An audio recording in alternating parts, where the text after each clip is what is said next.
Jean Valjean. Book I. The War Within Four Walls. Chapter 1. The Charybdis of the Faubourg St. Antoine and the Scylla of the Faubourg du Temple. The two most memorable barricades which the observer of social diseases can mention do not belong to the period in which the action of this book is laid. These two barricades, both symbols under different aspects of a formidable situation, emerged from the earth during the fatal insurrection of June 1848, the greatest street war which history has seen. It happens sometimes that the canaille, that great despairing crowd, contrary to principles, even contrary to liberty, equality, and fraternity, even contrary to the universal vote, the government of all by all, protests in the depths of its agony, its discouragement, its destitution, its fevers, its distresses, its miasmas, its ignorance, and its darkness, and the populace offers battle to the people. The beggars attack the common right. The autocracy rises in insurrection against the demos. Those are mournful days, for there is always a certain amount of right even in this mania.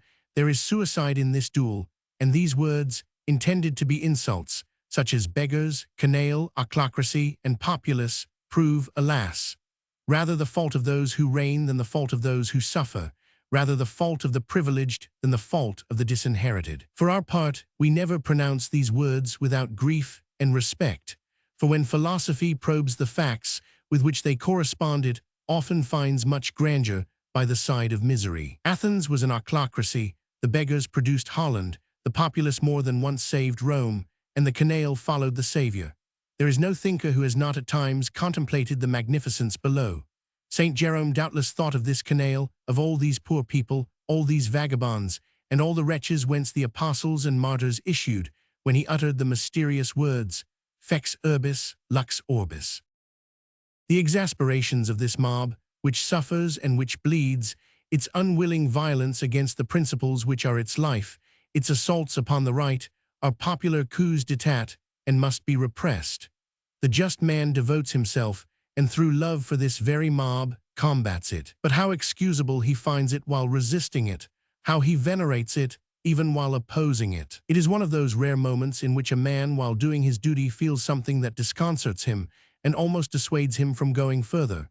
He persists, and must do so, but the satisfied conscience is sad, and the accomplishment of the duty is complicated by a contraction of the heart. June 1848 was, let us hasten to say, a separate fact, and almost impossible to classify in the philosophy of history. All the words we have uttered must be laid aside when we have to deal with this extraordinary riot, in which the holy anxiety of labor claiming its right was felt. It must be combated, and it was a duty to do so, for it attacked the Republic. But in reality, what was June 1848? A revolt of the people against itself. When the subject is not left out of sight, there is no digression, and hence we may be permitted to concentrate the reader's attention momentarily upon the two absolutely unique barricades to which we have alluded, and which characterized this insurrection. The one blocked up the entrance to the Faubourg St. Antoine, the other defended the approaches to the Faubourg du Temple. Those before whom these two frightful masterpieces of civil war were raised in the dazzling June sun will never forget them. The St. Antoine barricade was monstrous. It was 3 stories high and 700 feet in width. It barred from one corner to the other the vast mouth of the Faubourg, that is to say, 3 streets, ravined, slashed, serrated, surmounted by an immense jagged line, supported by masses which were themselves bastions, pushing out capes here and there, and powerfully reinforced by the 2 great promontories of the houses of the Faubourg. It rose like a cyclopean wall at the back of the formidable square which had seen July 14. There were 19 barricades erected in the streets behind the mother barricade. But on seeing it, you felt in the Faubourg the immense agonizing suffering which had reached that extreme stage in which misery desires to come to a catastrophe. Of what was this barricade made? Of the tumbling in of 3 6-storied houses demolished on purpose, say some, of the prodigy of all the passions, say others. It possessed the lamentable aspect of all the buildings of hatred, ruin. You might ask who built this, and you might also ask who destroyed this. It was the improvisation of the ebullition. Here with that door, that grating, that awning, that chimney, that broken stove, that cracked stewpan. Give us anything, Throw everything in. Push, roll, pick, dismantle, overthrow, and pull down everything. It was a collaboration of the pavement stones, beams, iron bars, planks, broken windows, unseated chairs, cabbage stalks, rags, tatters, and curses. It was great and it was little. It was the abyss parodied on the square by the hurly-burly. It was the mass side by side with the atom, a pulled-down wall and a broken pipkin, a menacing fraternization of all fragments, into which Sisyphus had cast his rock and Job his potsherds. Altogether, it was terrible. It was the Acropolis of the barefooted. Overturned carts studded the slope.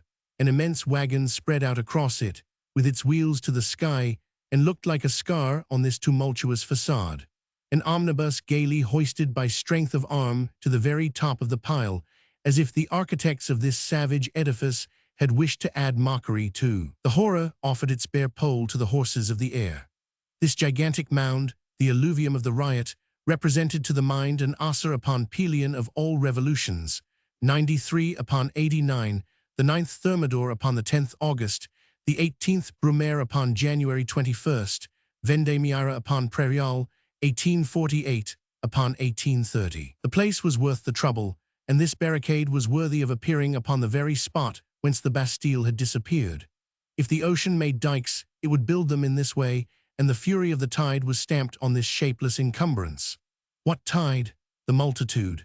You fancied that you saw a petrified riot, and heard the enormous dark bees of violent progress humming about this barricade as if they had their hive there. Was it a thicket? Was it a bacchanalian feast?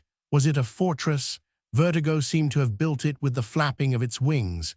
There was a sewer in this redoubt, and something Olympian in this mass. You saw there in a confused heap, full of desperation, gables of roofs, pieces of garrets with their painted paper, window frames with all their panes planted in the rubbish, and awaiting the cannon, pulled-down mantelpieces, chests of drawers, tables, benches, a howling topsy-turvy, and those thousand wretched things cast away even by a beggar which contain at once fury and nothingness.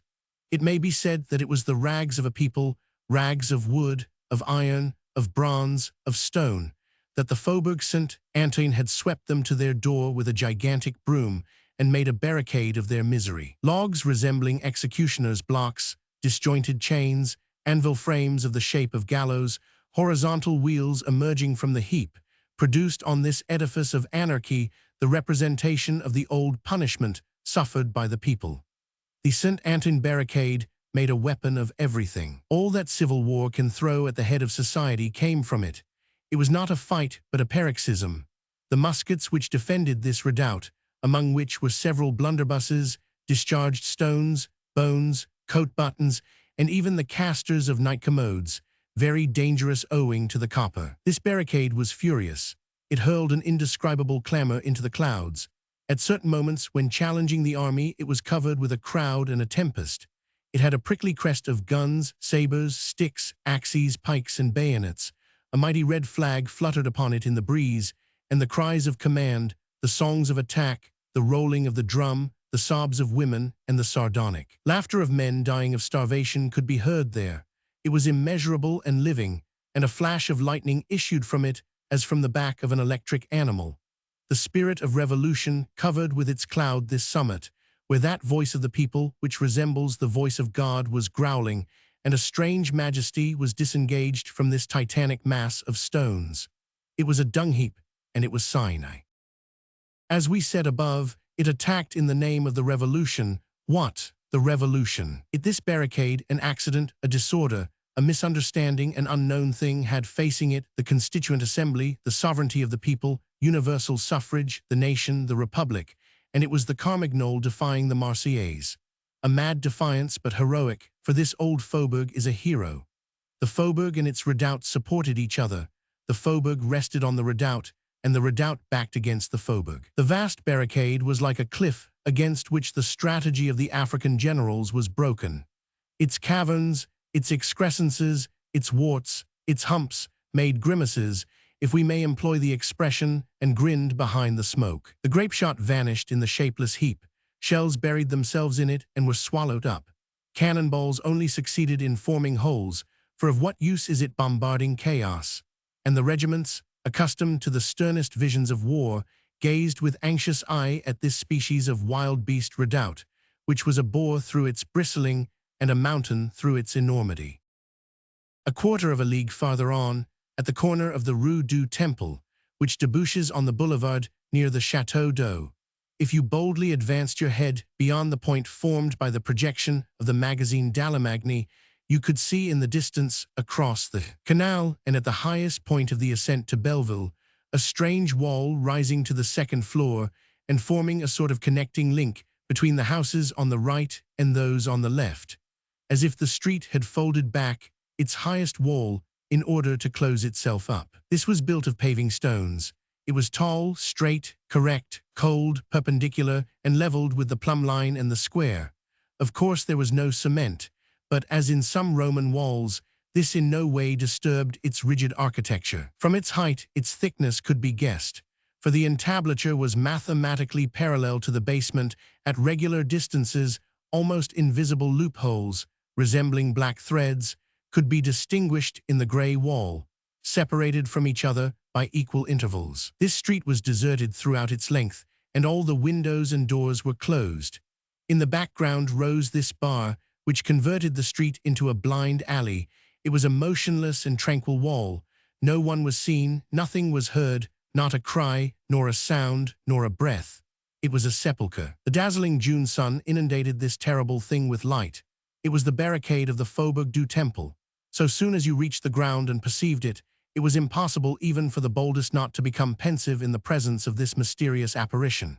It was adjusted, clamped, imbricated, rectilinear, symmetrical, and funereal. Science and darkness were there. You felt that the chief of this barricade was a geometrician or a spectre, and as you gazed you spoke in a whisper. From time to time, if anyone, private, officer, or representative of the people, ventured to cross the solitary road, a shrill faint whistling was heard, and the passerby fell wounded or dead. Or, if he escaped, a bullet could be seen to bury itself in some shutter or the stucco of the wall. Sometimes it was a grape shot, for the man of the barricade had made out of gas pipes, stopped up at one end with tow and clay, 2 small cannon. There was no useless expenditure of gunpowder, and nearly every shot told. There were a few corpses here and there, and patches of blood on the pavement. I remember a white butterfly that fluttered up and down the street. Summer does not abdicate. All the gateways in the vicinity were crowded with corpses, and you felt in this street that you were covered by someone you could not see, and that the whole street was under the marksman's aim.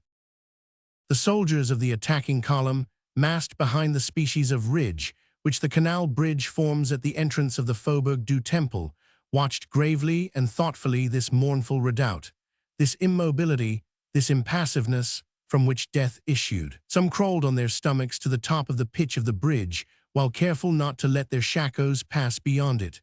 Brave Colonel Montagnard admired this barricade with a tremor. "How it is built," he said to a representative. "Not a single paving stone projects beyond the other. It is made of porcelain." At this moment, a bullet smashed the cross on his chest, and he fell. "The cowards!" the troops shouted. "Why do they not show themselves? They dare not, they hide." The barricade of the Faubourg du Temple, defended by 80 men and attacked by 10,000, held out for 3 days, and on the 4th day the troops acted as they had done at Zacher and Constantine. They broke through houses, passed along roofs, and the barricade was taken. Not one of the 80 cowards dreamed of flying. All were killed, with the exception of Barthélemy, the chief, to whom we shall allude directly. The barricade of Saint Antoine was the tumult of the thunder. The barricade of the Temple was the silence. There was between the two barricades the same difference as exists between the formidable and the sinister. The one seemed a throat, the other a mask. Admitting that the gigantic and dark insurrection of June was composed of a fury and an enigma, the dragon was seen in the first barricade and the Sphinx behind the second. These two fortresses were built by 2 men, Cosette and Barthélemy. Cosette made the Saint Antoine barricade, Barthélemy the Temple barricade, and each of them was the image of the man who built it. Cosette was a man of tall stature. He had wide shoulders, a red face, a smashing fist, a brave heart, a loyal soul, a sincere and terrible eye. He was intrepid, energetic, irascible, and stormy, the most cordial of men and the most formidable of combatants. War, contest, medley were the air he breathed, and put him in good temper. He had been an officer in the navy, and from his gestures and his voice, it could be divined that he issued from the ocean and came from the tempest. He continued the hurricane in battle.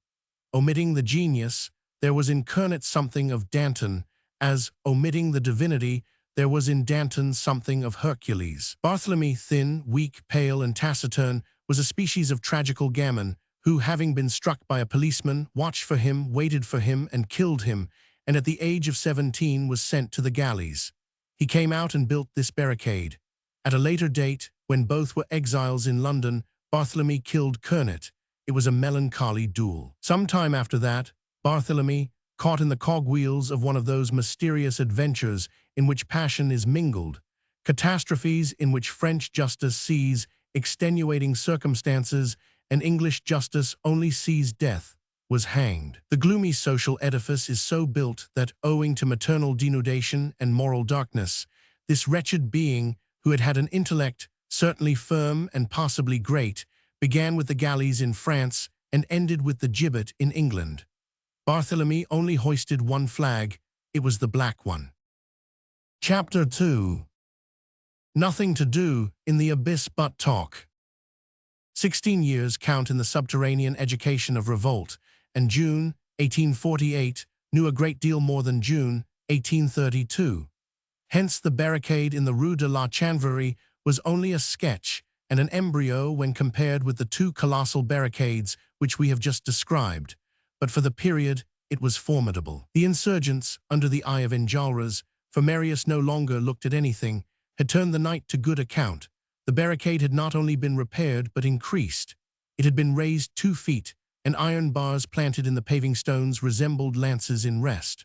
All sorts of rubbish, added and brought from all sides, complicated the external confusion, and the redoubt had been cleverly converted into a wall inside and a thicket outside. The staircase of paving stones, which allowed the top of the barricade to be reached, was restored. The ground floor of the room of the inn was cleared out, the kitchen converted into an infirmary, the wounds were dressed, the powder scattered about the tables and floor was collected, bullets were cast, cartridges manufactured, lint plucked, the fallen arms distributed, the dead were carried off and laid in a heap in the Mondétour lane, of which they were still masters. The pavement remained for a long time red at that spot. Among the dead were 4 suburban National Guards, and Enjolras ordered their uniforms to be laid on one side. Enjolras had advised 2 hours' sleep, and his advice was an order. Still, only 3 or 4 took advantage of it, and Feuilly employed the 2 hours in engraving this inscription on the wall facing the wine shop. Long live the POPLES. These 4 words, carved in the stone with a nail, could still be read on this wall in 1848. The 3 women took advantage of the respite to disappear entirely, which allowed the insurgents to breathe more at their ease, and they contrived to find refuge in some neighboring house. Most of the wounded could and would still fight. There were, on a pile of mattresses and trusses of straw laid in the kitchen converted into an infirmary, 5 men seriously wounded, of whom 2 were municipal guards. The wounds of the latter were dressed first. No one remained in the ground-floor room save Mabeuf under his black cerecloth, and Javert fastened to the post. "This is the charnel house," said Enjolras. In the interior of this room, which was scarce lighted by a solitary candle, the mortuary table at the end being behind the post like a horizontal bar, a sort of large vague cross resulted from Javert standing and Mabeuf lying down. Although the pole of the omnibus was mutilated by the bullets, sufficient remained for a flag to be attached to it. Enjolras, who possessed that quality of a chief of always doing what he said, fastened to it the bullet-pierced and blood-stained coat of the killed old man. No meal was possible, for there was neither bread nor meat. The 50 men during the 16 hours they had stood at the barricade speedily exhausted the scanty provisions of the inn. At a given moment, every barricade that holds out becomes the raft of the Magus, and the combatants must resign themselves to hunger. They had reached the early hours of that Spartan day, June 6, when at the barricade of St. Mary, Jean, surrounded by insurgents who cried for bread, answered, "What for? It is 3 o'clock. At 4 we shall be dead." As they could no longer eat, Enjolras prohibited drinking. He put the wine under an interdict and served out the spirits. Some 15 full bottles, hermetically sealed, were found in the cellar, which Enjolras and Comefera examined. Comefera, on coming up again, said, "It belongs to Father Hucheloup's stock at the time when he was a grocer." "It must be real wine," Bossuet observed. "It is lucky that Grantaire is asleep, for if he were up, we should have a difficulty in saving those bottles." Enjolras, in spite of the murmurs, put his veto on the 15 bottles, and in order that no one might touch them, and that they should be to some extent sacred, he had placed them under the table on which Father Mabeuf lay. At about 2 in the morning they counted their strength. There were still 37. Day was beginning to appear, and the torch, which had been returned to its stone lantern, was extinguished. The interior of the barricade, that species of small yard taken from the street, was bathed in darkness, and resembled, through the vague twilight horror, the deck of a dismasted ship. The combatants moved about like black forms. Above this frightful nest of gloom, the floors of the silent houses stood out lividly, and above them again the chimney-pots were assuming a roseate hue. The sky had that charming tint which may be white and may be blue, and the birds flew about in it with twitterings of joy. The tall house, which formed the background of the barricade, looked to the east, and had a pink reflection on its roof. At the third-floor window, the morning breeze blew about the grey hair on the head of the dead man. "I am delighted that the torch is put out," Courfeyrac said to Feuilly. "That flame flickering in the breeze annoyed me, for it seemed to be frightened. The light of torches resembles the wisdom of cowards. It illumines badly because it trembles. The dawn arouses minds like birds, and all were talking." Joly, seeing a cat stalking along a gutter, extracted this philosophy from the fact. "What is the cat?" he exclaimed. "It is a correction." Le Bon Dieu, having made a mouse, said to himself, "Hillo, I have done a foolish trick," and he made the cat, which is the erratum of the mouse. The mouse plus the cat is the revised and corrected proof of creation. Comefera, surrounded by students and workmen, was talking of the dead, of Jean Prouvaire, of Bahorel, of Mabeuf, and even of Cabuc, and the stern sorrow of Enjolras. He said, "Harmodius and Aristogiton, Brutus, Charias, Stephanus, Cromwell, Charlotte Corday Sand, all had their moment of agony after the blow was struck. Our heart is so quivering, and human life such a mystery, that even in a civic murder, even in a liberating murder, if there be such a thing, the remorse at having struck a man exceeds the joy of having benefited the human race." And such are the meanderings of interchanged words. A moment later, by a transition which came from Jean Prouvaire's verses, Comefera was comparing together the translators of the Georgics, Rox with Kernand, Kernand with Delille, and pointing out the few passages translated by Malfilater, especially the wonders of the death of C. Assar. And at that name, the conversation reverted to Brutus. C. Assar, said Comefera, fell justly. Cicero was severe to C. Assar, and was in the right, for such severity is not a diatribe. When Xylus insults Homer, when M. Avius insults Virgil, when Vesey insults Molière, when Pope insults Shakespeare, when Fréron insults Voltaire, it is an old law of envy and hatred being carried out.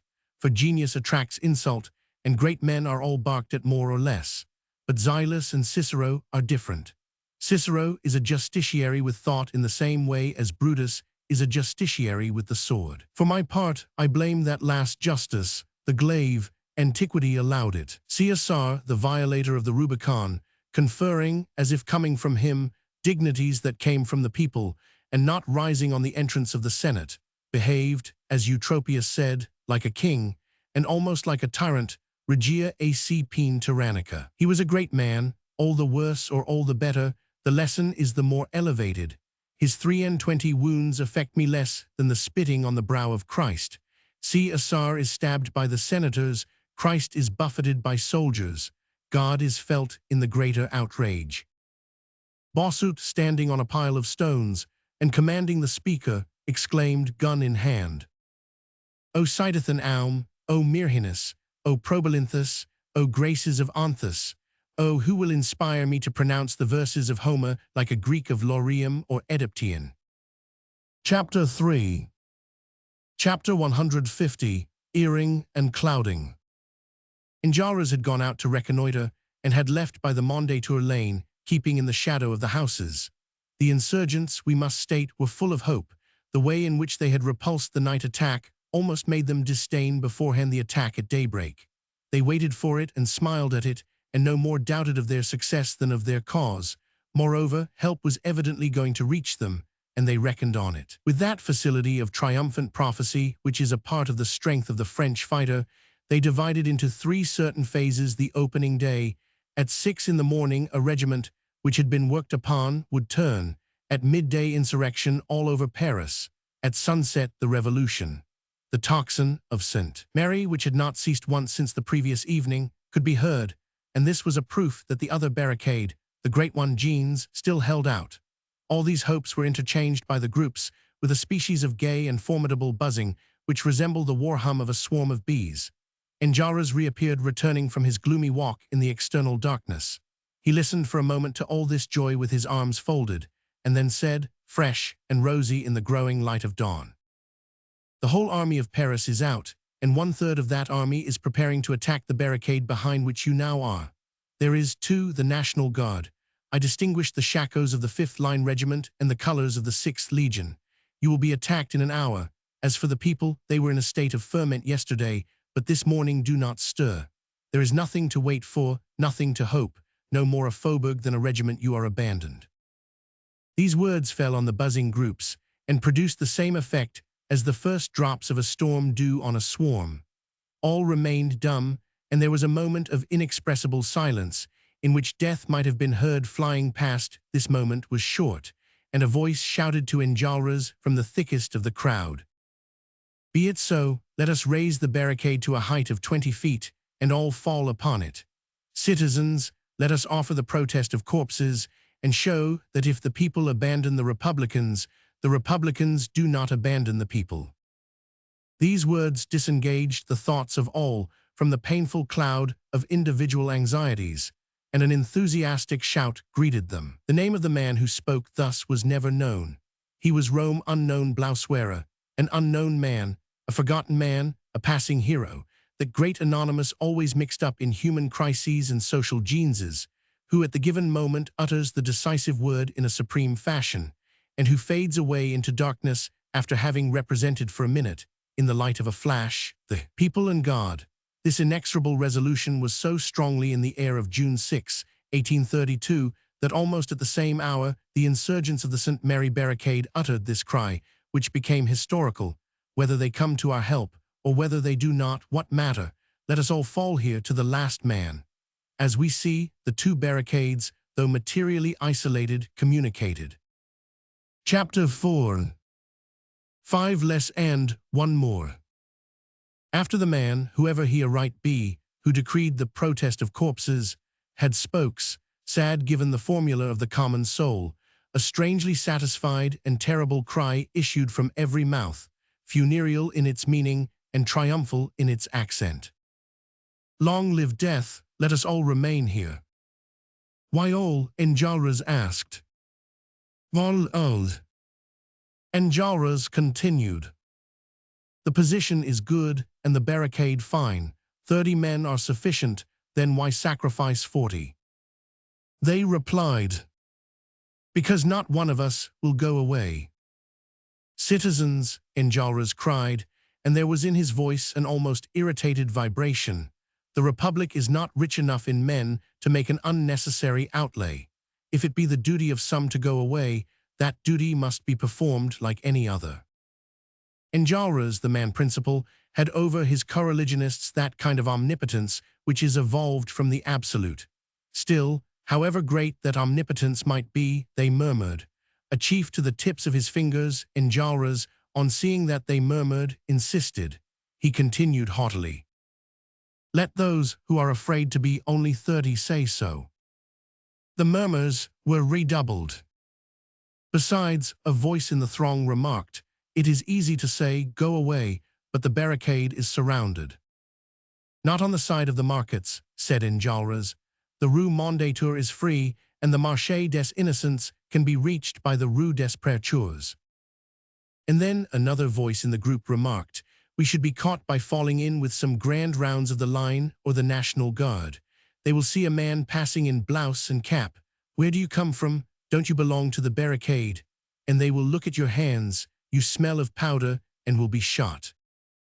Enjolras, without answering, touched Comefera's shoulder, and both entered the ground floor room. They came out again a moment after, Enjolras holding in his outstretched hands the 4 uniforms which he had laid on one side, and Comefera followed him carrying the crossbelts and shakos.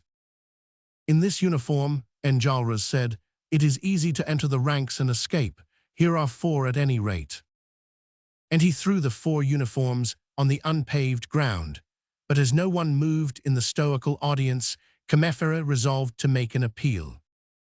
"Come," he said, "you must show a little pity. Do you know what the question is here? It is about women. Look you, are their wives? Yes or no? Are there children? Yes or no? Are these nothing who rock a cradle with their foot and have a heap of children around them? Let him among you who has never seen a nurse's breast hold up his hand. Ah, you wish to be killed. I wish it too, I who am addressing you, but I do not wish to feel the ghosts of women twining their arms around me. Die, very good, but do not cause people to die. Suicides like the one which is about to take place here are sublime, but suicide is restricted and does not allow of extension, and so soon as it affects your relations, suicide is called murder. Think of the little fair heads, and think too of the white hair. Listen to me. Enjolras tells me that just now he saw at the corner of the Rue du Cygne a candle at a poor window on the 5th floor, and on the panes the shaking shadow of an old woman who appeared to have spent the night in watching at the window. She is perhaps the mother of one of you. Well, let that man go, and hasten to say to his mother, 'Mother, here I am.' Let him be easy in his mind, for the work will be done here all the same. When a man supports his relatives by his toil, he has no longer any right to sacrifice himself, for that is deserting his family. And then, too, those who have daughters and those who have sisters, only think of them. You let yourselves be killed, you are dead, very good, and tomorrow, it is terrible when girls have no bread, for man begs, but woman sells. Oh, those charming, graceful, and gentle creatures with flowers in their caps, who fill the house with chastity, who sing, who prattle, who are like a living perfume, who prove the existence of angels in heaven by the purity of virgins on earth. That Jean, that Lise, that Mimi, those adorable and honest creatures, who are your blessing and your pride, ah, my God, they will starve. What would you have me say to you? There is a human flesh market, and you will not prevent them entering it with your shadowy hands trembling around them. Think of the street, think of the pavement covered with strollers, think of the shops before which women in low-necked dresses come and go in the mud. Those women, too, were pure. Think of your sisters, you who have any, misery, prostitution, the police. Saint Lazare, that is what these delicate maidens, these fragile marvels of chastity, modesty, and beauty, fresher than the lilies in May, will fall to. Ah, you have let yourselves be killed. Ah, you are no longer there. That is very good. You have wished to withdraw the people from royalty, and you give your daughters to the police. My friends, take care and have compassion. We are not wont to think much about women, hapless women.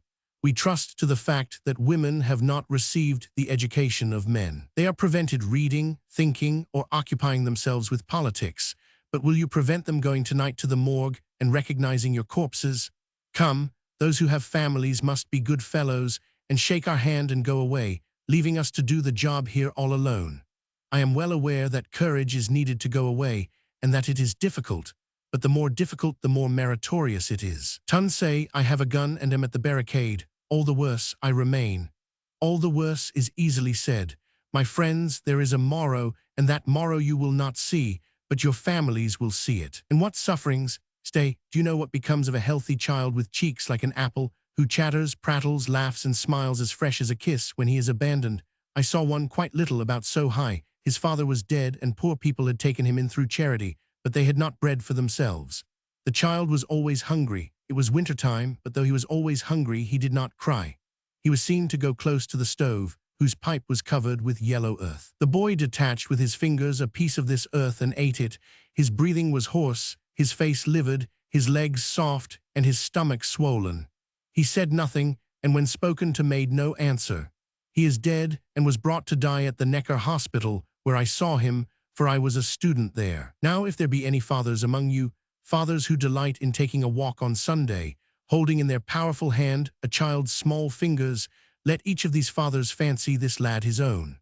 The poor brat I can remember perfectly. I fancy I see him now, and when he lay on the dissecting table, his bones stood out under his skin like the tombs, under the grass of a cemetery. We found a sort of mud in his stomach, and he had ashes between his teeth. Come, let us examine our conscience and take the advice of our heart. Statistics prove that the mortality among deserted children is 55%. I repeat, it is a question of wives, of mothers, of daughters and babes. Am I saying anything about you? I know very well what you are. I know that you are all brave. I know that you have all in your hearts the joy and glory of laying down your lives for the great cause. I know very well that you feel yourselves chosen to die usefully and magnificently, and that each of you clings to his share of the triumph. Very good. But you are not alone in this world, and there are other beings of whom you must think. You should not be selfish. All hung their heads with a gloomy air, strange contradictions of the human heart in the sublimest moments. Comefera, who spoke thus, was not an orphan. He remembered the mothers of others and forgot his own.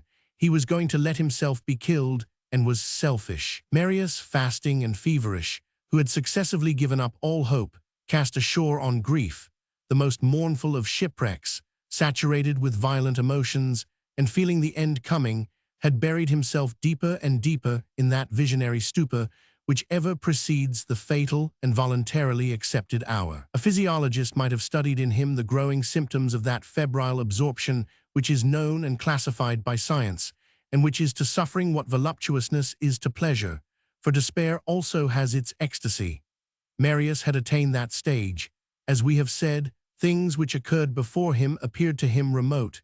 He distinguished the ensemble, but did not perceive the details. He saw people coming and going before him in a flash, and he heard voices speaking as if from the bottom of an abyss.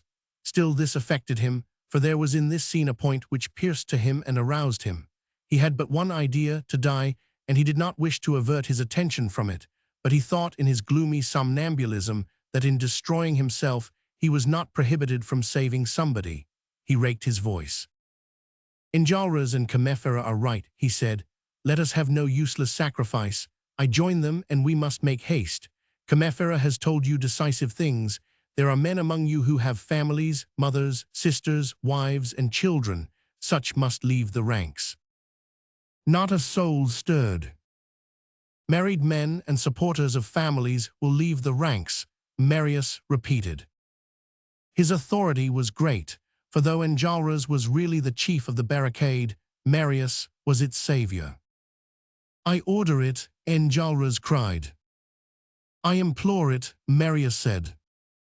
Then these men, stirred up by Comefera's speech, shaken by Enjolras's order, and moved by Marius's entreaty, began denouncing one another.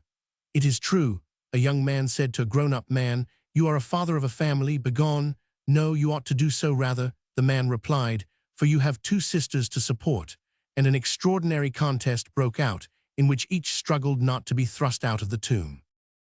Make haste, said Comefera. In a quarter of an hour there will no longer be time. Citizens, Enjolras added, we have a republic here, and universal suffrage reigns. Point out yourselves the men who are to leave us. They obeyed, and at the end of a few minutes 5 were unanimously pointed out and left the ranks. There are 5 of them, Marius exclaimed. There were only 4 uniforms. Wells, the 5 replied, one will have to remain behind. And then came who should remain, and who should find reasons for others not to remain. The generous quarrel began again. You have a wife who loves you. You have your old mother. You have neither father nor mother. What will become of your 3 little brothers? You are the father of 5 children. You have a right to live, for you are only 17, and it is too early to die. These great revolutionary barricades were meeting places of heroisms. The improbable was simple there, and these men did not astonish one another. Make haste, Courfeyrac repeated. Cries to Marius came from the groups. You must point out the one who is to remain. Yes, the 5 said, do you choose, and we will obey you. Marius did not believe himself capable of any emotion. Still, at this idea of choosing a man for death, all the blood flowed back to his heart, and he would have tamed pale could he have grown paler. He walked up to the 5, who smiled upon him, and each, with his eye full of that great flame which gleams through history on Thermopylae, cried to him. I. And Marius stupidly counted them. There were still 5. Then his eyes settled on the 4 uniforms. All at once a 5th uniform fell, as if from heaven, on the other 4. The 5th man was saved. Marius raised his eyes and recognized M. Fauchelevent. Jean Valjean had just entered the barricade.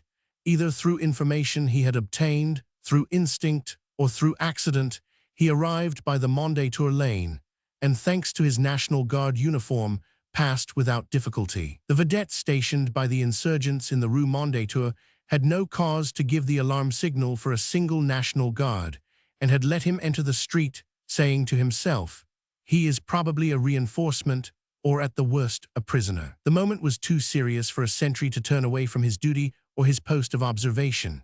At the moment when Jean Valjean entered the redoubt, no one noticed him, for all eyes were fixed on the 5 chosen men and the 4 uniforms. Jean Valjean, however, had seen and heard, and silently took off his coat and threw it on the pile formed by the other coats. The emotion was indescribable. "Who is this man?" Bossuet asked. "He is a man," Comefora replied, "who saves his fellow man." Marius added, in a grave voice, "I know him." This bail was sufficient for all, and Enjolras turned to Jean Valjean. "Citizen, you are welcome." And he added, "You are aware that you will die." Jean Valjean, without answering, helped the man he was saving to put on his uniform. Chapter 5. The Horizon 1 sees from barricade's summit. The situation of the whole party in this fatal hour, and at this inexorable spot, had as result and pinnacle the supreme melancholy of Enjolras. Enjolras had within him the plenitude of the revolution. He was imperfect, however, so far as the absolute can be so. He had too much of Saint Just, and not enough of Anacharsis Cloots. Still his mind, in the society of the friends of the ABC, had eventually received a certain magnetism of Comefora's ideas. For some time past, he had been gradually emerging from the narrow form of dogmatism and yielding to the expansion of progress, and in the end he had accepted, as the definitive and magnificent evolution, the transformation of the great French Republic into the immense human republic. As for the immediate means, a violent situation being given, he was willing to be violent.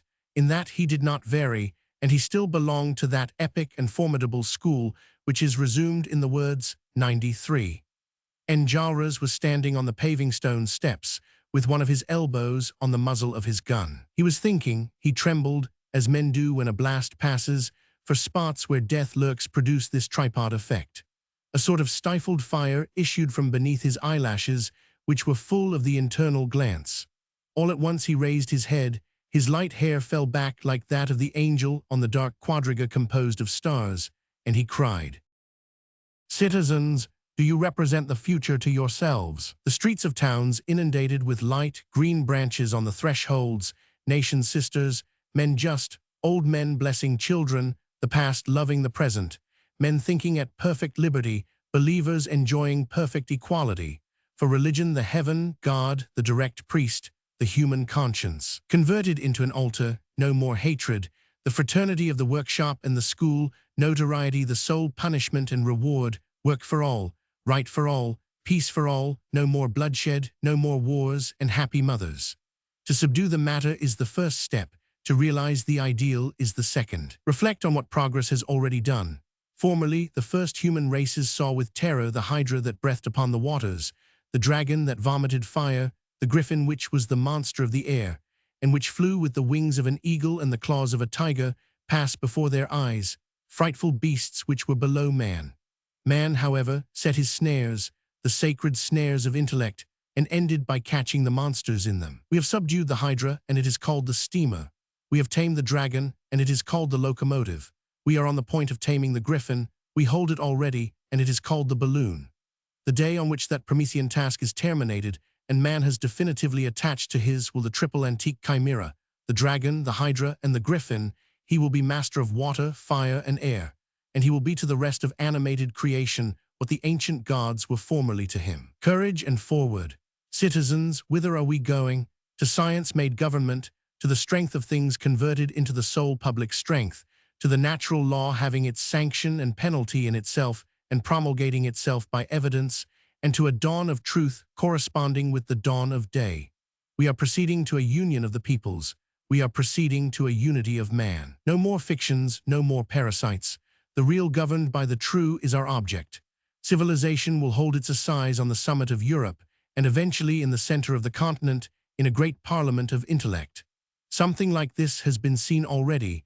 The Amphictyons held 2 sessions a year, one at Delphi, the place of the gods, the other at Thermopylae, the place of heroes. Europe will have her Amphictyons, the globe will have its Amphictyons, France bears the sublime future within her, and this is the gestation of the 19th century.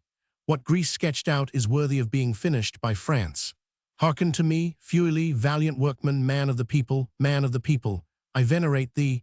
Yes, thou seest clearly future times. Yes, thou art right. Thou hast neither father nor mother, Feuilly, and thou hast adopted humanity as thy mother and right as thy father. Thou art about to die here, that is to say, to triumph. Citizens, whatever may happen today, we are about to make a revolution, by our defeat as well as by our victory. In the same way as fires light up a whole city, revolutions light up the whole human race. And what a revolution shall we make? I have just told you, the revolution of the true. From the political point of view, there is but one principle, the sovereignty of man over himself. This sovereignty of me over me is called liberty, and where 2 or 3 of these liberties are associated, the state begins. But in this association, there is no abdication, and each sovereignty concedes a certain amount of itself to form the common right. This quality is the same for all, and this identity of concession which each makes to all is called equality. The common right is not, but the protection of all radiating over the right of each. This protection of all over each is termed fraternity. The point of intersection of all aggregated societies is called society, and this intersection being a junction, the point is a knot. Hence comes what is called the social tie. Some say the social contract, which is the same thing, as the word contract is etymologically formed with the idea of a tie. Let us come to an understanding about equality, for if liberty be the summit, equality is the base. Equality, citizens, is not all vegetation on a level, a society of tall blades of grass and small oaks, or a neighborhood of entangled jealousies. It is civilly, every aptitude having the same opening, politically, all votes having the same weight, and religiously, all consciences having the same right. Equality has an organ in gratuitous and compulsory education, and it should begin with the right to the alphabet. The primary school imposed on all, the secondary school offered to all, such is the law, and from the identical school issues equal instruction. Yes, instruction, light, everything comes from light, and everything returns to its citizens. The 19th century is great, but the 20th century will be happy. Then there will be nothing left resembling ancient history. There will be no cause to fear, as at the present day, a conquest, an invasion, usurpation, an armed rivalry of nations, an interruption of civilization depending on a marriage of kings, a birth in hereditary tyrannies, a division of peoples by Congress, a dismemberment by the collapse of dynasties, a combat of 2 religions clashing like 2 goats of the darkness on the bridge of infinity. There will be no cause longer to fear famine, exhaustion, prostitution through destiny, misery through stoppage of work, and the scaffold, and the sword and battles, and all the brigandage of accident in the forest of events. We might almost say there will be no more events. We shall be happy. The human race will accomplish its law as the terrestrial globe does its law. Harmony will be restored between the soul and the planet, and the soul will gravitate round the truth as the planet does round light. Friends, the hour we are now standing in is a gloomy hour, but there are such terrible purchases of the future. Oh, the human race will be delivered, relieved, and consoled. We affirm it on this barricade, and where should the cry of love be raised, if not on the summit of the sacrifice? Oh, my brothers, this is the point of junction between those who think and those who suffer. This barricade is not made of paving stones, beams, and iron bars. It is made of 2 masses, a mass of ideas and a mass of sorrows. Misery meets then the ideal. Day embraces the night there, and says to it, I am about to die with thee, and thou wilt be born again with me. Faith springs from the embrace of all the desolations. Sufferings bring hither their agony, and ideas their immortality. This agony and this immortality are about to be mingled and compose one death. Brothers, the man who dies here dies in the radiance of the future, and we shall enter a tomb all filled with dawn." Enjolras interrupted himself rather than was silent. His lips moved silently as if he were talking to himself, which attracted attention, and in order still to try to hear him, they held their tongues. There was no applause, but they whispered together for a long time. Language being breath, the rustling of intellects resembles the rustling of leaves. Chapter 6. Marius haggard, Javert laconic. Let us describe what was going on in Marius's thoughts. Our readers will remember his state of mind, for, as we just now said, everything was only a vision to him. His appreciation was troubled, for he was, we urge the fact, beneath the shadow of the great gloomy wings opened above the dying. He felt that he had entered the tomb. He fancied that he was already on the other side of the wall, and he only saw the faces of the living with the eyes of a dead man. How was M. Fauchelevent present? Why was he here, and what did he come to do? Marius did not ask himself all these questions. Moreover, as our despair has the peculiar thing about it that it envelops others as it does ourselves, it appeared to him logical that everybody should die. Still, he thought of Cosette with a contraction of the heart. However, M. Fauchelevent did not speak to him, did not look at him, and did not even seem to hear Marius when he raised his voice, saying, "I know him." As for Marius, this attitude of M. Fauchelevent relieved him, and if such a word were permissible for such impressions, we might say that it pleased him. He had ever felt an absolute impossibility in addressing this enigmatical man, who was at once equivocal and imposing to him. It was a very long time, too, since he had seen him, and this augmented the impossibility for a timid and reserved nature like Marius's. The 5 men selected left the barricade by the Mondétour lane, perfectly resembling National Guards. One of them wept as he went away, and before doing so they embraced those who remained. When the 5 men sent back to life had left, Enjolras thought of the one condemned to death. He went to the ground-floor room, where Javert, tied to the post, was reflecting. "Do you want anything?" Enjolras asked him. Javert answered, "When will you kill me?" "Wait, we require all our cartridges at this moment." "In that case, give me some drink," Javert said. Enjolras himself held out to him a glass of water, and, as Javert was bound, helped him to drink. "Is that all?" Enjolras resumed. "I feel uncomfortable at this post," Javert replied. "You did not act kindly in leaving me fastened to it the whole night. Bind me as you please, but you might surely lay me on a table, like the other man." And with a nod of the head, he pointed to M. Mabeuf's corpse. It will be remembered that there was at the end of the room a long, wide table on which bullets had been run and cartridges made. All the cartridges being made, and all the powder expended, this table was free. By Enjolras's order, 4 insurgents unfastened Javert from the post, and while they did so, a 5th held a bayonet to his chest. His hands remained fastened behind his back.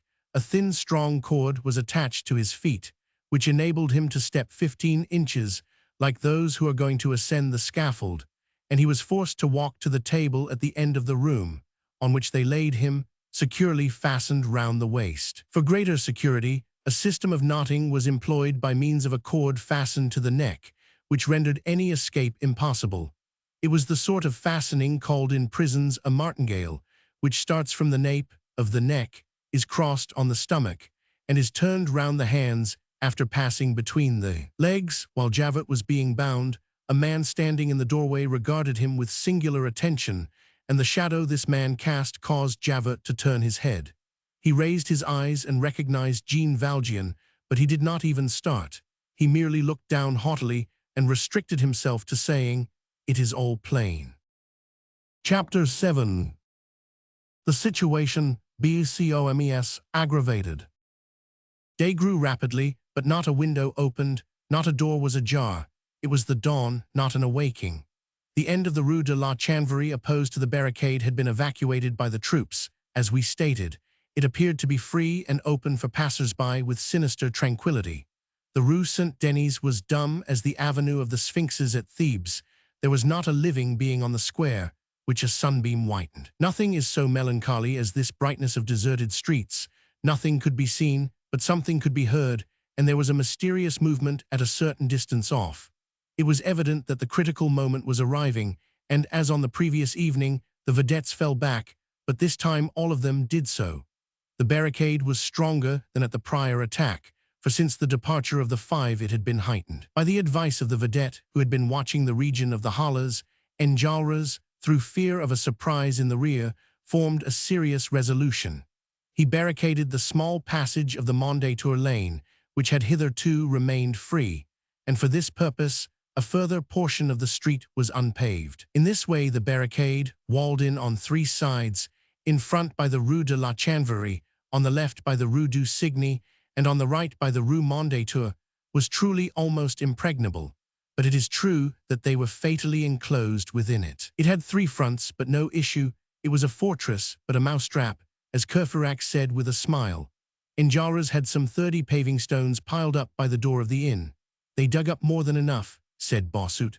The silence was now so profound in the direction whence the attack must come that Enjolras ordered all his men to return to their fighting posts, and a ration of brandy was distributed to each man. Nothing is more curious than a barricade preparing for an assault. Every man chooses his place, as at the theatre. They crowd, elbow, and shoulder one another, and some make stalls of paving stones. Here an angle of the wall is in the way, and it is avoided. There is a redan which may offer protection, and they seek shelter in it. Left-handed men are precious, for they take places inconvenient for others. Many arrange so as to fight seated, for they wish to be at their ease to kill and comfortable in dying. In the fatal war of June, 1848, an insurgent, who was a wonderful marksman and who fought from a terraced roof, had a Voltaire easy-chair carried there, and was knocked over in it by a volley of grape shot. So soon as the chief has given the signal for action, all disorderly movements cease. There is no longer any sharp shooting, any conversations or asides. All that minds contain converges, and is changed into the expectation of the assailant. A barricade before danger is a chaos, in danger discipline, for peril produces order. So soon as Enjolras had taken his double-barreled gun and placed himself at a species of parapet which he reserved for himself, all was silent. A quick, sharp crackling ran confusedly along the wall of paving stones. It was the muskets being cocked. However, the attitudes were haughtier and more confident than ever, for an excess of sacrifice is a consolidation, and though they no longer had hope, they had despair, that last weapon, which at times gives victory, as Virgil tells us. Supreme resources issue from extreme resolutions. To embark on death is at times the means of escaping the shipwreck, and the cover of the coffin becomes a plank of salvation. As on the previous evening, all their attention was turned upon the end of the street, which was now lighted up and visible. They had not long to wait ere the movement began again, distinctly in the direction of Saint-Leu, but it did not resemble the sound of the first attack. A rattling of chains, the alarming rolling of a heavy weight, a clang of bronze leaping on the pavement, and a species of solemn noise announced that a sinister engine was approaching. There was a tremor in the entrails of these old peaceful streets, pierced and built for the fruitful circulation of interests and ideas, and which are not made for the monstrous rolling of the wheels of war. The fixity of the eyes turned toward the end of the street became stern as a cannon appeared. The gunners pushed the gun on, the limber was detached, and 2 men supported the carriage, while 4 were at the wheels. Others followed with the tumbril, and the lighted match could be seen smoking. "Fire!" shouted Enjolras. Whole barricade burst into a flame, and the detonation was frightful. An avalanche of smoke covered and concealed the gun and the men. A few seconds after the cloud was dispersed, and the gun and the men reappeared. The gunners were bringing it up to the front of the barricade, slowly, correctly, and without hurry. Not one had been wounded. Then the captain of the gun, hanging with his whole weight on the breech to elevate the muzzle, began pointing the gun with the gravity of an astronomer setting a telescope. "Bravo for the artillery!" cried Bossuet. And all the men at the barricade clapped their hands. A moment after the gun, standing in the very center of the street across the gutter, was in position, and a formidable mouth yawned at the barricade. "Come, we are going to be gay," said Courfeyrac. "Here is the brutality. After the fillip, the blow with the fist, the army is extending its heavy paw toward us, and the barricade is going to be seriously shaken. The musketry fire feels, and the cannon takes. It is an 8-pounder of the new pattern in bronze, Camefera added. Those guns, if the proportion of 10 parts of tin to 100 of copper is exceeded, are liable to burst, for the excess of tin renders them too soft. It thus happens that have holes and cavities in the vent, and in order to obviate this danger and be able to load, it would perhaps be advisable to revert to the process of the 14th century, circling and reinforcing the gun with a series of steel rings, without any welding from the breech to the trunnions. In the meanwhile, they remedy the defect as well as they can, and they manage to discover where the holes are in the vent of the gun by means of a searcher. But there is a better method in Gryboval's movable star. In the 16th century, Bossuet observed, guns were rifled. Yes, Camefera replied, that augments the ballistic force, but lessens the correctness of aim. At short distances, the trajectory has not all the desirable rigidness, the parabola is exaggerated, the path of the projectile is not sufficiently rectilinear for it to hit intermediate objects, though that is a condition of fighting whose importance grows with the proximity of the enemy and the precipitation of the firing. This defective tension of the curve of the projectile in rifled cannon of the 16th century emanated from the weakness of the charge. Weak charges for such engines are imposed by the ballistic necessities, such, for instance, as the preservation of the carriage. After all, the cannon, that despot, cannot do all that it wishes, and strength is a great weakness. A cannonball goes only 600 leagues an hour, while light covers 70,000 leagues per second. This is the superiority of Jesus Christ over Napoleon. Reload your guns, said Enjolras. In what manner would the revetment of the barricade behave against a cannonball? Would a breach be formed? That was the question. While the insurgents were reloading their guns, the artillerymen loaded the cannon. The anxiety within the redoubt was profound. The shot was fired, and the detonation burst forth. Present, a joyous voice cried. And at the same time as the cannonball struck the barricade, Gavroche bounded inside it. He came from the direction of the Rue du Cygne and actively clambered over the accessory barricade which fronted the labyrinth of the little truandery. Gavroche produced greater effect at the barricade than the cannonball did, for the latter was lost in the heap of rubbish. It had broken a wheel of the omnibus and finished the old truck, on seeing which the insurgents burst into a laugh. Persevere, cried Bossuet to the gunners. Chapter 8. The artillery sets to work in earnest. Gavroche was surrounded, but he had no time to report anything, as Marius, shuddering, drew him on one side. What have you come to do here? What a question, the boy said, and you pray. And he gazed fixedly at Marius with his epic effrontery. His eyes were dilated by the proud brightness which they contained. It was with a stern accent that Marius continued. Who told you to return? I only trust that you have delivered my letter at its address. Gavroche felt some degree of remorse in the matter of the letter, for, in his hurry to return to the barricade, he had got rid of it rather than delivered it. He was forced to confess to himself that he had confided somewhat too lightly in this stranger, whose face he had not even been able to distinguish. It is true that this man was bareheaded, but that was not enough. In short, he reproached himself quietly for his conduct and feared Marius's reproaches. He took the simplest process to get out of the scrape. He told an abominable falsehood. Citizen, I delivered the letter to the porter. The lady was asleep, and she will have the letter when she wakes. Marius had two objects in sending the letter, to bid Cosette farewell and save Gavroche. He was obliged to satisfy himself with one half of what he wanted. The connection between the bending of the letter and M. Fauchelevent's presence at the barricade occurred to his mind, and he pointed him out to Gavroche. Do you know that man? No, said Gavroche. Gavroche, in truth, as we know, had only seen Jean Valjean by night. The troubled and sickly conjectures formed in Marius's mind were dissipated. Did he know M. Fauchelevent's opinions? Perhaps he was a Republican, hence his presence in the action would be perfectly simple. In the meanwhile, Gavroche had run to the other end of the barricade, crying, "My gun," and Courfeyrac ordered it to be given to him. Gavroche warned his comrades, as he called them, that the barricade was invested, and he had found great difficulty in reaching it. A battalion of the line, with their arms piled in the little truanderie, was observing on the side of the Rue du Petit Cygne. On the opposite side, the municipal guard occupied the Rue des Prétures, while in front of them they had the main body of the army. This information given, Gavroche added, "I authorize you to give them a famous pill." Enjolras was in the meanwhile watching at his loophole with open ears, for the assailants, doubtless little satisfied with the gunshot, had not repeated it. A company of line infantry had come up to occupy the extremity of the street behind the gun.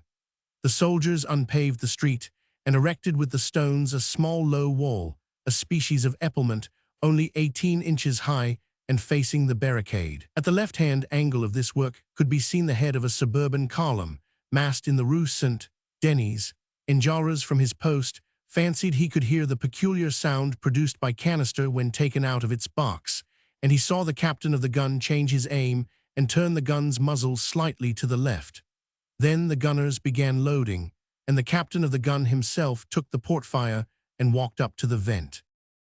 "Fall on your knees all along the barricade," Enjolras shouted. The insurgents, scattered in front of the wine shop, and who had left their posts on Gavroche's arrival, rushed pell-mell toward the barricade. But ere Enjolras's order was executed, the discharge took place with the frightful rattle of a round of grape shot. It was one, in fact. The shot was aimed at the opening in the redoubt and ricocheted against the wall, killing 2 men and wounding 3. If this continued, the barricade would be no longer tenable, for the grape shot entered it. There was a murmur of consternation. "Let us stop a second round," Enjolras said, and leveling his carbine he aimed at the captain of the gun, who was leaning over the breech and rectifying the aim.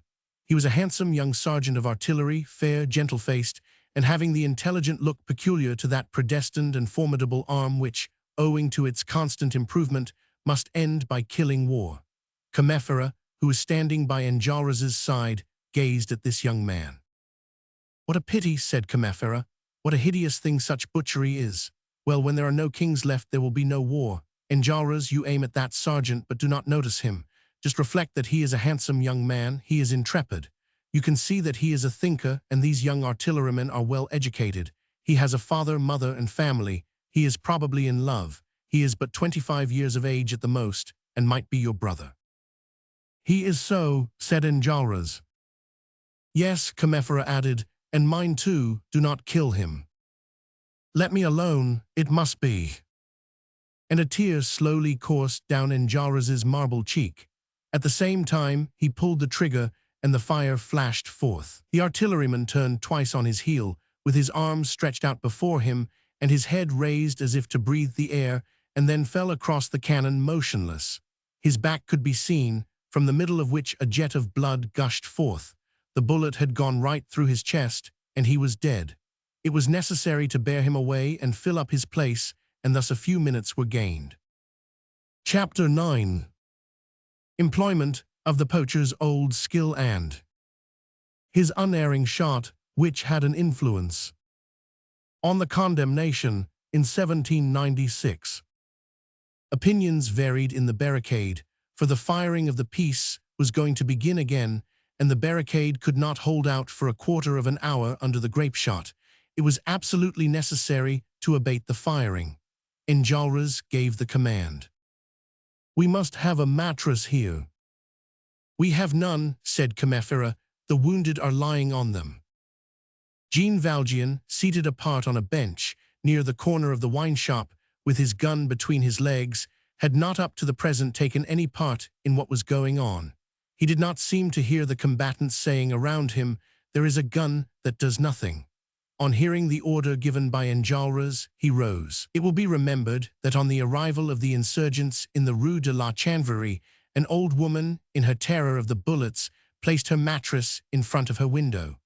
This window, a garret window, was on the roof of a 6-storied house, a little beyond the barricade. The mattress, placed across it, leaning at the bottom upon 2 clothes props, was held above by 2 ropes, which, at a distance, seemed two pieces of pack thread and were fastened to nails driven into the frames of the roof.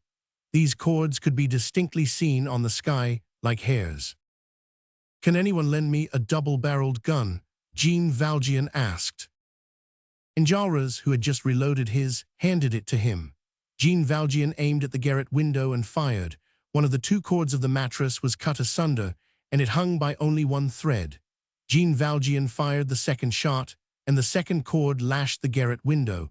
The mattress glided between the two poles and fell into the street. The insurgents applauded, and every voice cried, "There is a mattress!" "Yes," said Comefera, "but who will go and fetch it?" The mattress, in truth, had fallen outside the barricade, between the besiegers and besieged. Now, as the death of the sergeant of artillery had exasperated the troops, for some time past they had been lying flat behind the pile of paving stones which they had raised, and in order to make up for the enforced silence of the gun, they had opened fire on the barricade. The insurgents, wishing to save their ammunition, did not return this musketry. The fusillade broke against the barricade, but the street which it filled with bullets was terrible. Jean Valjean stepped out of the gap, entered the street, traversed the hail of bullets, went to the mattress, picked it up, placed it on his back, and re-entering the barricade, himself placed the mattress in the gap and fixed it against the wall so that the gunners should not see it. This done, they waited for the next round, which was soon fired. The gun belched forth its canister with a hoarse roar, but there was no ricochet, and the grape shot was checked by the mattress. The expected result was obtained, and the barricade saved. "Citizen," Enjolras said to Jean Valjean, "the Republic thanks you." Bossuet admired, and laughingly said, "It is immoral for a mattress to have so much power. It is the triumph of that which yields over that which thunders. But no matter, glory to the mattress that annuls a cannon." Chapter 10. Dawn. At this moment Cosette awoke. Her bedroom was narrow, clean, circumspect, with a long window on the east side looking out into the courtyard of the house. Cosette knew nothing of what was going on in Paris, for she had returned to her bedroom at the time when Toussaint said, "There is a row." Cosette had slept but a few hours, though well. She had had sweet dreams, which resulted perhaps from the fact that her small bed was very white. Somebody who was Marius appeared to her in light, and she rose with the sun in her eyes, which at first produced the effect of a continuation of her dream upon her. Her first thought on coming out of the dream was of a smiling nature, and she felt quite reassured. Like Jean Valjean a few hours before, she was passing through that reaction of the soul which absolutely desires no misfortune. She began hoping with all her strength, without knowing why, and then suffered from a contraction of the heart. She had not seen Marius for 3 days, but she said to herself that he must have received her letter, that he knew where she was, that he was clever and would find means to get to her, certainly today and perhaps that very morning. It was bright day, but the sunbeam was nearly horizontal, and so she thought that it must be early, but that she ought to rise in order to receive Marius. She felt that she could not live without Marius, and that consequently was sufficient, and Marius would come. No objection was admissible, all this was certain. It was monstrous enough to have suffered for 3 days, Marius absent for 3 days. That was horrible on the part of Labondia. Now this cruel suspense sent from on high was a trial passed through. Marius was about to come and bring good news. Thus is youth constituted. It wipes away its tears quickly, and finding sorrow useless, does not accept it. Youth is the smile of the future of an unknown thing, which is itself. It is natural for it to be happy, and it seems as if its breath were made of hope. However, Cosette could not succeed in recalling to mind what Marius had said to her on the subject of this absence, which was only to last 1 day, and what explanation he had given her about it. Every one will have noticed with what skill a coin let fall on the ground runs to hide itself, and what art it has in rendering itself invisible. There are thoughts which play us the same trick. They conceal themselves in a corner of our brain. It is all over, they are lost, and it is impossible to recall them to memory.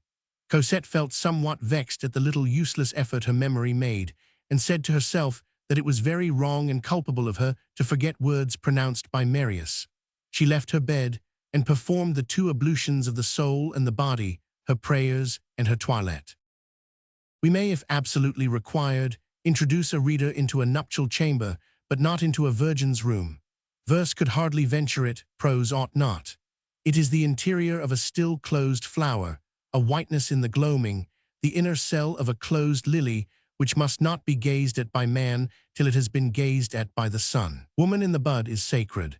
This innocent bud which discovers itself, this adorable semi-nudity which is afraid of itself, this white foot which takes refuge in a slipper, this throat which veils itself before a mirror as if the mirror were an eye, this chemise which hurriedly rises and covers the shoulder at the sound of a piece of furniture creaking or a passing vehicle, these knotted strings, this stay lace, this tremor, this shudder of cold and shame, this exquisite shyness in every movement, this almost winged anxiety when there is nothing to fear, the successive phases of the apparel, which are as charming as the clouds of dawn. It is not befitting that all this should be described, and it is too much to have merely indicated it. The eye of man must be even more religious before the rising of a maiden than before the rising of a star. The possibility of attaining ought to be turned into augmented respect. The down of the peach, the first bloom of the plum, the crystal radiate of the snow, the butterfly's wing powdered with feathers, are but coarse things by the side of this chastity, which does not know itself that it is chaste. The maiden is only the flash of the dream, and is not yet a statue. Her alcove is concealed in the dim part of the ideal, and the indiscreet touch of the eye brutalizes this vague twilight. In this case, contemplation is profanation. We will therefore say nothing about the sweet awaking and rising of Cosette. An Eastern fable tells us that the rose was made white by God, but that Adam, having looked at it for a moment when it opened, it felt ashamed and turned pink. We are of those who feel themselves abashed in the presence of maidens and flowers, for we find them worthy of veneration. Cosette dressed herself very rapidly, and combed and dressed her hair, which was very simple at that day, when women did not swell their ringlets and plaits with cushions and pads, and placed no crinoline in their hair. Then she opened the window and looked all around, hoping to discern a little of the street, an angle of the house, or a corner of the pavement, to watch for Marius. But nothing could be seen of the outside. The courtyard was surrounded by rather lofty walls and was bounded by other gardens. Cosette declared these gardens hideous, and for the first time in her life considered flowers ugly. The paltriest street gutter would have suited her purpose better, and she resolved to look up to heaven, as if she thought that Marius might possibly come thence. Suddenly she burst into tears, not through any fickleness of temperament, but her situation consisted of hopes dashed with despondency. She confusedly felt something horrible, that it was really in the air. She said to herself that she was sure of nothing, that letting herself out of sight was losing herself, and the idea that Marius might return to her from heaven appeared to her no longer charming but lugubrious. Then, for such these clouds are, calmness returned, and hope, and a species of smile, unconscious, but trusting in God. Everybody was still asleep in the house, and a provincial silence prevailed. No shutter was opened, and the porter's lodge was still closed. Toussaint was not up, and Cosette naturally thought that her father was asleep. She must have suffered greatly, and must still be suffering, for she said to herself that her father had been unkind, but she reckoned on Marius. The eclipse of such a light was decidedly impossible. At moments she heard some distance off a sort of heavy shock, and thought how singular it was that gates were opened and shut at so early an hour. It was the sound of the cannonballs battering the barricade. There was a martin's nest a few feet below Cosette's window in the old smoke-blackened cornice, and the mouth of the nest projected a little beyond the cornice, so that the interior of this little paradise could be seen from above. The mother was there expanding her wings like a fan over her brood. The male bird fluttered round, went away, and then returned, bringing in his bill food and kisses. The rising day gilded this happy thing. The great law, increase and multiply, was there smiling and august, and the sweet mystery was unfolded in the glory of the morn. Cosette, with her hair in the sunshine, her soul in flames, enlightened by love within and the dawn without, bent forward as if mechanically, and almost without daring to confess to herself that she was thinking at the same time of Marius. She began looking at these birds, this family, this male and female, this mother and her little ones, with all the profound agitation which the sight of a nest occasions a virgin. Chapter 11. The shot which does not miss and which kills nobody. The fire of the assailants continued, and the musketry and grapeshot alternated, though without producing much mischief. The upper part of Corinth alone suffered, and the first floor and garret windows, pierced by slugs and bullets, gradually lost their shape. The combatants posted there were compelled to withdraw, but in fact, such are the tactics of an attack on a barricade, to skirmish for a long time and exhaust the ammunition of the insurgents if they commit the error of returning the fire. When it is discovered by the slackening of their fire that they have no powder or ball left, the assault is made. Enjolras had not fallen into this trap, and the barricade did not reply. At each platoon fire, Gavroche thrust his tongue into his cheek, a sign of supreme disdain. "That's good," he said. "Tear up the linen, for we require lint." Courfeyrac addressed the grapeshot on its want of effect, and said to the cannon, "You are becoming diffuse, my good fellow."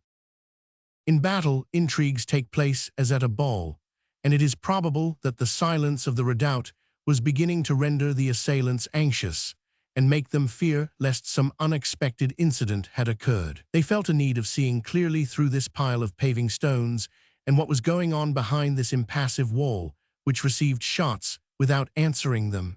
The insurgents suddenly perceived a helmet glistening in the sun upon an adjoining roof. A sapper was leaning against a tall chimney pot, and apparently a sentry there. He looked down into the barricade. "That's a troublesome spy," said Enjolras. Jean had returned Enjolras his fowling piece, but still had his own musket. Without saying a word, he aimed at the sapper, and a second later the helmet, struck by a bullet, fell noisily into the street. The soldier disappeared with all possible haste. A second watchman took his place, and it was an officer. Jean Valjean, who had reloaded his musket, aimed at the newcomer and sent the officer's helmet to join the privates. The officer was not obstinate, but withdrew very quickly. This time the hint was understood, and no one again appeared on the roof. "Why did you not kill the man?" Bossuet asked Jean Valjean, who, however, made no reply. Chapter 12. Chapter 501. Sorter the partisan of order. Bossuet muttered in Combeferre's ear, "He has not answered my question." "He is a man who does kind actions with musket shots," said Combeferre. Those who have any recollection of this now distant epoch know that the suburban National Guards were valiant against the insurrection, and they were peculiarly brave and obstinate in the days of June, 1832. Any worthy landlord, whose establishment the insurrection injured, became leonine on seeing his dancing-room deserted, and let himself be killed in order to save order represented by the suburban public house. At this time, which was at once heroic and bourgeois, in the presence of ideas which had their knights, interests had their paladins, and the prosaic nature of the motive took away none of the bravery of the movement. The decrease of a pile of crowns made bankers sing the Marseillaise, men lyrically shed their blood for the till, and defended with laced Ammonian enthusiasm the shop, that immense diminutive of the country. Altogether, there was a good deal that was very serious in all this. Social interests were entering into a contest, while awaiting the day when they would enter a state of equilibrium. Another sign of this time was the anarchy mingled with the governmentalism, a barbarous name of the correct party, and men were for order without discipline. The drums played unexpectedly fancy calls at the command of some colonel of the National Guard. One captain went under fire through inspiration, while some National Guards fought for the idea and on their own account. In critical moments during the riots, men followed the advice of their chiefs less than their own instincts, and there were in the army of order real guerrilleros, some of the sword like Fannicot, and others of the pen like Henry Fonfred. Civilization, unhappily represented at this period more by an aggregation of interests than by a group of principles, was, or believed itself to be, in danger. It uttered the alarm cry, and every man, constituting himself a center, defended, succored, and protected it in his own way, and the first comer took on himself to save society. Zeal sometimes went as far as extermination. A platoon of National Guards constituted themselves of their own authority a council of war, and tried and executed in 5 minutes an insurgent prisoner. It was an improvisation of this nature which killed Jean Prouvaire. It is that ferocious lynch law with which no party has the right to reproach another, for it is applied by the Republic in America as by monarchy in Europe. This lynch law was complicated by mistakes. On a day of riot, a young poet of the name of Paul-Aimé Garnier was pursued on the Place Real at the bayonet's point, and only escaped by taking shelter under the gateway at number 6. "There's another of those Saint Simonians," they shouted, and wished to kill him. Now he had under his arm a volume of the memoirs of the Duc de Saint-Simon. A National Guard read on the back the words, "Saint Simon," and shouted, "Death to him." On June 6, 1832, a company of suburban National Guards, commanded by Captain Fannicot, to whom we have already referred, decimated the Rue de la Chanvrerie for his own good pleasure, and on his own authority. This fact, singular though it is, was proved by the judicial report drawn up in consequence of the insurrection of 1832. Captain Fannicot, an impatient and bold bourgeois, a species of condottiere of order, and a fanatical and insubmissive governmentalist, could not resist the attraction of firing prematurely, and taking the barricade all by himself, that is to say, with his company. Exasperated at the successive apparition of the red flag and the old coat, which he took for the black flag, he loudly blamed the generals and commanders of corps, who were holding councils, as they did not think the decisive moment for assault had arrived, but were letting the insurrection stew in its own gravy, according to a celebrated expression of one of them. As for him, he thought the barricade ripe, and as everything that is ripe is bound to fall, he made the attempt. Of course, that would be funny. It's so jolly easy to find out a week after where a wedding party has gone to that passed during the Mardi Gras. A pin in a bundle of hay. Is it possible? No matter, you must try. Do you hear, Azelma? The two files recommenced their opposite movement on the boulevard, and the carriage of masks lost out of sight that which contained the bride. Chapter 2. Jean Valjean still has his arm in a sling. To realize one's dream, to whom is this granted? There must be elections for this in heaven. We are the unconscious candidates, and the angels vote. Cosette and Marius had been elected. Cosette, both at the mayoralty and at church, was brilliant and touching. Toussaint, helped by Nicolette, had dressed her. Cosette wore over a skirt of white taffetas her dress of Binch lace, a veil of English point, a necklace of fine pearls, and a crown of orange flowers. All this was white, and in this whiteness she was radiant. It was an exquisite candor, expanding and becoming transfigured in light. She looked like a virgin on the point of becoming a goddess. Marius's fine hair was shining and perfumed, and here and there a glimpse could be caught, under the thick curls, of pale lines, which were the scars of the barricade. The grandfather, superb, with head erect, amalgamating in his toilette and manners all the elegances of the time of Barras, gave his arm to Cosette. He took the place of Jean Valjean, who, owing to his wound, could not give his hand to the bride.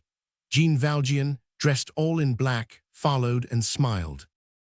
"Monsieur Fauchelevent," the grandfather said to him, "this is a glorious day, and I vote the end of afflictions and cares. Henceforth there must be no sorrow anywhere. By heaven, I decree joy. Misfortune has no right to exist, and it is a disgrace for the azure of heaven that there are unfortunate men. Evil does not come from man, who at the bottom is good, but all human miseries have their capital and central government in hell, otherwise called the Tuileries of the devil. There, I am making demagogic remarks at present. For my part, I have no political opinions left, and all I stick to is that men should be rich, that is to say, joyous." When, at the end of all the ceremonies, after pronouncing before the mayor and before the priest every yes that is possible, after signing the register at the municipality and in the sacristy, after exchanging rings, after kneeling side by side under the canopy of white moire in the smoke of the censer, they arrived holding each other by the hand, admired and envied by all. Marius in black, she in white, preceded by the beadle in the colonel's epaulets, striking the flagstones with his halbert, between two rows of dazzled spectators, at the church doors which were thrown wide open, ready to get into their carriage, and then all was over. Cosette could not yet believe it. She looked at Marius, she looked at the crowd, she looked at heaven. It seemed as if she were afraid of awaking. Her astonished and anxious air imparted something strangely enchanting to her. In returning, they both rode in the same carriage, Marius seated by Cosette's side, and M. Gillenormand and Jean Valjean forming their vis-à-vis. Aunt Gillenormand had fallen back a step and was in the second carriage. "My children," the grandfather said, "you are now M. le Baron and Madame la Baronne with 30,000 francs a year."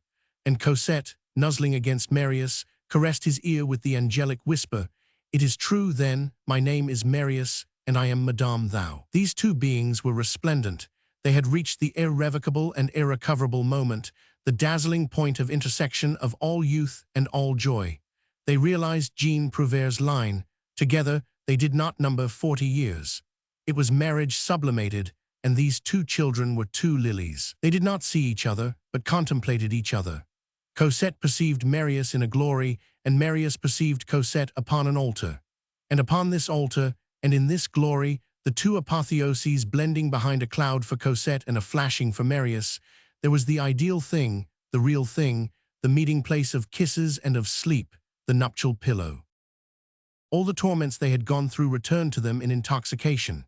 It appeared to them as if the griefs, the sleeplessness, the tears, the anguish, the terrors, and the despair, by being converted into caresses and sunbeams, rendered more charming still the charming hour which was approaching, and that their sorrows were so many handmaidens who performed the toilette of joy. How good it is to have suffered! Their misfortunes made a halo for their happiness, and the long agony of their love ended in an ascension. There was in these two souls the same enchantment, tinged with voluptuousness in Marius and with modesty in Cosette. They said to each other in a whisper, "We will go and see again our little garden in the Rue Plumet." The folds of Cosette's dress were upon Marius. Such a day is an ineffable blending of dream and certainty.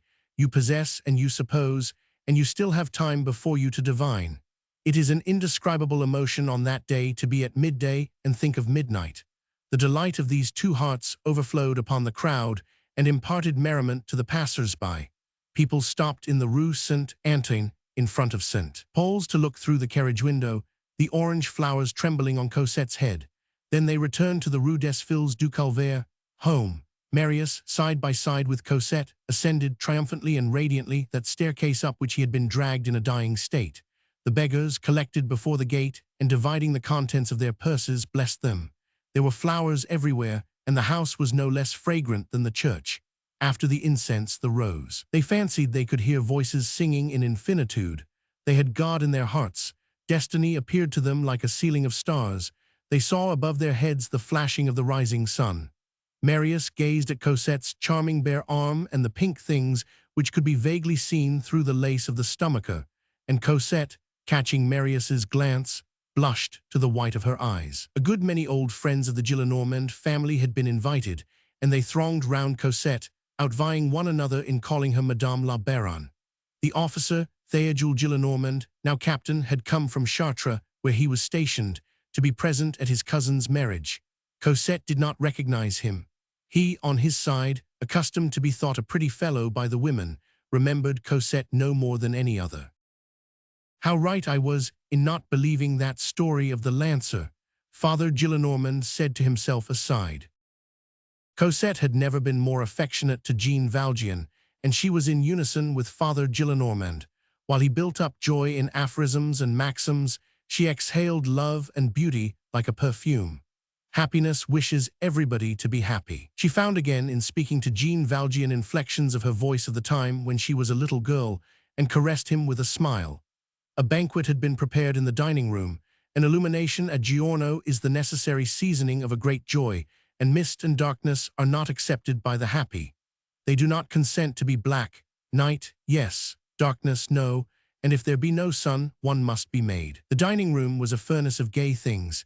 In the center, above the white glistening tables, hung a Venetian chandelier, with all sorts of colored birds, blue, violet, red, and green, perched among the candles. Round the chandelier were girandoles, and on the walls were mirrors with 3 and 4 branches. Glasses, crystal, plate, china, crockery, gold, and silver, all flashed and rejoiced. The spaces between the candelabra were filled up with bouquets, so that where there was not a light there was a flower. In the anteroom 3 violins and a flute played some of Haydn's quartets.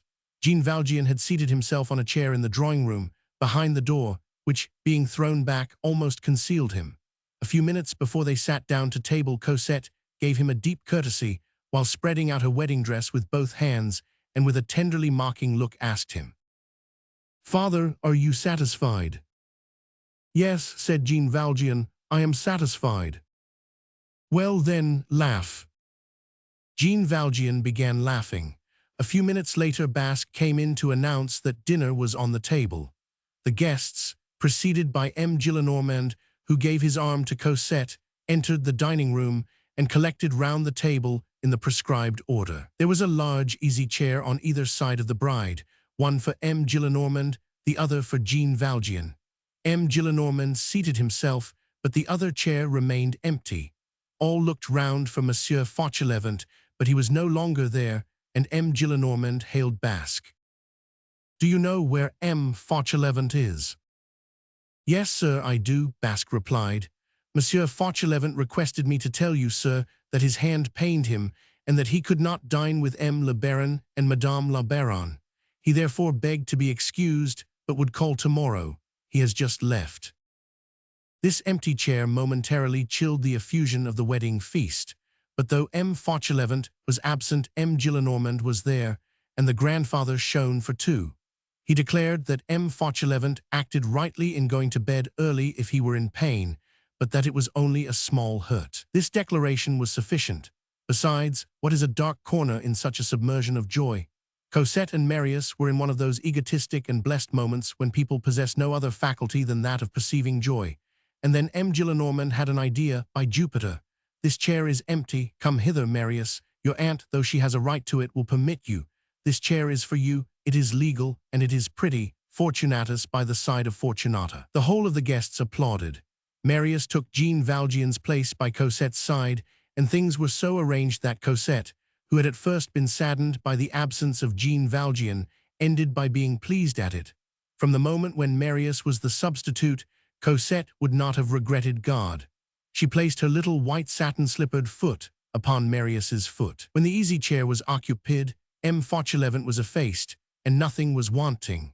5 minutes later, all the guests were laughing from one end of the table to the other, with all the forgetfulness of humor.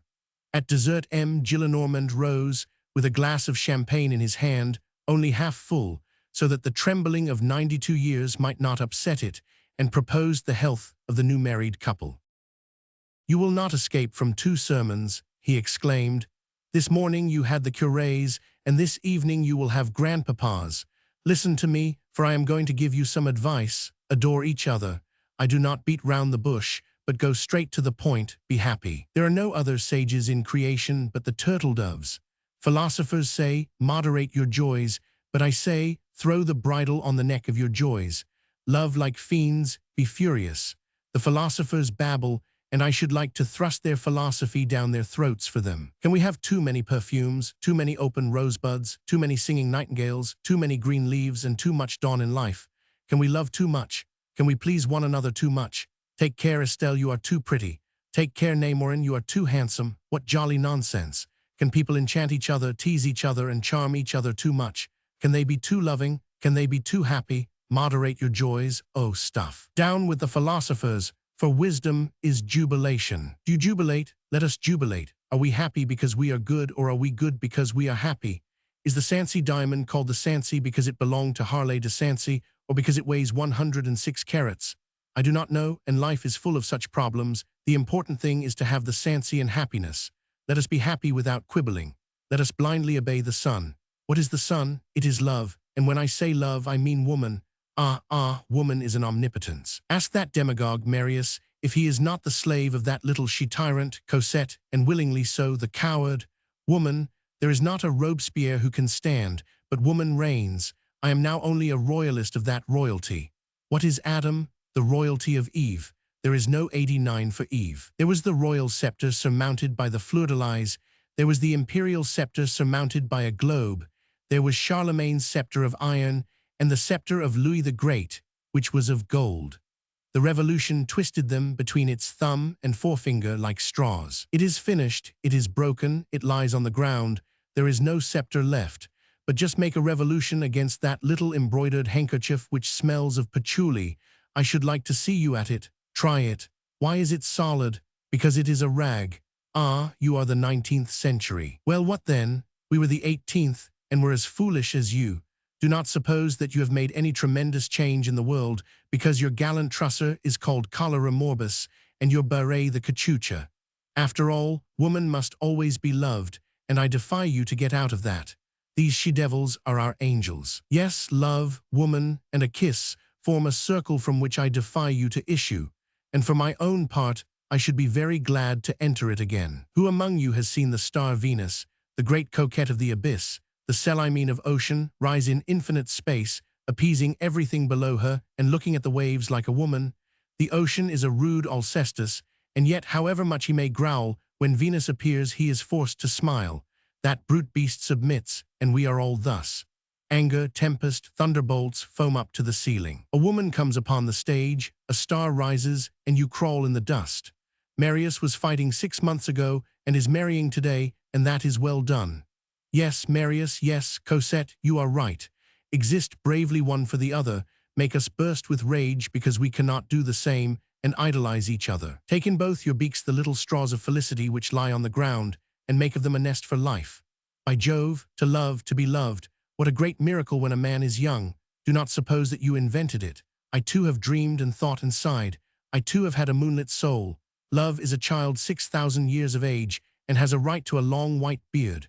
Methuselah is a baby by the side of Cupid. 60 centuries back man and woman got out of the scrape by loving. The devil, who is cunning, took to hating man, but man, who is more cunning still, took to loving woman.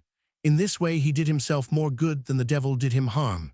That trick was discovered simultaneously with the terrestrial paradise. My friends, the invention is old, but it is brand new.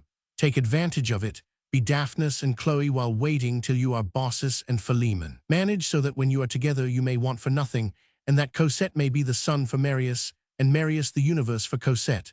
Cosette, let your fine weather be your husband's smiles.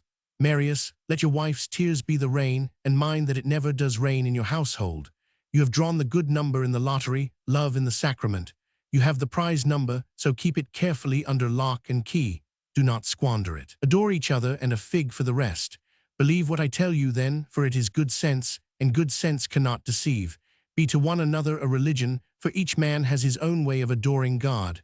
Saperlot, the best way of adoring God is to love one's wife. I love you, that is my catechism, and whoever loves is orthodox. The oath of Henry IV. Places sanctity between guttling and intoxication. Venter Saint Gris, I do not belong to the religion of that oath, for woman is forgotten in it, and that surprises me on the part of Henry IV. Oath, my friends, long live woman. I am old, so people say, but it is amazing how disposed I feel to be young. I should like to go and listen to the bagpipes in the woods. These children, who succeed in being beautiful and satisfied, intoxicate me. I am quite willing to marry if anybody will have me. It is impossible to imagine that God has made us for anything else than this, to idolize, to purr, to strut, to be a pigeon, to be a cock, to caress our lovers from morning till night, to admire ourselves in our little wife, to be proud, to be triumphant, and to swell. Such is the object of life. That, without offense, is what we thought in our time, when we were young men. Ah, Vertubambach, what charming women there were in those days, what ducks! I made my ravages among them, then love each other.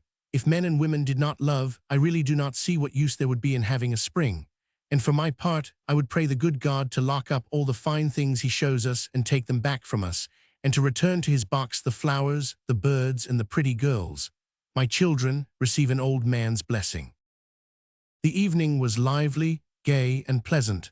The sovereign good humor of the grandfather gave the tone to the whole festivity, and each was regulated by this almost centenary heartiness. There was a little dancing and a good deal of laughter. It was a merry wedding, to which that worthy old fellow, once on a time, might have been invited. However, he was present in the person of Father Gillenormand. There was a tumult, and then a silence. The married couple disappeared. A little after midnight, the Gillenormand mansion became a temple. Here we stop, for an angel stands on the threshold of wedding nights, smiling, and with finger on lip. The mind becomes contemplative before this sanctuary in which the celebration of love is held. There must be rays of light above such houses, and the joy which they contain must pass through the walls in brilliancy, and vaguely irradiate the darkness. It is impossible for this sacred and fatal festival not to send a celestial radiance to infinitude. Love is the sublime crucible in which the fusion of man and woman takes place. The one being, the triple being, the final being, the human trinity issue from it. This birth of two souls in one must have emotion for the shadows. The lover is the priest, and the transported virgin feels an awe. A portion of this joy ascends to God. When there is really marriage, that is to say, when there is love, the ideal is mingled with it, and a nuptial couch forms in the darkness a corner of the dawn. If it was given to the mental eye to perceive the formidable and charming visions of higher life, it is probable that it would see the forms of night, the unknown winged beings, the blue wayfarers of the invisible, bending down round the luminous house, satisfied and blessing, pointing out to each other the virgin bride, who is gently startled, and having the reflection of human felicity on their divine countenances. If at this supreme hour, the pair, dazzled with pleasure, and who believed themselves alone, were to listen, they would hear in their chamber a confused rustling of wings, for perfect happiness implies the guarantee of angels. This little obscure alcove has an entire heaven for its ceiling. When two mouths, which have become sacred by love, approach each other in order to create, it is impossible but that there is a tremor in the immense mystery of the stars above this ineffable kiss. These felicities are the real ones. There is no joy beyond their joys. Love is the sole ecstasy, and all the rest weeps. To love or to have loved is sufficient. Ask nothing more after that. There is no other pearl to be found in the dark folds of life, for love is a consummation. Chapter 3. The Inseparable. What had become of Jean Valjean? Directly after he had laughed in accordance with Cosette's request, as no one was paying any attention to him, Jean Valjean rose and unnoticed reached the anteroom. It was the same room which he had entered 8 months previously, black with mud and blood and gunpowder, bringing back the grandson to the grandfather. The old paneling was garlanded with flowers and leaves. The musicians were seated on the sofa, upon which Marius had been deposited. Basque, in black coat, knee breeches, white cravat, and white gloves, was placing wreaths of roses round each of the dishes which was going to be served up. Jean Valjean showed him his arm in the sling, requested him to explain his absence, and quitted the house. The windows of the dining room looked out on the street, and Valjean stood for some minutes motionless in the obscurity of those radiant windows. He listened, and the confused sound of the banquet reached his ears. He heard the grandfather's loud and dictatorial voice, the violins, the rattling of plates and glasses, the bursts of laughter, and amid all these gay sounds, he distinguished Cosette's soft, happy voice. He left the Rue des Filles du Calvaire and returned to the Rue de l'Homme-Armé. In going home, he went along the Rue Saint-Louis, the Rue Culture Sainte-Catherine, and the Blancs-Manteaux.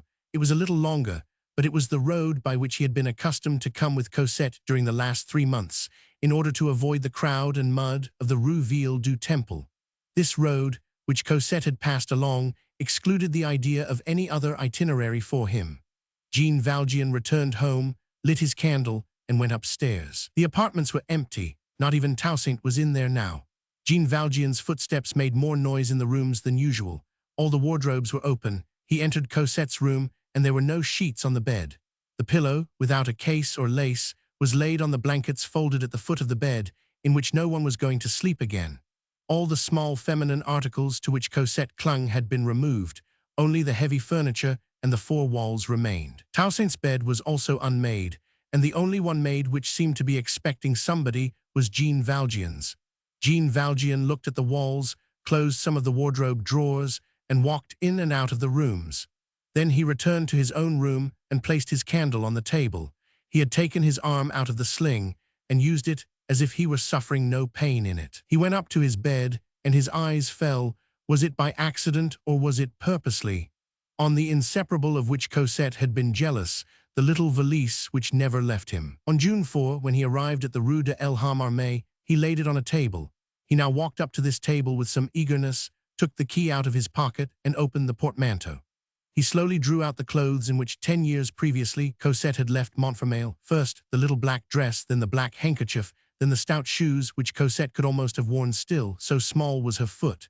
Next the petticoat, then the apron, and lastly the woolen stockings. These stockings, in which the shape of a little leg was gracefully marked, were no longer than Jean Valjean's hand. All these articles were black, and it was he who took them for her to Montfermeil. He laid each article on the bed as he took it out, and he thought and remembered. It was in winter, a very cold December. She was shivering under her rags, and her poor feet were quite red in her wooden shoes. He, Jean Valjean, had made her take off these rags and put on this mourning garb. The mother must have been pleased in her tomb to see her daughter wearing mourning for her, and above all, to see that she was well clothed and was warm.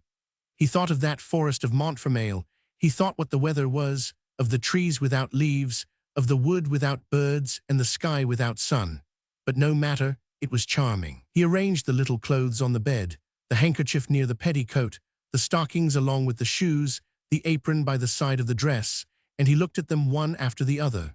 She was not much taller than that. She had her large doll in her arms. She had put her louis d'or in the pocket of this apron. She laughed. They walked along holding each other's hand, and she had no one but him in the world. Then his venerable white head fell on the bed. His old stoical heart broke. His face was buried in Cosette's clothes, and had anyone passed upstairs at that moment, he would have heard frightful sobs. Chapter 4. Chapter 1999. Orteljeker. The old formidable struggle, of which we have already seen several phases, began again. Jacob only wrestled with the angel for one night. Alas, how many times have we seen Jean Valjean caught round the waist in the darkness by his conscience and struggling frantically against it. An extraordinary struggle. At certain moments the foot slips, at others the ground gives way. How many times had that conscience, clinging to the right, strangled and crushed him? How many times had inexorable truth set its foot on his chest? How many times had he, felled by the light, cried for mercy? How many times had that implacable light, illumined within and over him by the bishop, dazzled him when he wished to be blinded? How many times had he risen again in the contest, clung to the rock, supported himself by sophistry, and been dragged through the dust, at one moment throwing his conscience under him, at another thrown by it? How many times, after an equivocation, after the treacherous and specious reasoning of egotism, had he heard his irritated conscience cry in his ears, "Trickster! Wretch!" How many times had his refractory thoughts groaned convulsively under the evidence of duty? What secret wounds he had, which he alone felt bleeding! What excoriations there were in his lamentable existence! How many times had he risen, bleeding, mutilated, crushed, enlightened, with despair in his heart and serenity in his soul? And though vanquished, he felt himself the victor, and after having dislocated, tortured, and broken him, his conscience, erect before him, luminous and tranquil, would say to him, "Now go in peace." What a mournful peace, alas, after issuing from such a contest. This night, however, Jean Valjean felt that he was fighting his last battle. A crushing question presented itself. Predestinations are not all straight. They do not develop themselves in a rectilinear avenue before the predestined man. They have blind alleys, zigzags, awkward corners, and perplexing crossroads. Jean Valjean was halting at this moment at the most dangerous of these crossroads. He had reached the supreme crossing of good and evil, and had that gloomy intersection before his eyes. This time again, as had already happened in other painful interludes, two roads presented themselves before him, one tempting, the other terrifying. Which should he take?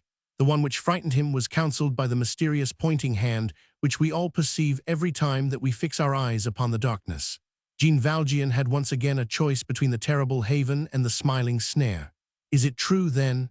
The soul may be cured, but not destiny. What a frightful thing, an incurable destiny.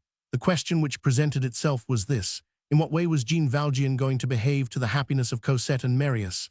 That happiness he had willed, he had made, and at this hour, in gazing upon it, he could have the species of satisfaction which a cutler would have who recognized his trademark upon a knife when he drew it all smoking from his chest. Cosette had Marius, Marius possessed Cosette. They possessed everything, even wealth, and it was his doing. But now that this happiness existed and was there, how was he, Jean Valjean, to treat it? Should he force himself upon it and treat it as if belonging to himself?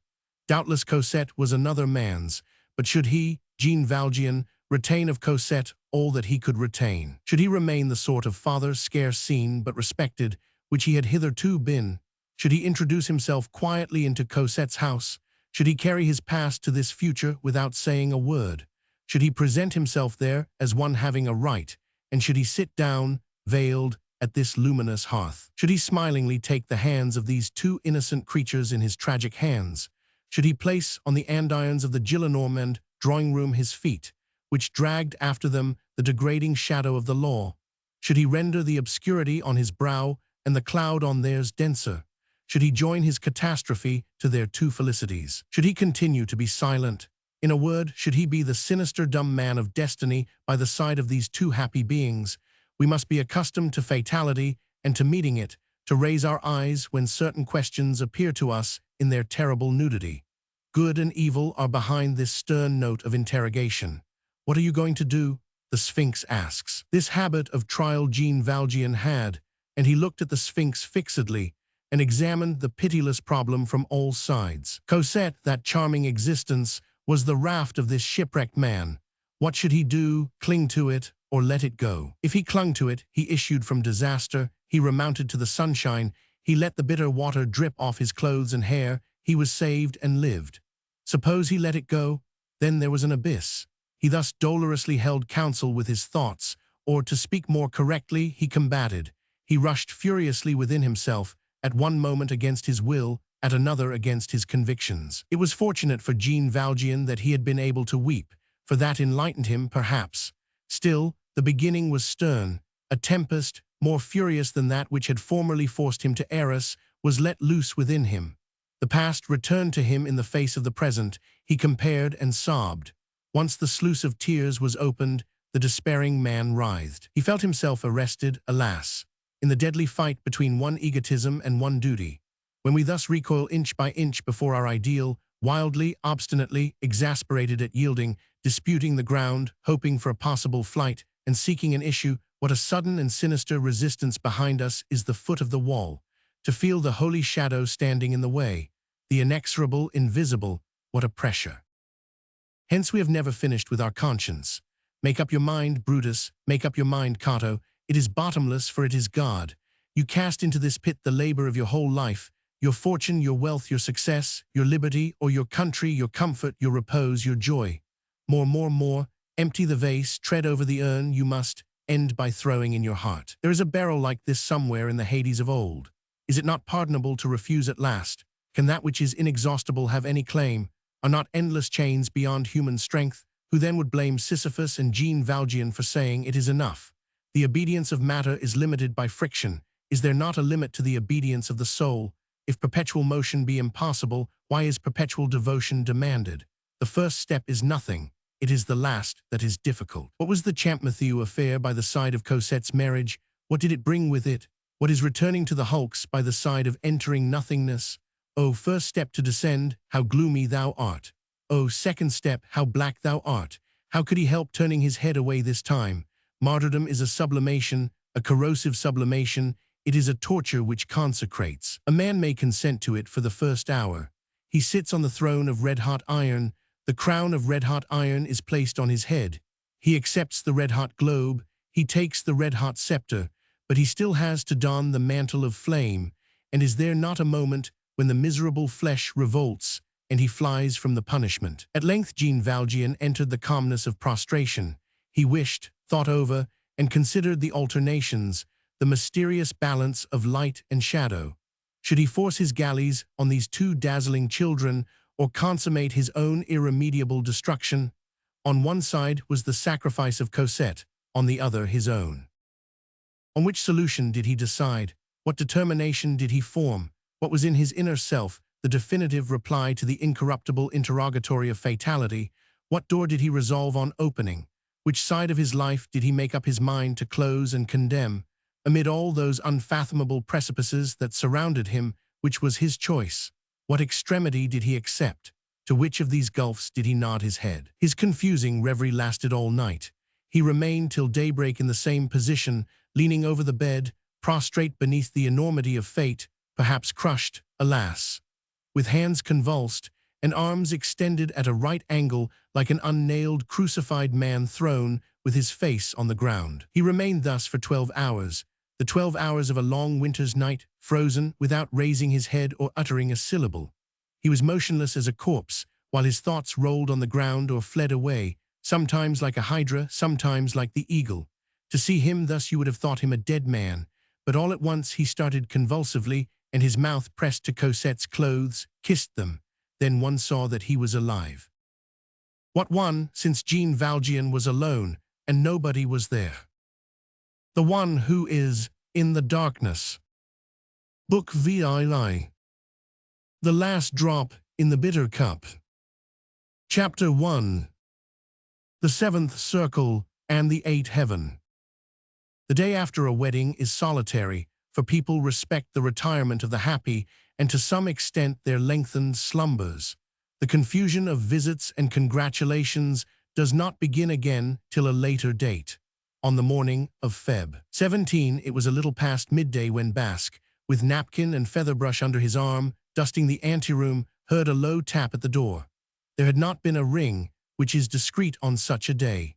Basque opened and saw M. Fauchelevent. He conducted him to the drawing-room, which was still topsy-turvy and looked like the battlefield of the previous day's joys. "Really, sir," observed Basque, "we woke late." "Is your master up?" Jean Valjean asked. "How is your hand, sir?" Basque replied. "Better. Is your master up?" "Which one, the old or the new?" "Monsieur Pontmercy." "Monsieur le Baron," said Basque, drawing himself up. A baron is before all a baron to his servants. A portion of it comes to them, and they have what a philosopher would call the spray of the title, and that flatters them. Marius, we may mention in passing, a militant republican as he had proved, was now a baron in spite of himself. A little revolution had taken place in the family with reference to this title. It was M. Gillenormand who was attached to it, and Marius who had fallen away from it. But Colonel Pontmercy had written, "My son will bear my title," and Marius obeyed. And then Cosette, in whom the woman was beginning to germinate, was delighted at being a baroness. "Monsieur le Baron," repeated Basque, "I will go and see. I will tell him that Monsieur Fauchelevent is here." "No, do not tell him it is I. Tell him that someone wishes to speak to him privately, and do not mention my name." "Oh," said Basque. "I wish to surprise him." "Ah," Basque repeated, giving himself his second "ah," as an explanation of the first. And he left the room, and Jean Valjean remained alone. The drawing-room, as we said, was all in disorder, and it seemed as if you could still hear the vague sounds of the wedding. On the floor were all sorts of flowers, which had fallen from garlands and headdresses, and the candles burned down to the socket added wax stalactites to the crystal of the lustres. Not an article of furniture was in its place. In the corner 3 or 4 easy chairs, drawn close together and forming a circle, looked as if they were continuing a conversation. The ensemble was laughing, for there is a certain grace left in a dead festival, for it has been happy. Upon those disarranged chairs, amid those fading flowers, and under those extinguished lamps, persons have thought of joy. The sun succeeded the chandelier, and gaily entered the drawing-room. A few moments passed, during which Jean Valjean remained motionless at the spot where Basque left him. His eyes were hollow, and so sunk in their sockets by sleeplessness that they almost disappeared. His black coat displayed the fatigued creases of a coat which has been up all night, and the elbows were white with that down which friction with linen leaves on cloth. Jean Valjean looked at the window designed on the floor at his feet by the sun. There was a noise at the door, and he raised his eyes. Marius came in with head erect, laughing mouth, a peculiar light over his face, a smooth forehead, and a flashing eye. He, too, had not slept. "It is you, father," he exclaimed, on perceiving Jean Valjean. "Why, that ass Basque affected the mysterious. But you have come too early. It is only 12:30, and Cosette is asleep." That word, father, addressed to M. Fauchelevent by Marius, signified supreme felicity. There had always been, as we know, a cliff, a coldness and constraint between them, ice to melt or break. Marius was so intoxicated that the cliff sank, the ice dissolved, and M. Fauchelevent was for him, as for Cosette, a father. He continued, the words overflowed with him, which is peculiar to these divine paroxysms of joy. "How delighted I am to see you! If you only knew how we missed you yesterday. Good day, father. How is your hand? Better, is it not?" And satisfied with the favorable answer which he gave himself, he went on. "We both spoke about you, for Cosette loves you so dearly. You will not forget that you have a room here, for we will not hear a word about the Rue de l'Homme Armé. I do not know how you were able to live in that street, which is sick and mean and poor, which has a barrier at one end where you feel cold and which no one can enter. You will come and install yourself here, and from today or else you will have to settle with Cosette. She intends to lead us both by the nose, I warn you. You have seen your room, it is close to ours and looks out on the gardens. We have had the lock mended, the bed is made. It is all ready, and you have only to move in. Cosette has placed close to your bed a large old easy chair of Utrecht velvet, to which she said, "Hold out your arms to him." Every spring a nightingale comes to the clump of acacias which faces your windows, and you will have it in 2 months. You will have its nest on your left and ours on your right. At night it will sing, and by day Cosette will talk. Your room faces due south. Cosette will arrange your books in it, the travels of Captain Cook and the other, Vancouver's travels, and all your matters. There is, I believe, a valise to which you are attached, and I have arranged a corner of honor for it. You have won my grandfather, for you suit him. We will live together. Do you know whist?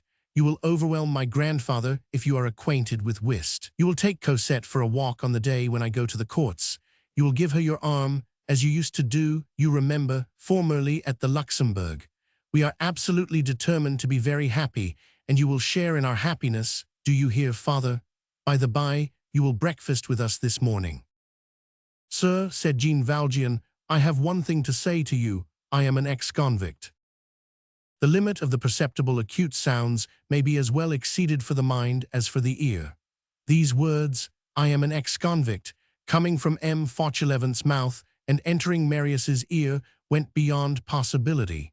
Marius did not hear. It seemed to him as if something had been just said to him, but he knew not what. He stood with gaping mouth. Jean Valjean unfastened the black handkerchief that supported his right arm, undid the linen rolled round his hand, bared his thumb, and showed it to Marius. I have nothing the matter with my hand, he said. Marius looked at the thumb. There was never anything the matter with it, Jean Valjean added. There was, in fact, no sign of a wound, Jean Valjean continued. It was proper that I should be absent from your marriage, and I was so as far as I could be. I feigned this wound in order not to commit a forgery and render the marriage deeds null and void. Marius stammered. What does this mean? It means, Jean Valjean replied, that I have been to the galleys. You are driving me mad, said the horrified Marius. Monsieur Pontmercy, said Jean Valjean, I was 19 years at the galleys for robbery. Then I was sentenced to them for life, for robbery and a second offense. At the present moment, I am an escaped convict. Although Marius recoiled before the reality, refused the facts, and resisted the evidence, he was obliged to yield to it. He was beginning to understand, and as always happens in such a case, he understood too much. He had the shudder of a hideous internal flash, and an idea that made him shudder crossed his mind. He foresaw a frightful destiny for himself in the future. Say all, he exclaimed, you are Cosette's father. And he fell back 2 steps, with a movement of indescribable horror. Jean Valjean threw up his head with such a majestic attitude that he seemed to rise to the ceiling. It is necessary that you should believe me here, sir, although the oath of men like us is not taken in a court of justice. Here there was a silence, and then with a sort of sovereign and sepulchral authority he added, speaking slowly and laying a stress on the syllables. You will believe me, I Cosette's father, before heaven no, Monsieur le Baron Pontmercy. I am a peasant of Faverolles and earn my livelihood by pruning trees. My name is not Fauchelevent, but Jean Valjean. I am nothing to Cosette, so reassure yourself. Marius stammered. Who proves it to me? I do, since I say it. Marius looked at this man. He was mournful and calm, and no falsehood could issue from such calmness. What is frozen is sincere, and the truth could be felt in this coldness of the tomb. I do believe you, said Marius. Jean Valjean bowed his head, as if to note the fact, and continued. What am I to Cosette, a passer-by? 10 years ago I did not know that she existed. I love her, it is true, For men love a child which they have seen little when old themselves. When a man is old, he feels like a grandfather to all little children. You can, I suppose, imagine that I have something which resembles a heart. She was an orphan, without father or mother, and needed me, and that is why I came to love her. Children are so weak that the first comer, even a man like myself, may be their protector. I performed this duty to Cosette. I cannot suppose that so small a thing can be called a good action, but if it be one, well, assume that I did it. Record that extenuating fact. Today Cosette leaves my life, and our two roads separate. Henceforth I can do no more for her. She is Madame Pontmercy. Her providence has changed, and she has gained by the change, so all is well. As for the 600,000 francs, you say nothing of them, but I will meet your thought halfway. They are a deposit.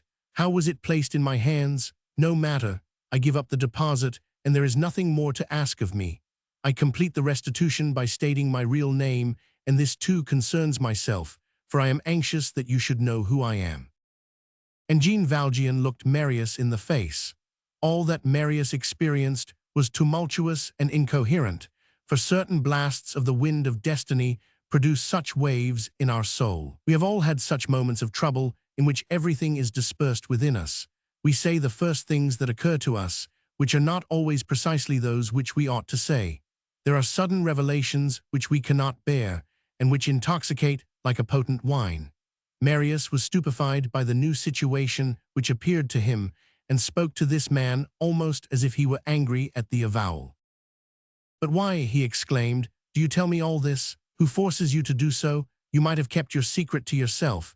You are neither denounced, nor pursued, nor tracked. You have a motive for making the revelation so voluntarily. Continue, there is something else. For what purpose do you make this confession? For what motive?" "For what motive?" Jean Valjean answered in a voice so low and dull that it seemed as if he were speaking to himself rather than Marius. "For what motive, in truth, does this convict come here to say, 'I am a convict'? Well, yes, the motive is a strange one. It is through honesty. The misfortune is that I have a thread in my heart which holds me fast, and it is especially when a man is old that these threads are most solid. The whole of life is undone around, but they resist. Had I been enabled to tear away that thread, break it, unfasten or cut the knot, and go a long way off, I would be saved and needed only to start. There are diligences in the Rue du Boulot. You are happy, and I am off. I tried to break that thread. I pulled at it, it held out, it did not break, and I pulled out my heart with it. Then I said, I cannot live anywhere else and must remain. Well, yes, but you are right.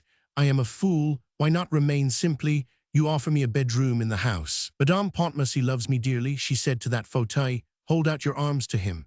Your grandfather asks nothing better than to have me. I suit him. We will live all together, have our meals in common. I will give my arm to Cosette. To Madame Pontmercy, forgive me, but it is habit. We will have only one roof, one table, one fire, the same chimney corner in winter, the same walk in summer. That is joy, that is happiness, that is everything. We will live in one family." At this word, Jean Valjean became fierce.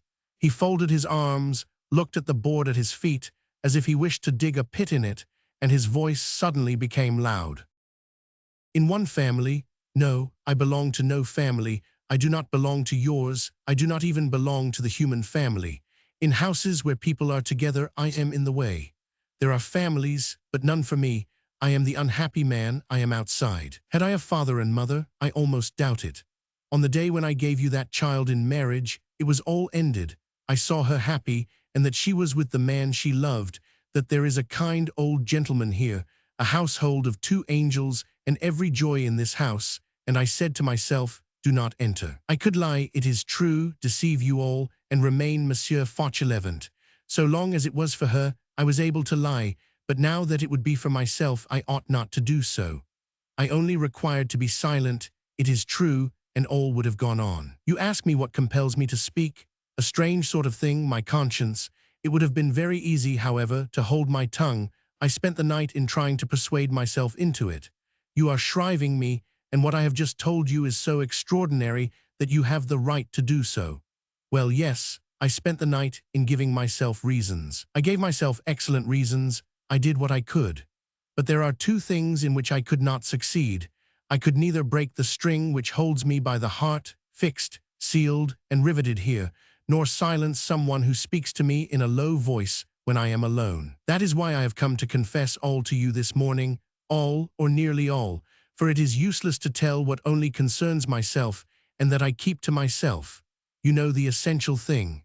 I took my mystery then and brought it to you and ripped it up before your eyes. It was not an easy resolution to form, and I debated the point the whole night. Oh, you may fancy that I did not say to myself that this was not the Champmatthew affair, that in hiding my name I did no one any harm, that the name of Fauchelevent was given me by Fauchelevent himself in gratitude for a service rendered, and that I might fairly keep it, and that I should be happy in this room which you offer me, that I should not be at all in the way, that I should be in my little corner, and that while you had Cosette, I should have the idea of being in the same house with her.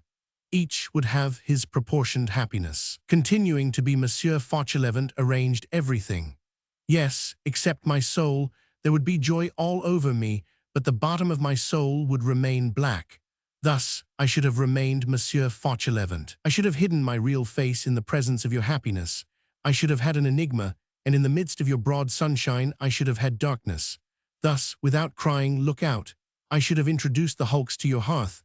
I should have sat down at your table with the thought that if you knew who I was you would expel me, and let myself be served by the servants who, had they known, would have said, "What a horror." I should have touched you with my elbow, which you have a right to feel offended at, and swindled you out of shakes of the hand. There would have been in your house a divided respect between venerable grey hairs and branded grey hairs. In your most intimate hours, when all hearts formed themselves to each other, when we were all four together, the grandfather, you two, and I, there would have been a stranger there. Hence I, a dead man, would have imposed myself on you who are living, and I should have sentenced her for life. You, Cosette, and I would have been three heads in the green cap. Do you not shudder? I am only the most crushed of men, but I should have been the most monstrous. And this crime I should have committed every day, and this falsehood I should have told every day, and this face of night I should have worn every day. And to you I should have given a portion of my stain every day. To you, my beloved, to you, my children, to you, my innocence. Holding one's tongue is nothing. Keeping silence is simple. No, it is not simple, for there is a silence which lies, and my falsehood, and my fraud, and my indignity, and my cowardice, and my treachery, and my crime I should have drunk drop by drop. I should have spat it out, and then drunk it again. I should have ended at midnight and begun again at midday, and my good day would have lied, and my good night would have lied, and I should have slept upon it, and eaten it with my bread, and I should have looked at Cosette, and responded to the smile of the angel with the smile of the condemned man, and I should have been an abominable scoundrel, and for what purpose? To be happy. I happy? Have I the right to be happy? I am out of life, sir. Jean Valjean stopped, and Marius listened, for such enchainments of ideas and agonies cannot be interrupted. Jean Valjean lowered his voice again, yet it was no longer the dull voice, but the sinister voice. You ask why I speak. I am neither denounced nor pursued nor tracked, you say. Yes, I am denounced. Yes, I am pursued. Yes, I am tracked. By whom? By myself. It is I who bar my own passage, and I drag myself along, and I push myself, and I arrest myself, and execute myself, and when a man holds himself, he is securely held. And seizing his own collar, and dragging it toward Marius, he continued. Look at this fist. Do you not think that it holds this collar so as not to let it go? Well, conscience is a very different hand. If you wish to be happy, sir, you must never understand duty, for so soon as you have understood it, it is implacable. People may say that it punishes you for understanding it, but no, it rewards you for it places you in a hell where you feel God by your side. A man has no sooner torn his entrails than he is at peace with himself. And with an indescribable accent he added, Monsieur Pontmercy, that has no common sense. I am an honest man. It is by degrading myself in your eyes that I raise myself in my own. This has happened to me once before, but it was less painful. It was nothing. Yes, an honest man. I should not be one if you had, through my fault, continued to esteem me, but now that you despise me I am so. I have this fatality upon me, that as I am never able to have any but stolen consideration, this consideration humiliates and crushes me internally, and in order that I may respect myself people must despise me. Then I draw myself up. I am a galley slave who obeys his conscience. I know very well that this is not likely, but what would you have me do? It is so. I have made engagements with myself and keep them. There are meetings which bind us. There are accidents which drag us into duty. Look you, Monsieur Pontmercy, things have happened to me in my life." Jean Valjean made another pause, swallowing his saliva with an effort, as if his words had a bitter aftertaste, and he continued. "When a man has such a horror upon him, he has no right to make others share it unconsciously. He has no right to communicate his plague to them. He has no right to make them slip over his precipice without their perceiving it. He has no right to drag his red cap over them, and no right craftily to encumber the happiness of another man with his misery, to approach those who are healthy and touch them in the darkness with his invisible ulcer is hideous. Fauchelevent may have lent me his name, but I have no right to use it. He may have given it to me, but I was unable to take it. A name is a self. Look you, sir, I have thought a little and read a little, though I am a peasant, and you see that I express myself properly. I explain things to myself and have carried out my own education. Well, yes, to abstract a name and place one's self under it is dishonest. The letters of the alphabet may be filched like a purse or a watch. To be a false signature in flesh and blood, to be a living false key, to enter among honest folk by picking their lock, never to look, but always to squint, to be internally infamous. No, no, no, no. It is better to suffer, blade, weep, tear one's flesh with one's nails, pass the nights writhing in agony, and gnaw one's stomach and soul. That is why I have come to tell you all this, voluntarily, as you remarked." He breathed painfully and uttered this last remark. "Formerly, I stole a loaf in order to live. Today, I will not steal a name in order to live." "To live," Marius interrupted, "you do not require that name to live." "I understand myself," Jean Valjean replied, raising and drooping his head several times in succession. There was a stillness. Both remained silent, sunk as they were in a gulf of thought. Marius was sitting near a table and supporting the corner of his mouth on one of his fingers. Jean Valjean walked backwards and forwards. He stopped before a glass and remained motionless. Then, as if answering some internal reasoning, he said, as he looked in this glass, in which he did not see himself, "While at present, I am relieved." He began walking again and went to the other end of the room. At the moment when he turned, he perceived that Marius was watching his walk, and he said to him, with an indescribable accent, "I drag my leg a little. You understand why now." Then he turned round full to Marius. "And now, sir, imagine this. I have said nothing. I have remained Monsieur Fauchelevent. I have taken my place in your house. I am one of your family. I am in my room. I come down to breakfast in my slippers. At night we go to the play, all three. I accompany Madame Pontmercy to the Tuileries and to the Place Royale. We are together, and you believe me your equal. One fine day I am here, you are there. We are talking and laughing, and you hear a voice cry this name, Jean Valjean, and then that fearful hand, the police, issues from the shadow and suddenly tears off my mask." He was silent again. Marius had risen with a shudder, and Jean Valjean continued. "What do you say to that?"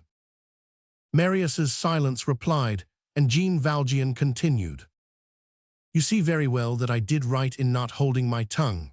Be happy, be in heaven, be the angel of an angel, be in the sunshine, and content yourself with it, and do not trouble yourself as to the way in which a poor condemned man opens his heart and does his duty.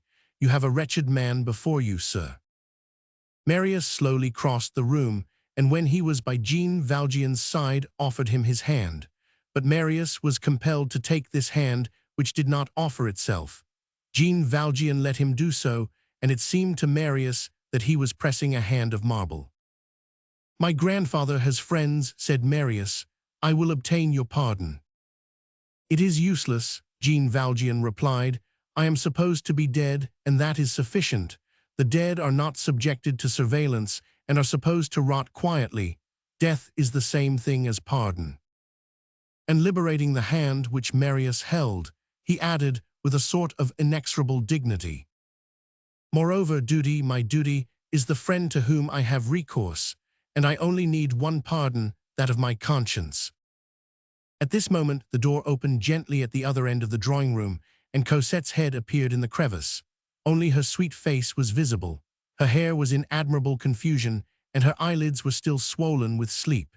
She made the movement of a bird thrusting its head out of the nest, looked first at her husband, then at Jean Valjean, and cried to them laughingly. It looked like a smile issuing from a rose. "I will bet that you are talking politics. How stupid that is, instead of being with me." Jean Valjean started. "Cosette," Marius stammered, and he stopped.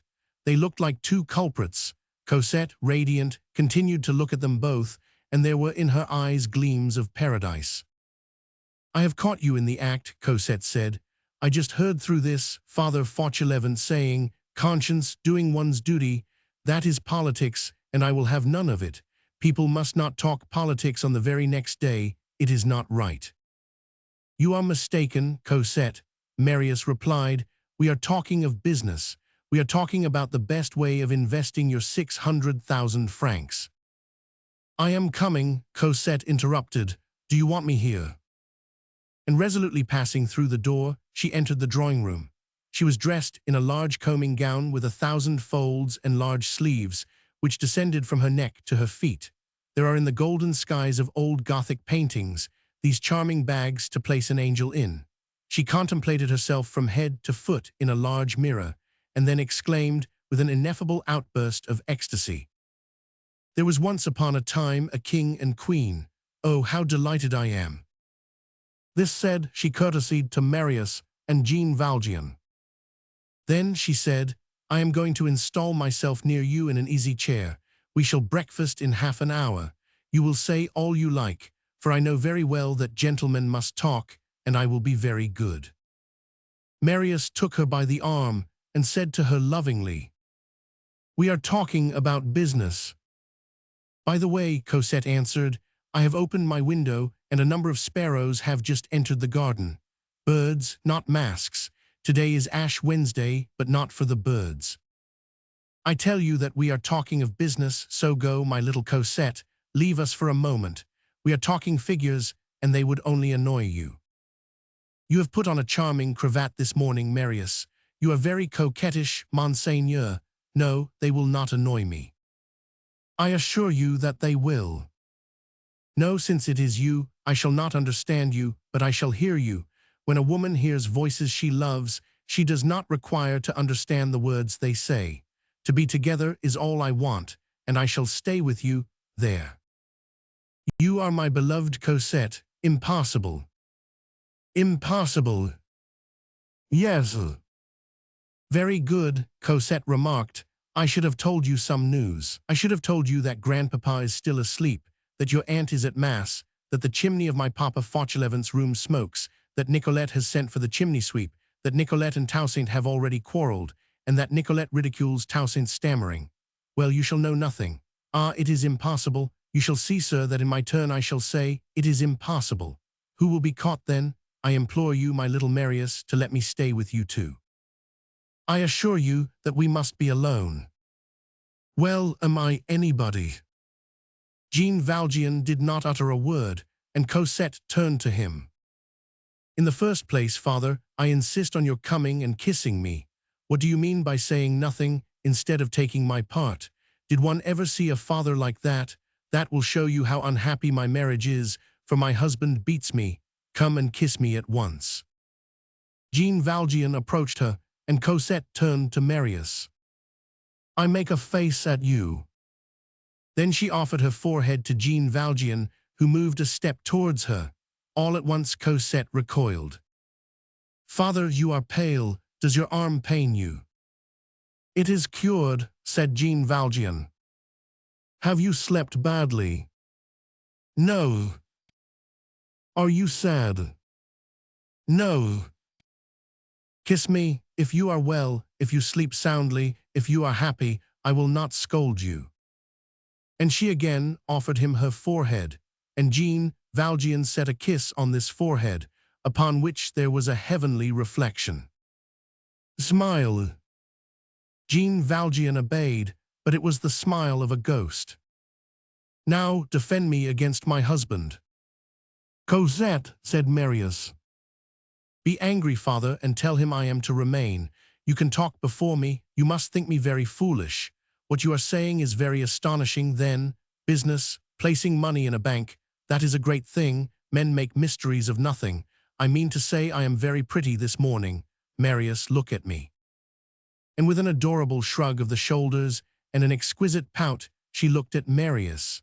Something like a flash passed between these two beings, and they cared little about a third party being present. "I love you," said Marius. "I adore you," said Cosette.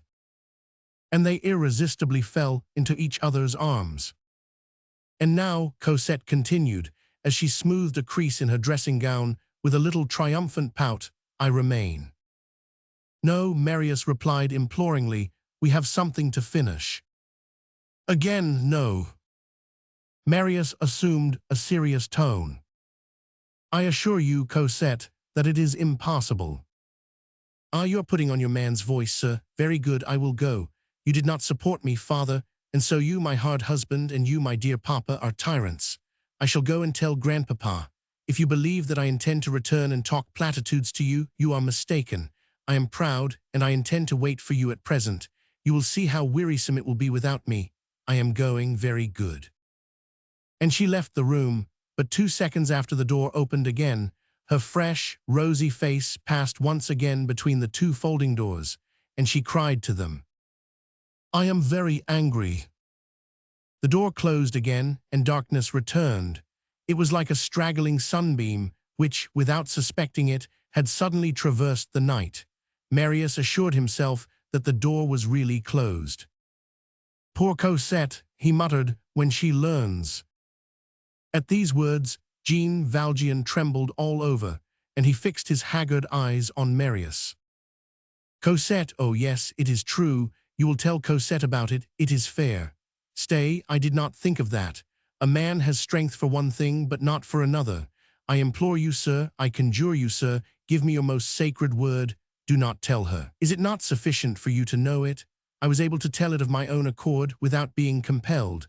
I would have told it to the universe, to the whole world, and I should not have cared. But she does not know what it is, and it would horrify her. A convict. What? You would be obliged to explain to her. Tell her it is a man who has been to the galleys. She saw the chain gang once. Oh my God." He sank into a chair and buried his face in his hands. It could not be heard, but from the heaving of his shoulders it could be seen that he was weeping.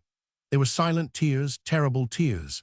There is a choking and a sob. A species of convulsion seized on him. He threw himself back in the chair, letting his arms hang, and displaying to Marius his face bathed in tears, and Marius heard him mutter so low that his voice seemed to come from a bottomless abyss. "Oh, I would like to die." "Be at your ease," Marius said. "I will keep your secret to myself."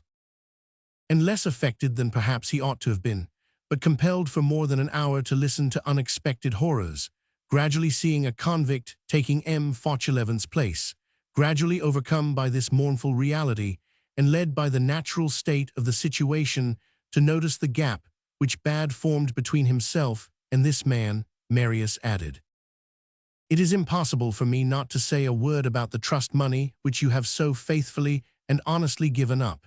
That is an act of probity, and it is but fair that a reward should be given you. Fix the sum yourself, and it shall be paid you. Do not fear to fix it very high." "I thank you, sir," Jean Valjean replied gently. He remained pensive for a moment, mechanically passing the end of his forefinger over his thumbnail, and then raised his voice. "All is nearly finished. There is only one thing left me." "What is it?" Jean Valjean had a species of supreme agitation, and voicelessly, almost breathlessly, he stammered rather than said, "Now that you know, do you, sir, who are the master, believe that I ought not to see Cosette again?" "I believe that it would be better," Marius replied coldly. "I will not see her again," Jean Valjean murmured. He walked toward the door. He placed his hand upon the handle. The door opened. Jean Valjean was going to pass out, when he suddenly closed it again, then opened the door again and returned to Marius. He was no longer pale, but livid, and in his eyes was a sort of tragic flame instead of tears. His voice grows strangely calm again. "Stay, sir," he said. "If you are wilting, I will come to see her, for I assure you that I desire it greatly. If I had not longed to see Cosette, I should not have made you the confession I have done, but have gone away. but wishing to remain at the spot where Cosette is and continue to see her, I was obliged to tell you everything honestly. You follow my reasoning, do you not? It is a thing easy to understand. Look you, I have had her with me for 9 years. We lived at first in that hovel on the boulevard, then in the convent, and then near the Luxembourg. It was there that you saw her for the first time, and you remember her blue plush bonnet. Next, we went to the district of the Invalids, where there were a railway and a garden, the Rue Plumet. I lived in a little backyard where I could hear her pianoforte.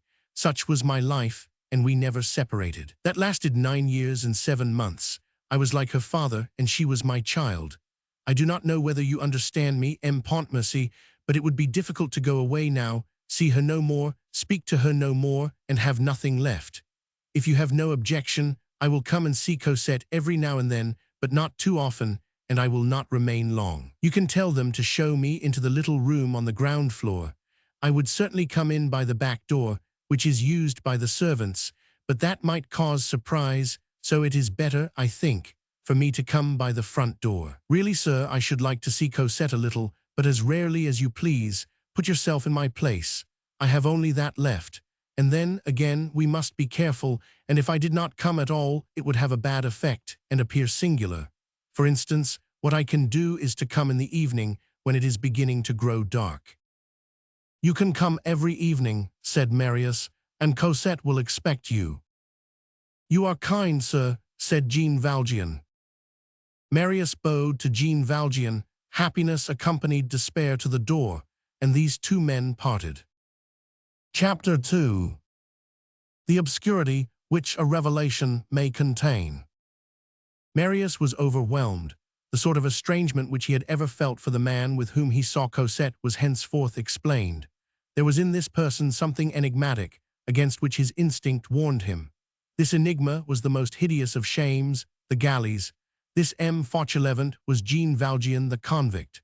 To find suddenly such a secret in the midst of his happiness is like discovering a scorpion in a turtle-dove's nest. Was the happiness of Marius and Cosette in future condensed to this proximity? Was it an accomplished fact? Did the acceptance of this man form part of the consummated marriage? Could nothing else be done? Had Marius also married the convict? Although a man may be crowned with light and joy, though he be enjoying the grand hour of life's purple, happy love, such shocks would compel even the archangel in his ecstasy, even the demigod in his glory, to shudder. As ever happens in sudden transformation scenes of this nature, Marius asked himself whether he ought not to reproach himself. Had he failed in divination? Had he been deficient in prudence? Had he voluntarily been headstrong? Slightly so, perhaps. Had he entered upon this love adventure, which resulted in his marriage with Cosette, without taking sufficient precaution to throw light upon the surroundings? He verified, it is thus, by a series of verifications of ourselves on ourselves, that life is gradually corrected. He verified, we say, the visionary and chimerical side of his nature, a sort of internal cloud peculiar to many organizations, and which in the paroxysms of passion and grief expands as the temperature of the soul changes and invades the entire man to such an extent that he merely becomes a conscience enveloped in a fog.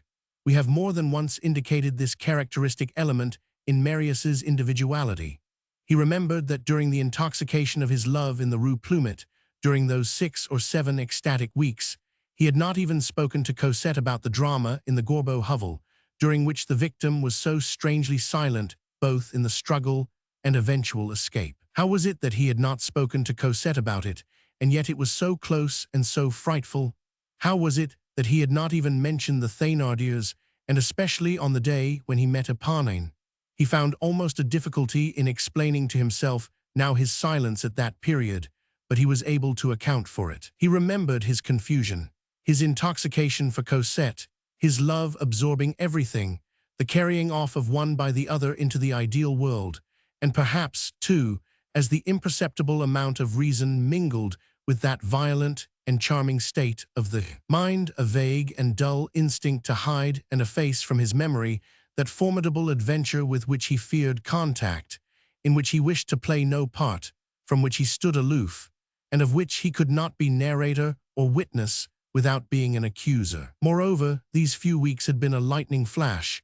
He had not had time for anything except to love. In short, when all was revolved, and everything examined, supposing that he had described the Gorbeau trap to Cosette, had mentioned the Thénardiers to her, what would have been the consequence, even if he had discovered that Jean Valjean was a convict? Would that have changed him, Marius, or his Cosette? Would he have drawn back? Would he have loved her less? Would he have refused to marry her? Would it have made any change in what had happened? No.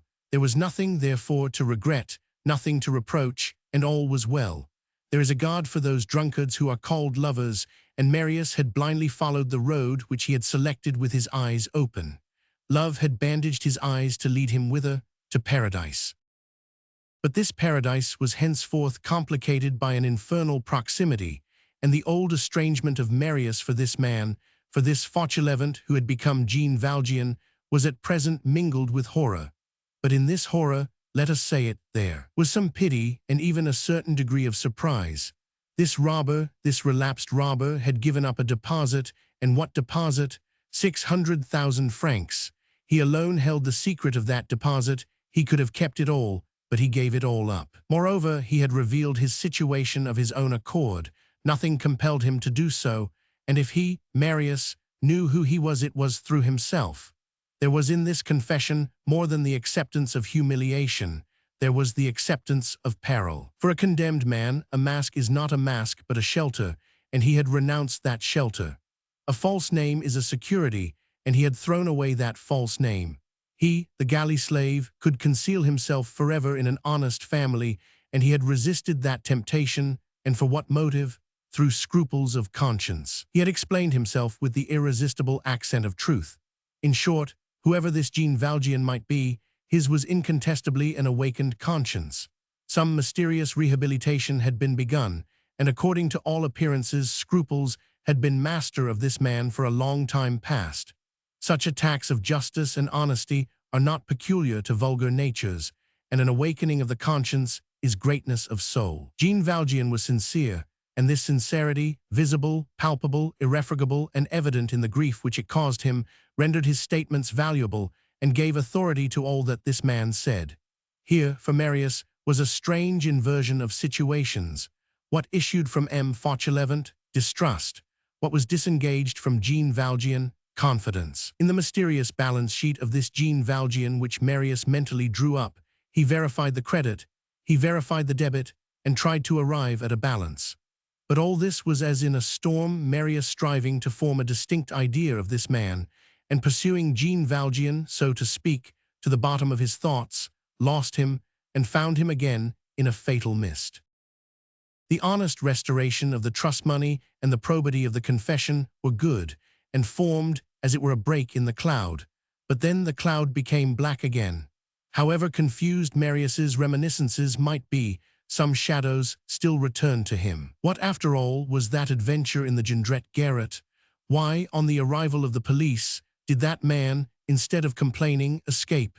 Here Marius found the answer, because this man was a convict who had broken his ban. Another question, why did this man come to the barricade? For at present Marius distinctly saw again that recollection, which reappeared in his emotions like sympathetic ink before the fire. This man was at the barricade and did not fight. What did he want there? Before this question, a spectre rose and gave the answer, Javert. Marius perfectly remembered now the mournful vision of Jean Valjean dragging the bound Javert out of the barricade, and heard again behind the angle of the little Mondétour lane the frightful pistol shot. There was probably a hatred between this spy and this galley slave, and one annoyed the other. Jean Valjean went to the barricade to revenge himself. He arrived late, and was probably aware that Javert was a prisoner there. Corsican vendetta has penetrated certain lower strata of society, and is the law with them. It is so simple that it does not astonish minds which have half returned to virtue, and their hearts are so constituted that a criminal, when on the path of repentance, may be scrupulous as to robbery and not so as to vengeance. Jean Valjean had killed Javert, or at least that seemed evident. The last question of all admitted of no reply, and this question Marius felt like a pair of pincers. How was it that the existence of Jean Valjean had so long brushed against that of Cosette? What was this gloomy sport of Providence which had brought this man and this child in contact? Are there chains for two forged in heaven, and does God take pleasure in coupling the angel with the demon? A crime and an innocence can, then, be chamber companions in the mysterious hulks of misery. In that defile of condemned men, which is called human destiny, two foreheads may pass along side by side, one simple, the other formidable, one all bathed in the divine whiteness of dawn, the other eternally branded. Who can have determined this inexplicable approximation? In what way, in consequence of what prodigy, could a community of life have been established between this celestial child and this condemned old man? Who could have attached the lamb to the wolf, and even more incomprehensible still, the wolf to the lamb? For the wolf loved the lamb, the ferocious being adored the weak being, and for 9 years the angel had leaned on the monster for support. The childhood and maidenhood of Cosette, and her virgin growth toward life and light, had been protected by this deformed devotion. Here questions exfoliated themselves, if we may employ the expression, into countless enigmas. Abysses opened at the bottom of abysses, and Marius could no longer bend over Jean Valjean without feeling a dizziness. What could this man-precipice be? The old genesiacal symbols are eternal. In human society, such as it now exists, until a greater light shall change it, there are ever two men, one superior, the other subterranean. The one who holds to good is Abel, the one who holds to bad is Cain. What was this tender Cain? What was this bandit religiously absorbed in the adoration of a virgin, watching over her, bringing her up, guarding her, dignifying her, and though himself impure, surrounding her with purity? What was this cloaca which had venerated this innocence so greatly as not to leave a spot upon it? What was this Valjean carrying on the education of Cosette? What was this figure of darkness, whose sole care it was to preserve from every shadow and every cloud the rising of a star? That was Jean Valjean's secret. That was also God's secret, and Marius recoiled before this double secret. The one, to some extent, reassured him about the other, for God was as visible in this adventure as was Jean Valjean. God has his instruments, and employs whom he likes as tool, and is not responsible to him. Do we know how God sets to work? Jean Valjean had labored on Cosette, and had to some extent formed her mind. That was incontestable. Well, what then? The workman was horrible, but the work was admirable, and God produces his miracles as he thinks proper. He had constructed that charming Cosette, and employed Jean Valjean on the job, and it had pleased him to choose this strange assistant. What explanation have we to ask of him? Is it the first time that manure has helped spring to produce the rose? Marius gave himself these answers, and declared to himself that they were good. On all the points which we have indicated, he had not dared to press Jean Valjean, though he did not confess to himself that he dared not.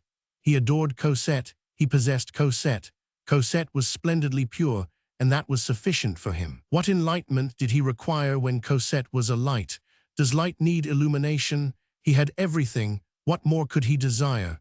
Is not everything enough? Jean Valjean's personal affairs in no way concerned him, and in bending down over the fatal shadow of this wretched man he clung to his solemn declaration, "I am nothing to Cosette. 10 years ago I did not know that she existed." Jean Valjean was a passer-by, he had said so himself.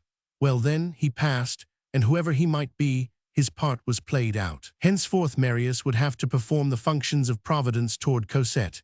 She had found again in ether her equal, her lover, her husband, her celestial male.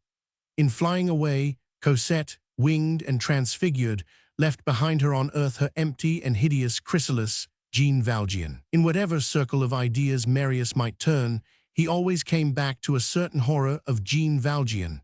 A sacred horror, perhaps, for, as we have stated, he felt a quid divinum in this man. But though it was so, and whatever extenuating circumstances he might seek, he was always compelled to fall back on this. He was a convict, that is to say, a being who has not even a place on the social ladder, being beneath the lowest rung. After the last of men comes the convict, who is no longer, so to speak, in the likeness of his fellow-men. The law has deprived him of the entire amount of humanity which it can strip off a man. Marius, in penal matters, democrat though he was still of the inexorable system, and he entertained all the ideas of the law about those whom the law strikes. He had not yet made every progress, we are forced to say. He had not yet learned to distinguish between what is written by man and what is written by God, between the law and the right. He had examined and weighed the claim which man sets up to dispose of the irrevocable, the irreparable, and the word vindictor was not repulsive to him.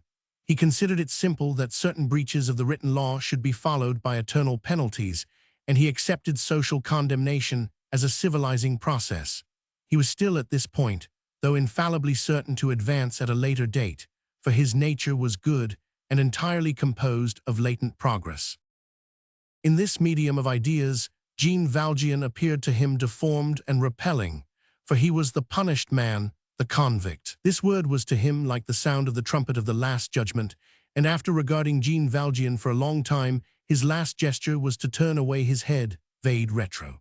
Marius, we must recognize the fact and lay a stress on it, while questioning Jean Valjean to such an extent that Jean Valjean himself said, "You are shriving me," had not, however, asked him 2 or 3 important questions. It was not that they had not presented themselves to his mind, but he had been afraid of them. The Jondrette garret, the barricade, Javert, who knew where the revelations might have stopped?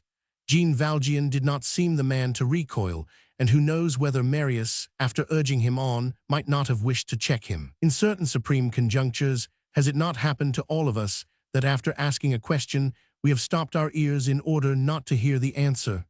A man is specially guilty of such an act of cowardice when he is in love. It is not wise to drive sinister situations into a corner, especially when the indissoluble side of our own life is fatally mixed up with them. What a frightful light might issue from Jean Valjean's desperate explanations, and who knows whether that hideous brightness might not have been reflected on Cosette? Who knows whether a sort of infernal gleam might not have remained on that angel's brow? Fatality knows such complications, in which innocence itself is branded with crime by the fatal law of coloring reflections, and the purest faces may retain forever the impression of a horrible vicinity. Whether rightly or wrongly, Marius was terrified, for he already knew too much, and he tried rather to deafen than to enlighten himself. He wildly bore off Cosette in his arms, closing his eyes upon Jean Valjean. This man belonged to the night, the living and terrible night. How could he dare to seek its foundation? It is a horrible thing to question the shadow, for who knows what it will answer? The dawn might be eternally blackened by it. In this state of mind, it was a crushing perplexity for Marius to think that henceforth this man would have any contact with Cosette, and he now almost reproached himself for not having asked these formidable questions before which he had recoiled, and from which an implacable and definitive decision might have issued. He considered himself too kind, too gentle, and let us say it, too weak, and the weakness had led him to make a fatal concession. He had allowed himself to be affected and had done wrong. He ought simply and purely to have rejected Jean Valjean. Jean Valjean was an incendiary, and he ought to have freed his house from the presence of this man. He was angry with himself. He was angry with that whirlwind of emotions which had deafened, blinded, and carried him away. He was dissatisfied with himself. What was he to do now? The visits of Jean Valjean were most deeply repulsive to him. Of what use was it that this man should come to his house? What did he want here? Here he refused to investigate the matter. He refused to study, and he was unwilling to probe his own heart. He had promised, he had allowed himself to be drawn into a promise. Jean Valjean held that promise, and he must keep his word even with a convict, above all with a convict. Still, his first duty was toward Cosette. On the whole, a repulsion, which overcame everything else, caused him a loathing. Marius confusedly revolved all these ideas in his mind, passing from one to the other, and shaken by all. Hence arose a deep trouble which it was not easy to conceal from Cosette. But love is a talent, and Marius succeeded in doing it. However, he asked, without any apparent motive, some questions of Cosette, who was as candid as a dove is white and suspected nothing. He spoke to her of her childhood and her youth, and he convinced himself more and more that this convict had been to Cosette as good, paternal, and respectful as a man can be. Everything which Marius had imagined and supposed, he found to be real. This sinister nettle had loved and protected this lily. Book VIII. Twilight Declines. Chapter 1. The Ground Floor Room. On the morrow, at nightfall, Jean Valjean tapped at the gateway of the Gillenormand mansion, and it was Basque who received him. Basque was in the yard at the appointed time, as if he had had his orders. It sometimes happens that people say to a servant, "You will watch for Mr. So-and-so's arrival." Basque, without waiting for Jean Valjean to come up to him, said, Monsieur le Baron has instructed me to ask you, sir, whether you wish to go upstairs or stay down here. Stay down here, Jean Valjean replied.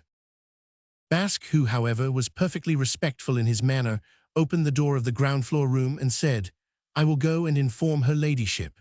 The room which Jean Valjean entered was a damp, arched basement room, employed as a cellar at times, looking out on the street, with a flooring of red tiles, and badly lighted by an iron-barred window. This room was not one of those which are harassed by the broom and mop, and the dust was quiet there. No persecution of the spiders had been organized, and a fine web, extensively drawn out, quite black, and adorned with dead flies, formed a wheel on one of the window panes. The room, which was small and low-ceiled, was furnished with a pile of empty bottles collected in a corner. The wall, covered with a yellow ochre wash, crumbled off in large patches. At the end was a mantelpiece of paneled black wood with a narrow shelf, and a fire was lighted in it, which indicated that Jean Valjean's reply, "Stay down here," had been calculated on. 2 chairs were placed, one in each chimney corner, and between the chairs was spread, in guise of carpet, an old bedroom rug, which displayed more cord than wool. The room was illumined by the flickering of the fire and the twilight through the window. Jean Valjean was fatigued. For several days he had not eaten or slept, and he fell into one of the armchairs. Basque returned, placed a lighted candle on the mantelpiece, and withdrew. Jean Valjean, who was sitting with hanging head, did not notice either Basque or the candle, till all at once he started up, for Cosette was behind him. He had not seen her come in, but he felt that she was doing so. He turned round and contemplated her. She was adorably lovely, but what he gazed at with this profound glance was not the beauty, but the soul. "Well, father," Cosette exclaimed, "I knew that you were singular, but I could never have expected this. What an idea! Marius told me that it was your wish to see me here." "Yes, it is." "I expected that answer, and I warn you that I am going to have a scene with you. Let us begin with the beginning. Kiss me, father." And she offered her cheek, but Jean Valjean remained motionless. "You do not stir, I mark the fact. It is the attitude of a culprit, but I do not care, I forgive you. Christ said, 'Offer the other cheek,' here it is." And she offered the other cheek, but Jean Valjean did not stir. It seemed as if his feet were riveted to the floor. "Things are growing serious," said Cosette. "What have I done to you? I am offended, and you must make it up with me. You will dine with us." "I have dined." "That is not true, and I will have you scolded by M. Gillenormand. Grandfathers are made to lay down the law to fathers. Come, go with me to the drawing-room, at once." "Impossible." Cosette here lost a little ground. She ceased to order and began questioning. "But why, and you choose the ugliest room in the house to see me in? It is horrible here." "You know—" Jean Valjean broke off. "You know, madame, that I am peculiar and have my fancies." "Madame, you know, more novelties. What does this all mean?" Jean Valjean gave her that heartbroken smile to which he sometimes had recourse. "You wish to be madame, you are." "Not for you, father." "Do not call me father." "What?" "Call me Monsieur Jean, or Jean if you like." "You are no longer father, I am no longer Cosette. Monsieur Jean, why, what does it mean? These are revolutions. What has happened? Look me in the face, if you can, and you will not live with us, and you will not accept our bedroom. What have I done to offend you? Oh, what have I done? There must be something." "Nothing." "In that case, then, all is as usual. Why do you change your name? You have changed yours." He smiled the same smile again, and added, "Since you are Madame Pontmercy, I may fairly be Monsieur Jean. I do not understand anything, and all this is idiotic. I will ask my husband's leave for you to be Monsieur Jean, and I hope that he will not consent. You cause me great sorrow, and though you may have whims, you have no right to make your little Cosette grieve. That is wrong, and you have no right to be naughty, fear you are so good." As he made no reply, she seized both his hands eagerly, and with an irresistible movement raising them to her face, she pressed them against her neck under her chin, which is a profound sign of affection. "Oh," she said, "be kind to me." And she continued, "This is what I call being kind, to behave yourself. Come and live here, for there are birds here as in the Rue Plumet. To live with us, leave that hole in the Rue de l'Homme Armé, give us no more riddles to guess. To be like everybody else, dine with us, breakfast with us, and be my father." He removed her hands.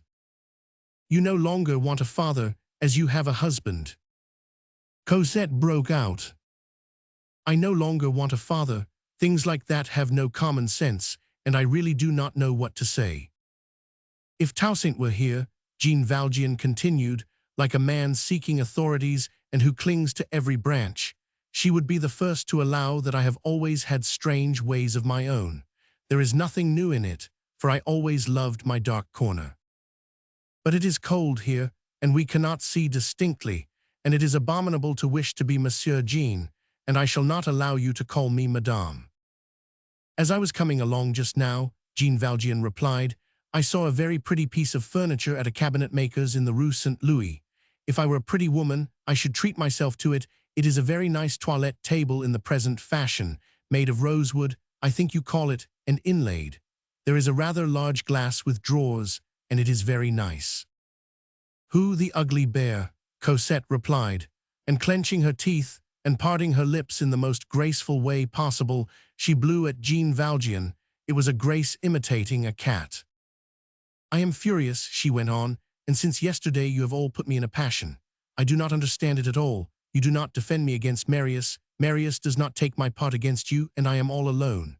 I have a nice room prepared, and if I could have put my dear father in it, I would have done so, but my room is left on my hands, and my lodger fails me. I order Nicolette to prepare a nice little dinner, and they will not touch your dinner, madame. And my father, Fauchelevent, wishes me to call him Monsieur Jean, and that I should receive him in a frightful old, ugly, mildewed cellar, in which the walls wear a beard, and empty bottles represent the looking-glasses, and spiders' webs the curtains. I allow that you are a singular man, it is your way, but a truce is accorded to newly married folk, and you ought not to have begun to be singular again so soon. You are going to be very satisfied, then, in your Rue de l'Homme Armé. Well, I was very wretched there. What have I done to offend you? You cause me great sorrow. Fie." And suddenly growing serious, she looked intently at Jean Valjean and added, "You are angry with me for being happy, is that it?" Simplicity sometimes penetrates unconsciously very deep, and this question, simple for Cosette, was profound for Jean Valjean. Cosette wished to scratch, but she tore. Jean Valjean turned pale. He remained for a moment without answering, and then murmured with an indescribable accent, and speaking to himself, "Her happiness was the object of my life, and at present God may order my departure. Cosette, thou art happy, and my course is run." "Ah, you said thou to me," Cosette exclaimed, and leaped on his neck. Jean Valjean wildly strained her to his heart, for he felt as if he were almost taking her back again. "Thank you, father," Cosette said to him. The excitement was getting too painful for Jean Valjean. He gently withdrew himself from Cosette's arms and took up his hat. "Well," said Cosette. Jean Valjean replied, "I am going to leave you, madame, as you will be missed." And on the threshold he added, "I said thou to you, tell your husband that it shall not happen again. Forgive me." Jean Valjean left Cosette, stupefied by this enigmatical leave-taking. Chapter 2. Other backward steps. The next day Jean Valjean came at the same hour, and Cosette asked him no questions, was no longer astonished, no longer exclaimed that it was cold, no longer alluded to the drawing-room. She avoided saying either father or Monsieur Jean. She allowed herself to be called Madame. There was only a diminution of her delight perceptible, and she would have been sad had sorrow been possible.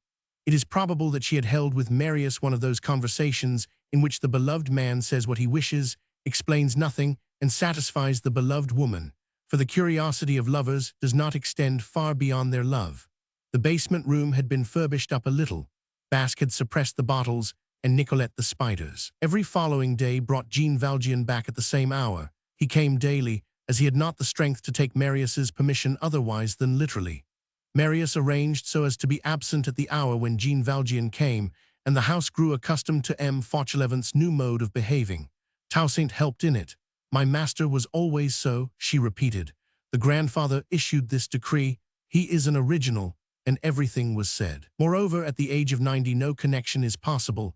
Everything is juxtaposition, and a newcomer is in the way. There is no place for him, for habits are unalterably formed. M. Fauchelevent, M. Tranchelevent, Father Gillenormand desired nothing better than to get rid of that gentleman, and added, nothing is more common than such originals. They do all sorts of strange things without any motive. The Marquis de Canoples did worse, for he bought a palace in order to live in the garret. No one caught a glimpse of the sinister reality, and in feet who could have divined such a thing. There are marshes like this in India. The water seems extraordinary, inexplicable, rippling when there is no breeze, and agitated when it ought to be calm. People look at the surface of this ebullition which has no cause, and do not suspect the hydra dragging itself along at the bottom. Many men have in this way a secret monster, an evil which they nourish, a dragon that gnaws them, a despair that dwells in their night. Such a man resembles others, comes and goes, and no one knows that he has within him a frightful parasitic pain with 1,000 teeth, which dwells in the wretch and kills him. They do not know that this man is a gulf. He is stagnant but deep. From time to time, a trouble which no one understands is produced on his surface. A mysterious ripple forms, then fades away, then reappears. A bubble rises and bursts. It is a slight thing, but it is terrible, for it is the respiration of the unknown boast. Certain strange habits, such as arriving at the hour when others go away, hiding oneself when others show themselves, wearing on all occasions what may be called the wall-colored cloak, seeking the solitary walk, preferring the deserted street, not mixing in conversation, avoiding crowds and festivities, appearing to be comfortably off and living poorly, having, rich though one is, one's key in one's pocket and one's candle in the porter's lodge, entering by the small door and going up the back stairs. All these insignificant singularities, ripples, air bubbles, and fugitive marks on the surface, frequently come from a formidable depth. Several weeks passed thus. A new life gradually seized on Cosette, the relations which marriage creates, visits, the management of the household, and pleasures, that great business. The pleasures of Cosette were not costly. They consisted in only one, being with Marius. To go out with him, remain at home with him, was the great occupation of her life. It was for them an ever-novel joy to go out arm in arm, in the sunshine, in the open streets, without hiding themselves, in the face of everybody, both alone. Cosette had one vexation. Toussaint could not agree with Nicolette, for the welding of the two old maids was impossible, and left. The grandfather was quite well. Marius had a few briefs now and then. Aunt Gillenormand peacefully lived with the married pair that lateral life which sufficed her, and Jean Valjean came daily. The Madame and the Monsieur Jean, however, made him different to Cosette, and the care he had himself taken to detach himself from her succeeded. She was more and more gay and less affectionate, and yet she loved him dearly still, and he felt it one day. She suddenly said to him, "You were my father, you are no longer my father. You were my uncle, you are no longer my uncle. You were Monsieur Fauchelevent, and are now Jean. Who are you then? I do not like all this. If I did not know you to be so good, I should be afraid of you." He still lived in the Rue de l'Homme Armé, as he could not resolve to remove from the quarter in which Cosette lived. At first he stayed only a few minutes with Cosette, and then went away, but by degrees he grew into the habit of making his visits longer. It might be said that he took advantage of the lengthening days. He arrived sooner and went away later. One day the word father slipped over Cosette's lips, and a gleam of joy lit up Jean Valjean's old solemn face, but he chided her. "Say Jean." "Ah, that is true," she replied, with a burst of laughter, "Monsieur Jean."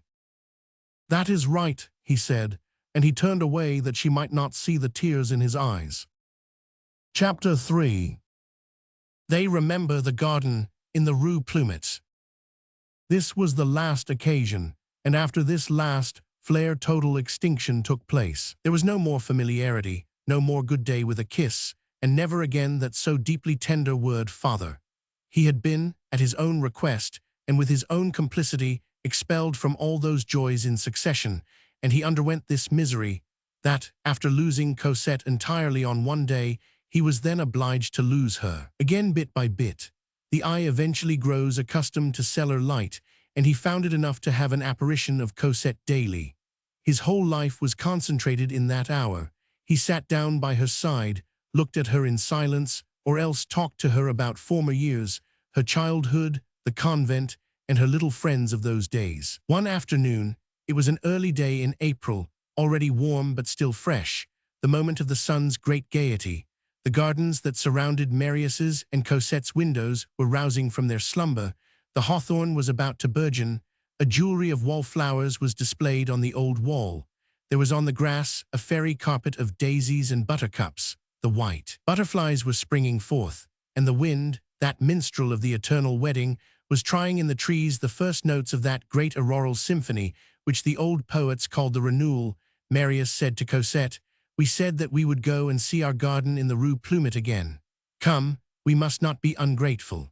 And they flew off like two swallows toward the spring. This garden in the Rue Plumet produced on them the effect of a dawn, for they already had behind them in life something that resembled the springtime of their love. The house in the Rue Plumet, being taken on lease, still belonged to Cosette. They went to this garden and house, found themselves again, and forgot themselves there. In the evening, Jean Valjean went to the Rue des Filles du Calvaire at the usual hour. "My lady went out with the Baron," said Basque, "and has not returned yet." He sat down silently and waited an hour, but Cosette did not come in. He hung his head and went away. Cosette was so intoxicated by the walk in their garden, and so pleased at having lived a whole day in her past, that she spoke of nothing else the next day. She did not remark that she had not seen Jean Valjean. "How did you go there?" Jean Valjean asked her. "On foot." "And how did you return?"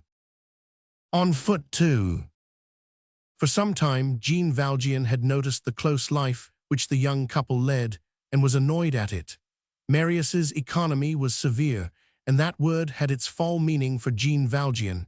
He hazarded a question. "Why do you not keep a carriage? A little coupé would not cost you more than 500 francs a month, and you are rich." "I do not know," Cosette answered.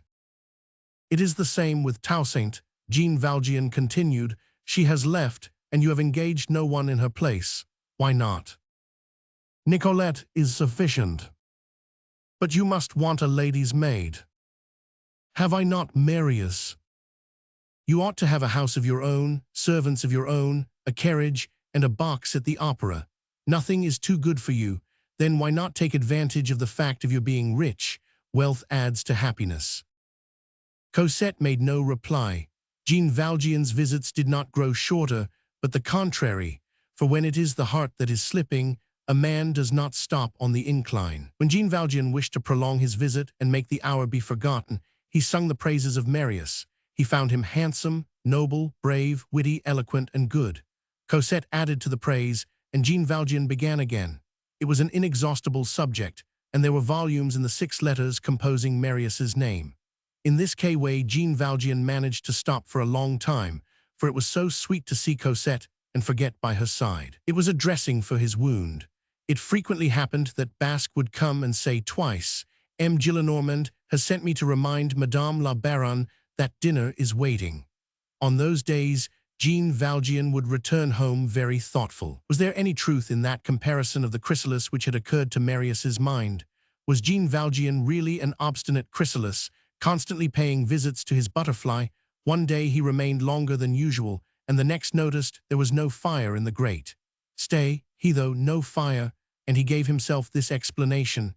"It is very simple. We are in April, and the cold weather has passed." "Good gracious, how cold it is here!" Cosette exclaimed as she came in. "Oh no," said Jean Valjean. "Then it was you who told Basque not to light a fire." "Yes, we shall have May here directly."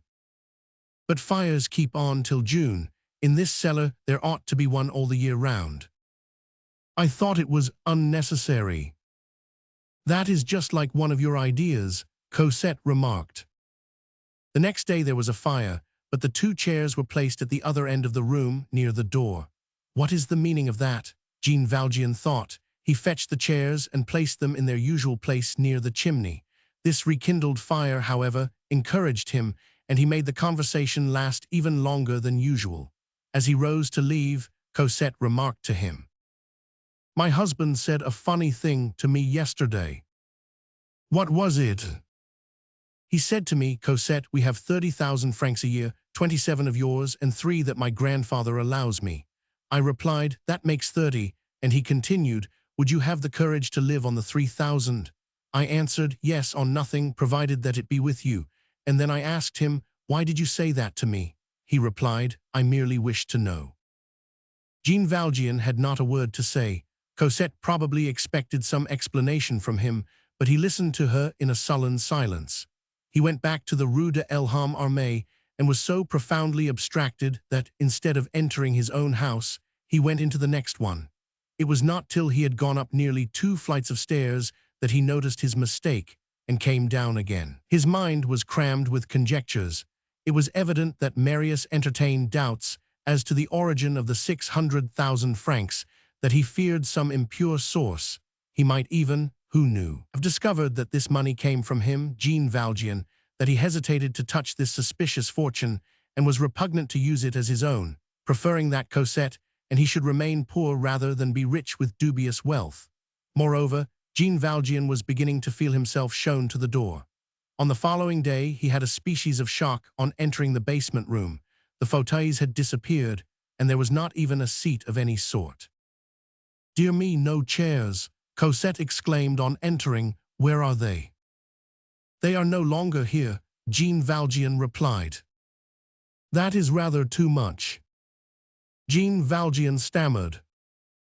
"I told Basque to remove them." "For what reason?" "I shall only remain a few minutes today." "Few or many, that is no reason for standing." "I believe that Basque required the chairs for the drawing-room." "Why? You have probably company this evening." "Not a soul." Jean Valjean had not another word to say, and Cosette shrugged her shoulders. "Have the chairs removed. The other day you ordered the fire to be left off. How singular you are." "Goodbye," Jean Valjean murmured. He did not say "Goodbye, Cosette," and he had not the strength to say "Goodbye, Madame." He went away crushed, for this time he had comprehended. The next day he did not come, and Cosette did not remark this till the evening. "Dear me," she said, "Monsieur Jean did not come today." She felt a slight pang at the heart, but she scarce noticed it, as she was at once distracted by a kiss from Marius. The next day he did not come either. Cosette paid no attention to this, spent the evening, and slept at night as usual, and only thought of it when she woke. She was so happy. She very soon sent Nicolette to Monsieur Jean's to see whether he were ill, and why he had not come to see her on the previous day, and Nicolette brought back Monsieur Jean's answer. He was not ill, but was busy, and would come soon as he could. But he was going to make a little journey, and Madame would remember that he was accustomed to do so every now and then. She need not feel at all alarmed or trouble herself about him. Nicolette, on entering Monsieur Jean's room, had repeated to him her mistress's exact words, that Madame sent to know why Monsieur Jean had not called on the previous day. "I have not called for 2 days," Jean Valjean said quietly, but the observation escaped Nicolette's notice, and she did not repeat it to Cosette. Chapter 4. Attraction and Extinction. During the last months of spring and the early months of summer, 1833, the scanty passers-by in the marais, the shopkeepers, and the idlers in the doorways noticed an old gentleman decently dressed in black, who every day, at nearly the same hour in the evening, left the Rue de l'Armée in the direction of the Rue Sainte-Croix de la Bretonnerie, passed in front of the Blancs Manteaux, reached the Rue Culture Sainte-Catherine, and on coming to the Rue de l'Échoppe, turned to his left and entered the Rue Saint-Louis. There he walked slowly, with head stretched forward, seeing nothing, hearing nothing, with his eye incessantly fixed on a spot which always seemed his magnet, and which was naught else than the corner of the Rue des Filles du Calvaire. The nearer he came to this corner, the more brightly his eye flashed. A sort of joy illumined his eyeballs, like an internal dawn. He had a fascinated and affectionate air, his lips made obscure movements, as if speaking to someone whom he could not see. He smiled vaguely, and he advanced as slowly as he could. It seemed as if, while wishing to arrive, he was afraid of the moment when he came quite close. When he had only a few houses between himself and the street which appeared to attract him, his step became so slow that at moments he seemed not to be moving at all. The vacillation of his head and the fixedness of his eye suggested the needle seeking the pole. However he might delay his arrival, he must arrive in the end. When he reached the corner of the Rue des Filles du Calvaire, he trembled, thrust his head with a species of gloomy timidity beyond the corner of the last house, and looked into this street. And there was in this glance something that resembled the bedazzlement of the impossible and the reflection of a closed paradise. Then a tear, which had been gradually collecting in the corner of his eyelashes, having grown large enough to fall, glided down his cheeks, and sometimes stopped at his mouth. The old man tasted its bitter flavor. He stood thus for some minutes as if he were of stone, then returned by the same road, at the same pace, and the farther he got away, the more lustreless his eye became. By degrees this old man ceased going as far as the corner of the Rue des Filles du Calvaire.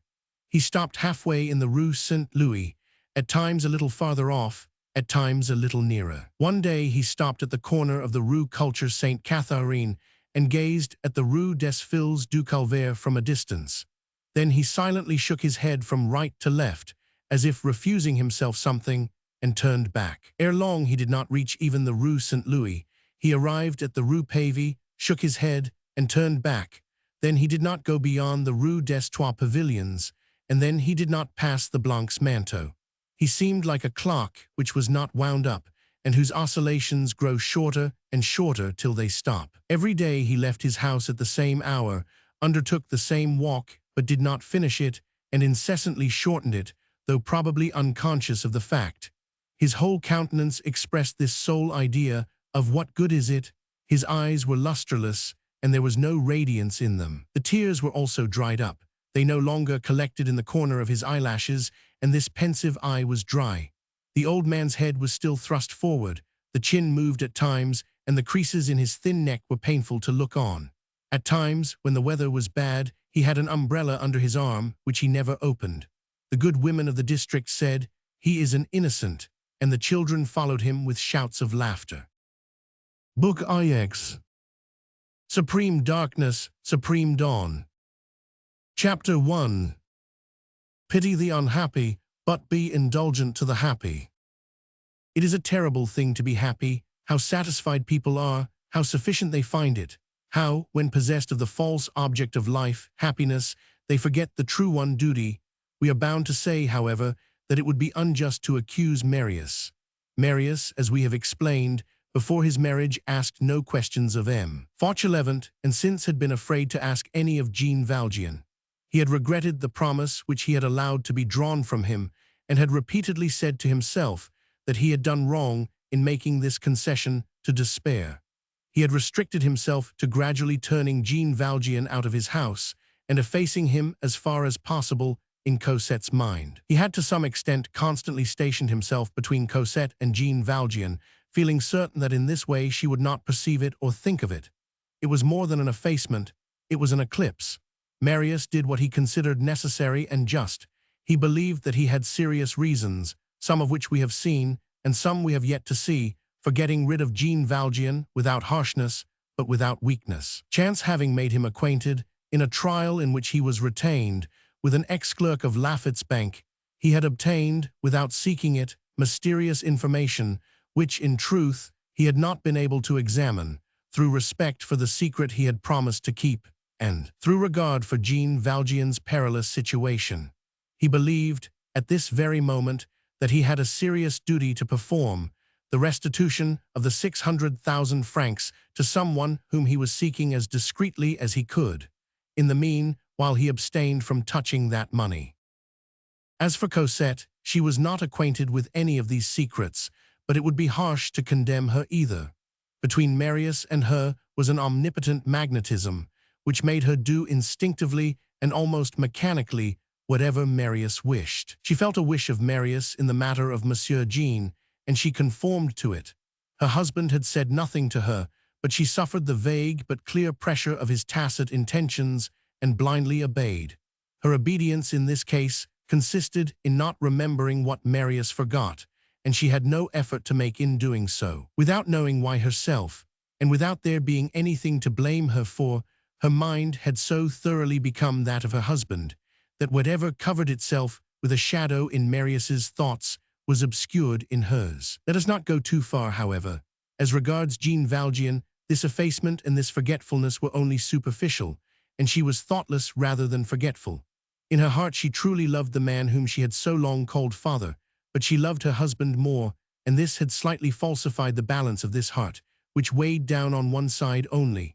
It happened at times that Cosette would speak of Jean Valjean and express her surprise, and then Marius would calm her. "He is away, I believe. Did he not say that he was going on a journey?"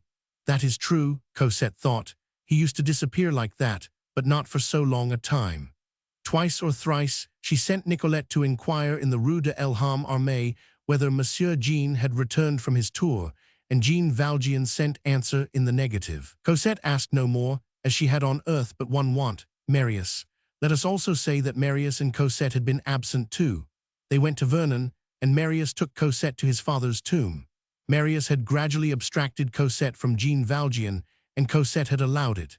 However, what is called much too harshly in certain cases the ingratitude of children is not always so reprehensible a thing as may be believed. It is the ingratitude of nature, for nature, as we have said elsewhere, looks before her and divides living beings into arrivals and departures. The departures are turned to the darkness, and the arrivals toward light. Hence a divergence, which on the part of the old is fatal, on the part of the young is involuntary, and this divergence, at first insensible, increases slowly, like every separation of branches, and the twigs separate without detaching themselves from the parent stem. It is not their fault, for youth goes where there is joy, to festivals, to bright light, and to love, while old age proceeds toward the end. They do not lose each other out of sight, but there is no longer a connecting link. The young people feel the chill of life, and the old that of the tomb. Let us not accuse these poor children. Chapter 2. The last flutterings of the lamp without oil. One day Jean Valjean went down his staircase, took 3 steps in the street, sat down upon a post, the same one on which Gavroche had found him sitting in thought on the night of June 5. He stayed there a few minutes, and then went up again. This was the last oscillation of the pendulum. The next day he did not leave his room. The next to that he did not leave his bed. The porter's wife, who prepared his poor meals for him, some cabbage or a few potatoes and a little bacon, looked at the brown earthenware plate and exclaimed, "Why, poor dear man, you ate nothing yesterday." "Yes, I did," Jean Valjean answered. "The plate is quite full. Look at the water jug, it is empty. That proves you have drunk, but does not prove that you have eaten." "Well," said Jean Valjean, "suppose that I only felt hungry for water. That is called thirst, and if a man does not eat at the same time, it is called fever. I will eat tomorrow. Or on Trinity Sunday. Why not today? Whoever ever thought of saying, I will eat tomorrow, to leave my plate without touching it? My rashers were so good." Jean Valjean took the old woman's hand. "I promise you to eat them," he said in his gentle voice. "I am not pleased with you," the woman replied. Jean Valjean never saw any other human creature but this good woman. There are in Paris streets through which people never pass, and houses which people never enter, and he lived in one of those streets and one of those houses. During the time when he still went out, he had bought at a brazier's for a few sous a small copper crucifix, which he suspended from a nail opposite his bed. That gibbet is ever good to look on. A week passed thus, and Jean Valjean still remained in bed. The porter's wife said to her husband, "The old gentleman upstairs does not get up. He does not eat, and he will not last long. He has a sorrow, and no one will get it out of my head, but that his daughter has made a bad match." The porter replied, with the accent of marital sovereignty, "If he is rich, he can have a doctor. If he is not rich, he can't. If he has no doctor, he will die. And if he has one, "He will die," said the porter. The porter's wife began digging up with an old knife the grass between what she called her pavement, and while doing so grumbled, "It's a pity, an old man who is so tidy, he is as white as a pullet." She saw a doctor belonging to the quarter passing along the bottom of the street, and took upon herself to ask him to go up. "It's on the second floor," she said. "You will only have to go in, for, as the old gentleman no longer leaves his bed, the key is always in the door." The physician saw Jean Valjean and spoke to him. When he came down again, the porter's wife was waiting for him. "Well, doctor, he is very ill. What is the matter with him?" "Everything and nothing. He is a man who, from all appearances, has lost a beloved person. People die of that." "What did he say to you?" "He told me that he was quite well." "Will you call again, doctor?" "Yes," the physician replied, "but someone beside me ought to come too." Chapter 3.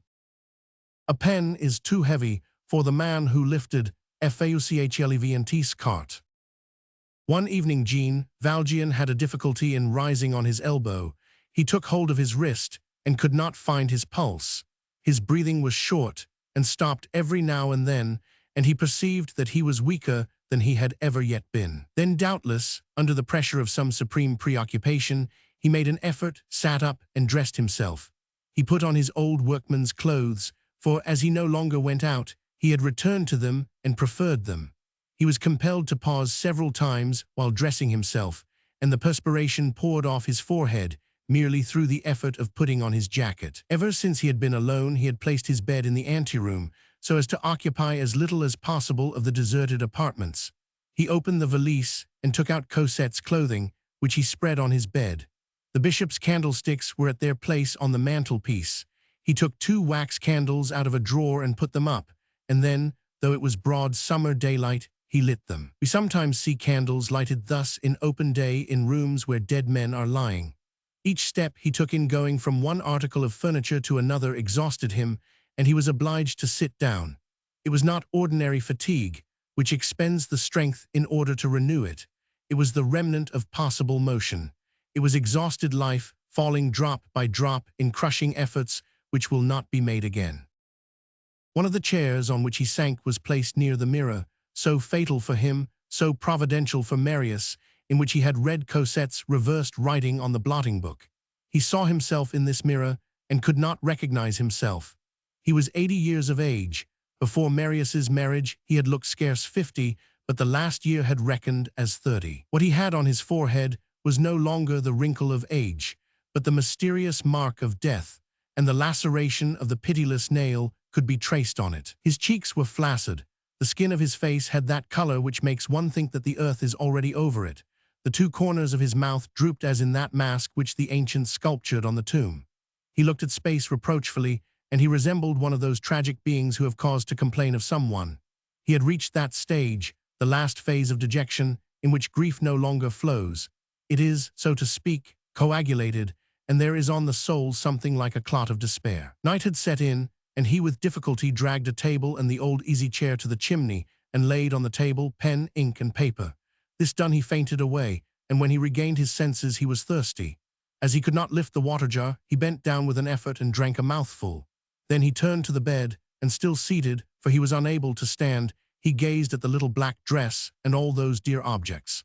Such contemplations last hours which appear minutes. All at once he shuddered, and felt that the cold had struck him. He leaned his elbows on the table which the bishop's candlesticks illumined, and took up the pen. As neither the pen nor the ink had been used for a long time, the nibs of the pen were bent, the ink was dried up, and he was therefore obliged to put a few drops of water in the ink, which he could not do without stopping and sitting down twice or thrice, and was forced to write with the back of the pen.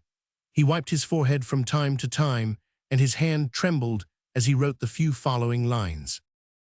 Cosette, I bless you, I am about to explain to you. Your husband did right in making me understand that I ought to go away.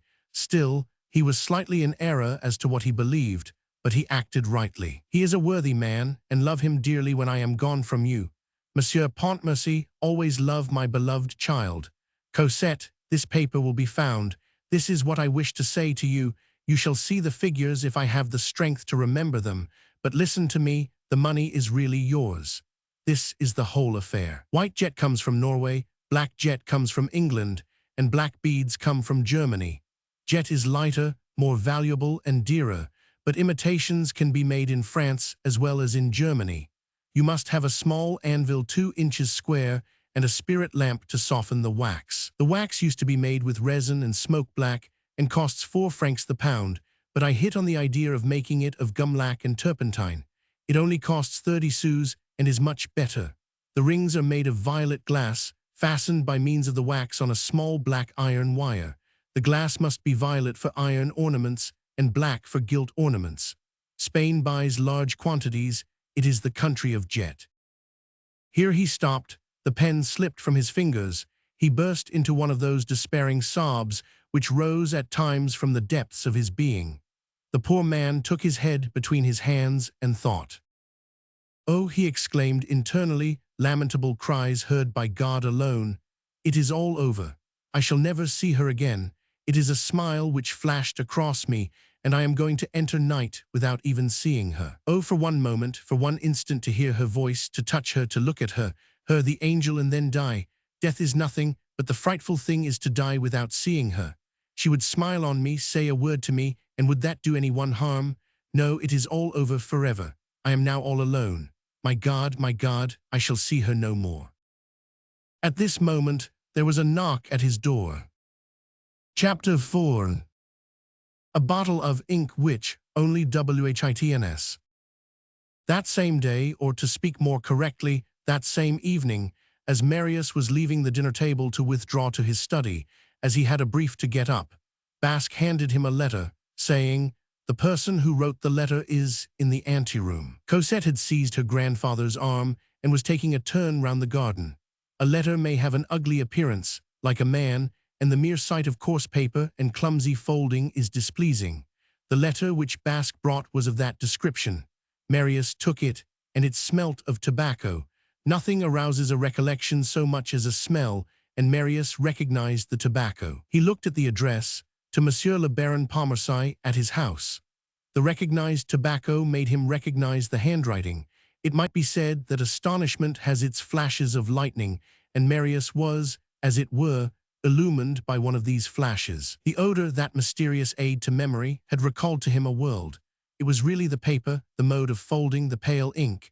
It was really the well-known handwriting, and above all it was the tobacco. The Jondrette garret rose again before him. Hence strange blow of accident.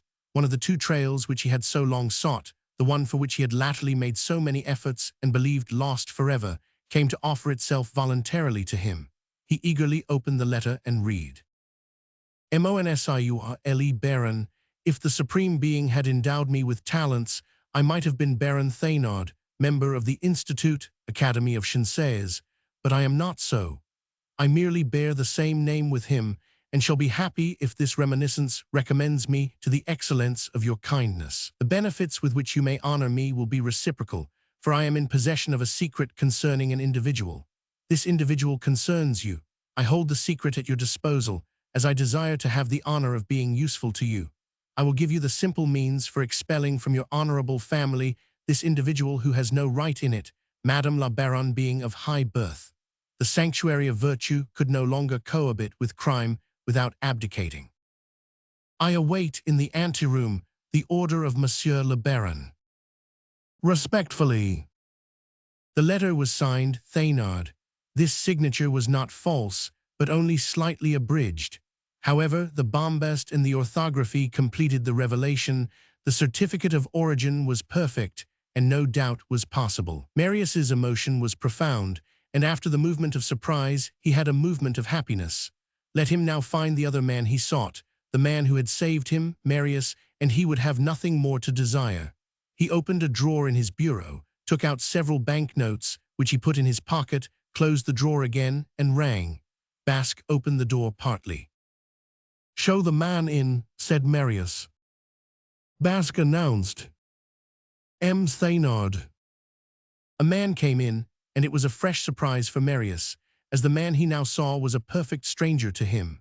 This man, who was old, by the way, had a large nose, his chin in his cravat, green spectacles, with a double shade of green silk over his eyes, and his hair smoothed down and flattened on his forehead over his eyebrows, like the wig of English coachmen of high life. His hair was grey. He was dressed in black from head to foot, a very seedy but clean black, and a bunch of seals, emerging from his fob, led to the supposition that he had a watch. He held an old hat in his hand and walked bent, and the curve in his back augmented the depth of his bow. The thing which struck most at the first glance was that this person's coat, too large, though carefully buttoned, had not been made for him. A short digression is necessary here. There was at that period in Paris, in an old house situated in the Rue Beautreillis near the Arsenal, an old Jew whose trade it was to convert a rogue into an honest man, though not for too long a period, as it might have been troublesome to the rogue. The change was effected at sight, for 1 day or 2, at the rate of 30 sous a day, by means of a costume resembling as closely as possible everyday honesty. This letter out of suits was called the exchange broker. Parisian thieves had given him that name and knew him by no other. He had a very complete wardrobe, and the clothes in which he invested people suited almost every condition. He had specialties and categories. From each nail of his store hung a social station, worn and threadbare. Here the magistrate's coat, there the curé's coat, and the banker's coat. In one corner, the coat of an officer on half-pay, elsewhere the coat of a man of letters, and further on the statesman's coat. This creature was the costumer of the immense drama which roguery plays in Paris, and his den was the side scene from which robbery went out or swindling re-entered. A ragged rogue arrived at this wardrobe, deposited 30 sous, and selected, according to the part which he wished to play on that day, the clothes which suited him, and on going down the stairs again, the rogue was somebody. The next day the clothes were faithfully brought back, and the exchange broker, who entirely trusted to the thieves, was never robbed. These garments had one inconvenience: they did not fit. Not being made for the man who wore them, they were tight on one, loose on another, and fitted nobody. Any swindler who exceeded the average mean in height or shortness was uncomfortable in the exchange broker's suits. A man must be neither too stout nor too thin, for the broker had only provided for ordinary mortals, and had taken the measure of the species in the person of the first thief who turned up, and is neither stout nor thin, nor tall nor short. Hence arose at times difficult adaptations, which the broker's customers got over as best they could. All the worse for the exceptions. The statesman's garments, for instance, black from head to foot, would have been too loose for Pitt, and too tight for Castelcicala. The statesman's suit was thus described in the broker's catalogue, from which we copied it: a black cloth coat, black moleskin trousers, a silk waistcoat, boots, and white shirt. There was on the margin ex-ambassador, and a note which we also transcribe. In a separate box, a carefully dressed peruke, green spectacles, bunch of seals, and 2 little quills an inch in length, wrapped in cotton. All this belonged to the statesman or ex-ambassador. The whole of this costume was, if we may say so, extenuated. The seams were white, and a small buttonhole gaped at one of the elbows. Moreover, a button was missing off the front, but that is only a detail, for as the hand of the statesman must always be thrust into the coat, and upon the heart, it had the duty of hiding the absence of the button. Had Marius been familiar with the occult institutions of Paris, he would at once have recognized in the back of the visitor whom Basque had just shown in, the coat of the statesman borrowed from the unhook me that of the exchange broker. Marius's disappointment on seeing a different man from the one whom he expected to enter turned into disgust with the newcomer. He examined him from head to foot, while the personage was giving him an exaggerated bow, and asked him curtly, "What do you want?" The man replied with an amiable rictus, of which the caressing smile of a crocodile would supply some idea. "It appears to me impossible that I have not already had the honor of seeing Monsieur le Baron in society. I have a peculiar impression of having met him a few years back at the Princess Bagration's, and in the salons of His Excellency Vicomte d'Ambray, peer of France." It is always good tactics in swindling to pretend to recognize a person whom the swindler does not know. Marius paid attention to the man's words. He watched the action and movement, but his disappointment increased. It was a nasal pronunciation, absolutely different from the sharp, dry voice he expected. He was utterly routed. I do not know, he said, either Madame Bagration or Monsieur d'Ambray. I never set foot in the house of either of them. The answer was rough, but the personage continued with undiminished affability. Then it must have been at Chateaubriand's that I saw Monsieur. I know Chateaubriand intimately, and he is a most affable man. He says to me sometimes, "Thénard, my good friend, will you not drink a glass with me?" Marius's brow became sterner and sterner.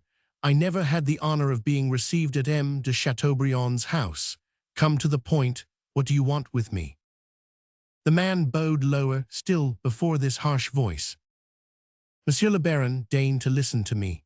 There is in America, in a country near Panama, a village called La Joya, and this village is composed of a single house.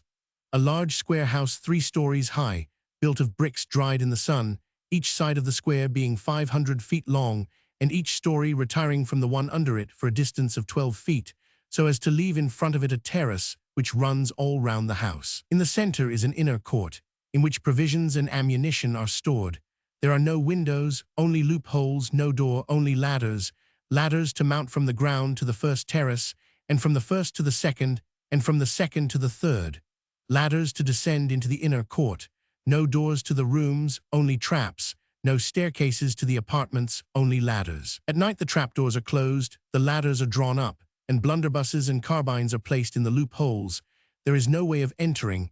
It is a house by day, a citadel by night.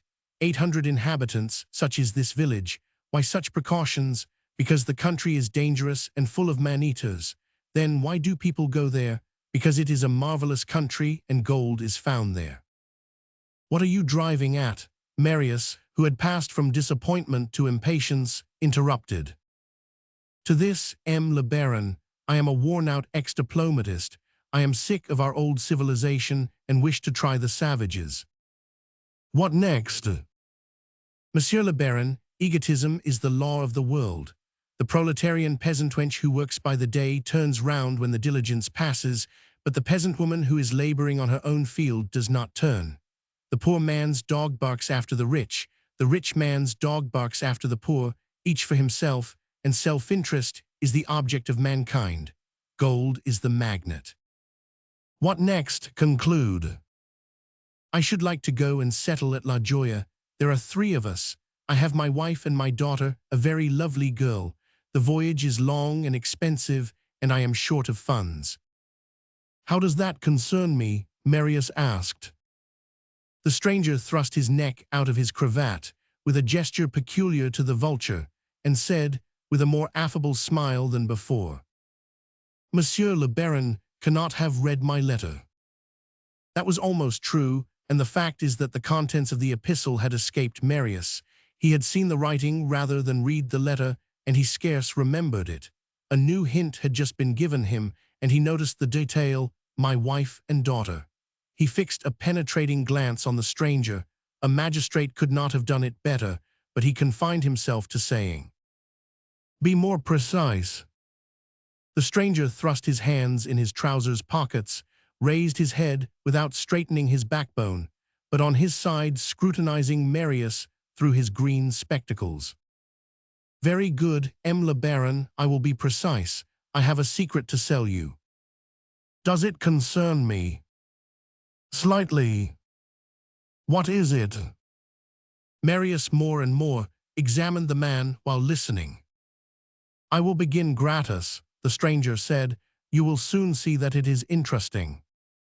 Speak.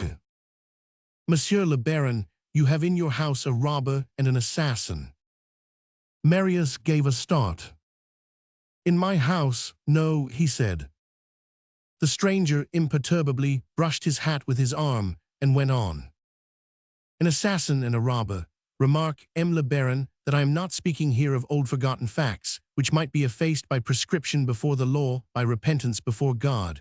I am speaking of recent facts, present facts, of facts still unknown to justice. I continue. This man has crept into your confidence and almost into your family under a false name. I am going to tell you his real name and tell it you for nothing. I am listening. His name is Jean Valjean. I know it. I will tell, equally for nothing, who he is. Speak. He is an ex-convict. I know it. You have known it since I had the honor of telling you. No, I was aware of it before. Marius's cold tone, this double reply, I know it, and his stubborn shortness in the conversation aroused some latent anger in the stranger, and he gave Marius a furious side glance, which was immediately extinguished. Rapid though it was, the glance was one of those which are recognized if they have once been seen, and it did not escape Marius. Certain flashes can only come from certain souls. The eyeball, that cellar door of the soul, is lit up by them, and green spectacles conceal nothing. You might as well put up a glass window to hell. The stranger continued, smiling. I will not venture to contradict M. le Baron, but in any case you will see that I am well informed. Now, what I have to tell you is known to myself alone, and it affects the fortune of Madame la Baronne. It is an extraordinary secret, and is for sale. I offer it you first, cheap, 20,000 francs. I know that secret as I know the other, said Marius. The personage felt the necessity of lowering his price a little. Monsieur le Baron, let us say 10,000 francs, and I will speak. I repeat to you that you have nothing to tell me. I know what you want to say to me. There was a fresh flash in the man's eye as he continued. Still, I must dine today. It is an extraordinary secret, I tell you. Monsieur, I am going to speak. I am speaking. Give me 20 francs. Marius looked at him fixedly.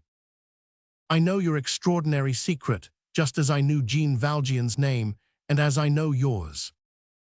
My name? Yes. That is not difficult, M. le Baron, for I had the honor of writing it and mentioning it to you, Thénard. Dear. What? Thénardier. What does this mean? In danger the porcupine bristles, the beetle feigns death, the old guard forms a square. This man began laughing, then he flipped a grain of dust off his coat sleeve. Marius continued. You are also the workman Jondrette, the actor Fabantou, the poet Genflot, the Spanish Don Alvarez, and Madame Balizard. Madame who? And you once kept a pot-house at Montfermeil. A pot-house, never. And I tell you that you are Thénardier. I deny it. And that you are a scoundrel, take that. And Marius, taking a banknote from his pocket, threw it in his face. 500 francs, Monsieur le Baron. And the man, overwhelmed and bowing, clutched the note and examined it.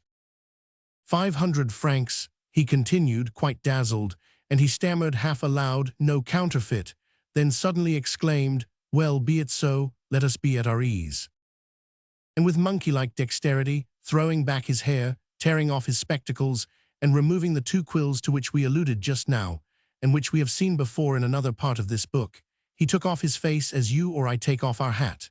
His eye grew bright, the forehead, uneven, gullied, scarred, hideously wrinkled at top, became clear, the nose sharp as a beak, and the ferocious and shrewd profile of the man of prey reappeared. Monsieur le Baron is infallible, he said in a sharp voice, from which the nasal twang had entirely disappeared. I am Thénardier. And he straightened his curved back. Thénardier, for it was really he, was strangely surprised, and would have been troubled could he have been so. He had come to bring astonishment, and it was himself who was astonished. This humiliation was paid for with 500 francs, and he accepted it, but he was not the less stunned. He saw for the first time this Baron Pontmercy, and in spite of his disguise, this Baron Pontmercy recognized him, and recognized him thoroughly. And not alone was this Baron acquainted with Thénardier, but he also seemed acquainted with Jean Valjean. Who was this almost beardless young man, so cold and so generous, who knew people's names, knew all their names, and opened his purse to them, who bullied rogues like a judge and paid them like a dupe? Thénardier, it will be remembered, though he had been Marius's neighbor, had never seen him, which is frequently the case in Paris. He had formerly vaguely heard his daughter speak of a very poor young man of the name of Marius, who lived in the house, and he had written him, without knowing him, the letter we formerly read. No approximation between this Marius and M. Le Baron Pontmercy was possible in his mind. With regard to the name of Pontmercy, we must recollect that on the battlefield of Waterloo he had heard only the last two syllables, for which he had always had the justifiable disdain which one is likely to have for what is merely thanks. However, he had managed through his daughter Azelma, whom he put on the track of the married couple on February 16, and by his own researches, to learn a good many things, and in his dark den had succeeded in seizing more than one mysterious thread. He had by sheer industry discovered, or at least by the inductive process had divined, who the man was whom he had met on a certain day in the great sewer. From the man he had easily arrived at the name, and he knew that Madame la Baronne Pontmercy was Cosette. But on that point he intended to be discreet. Who Cosette was he did not know exactly himself. He certainly got a glimpse of some bastardism, and Fantine's story had always appeared to him doubtful. But what was the good of speaking, to have his silence paid? He had, or fancied he had, something better to sell than that, and according to all expectation, to go and make to Baron Pontmercy, without further proof, the revelation, "Your wife is only a bastard," would only have succeeded in attracting the husband's boot to the broadest part of his person. In Thénardier's thoughts the conversation with Marius had not yet begun. He had been obliged to fall back, modify his strategy, leave a position, and make a change of front, but nothing essential was as yet compromised, and he had 500 francs in his pocket. Moreover, he had something decisive to tell, and he felt himself strong even against this Baron Pontmercy, who was so well informed and so well armed. For men of Thénardier's nature every dialogue is a combat, and what was his situation in the one which was about to begin? He did not know to whom he was speaking, but he knew of what he was speaking. He rapidly made this mental review of his forces, and after saying, "I am Thénardier," waited.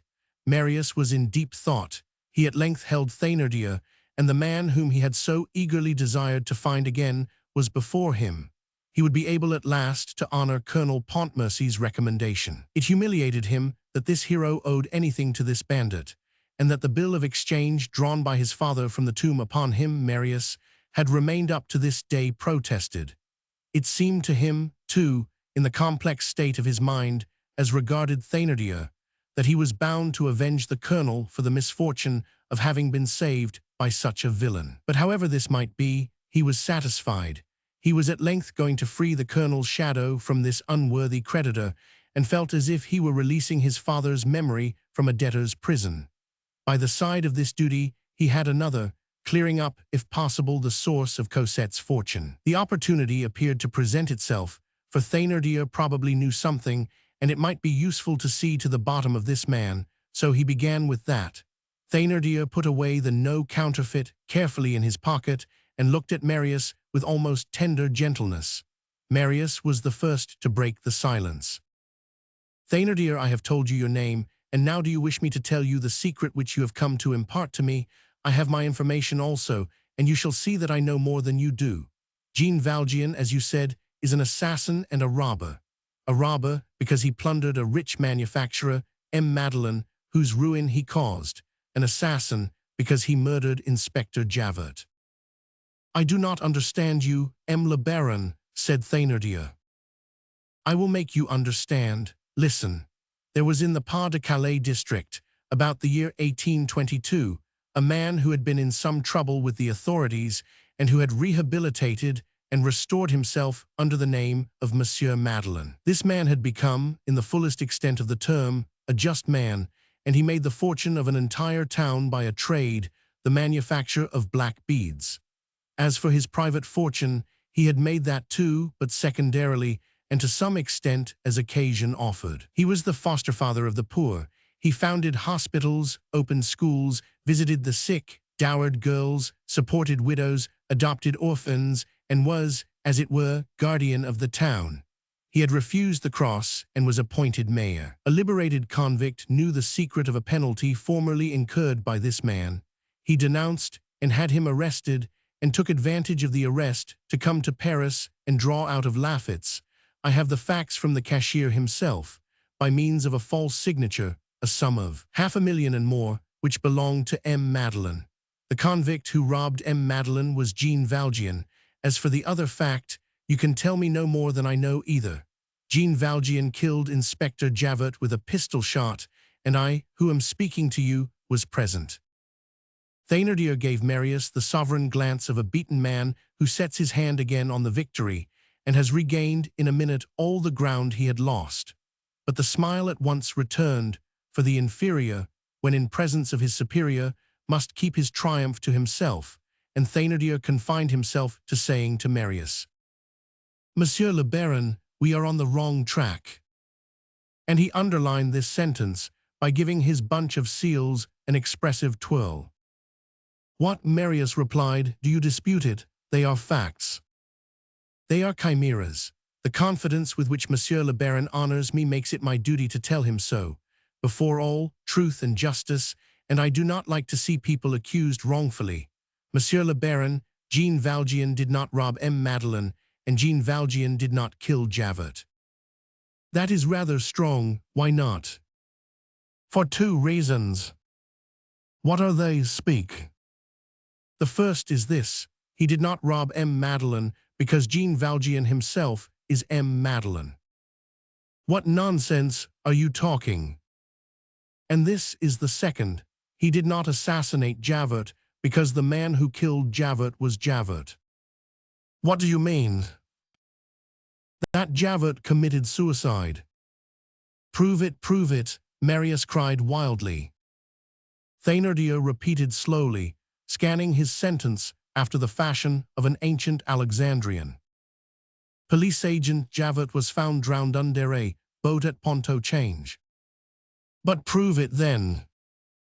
Thénardier drew from his side pocket a large grey paper parcel, which seemed to contain folded papers of various sizes. "I have my proofs," he said calmly, and he added, "Monsieur le Baron, I wish to know Jean Valjean thoroughly on your behalf. I say that Jean Valjean and Madeleine are the same, and I say that Javert had no other assassin but Javert, and when I say this, I have the proofs, not manuscript proofs, for writing is suspicious and complacent, but printed proofs." While speaking, Thénardier extracted from the parcel 2 newspapers, yellow, faded, and tremendously saturated with tobacco. One of these 2 papers, broken in all the folds and falling in square rags, seemed much older than the other. "2 facts, 2 proofs," said Thénardier, as he handed Marius the 2 open newspapers. These 2 papers the reader knows. One, the older, a number of the Drapeau Blanc, for July 25, 1823, of which the exact text was given in the 2nd volume of this work, established the identity of M. Madeleine and Jean Valjean. The other, a Moniteur of June 15, 1832, announced the suicide of Javert, adding that it was found, from a verbal report made by Javert to the préfet, that he had been made prisoner at the barricade of the Rue de la Chanvrerie and owed his life to the magnanimity of an insurgent, who, when holding him under his pistol, instead of blowing out his brains, fired in the air. Marius read, there was evidence, a certain date, irrefragable proof, for these 2 papers had not been printed expressly to support Thénardier's statement, and the note published in the Moniteur was officially communicated by the Prefecture of Police. Marius could no longer doubt. The cashier's information was false, and he was himself mistaken. Jean Valjean, suddenly growing great, issued from the cloud, and Marius could not restrain a cry of joy. "What then? This poor fellow is an admirable man. All this fortune is really his. He is Madeleine, the providence of an entire town. He is Jean Valjean, the savior of Javert. He is a hero, he is a saint." "He is not a saint, and he is not a hero," said Thénardier. "He is an assassin and a robber." And he added, with the accent of a man beginning to feel himself possessed of some authority, "Let us calm ourselves." Robber, assassin, those words which Marius believed had disappeared and which had returned, fell upon him like a cold shower bath. "Still," he said. "Still," said Thénardier, "Jean Valjean did not rob M. Madeleine, but he is a robber. He did not assassinate Javert, but he is an assassin." "Are you alluding," Marius continued, "to that wretched theft committed 40 years back, and expiated, as is proved from those very papers, by a whole life of repentance, self-denial, and virtue?" I say assassination and robbery, M. Le Baron, and repeat that I am alluding to recent facts. What I have to reveal to you is perfectly unknown and unpublished, and you may perhaps find in it the source of the fortune cleverly offered by Jean Valjean to Madame La Baronne. I say cleverly, for it would not be a stupid act, by a donation of that nature, to step into an honorable house, whose comforts he would share, and at the same time hide the crime, enjoy his robbery, bury his name, and create a family. I could interrupt you here, Marius observed, but go on. Monsieur le Baron, I will tell you all, leaving the reward to your generosity, for the secret is worth its weight in gold. You will say to me, why not apply to Jean Valjean? For a very simple reason. I know that he has given up all his property in your favor, and I consider the combination ingenious, but he has not a halfpenny left. He would show me his empty hands, and as I want money for my voyage to La Joya, I prefer you, who have everything, to him, who has nothing. As I am rather fatigued, permit me to take a chair. Marius sat down and made him a sign to do the same. Thénardier installed himself in an easy chair, took up the newspapers, put them back in the parcel, and muttered as he dug his nail into the drapeau blanc, "It cost me a deal of trouble to procure this." This done, he crossed his legs, threw himself in the chair in the attitude of men who are certain of what they are stating, and then began his narrative gravely and laying a stress on his words. Monsieur le Baron, on June 6, 1832, about a year ago, and on the day of the riots, a man was in the great sewer of Paris, at the point where the sewer falls into the Seine between the Pont des Invalides and the Pont de Jena. Marius hurriedly drew his chair closer to Thénardier's. Thénardier noticed this movement and continued with the slowness of an orator who holds his hearer and feels his adversary quivering under his words. This man, forced to hide himself, for reasons, however, unconnected with politics, had selected the sewer as his domicile and had the key of it. It was, I repeat, June 6, and about 8 in the evening the man heard a noise in the sewer. Feeling greatly surprised, he concealed himself and watched. It was a sound of footsteps. Someone was walking in the darkness and coming in his direction. Strange to say, there was another man beside himself in the sewer. As the outlet of the sewer was no great distance off, a little light which passed through enabled him to see the newcomer and that he was carrying something on his back. He walked in a stooping posture. He was an ex-convict, and what he had on his shoulders was a corpse. A flagrant case of assassination, if there ever was one. As for the robbery, that is a matter of course, for no one kills a man gratis. This convict was going to throw the body into the river, and a fact worth notice is that, before reaching the outlet, the convict, who had come a long way through the sewer, was obliged to pass a frightful hole, in which it seems as if he might have left the corpse. But the sewermen who came to effect the repairs next day would have found the murdered man there, and that did not suit the assassin. Hence he preferred carrying the corpse across the slough, and his efforts must have been frightful. It was impossible to risk one's life more perfectly, and I do not understand how he got out of it alive. Marius's chair came nearer, and Thénardier took advantage of it to draw a long breath. Then he continued.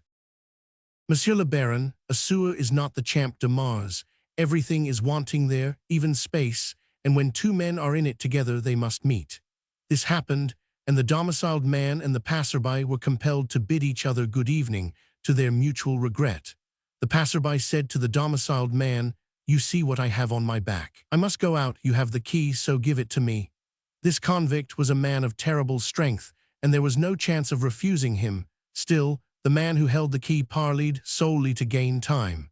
He examined the dead man, but could see nothing, except that he was young, well-dressed, had a rich look, and was quite disfigured with blood. While talking, he managed to tear off, without the murderer perceiving it, a piece of the skirt of the victim's coat, as a convincing proof, you understand, a means of getting on the track of the affair and bringing the crime home to the criminal. He placed the piece of cloth in his pocket, after which he opened the grating, allowed the man with the load on his back to go out, locked the grating again, and ran away, not feeling at all desirous to be mixed up any further in the adventure or to be present when the assassin threw the corpse into the river.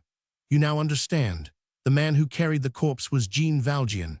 The one who had the key is speaking to you at this moment, and the piece of coat skirt.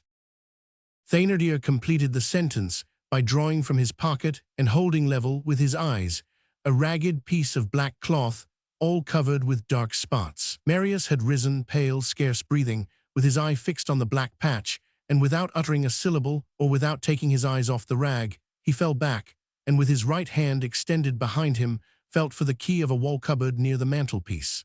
He found this key, opened the cupboard, and thrust in his hand without looking or once taking his eyes off the rag which Thénardier displayed.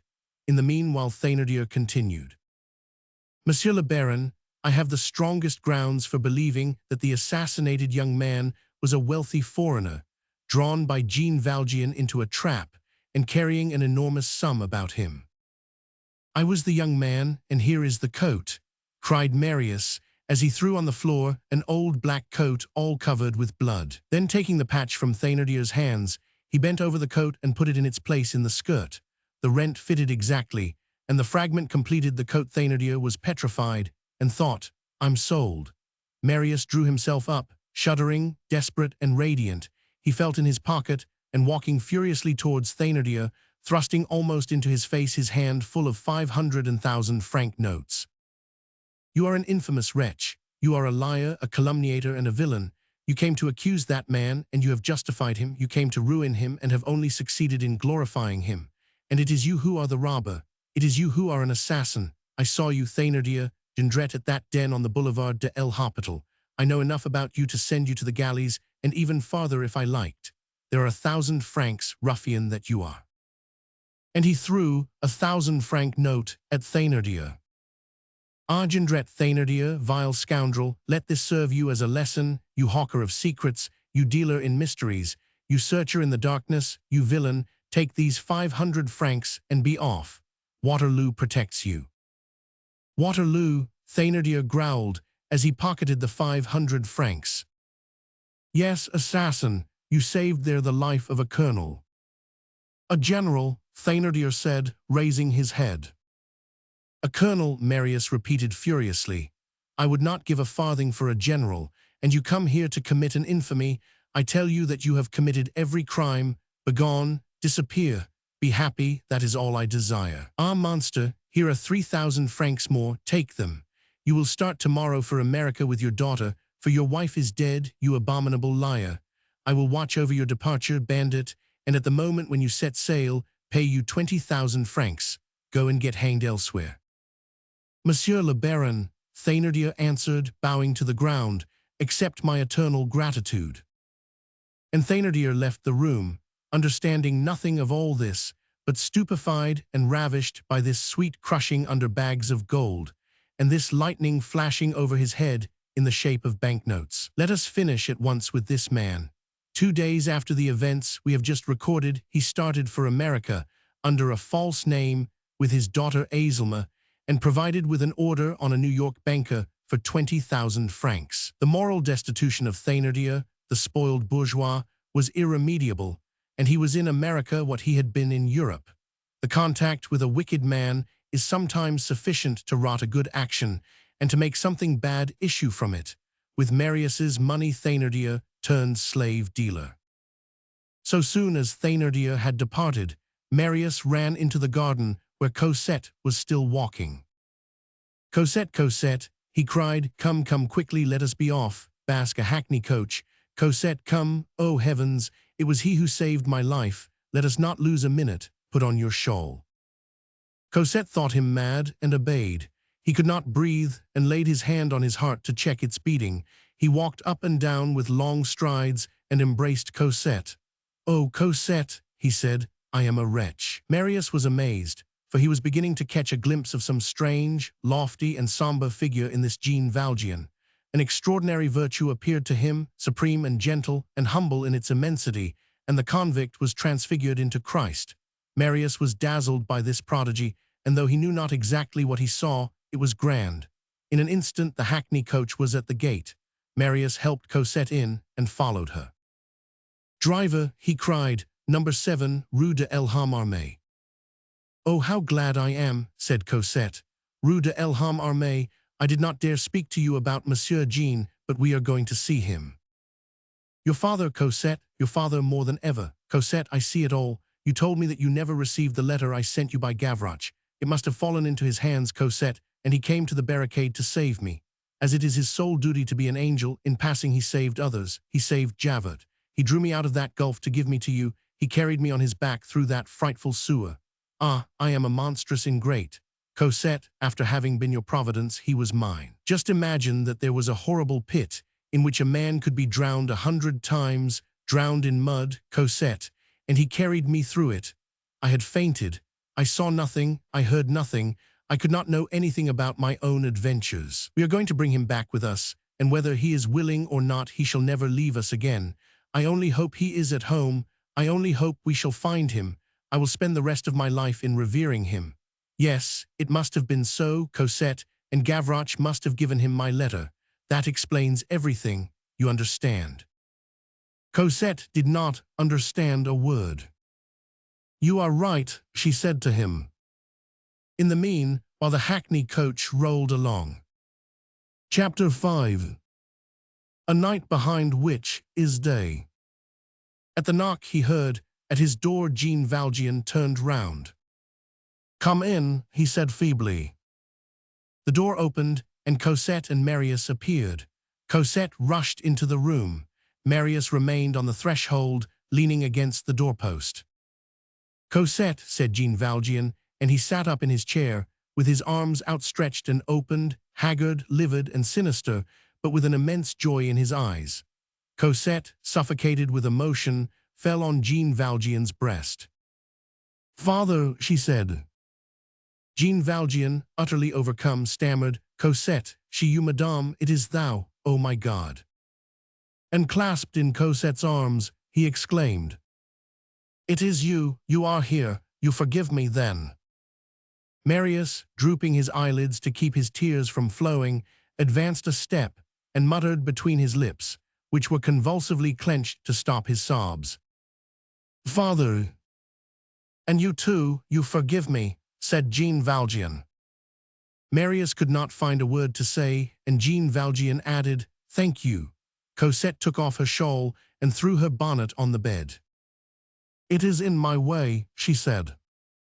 And sitting down on the old man's knees, she parted his grey hair with an adorable movement and kissed his forehead. Jean Valjean, who was wandering, let her do so. Cosette, who only comprehended very vaguely, redoubled her caresses, as if she wished to pay Marius's debt, and Jean Valjean stammered. How foolish a man can be! I fancied that I should not see her again. Just imagine, Monsieur Pontmercy, that at the very moment when you came in I was saying, It is all over. There is her little dress. I am a wretched man. I shall not see Cosette again. I was saying at the very moment when you were coming up the stairs. What an idiot I was. A man can be as idiotic as that, but people count without the good God who says, You imagine that you are going to be abandoned. No, things will not happen like that. Down below there is a poor old fellow who has need of an angel. And the angel comes, and he sees Cosette again, and he sees his little Cosette again. Oh, I was very unhappy. For a moment he was unable to speak. Then he went on. I really wanted to see Cosette for a little while every now and then, for a heart requires a bone to gnaw. Still, I knew well that I was in the way. I said to myself, They do not want you, so stop in your corner. A man has no right to pay everlasting visits. Ah, blessed be God, I see her again. Do you know, Cosette, that your husband is very handsome? What a pretty embroidered collar you are wearing. I like that pattern. Your husband chose it, did he not? And then you will need cashmere shawls. Monsieur Pontmercy, let me call her Cosette, it will not be for long. And Cosette replied, How unkind to have left us like that. Where have you been to? Why were you away so long? Formerly your absences did not last over 3 or 4 days. I sent Nicolette, and the answer always was, He has not returned. When did you get back? Why did you not let us know? Are you aware that you are greatly changed? Oh, naughty papa, he has been ill, and we did not know it. Here, Marius, feel how cold his hand is. So you are here, so you forgive me, Monsieur Pontmercy, Jean Valjean repeated. At this remark, all that was swelling in Marius's heart found a vent, and he burst forth. Do you hear, Cosette? He asks my pardon, and do you know what he did for me, Cosette? He saved my life. He did more, he gave you to me, and after saving me, And after giving you to me, Cosette, what did he do for himself? He sacrificed himself. That is the man. And to me, who am so ungrateful, so pitiless, so forgetful, and so guilty, he says, thank you. Cosette, my whole life spent at this man's feet would be too little. That barricade, that sewer, that furnace, that pit, he went through them all for me and for you, Cosette. He carried me through every form of death, which he held at bay from me and accepted for himself. This man possesses every courage, every virtue, every heroism, and every holiness, and he is an angel, Cosette. Stop, stop, Jean Valjean said in a whisper, why talk in that way? But why did you not tell me of it? Exclaimed Marius, with a passion in which was veneration. It is your fault also. You save people's lives and conceal the fact from them. You do more, under the pretext of unmasking yourself, you calumniate yourself. It is frightful. I told the truth, Jean Valjean replied. No, Marius retorted, the truth is the whole truth, and you did not tell that. You were Monsieur Madeleine, why not tell me so? You saved Javert, why not tell me so? I owed you my life, why not tell me so? Because I thought like you, and found that you were right. It was necessary that I should leave you. Had you known of the sewer, you would have compelled me to remain with you, and hence I held my tongue. Had I spoken, I should have been in the way. Been in the way of whom? Of what? Marius broke out. Do you fancy that you are going to remain here? We mean to take you back with us. Oh, good heaven, when I think that I only learned all this by accident, we shall take you away with us, for you form a part of ourselves. You are her father and mine. You shall not spend another day in this frightful house, so do not fancy you will be here tomorrow. Tomorrow, said Jean Valjean, I shall be no longer here, but I shall not be at your house. What do you mean? Marius asked. Oh no, we shall not let you travel any more. You shall not leave us again, for you belong to us, and we will not let you go. This time it is for good, Cosette added. We have a carriage below, and I mean to carry you off. If necessary, I shall employ force. And laughing, she feigned to raise the old man in her arms. Your room is still already in our house, she went on. If you only knew how pretty the garden is just at present. The azaleas are getting on splendidly, the walks are covered with river sand, and there are little violet shells. You shall eat my strawberries, for it is I who water them. And no more Madame and no more Monsieur Jean, for we live in a republic, do we not, Marius? The program is changed. If you only knew, father, what a sorrow I had. A redbreast had made its nest in a hole in the wall, and a horrible cat killed it for me. My poor pretty little redbreast, that used to thrust its head out of its window and look at me. I cried at it and could have killed the cat. But now nobody weeps, everybody laughs, everybody is happy. You will come with us, how pleased grandfather will be. You will have your bed in the garden, you will cultivate it, and we will see whether your strawberries are as fine as mine. And then I will do all you wish, and you will obey me. Jean Valjean listened without hearing. He heard the music of her voice rather than the meaning of her words, and one of those heavy tears, which are the black pearls of the soul, slowly collected in his eye. He murmured, "The proof that God is good is that she is here." "My father," said Cosette.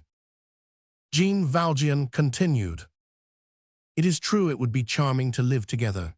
They have their trees full of birds, and I should walk about with Cosette. It is sweet to be with persons who live, who say to each other good morning, and call each other in the garden. We should each cultivate a little bed. She would give me her strawberries to eat, and I would let her pick my roses. It would be delicious, but—" He broke off and said gently, "It is a pity."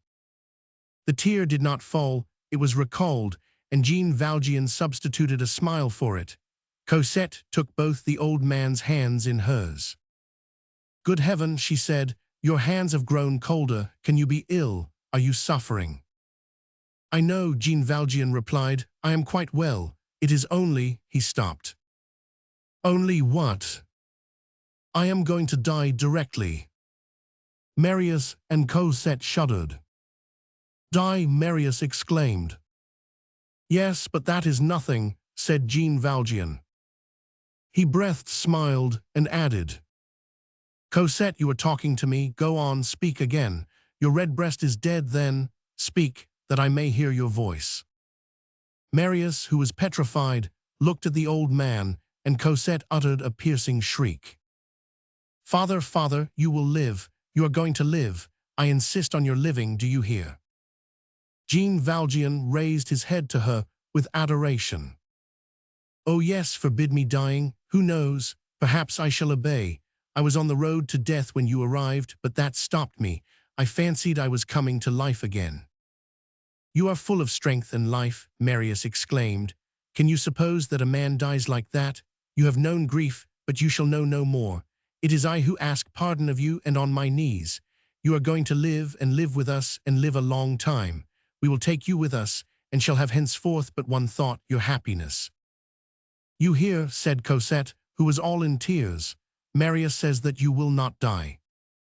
Jean Valjean continued to smile. Even if you were to take me home with you, Monsieur Pontmercy, would that prevent me being what I am? No. God has thought the same as you and I, and he does not alter his opinion. It is better for me to be gone.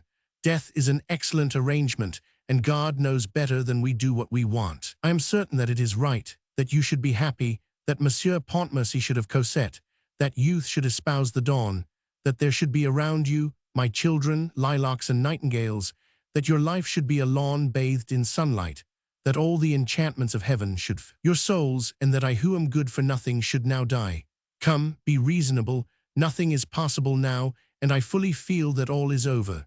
An hour ago I had a fainting fit, and last night I drank the whole of that jug of water. How kind your husband is, Cosette. You are much better with him than with me. There was a noise at the door. It was the physician come to pay his visit. Good day and goodbye, doctor, said Jean Valjean. Here are my poor children. Marius went up to the physician and addressed but one word to him, sir, but in the manner of pronouncing it there was a whole question. The physician answered the question by an expressive glance. Because things are unpleasant, said Jean Valjean, that is no reason to be unjust to God. There was a silence, and every breast was oppressed. Jean Valjean turned to Cosette and began contemplating her as if he wished to take the glance with him into eternity. In the deep shadow into which he had already sunk, ecstasy was still possible for him in gazing at Cosette. The reflection of her sweet countenance illumined his pale face, for the sepulchre may have its brilliancy. The physician felt his pulse. Ah, it was you that he wanted, he said, looking at Marius and Cosette. And bending down to Marius's ear, he whispered, too late. Jean Valjean, almost without ceasing to regard Cosette, looked at Marius and the physician with serenity, and the scarcely articulated words could be heard passing his lips. It is nothing to die, but it is frightful not to live. All at once he rose. Such return of strength is at times a sequel of the death agony. He walked with a firm step to the wall, thrust aside Marius and the doctor, who wished to help him, detached from the wall the small copper crucifix hanging on it, returned to his seat with all the vigor of full health, and said, as he laid the crucifix on the table, "There is the great martyr." Then his chest sank in, his head vacillated, as if the intoxication of the tomb were seizing on him, and his hands, lying on his knees, began pulling at the cloth of his trousers. Cosette supported his shoulders and sobbed and tried to speak to him, but was unable to do so. Through the words mingled with that lugubrious saliva which accompanies tears, such sentences as this could be distinguished. Father, do not leave us. Is it possible that we have only found you again to lose you? It might be said that the death agony moves like a serpent. It comes, goes, advances toward the grave, and then turns back toward life. There is groping in the action of death. Jean Valjean, after this partial syncope, rallied, shook his forehead as if to make the darkness fall off it, and became again almost lucid. He caught hold of Cosette's sleeve and kissed it. "He is recovering, doctor. He is recovering," Marius cried. "You are both good," said Jean Valjean, "and I am going to tell you what causes me sorrow. It causes me sorrow, Monsieur Pontmercy, that you have refused to touch that money, but it is really your wife's. I will explain to you, my children, and that is why I am so glad to see you. Black jet comes from England, and white jet from Norway. It is all in that paper there, which you will read. I invented the substitution of rolled-up snaps for welded snaps in bracelets. They are prettier, better, and not so dear. You can understand what money can be earned by it, so Cosette's fortune is really hers. I give you these details that your mind may be at rest." The porter's wife had come up and was peeping through the open door. The physician sent her off, but could not prevent the zealous old woman shouting to the dying man before she went. "Will you have a priest?" "I have one," Jean Valjean answered. And he seemed to point with his finger to a spot over his head, where it seemed as if he saw someone. It is probable, in truth, that the bishop was present at this death scene. Cosette gently placed a pillow behind Jean Valjean's loins, and he continued. "Monsieur Pontmercy, have no fears, I conjure you. The 600,000 francs are really Cosette's. I should have thrown away my life if you did not enjoy them. We had succeeded in making those beads famously, and we competed with what is called Berlin jewelry. For instance, the black beads of Germany cannot be equaled, for a gross, which contains 1,200 well-cut beads, only costs 3 francs. When a being who is dear to us is about to die, we regard him with a gaze which grapples him and would like to retain him. Cosette and Marius stood before him hand in hand, dumb through agony, not knowing what to say to death, despairing and trembling. With each moment Jean Valjean declined and approached nearer to the dark horizon. His breathing had become intermittent, and a slight rattle impeded it. He had a difficulty in moving his forearm, his feet had lost all movement, and at the same time, as the helplessness of the limbs and the exhaustion of the body increased, all the majesty of the soul ascended and was displayed on his forehead. The light of the unknown world was already visible in his eyeballs. His face grew livid and at the same time smiling. Life was no longer there, but there was something else. His breath stopped, but his glance expanded. He was a corpse on whom wings could be seen. He made Cosette a sign to approach, and then Marius. It was evidently the last minute of the last hour, and he began speaking to them in so faint a voice that it seemed to come from a distance, and it was as if there were a wall between them and him. "Come hither, both of you. I love you dearly. Oh, how pleasant it is to die like this. You too love me, my Cosette. I felt certain that you had always a fondness for the poor old man. How kind it was of you to place that pillow under my loins. You will weep for me a little, will you not? But not too much, for I do not wish you to feel real sorrow. You must amuse yourselves a great deal, my children. I forgot to tell you that more profit was made on the buckles without tongues than on all the rest. The gross cost 2 francs to produce, and sold for 60. It was really a good trade, so you must not feel surprised at the 600,000 francs, Monsieur Pontmercy. It is honest money. You can be rich without any fear. You must have a carriage, now and then a box at the opera, handsome ball dresses, my Cosette, and give good dinners to your friends, and be very happy. I was writing just now to Cosette. She will find my letter. To her I leave the 2 candlesticks on the mantelpiece. They are silver, but to me they are made of gold, of diamonds. They change the candles placed in them into consecrated tapers. I know not whether the man who gave them to me is satisfied with me above, but I have done what I could. My children, you will not forget that I am a poor man. You will have me buried in some corner with a stone to mark the spot. That is my wish. No name on the stone. If Cosette comes to see it now and then, it will cause me pleasure. And you, too, Monsieur Pontmercy, I must confess to you that I did not always like you, and I ask your forgiveness. Now she and you are only one for me. I am very grateful to you, for I feel that you render Cosette happy. If you only knew, Monsieur Pontmercy, her pretty pink cheeks were my joy, and when I saw her at all pale, I was miserable.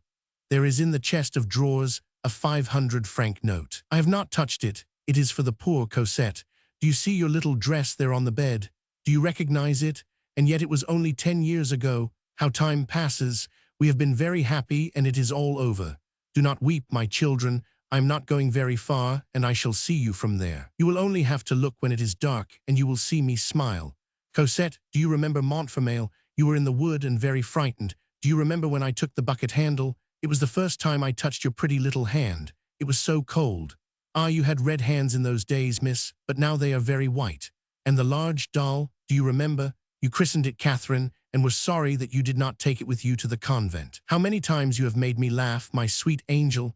When it had rained, you used to set straws floating in the gutter and watch them go. One day I gave you a wicker battledore and a shuttlecock with yellow, blue, and green feathers. You have forgotten it.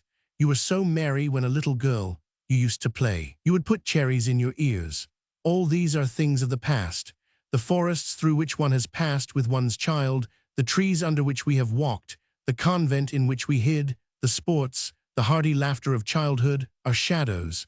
I imagined that all this belonged to me, and that was my stupidity. Those Thénardiers were very wicked, but we must forgive them. Cosette, the moment has arrived to tell you your mother's name. It was Fantine. Remember this name, Fantine. Fall on your knees every time that you pronounce it.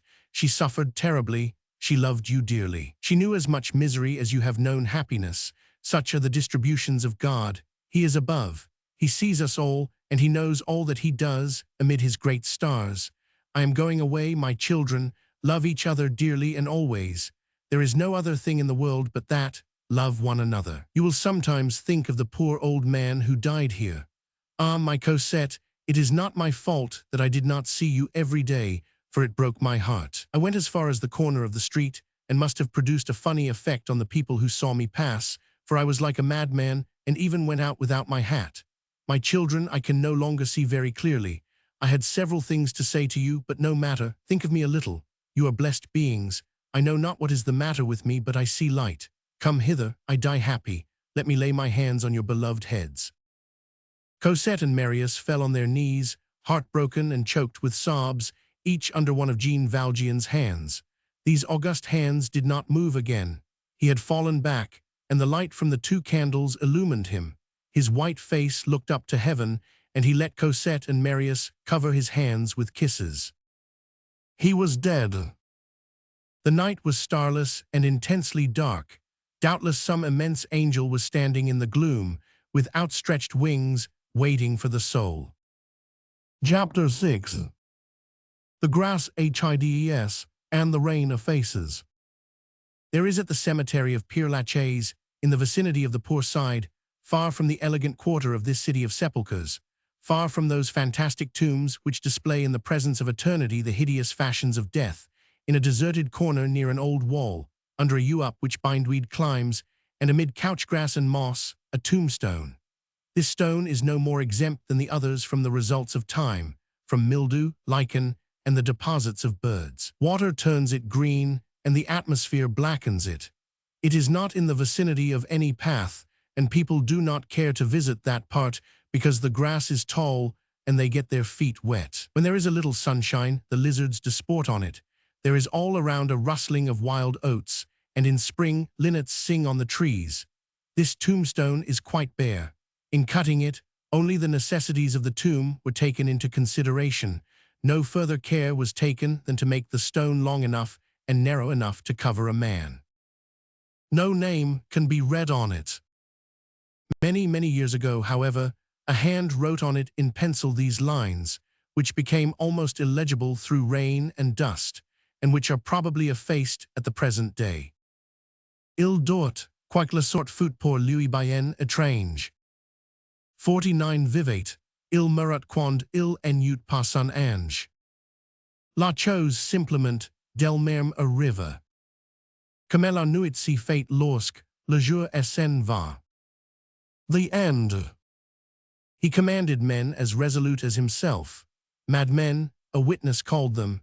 His company, the same which had shot Jean Prouvaire, was the first of the battalion posted at the street corner. At the moment when it was least expected, the captain dashed his men at the barricade.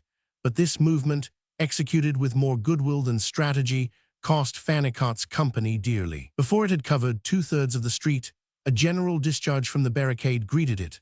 4, the boldest men of all, running at the head, were shot down in point-blank range at the very foot of the barricade. And this courageous mob of National Guards, very brave men, but not possessing the military tenacity, was compelled to fall back after a few moments, leaving 15 corpses in the street. The momentary hesitation gave the insurgents time to reload, and a second and most deadly discharge assailed the company before the men were able to regain their shelter at the corner of the street. In a moment they were caught between 2 fires and received the volley from the cannon, which, having no orders to the contrary, did not cease firing. The intrepid and imprudent Fannicot was one of those killed by this round of grapeshot. He was laid low by the cannon. This attack, which was more furious than serious, irritated Enjolras. "The asses," he said, "they have their men killed and expend our ammunition for nothing." Enjolras spoke like the true general of the riot that he was. Insurrection and repression do not fight with equal arms, for the insurrection, which can be soon exhausted, has only a certain number of rounds to fire and of combatants to expend. An expended cartouche box and a killed man cannot have their place filled up. Repression, on the other hand, having the army, does not count men, and having Vincennes, does not count rounds. Repression has as many regiments as the barricade has men, and as many arsenals as the barricade has cartouche boxes. Hence these are always contests of one man against 100, which ever end by the destruction of the barricade, unless revolution, suddenly dashing up, casts into the balance its flashing archangel's glaive. Such things happen, and then everything rises, paving stones get into a state of ebullition, and popular redoubts swarm. Paris has a sovereign tremor, the quid divinum is evolved, there is an August 10 or a July 29 in the air, a prodigious light appears, the yawning throat of force recoils, and the army, that lion, sees before it, standing erect and tranquil, that prophet France. Chapter 13. Gleams, which fade. In the chaos of feelings and passions which defend a barricade there is everything: bravery, youth, the point of honor, enthusiasm, the ideal, conviction, the obstinacy of the gambler, and above all intermitting gleams of hope. One of these intermittences, one of these vague quiverings of hope, suddenly ran along the Chanvrerie barricade at the most unexpected moment. "Listen," Enjolras, who was ever on the watch, exclaimed, "I fancy that Paris is waking up." It is certain that on the morning of June 6, the insurrection had for an hour or two a certain reanimation. The obstinacy of the tocsin of St. Mary aroused a few slight desires, and barricades were begun in the Rue du Poirier and in the Rue des Graveliers. In front of the Porte St. Martin, a young man armed with a gun attacked a squadron of cavalry alone, unprotected, and on the open boulevard he knelt down, raised his gun, fired and killed the major, and then turned away, saying, "There's another who will do us no more mischief." He was cut down. In the Rue St. Denis a woman fired at the National Guard from behind a Venetian shutter, and the wooden laths could be seen to tremble every moment. A boy of 14 was arrested in the Rue de la Cassonnerie with his pockets full of cartridges, and several guardhouses were attacked. At the entrance of the Rue Bertin-Poiret, a very sharp and quite unexpected fusillade greeted a regiment of cuirassiers, at the head of which rode General Cavaignac de Barrègue. In the Rue Planche, Mibray old crockery and household utensils were thrown from the roofs down on the troops. This was a bad sign, and when Marshal Soult was informed of the fact, Napoleon's old lieutenant became pensive, for he remembered Suchet's remark at Saragossa, "We are lost when old women empty their pots de chamber on our heads." These general symptoms manifested at a moment when the riots were supposed to be localized. This fever of anger which regained the upper hand, these will-o'-the-wisps flying here and there over the profound masses of combustible matter which are called the faubourgs of Paris, and all the accompanying facts, rendered the chiefs anxious, and they hastened to extinguish the beginnings of the conflagration. Until these sparks were quenched, the attacks on the barricades Maubert, de la Chanvrerie, and St. Mary were deferred, so that all might be finished at one blow. Columns of troops were sent through the streets in a state of fermentation, clearing the large streets and searching the smaller ones on the right and on the left, at one moment slowly and cautiously, at another at quick march. The troops broke open the doors of the houses whence firing was heard, and at the same time cavalry maneuvers dispersed the groups on the boulevards. This repression was not effected without turmoil, and that tumultuous noise peculiar to collisions between the army and the people, and it was this that had attracted Enjolras's attention in the intervals between the cannonading and the platoon fire. Moreover, he had seen wounded men carried along the end of the street on litters, and said to Courfeyrac, "Those wounded are not our handiwork." The hope lasted but a short time, and the gleam was quickly eclipsed. In less than half an hour, what there was in the air vanished. It was like a flash of lightning without thunder, and the insurgents felt that leaden pall, which the indifference of the people casts upon abandoned obstinate men, fall upon them again. The general movement, which seemed to have been obscurely designed, failed, and the attention of the Minister of War and the strategy of the generals could now be concentrated on the 3 or 4 barricades that remained standing. The sun rose on the horizon, and an insurgent addressed Enjolras. "We are hungry here. Are we really going to die like this, without eating?"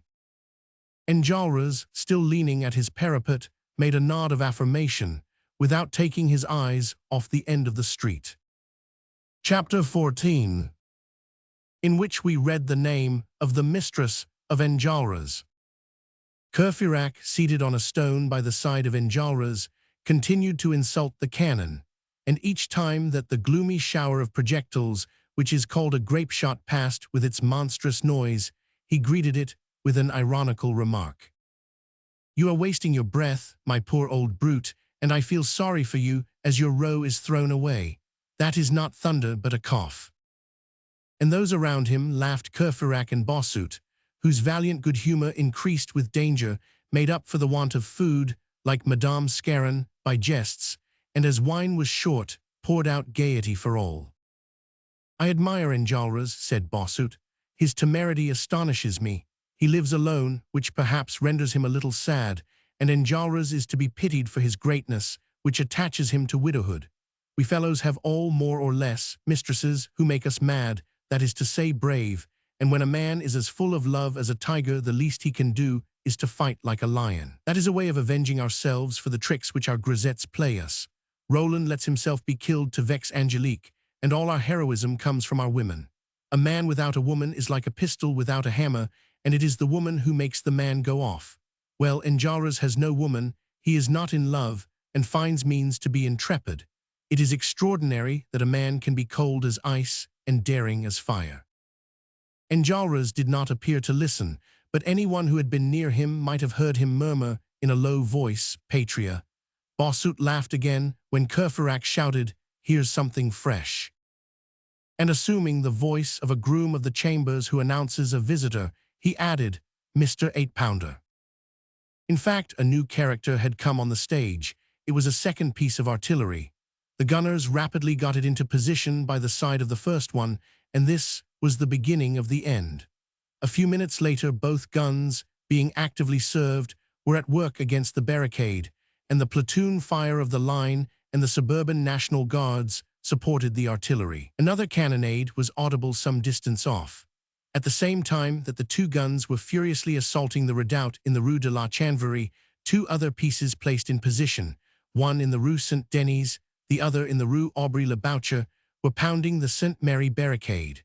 The 4 guns formed a lugubrious echo to one another. The barks of the grim dogs of war answered one another. Of the 2 guns now opened on the barricade of the Rue de la Chanvrerie, one fired shell, the other solid shot.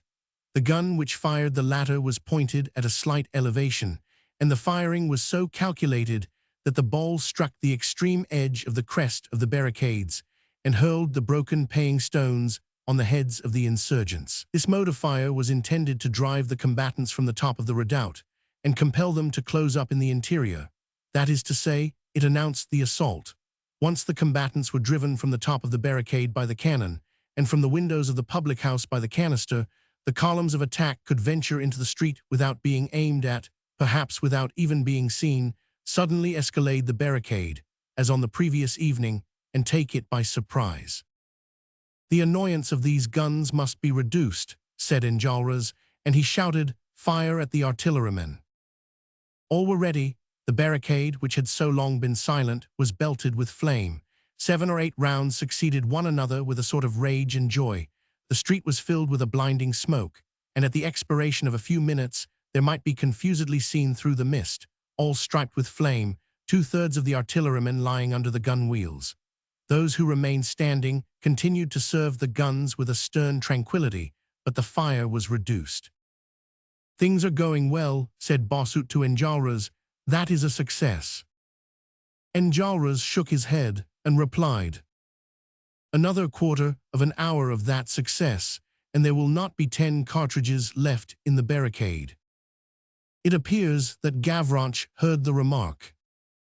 Chapter 15.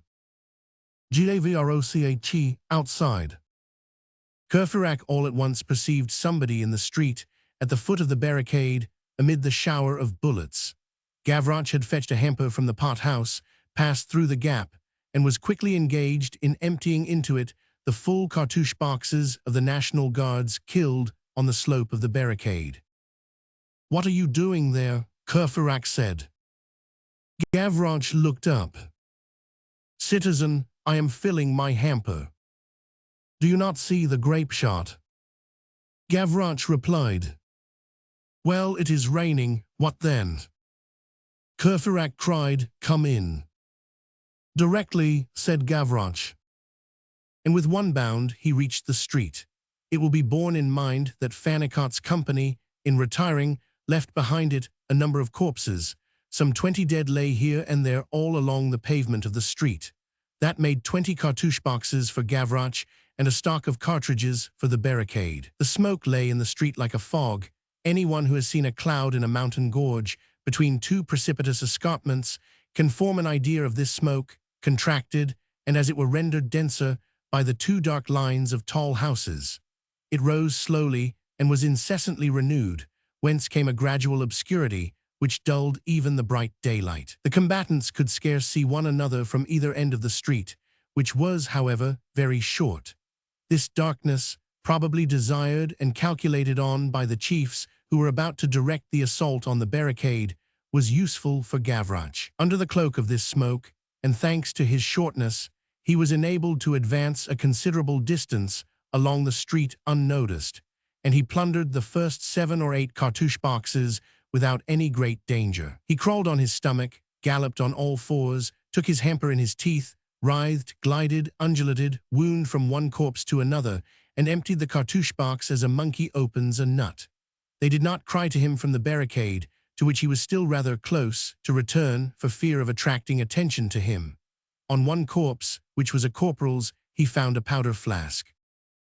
"For thirst," he said, as he put it in his pocket. While moving forward, he at length reached the point where the fog of the fire became transparent, so that the sharpshooters of the line, drawn up behind their parapet of paving stones, and the National Guard at the corner of the street, all at once pointed out to one another something stirring in the street. At the moment when Gavroche was taking the cartridges from a sergeant lying near a post, a bullet struck the corpse. "Oh, for shame," said Gavroche, "they are killing my dead for me." A second bullet caused the stones to strike fire close to him, while a third upset his hamper. Gavroche looked and saw that it came from the National Guards. He stood upright, with his hair floating in the breeze, his hands on his hips, and his eyes fixed on the National Guards who were firing, and he sang. "On est laid a Nanterre. 100 est la faute à Voltaire. Et Berthe à Palaiseau. 100 est la faute à Rousseau." Then he picked up his hamper, put into it the cartridges scattered around without missing one, and walked toward the firing party to despoil another cartouche box. Then a fourth bullet missed him. Gavroche sang. "Je ne suis pas notaire. 100 est la faute à Voltaire. Je suis petit oiseau. 100 est la faute à Rousseau." A fifth bullet only succeeded so far as to draw a third couplet from him. "Joie est mon caractère. 100 est la faute à Voltaire. Misère est mon trousseau. 100 est la faute à Rousseau." They went on for some time longer, and the sight was at once terrific and charming. Gavroche, while fired at, ridiculed the firing, and appeared to be greatly amused. He was like a sparrow deriding the sportsman, and answered each discharge by a verse. The troops aimed at him incessantly and constantly missed him, and the National Guards and the soldiers laughed while covering him.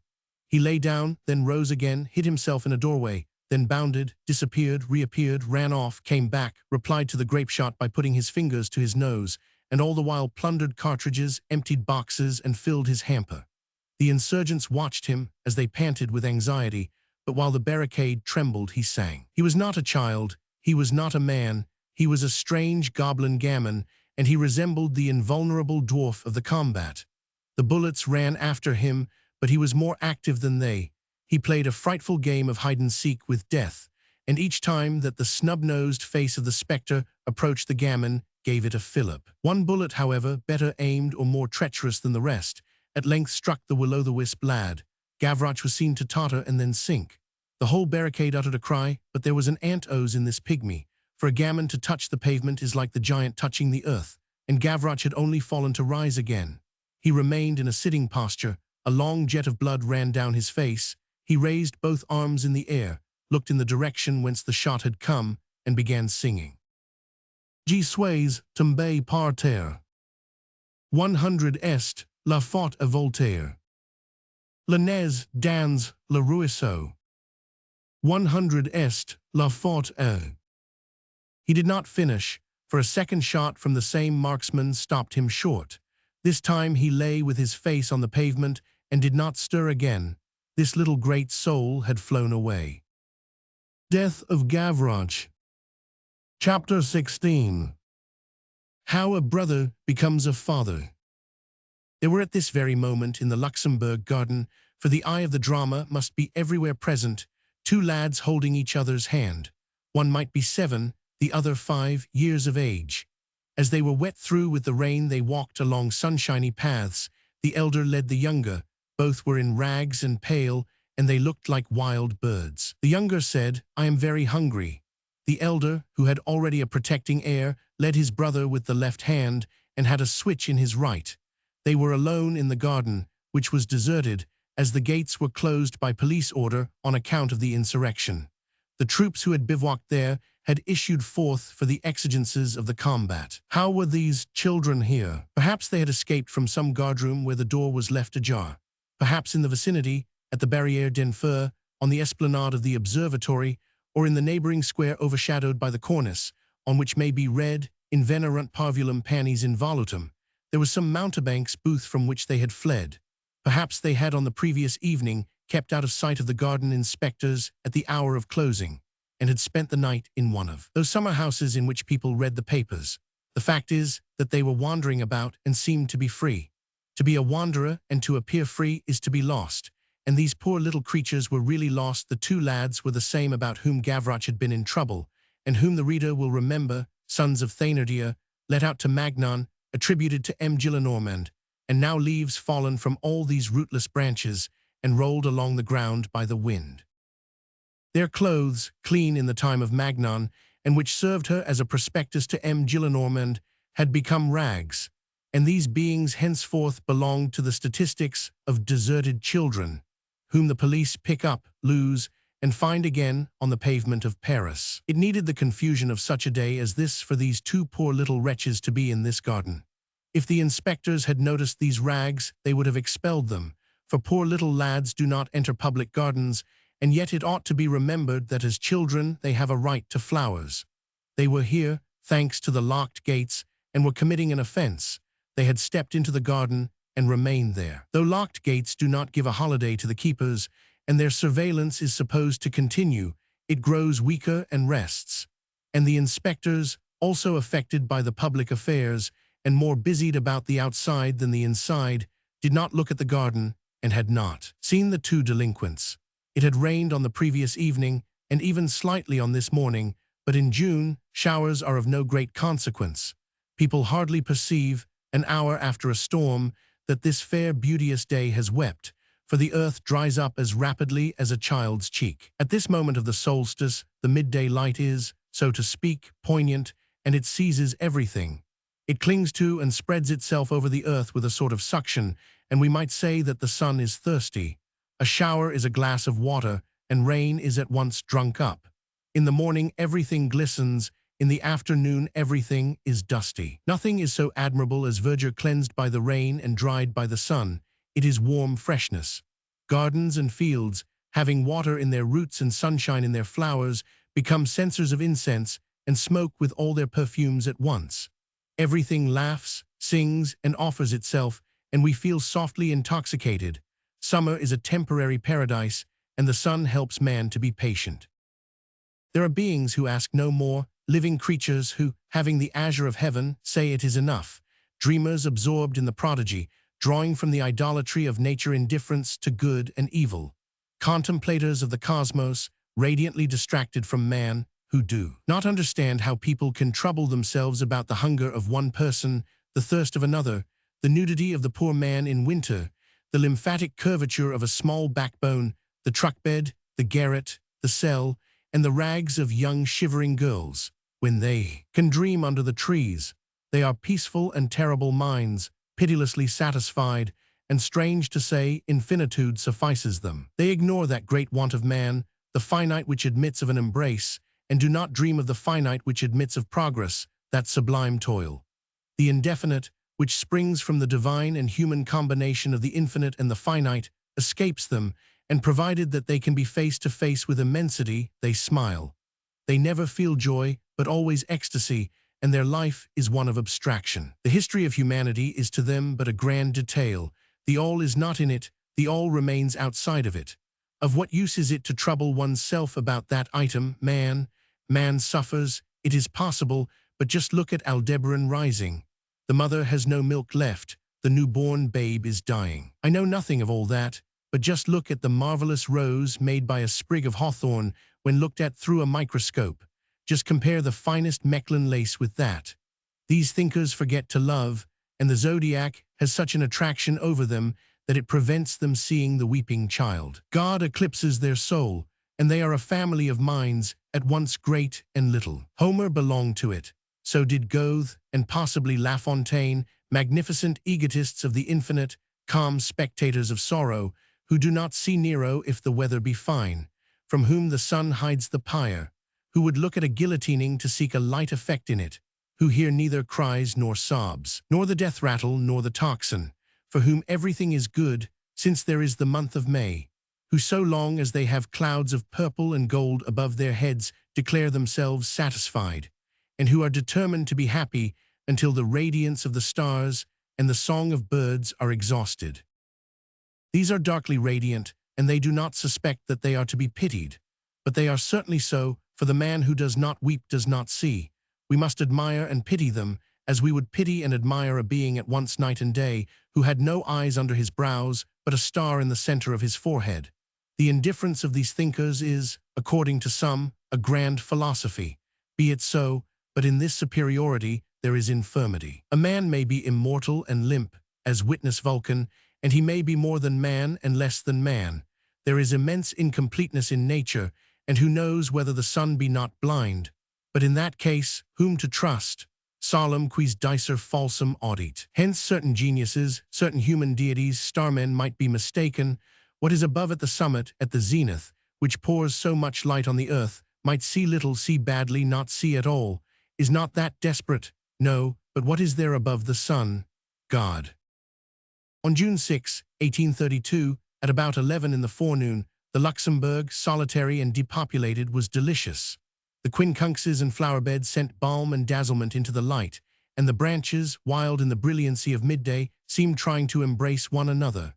There was in the sycamores a twittering of linnets, the sparrows were triumphal, and the woodpeckers crept along the chestnut, gently tapping holes in the bark. The beds accepted the legitimate royalty of the lilies, for the most august of perfumes is that which issues from whiteness.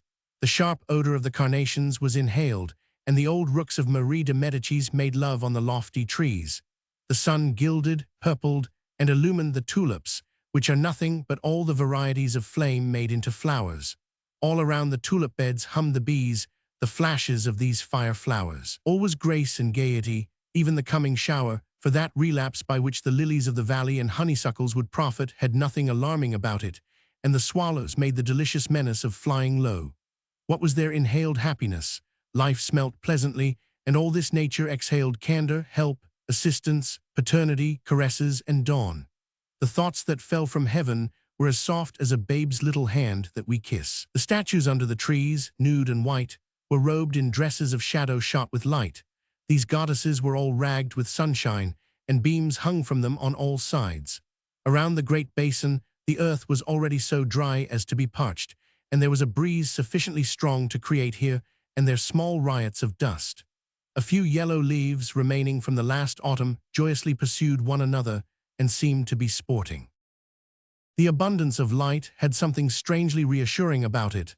Life, sap, heat, and exhalations overflowed, and the greatness of the source could be felt beneath creation. In all these blasts penetrated with love, in this movement of reflections and gleams, in this prodigious expenditure of beams, and in this indefinite outpouring of fluid gold, the prodigality of the inexhaustible could be felt.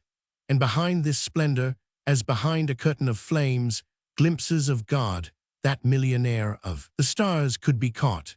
Thanks to the sand, there was not a speck of mud, and thanks to the rain, there was not a grain of dust. The bouquets had just performed their ablutions, and all the velvets, all the satins, all the varnish, and all the gold which issue from the earth in the shape of flowers were irreproachable. This magnificence was clean, and the grand silence of happy nature filled the garden, a heavenly silence, compatible with 1,000 strains of music, the fondling tones from the nests, the buzzing of the swarms, and the palpitations of the wind. All the harmony of the season was blended into a graceful whole.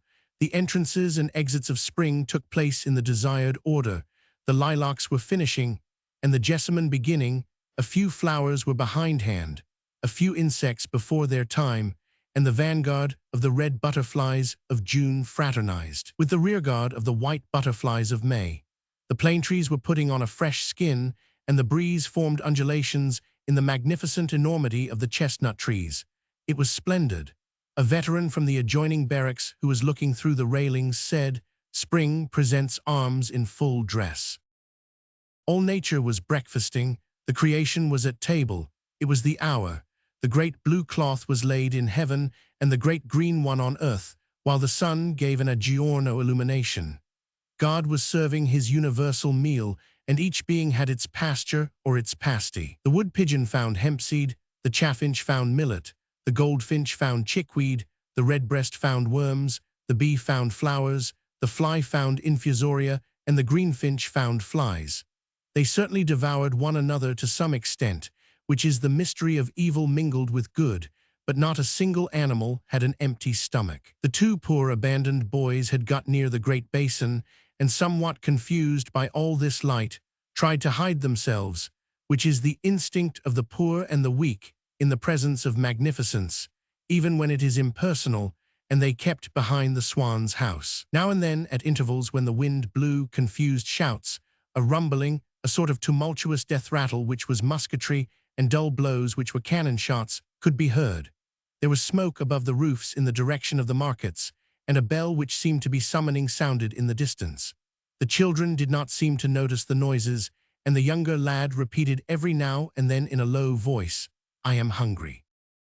Almost simultaneously with the two boys another couple approached the basin, consisting of a man of about 50, leading by the hand a boy of 6 years of age. It was doubtless a father with his son. The younger of the two had a cake in his hand. At this period, certain contiguous houses in the Rue Madame and the Rue d'Enfer had keys to the Luxembourg, by which the lodgers could let themselves in when the gates were locked. But this permission has since been withdrawn. This father and son evidently came from one of these houses. The two poor little creatures saw this gentleman coming and hid themselves a little more.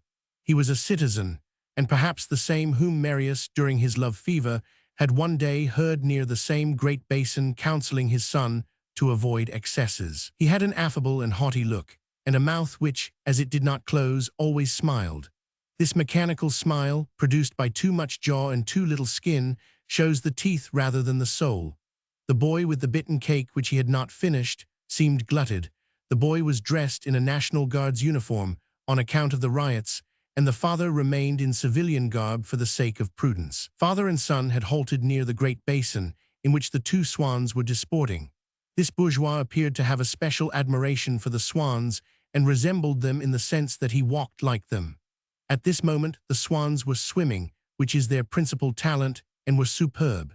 Had the two little fellows listened, and been of an age to comprehend, they might have overheard the remarks of a serious man. The father was saying to his son, "The sage lives contented with little. Look at me, my son, I do not care for luxury.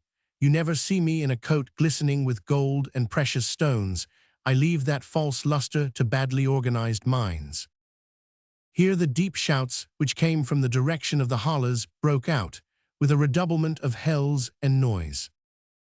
"What is that?" the lad asked. The father replied, "That is the Saturnalia." All at once, he perceived the two little ragged boys standing motionless behind the swan's green house. "Here is the beginning," he said. And after a silence, he added, "Anarchy enters this garden." In the meanwhile, the boy bit the cake, spat it out again, and suddenly began crying.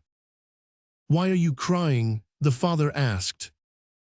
"I am no longer hungry," said the boy. The father's smile became more marked than ever. "You need not be hungry to eat a cake.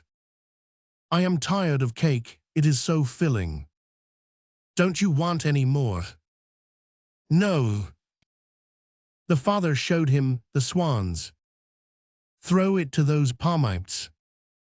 The boy hesitated, for if he did not want any more cake, that was no reason to give it away. The father continued, "Be humane, you ought to have pity on animals." And taking the cake from his son, he threw it into the basin, where it fell rather near the bank. The swans were some distance off, near the center of the basin, and engaged with some prey. They had seen neither the citizen nor the cake. The citizen, feeling that the cake ran a risk of being lost, and affected by this useless shipwreck, began a telegraphic agitation which eventually attracted the attention of the swans. They noticed something floating on the surface, tacked, like the vessels they are, and came towards the cake slowly, with the majesty that befits white beasts. "Swans understand signs," said the bourgeois, pleased at his own cleverness. At this moment the distant tumult of the city was suddenly swollen. This time it was sinister, and there are some puffs of wind which speak more distinctly than others. The one which blew at this moment distinctly brought up the rolling of drums, shouts, platoon fires, and the mournful replies of the tocsin and the cannon. This coincided with a black cloud which suddenly veiled the sky. The swans had not yet reached the cake. "Let us go home," the father said. "They are attacking the Tuileries." He seized his son's hand again, and then continued. "From the Tuileries to the Luxembourg there is only the distance which separates the royalty from the peerage, and that is not far. It is going to rain musketry." He looked at the cloud. "And perhaps we shall have rain of the other sort too. Heaven is interfering. The younger branch is condemned. Let us make haste home." "I should like to see the swans eat the cake," said the boy. "It would be imprudent," the father answered, and he led away his little bourgeois.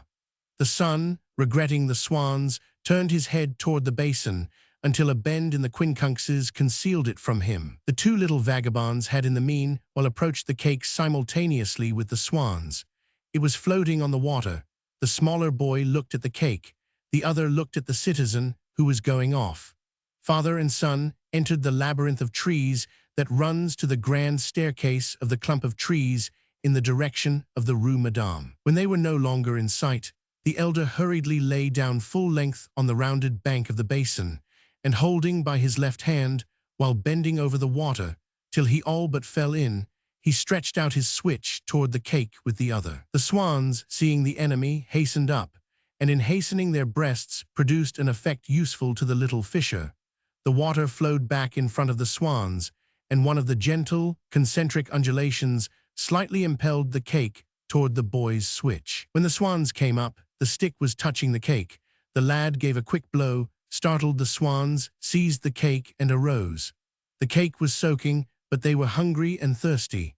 The elder boy divided the cake into two parts, a large one and a small one, kept the small one for himself, and gave the larger piece to his brother, saying, "Shove that into your gun." Chapter 17. Mortus pater filium mortuorum expectat. Marius rushed out of the barricade, and Comefera followed him, but it was too late, and Gavroche was dead. Comefera brought in the hamper of cartridges, and Marius the boy.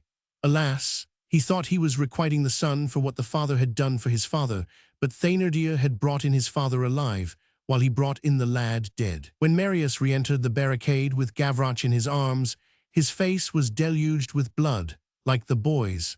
for at the very instant when he stooped to pick up Gavroche, a bullet had grazed his skull, but he had not noticed it. Courfeyrac took off his neckcloth and bound Marius's forehead. Gavroche was deposited on the same table with Mabeuf, and the black shawl was spread over both bodies. It was large enough for the old man and the child. Combeferre distributed the cartridges which he had brought in, and they gave each man 15 rounds to fire. Jean Valjean was still at the same spot, motionless on his bench. When Combeferre offered him his 15 cartridges, he shook his head.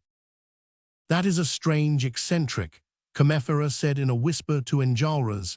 "He manages not to fight inside this barricade."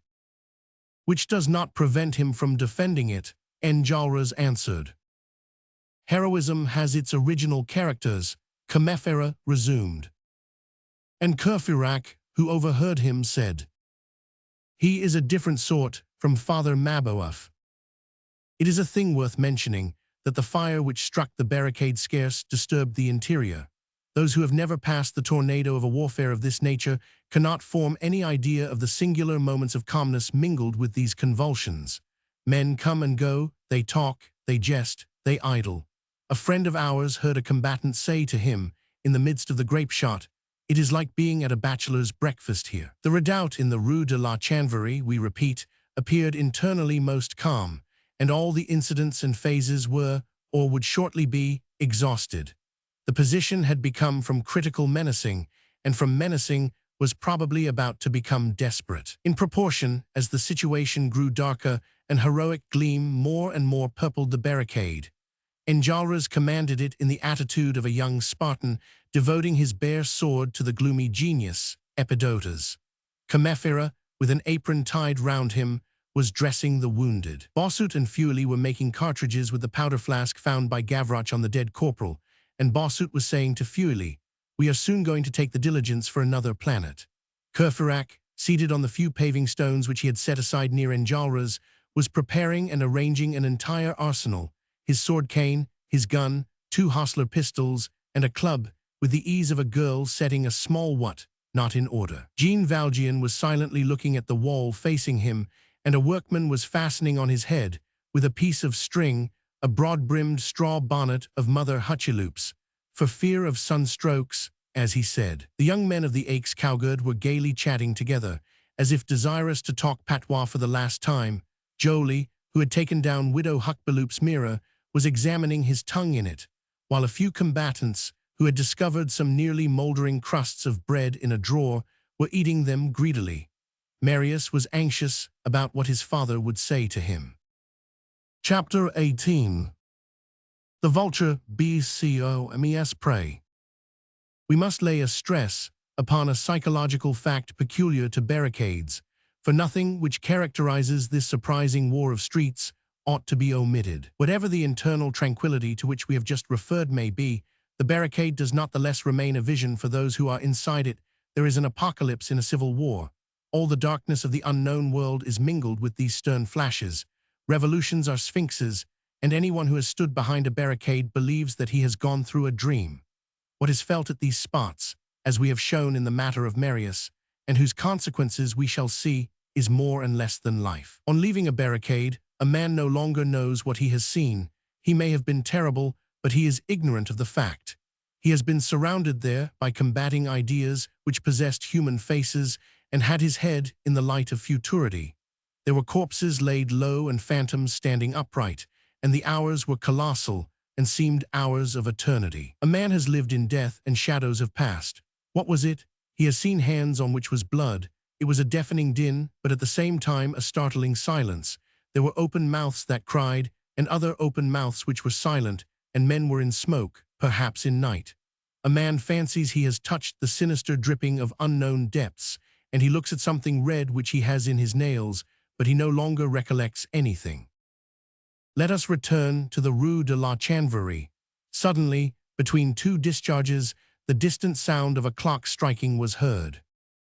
"It is midday," said Combeferre. The 12 strokes had not died out ere Enjolras drew himself up to his full height and hurled the loud cry from the top of the barricade. "Take up the paving stones into the house and line the windows with them. One half of you to the stones, the other half to the muskets. There is not a moment to lose. A party of sappers, with their axes on their shoulders, had just appeared in battle array at the end of the street. This could only be the head of a column, and of what column? Evidently the column of attack, for the sappers ordered to demolish the barricade always precede the troops appointed to escalade it. It was plain that the moment was at hand which M. Clermont-Tonnerre called in 1822 a strong pull. Enjolras' order was carried out with that correct speed peculiar to ships and barricades, the only two battlefields whence escape is impossible. In less than a minute 2/3 of the paving stones, which Enjolras had ordered to be piled up against the door of Corinth, were carried to the first floor and attic, and before a second minute had passed these paving stones, artistically laid on one another, walled up one half of the window. A few spaces carefully arranged by Feuilly, the chief constructor, allowed the gun barrels to pass through. This armament of the windows was the more easily effected because the grape shot had ceased. The two cannon were now firing solid shot at the center of the barricade, in order to make a hole, and if possible a breach, for the assault. When the stones intended for the final assault were in their places, Enjolras carried to the first floor the bottles he had placed under the table on which Mabeuf lay. "Who will drink that?" Bossuet asked him. "They will," Enjolras answered. Then the ground floor window was also barricaded, and the iron bars which closed the door at night were held in readiness. The fortress was complete, the barricade was the rampart, and the wine shop the keep, with the paving stones left over the gap was stopped up. As the defenders of a barricade are always obliged to save their ammunition, and the besiegers are aware of the fact, the latter combine their arrangements with a sort of irritating leisure, expose themselves before the time to the fire, though more apparently than in reality, and take their ease. The preparations for the attack are always made with a certain methodical slowness, and after that comes the thunder. This slowness enabled Enjolras to revise and render everything perfect. He felt that since such men were about to die, their death must be a masterpiece. He said to Marius, "We are the two chiefs. I am going to give the final orders inside, while you remain outside and watch." Marius posted himself in observation on the crest of the barricade, while Enjolras had the door of the kitchen, which it will be remembered served as ambulance, nailed up. "No splashing on the wounded," he said. He gave his final instructions in the ground floor room in a sharp but wonderfully calm voice, and Feuilly listened and answered in the name of all. "At the first floor hold axes ready to cut down the stairs. Have you them?" "Yes," Feuilly answered. "How many?" "2 axes and a crowbar." "Very good. In all, 26 fighting men left. How many guns are there?" 34. 8 too many. Keep those guns loaded like the others and within reach. Place your sabers and pistols in your belts. 20 men to the barricade. 6 will ambush themselves in the garret and at the first floor window to fire on the assailants through the loopholes in the paving stones. There must not be an idle workman here. Presently, when the drummer sounds the charge, the 20 men below will rush to the barricade, and the first to arrive will be the best placed. These arrangements made, he turned to Javert and said to him, "I have not forgotten you." And laying a pistol on the table, he added, "The last man to leave here will blow out this spy's brains." Here a voice answered, "No, let us not have this corpse near ours. It is easy to stride over the small barricade in Mondétour Lane, as it is only 4 feet high. This man is securely bound, so lead him there and execute him." Someone was at this moment even more stoical than Enjolras. It was Javert. Here Jean Valjean appeared. He was mixed up with the group of insurgents, but stepped forward and said to Enjolras, "Are you the commander?" "Yes." "You thanked me just now." "In the name of the Republic. The barricade has 2 saviors, Marius Pontmercy and yourself. Do you think that I deserve a reward?" "Certainly." "Well then, I ask one." "What is it?" "To let me blow out that man's brains myself." Javert raised his head, saw Jean Valjean, gave an imperceptible start and said, "It is fair." As for Enjolras, he was reloading his gun. He looked around him. "Is there no objection?" And he turned to Jean Valjean. "Take the spy." Jean Valjean took possession of Javert by seating himself on the end of the table.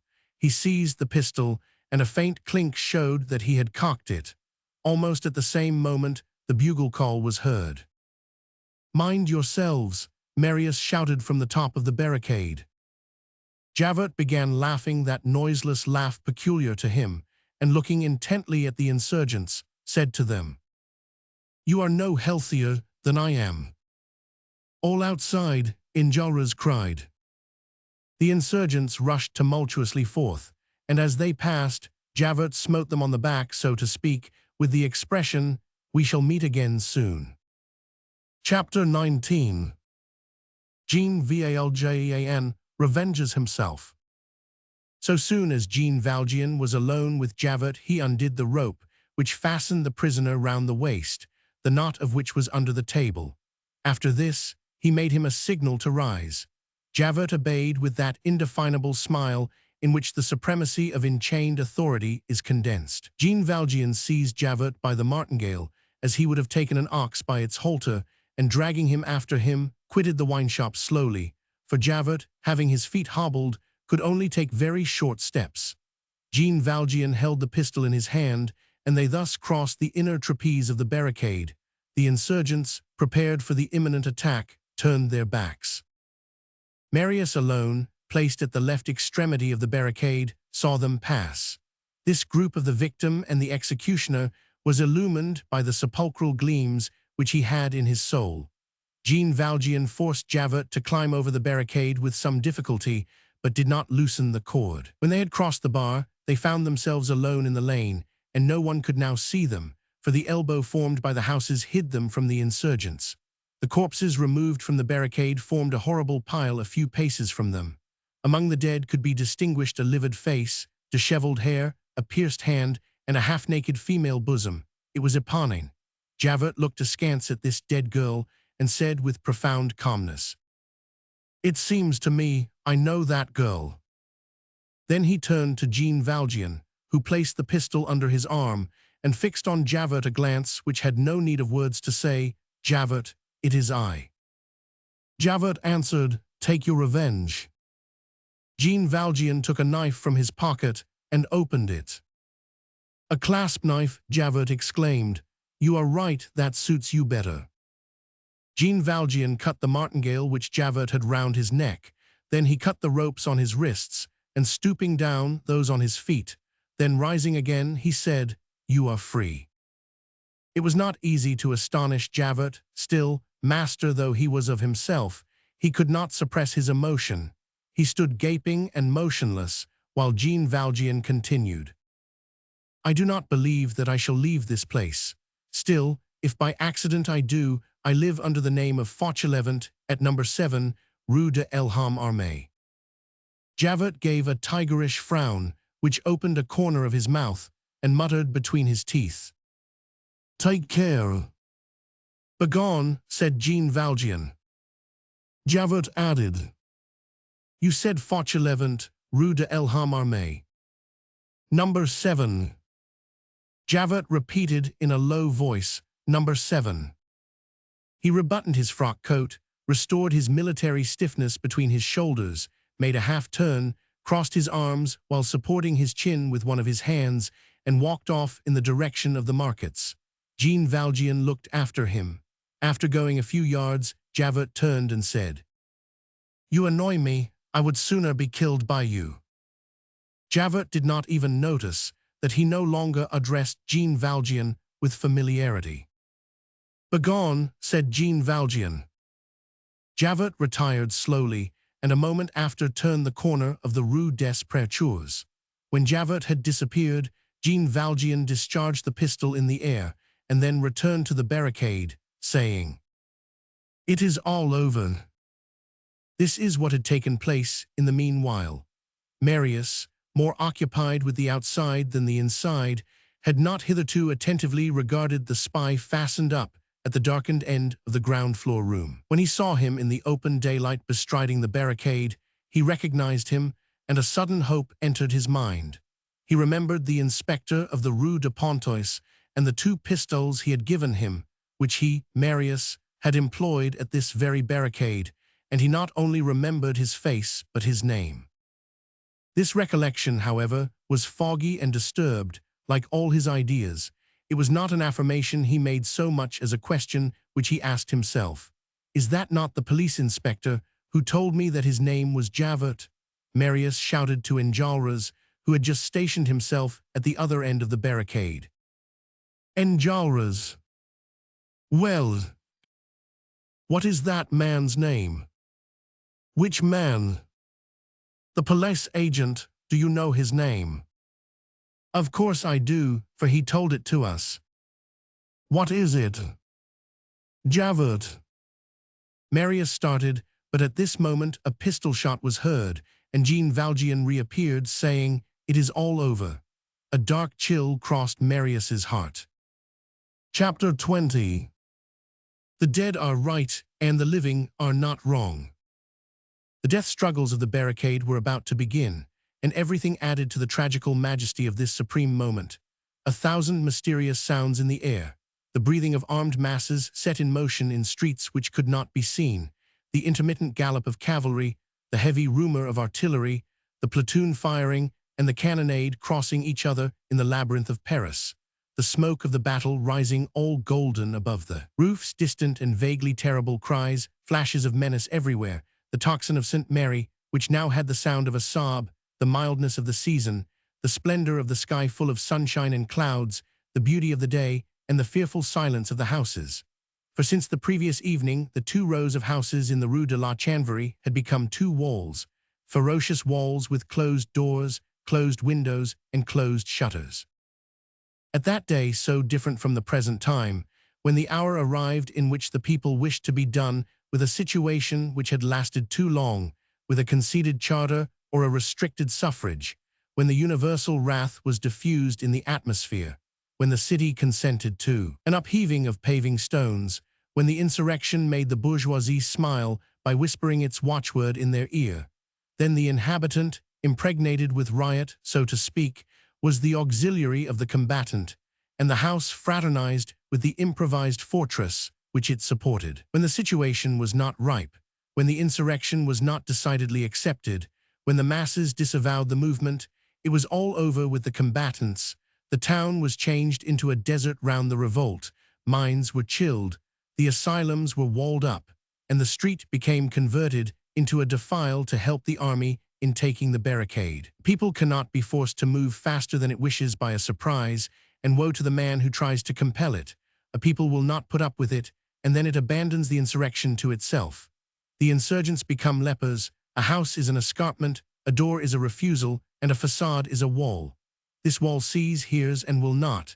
It might open and save you, but no, the wall is a judge, and it looks at you and condemns you. What gloomy things are these closed houses! They seem dead though they are alive, and life, which is, as it were, suspended, clings to them. No one has come out for the last 24 hours, but no one is absent. In the interior of this rock people come and go, retire to bed and rise again.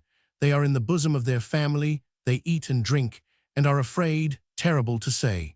Fear excuses this formidable inhospitality, and the alarm offers extenuating circumstance. At times even, and this has been witnessed, the fear becomes a passion, and terror may be changed into fury, and prudence into rage, hence the profound remark, the enraged moderates.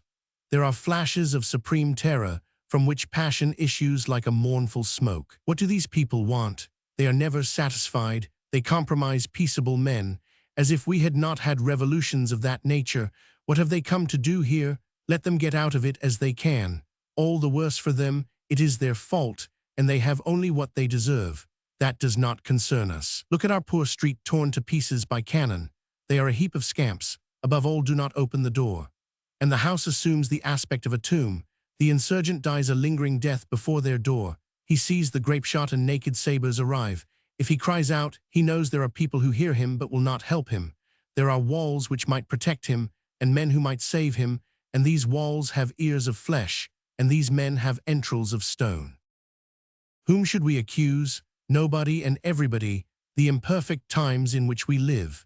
It is always at its own risk and peril that the utopia converts itself into an insurrection and becomes an armed protest instead of a philosophically protest, a palace and no longer a Minerva. The utopia which grows impatient and becomes a riot knows what awaits it, and it nearly always arrives too soon. In that case it resigns itself and stoically accepts the catastrophe in lieu of a triumph. It serves, without complaining and almost exculpating them, those who deny it, and its magnanimity is to consent to abandonment. It is indomitable against obstacles and gentle toward ingratitude. Is it ingratitude after all? Yes, from the human point of view. No, from the individual point of view. Progress is the fashion of man. The general life of the human race is called progress, and the collective step of the human race is also called progress. Progress marches, it makes the great human and earthly journey toward the celestial and divine. It has its halts where it rallies the straying flock. It has its stations where it meditates, in the presence of some splendid Canaan suddenly unveiling its horizon. It has its nights when it sleeps, and it is one of the poignant anxieties of the thinker to see the shadow on the human soul, and to feel in the darkness sleeping progress without being able to awaken it. God is perhaps dead, Gerard de Nerval said one day to the writer of these lines, confounding progress with God and taking the interruption of the movement for the death of the being.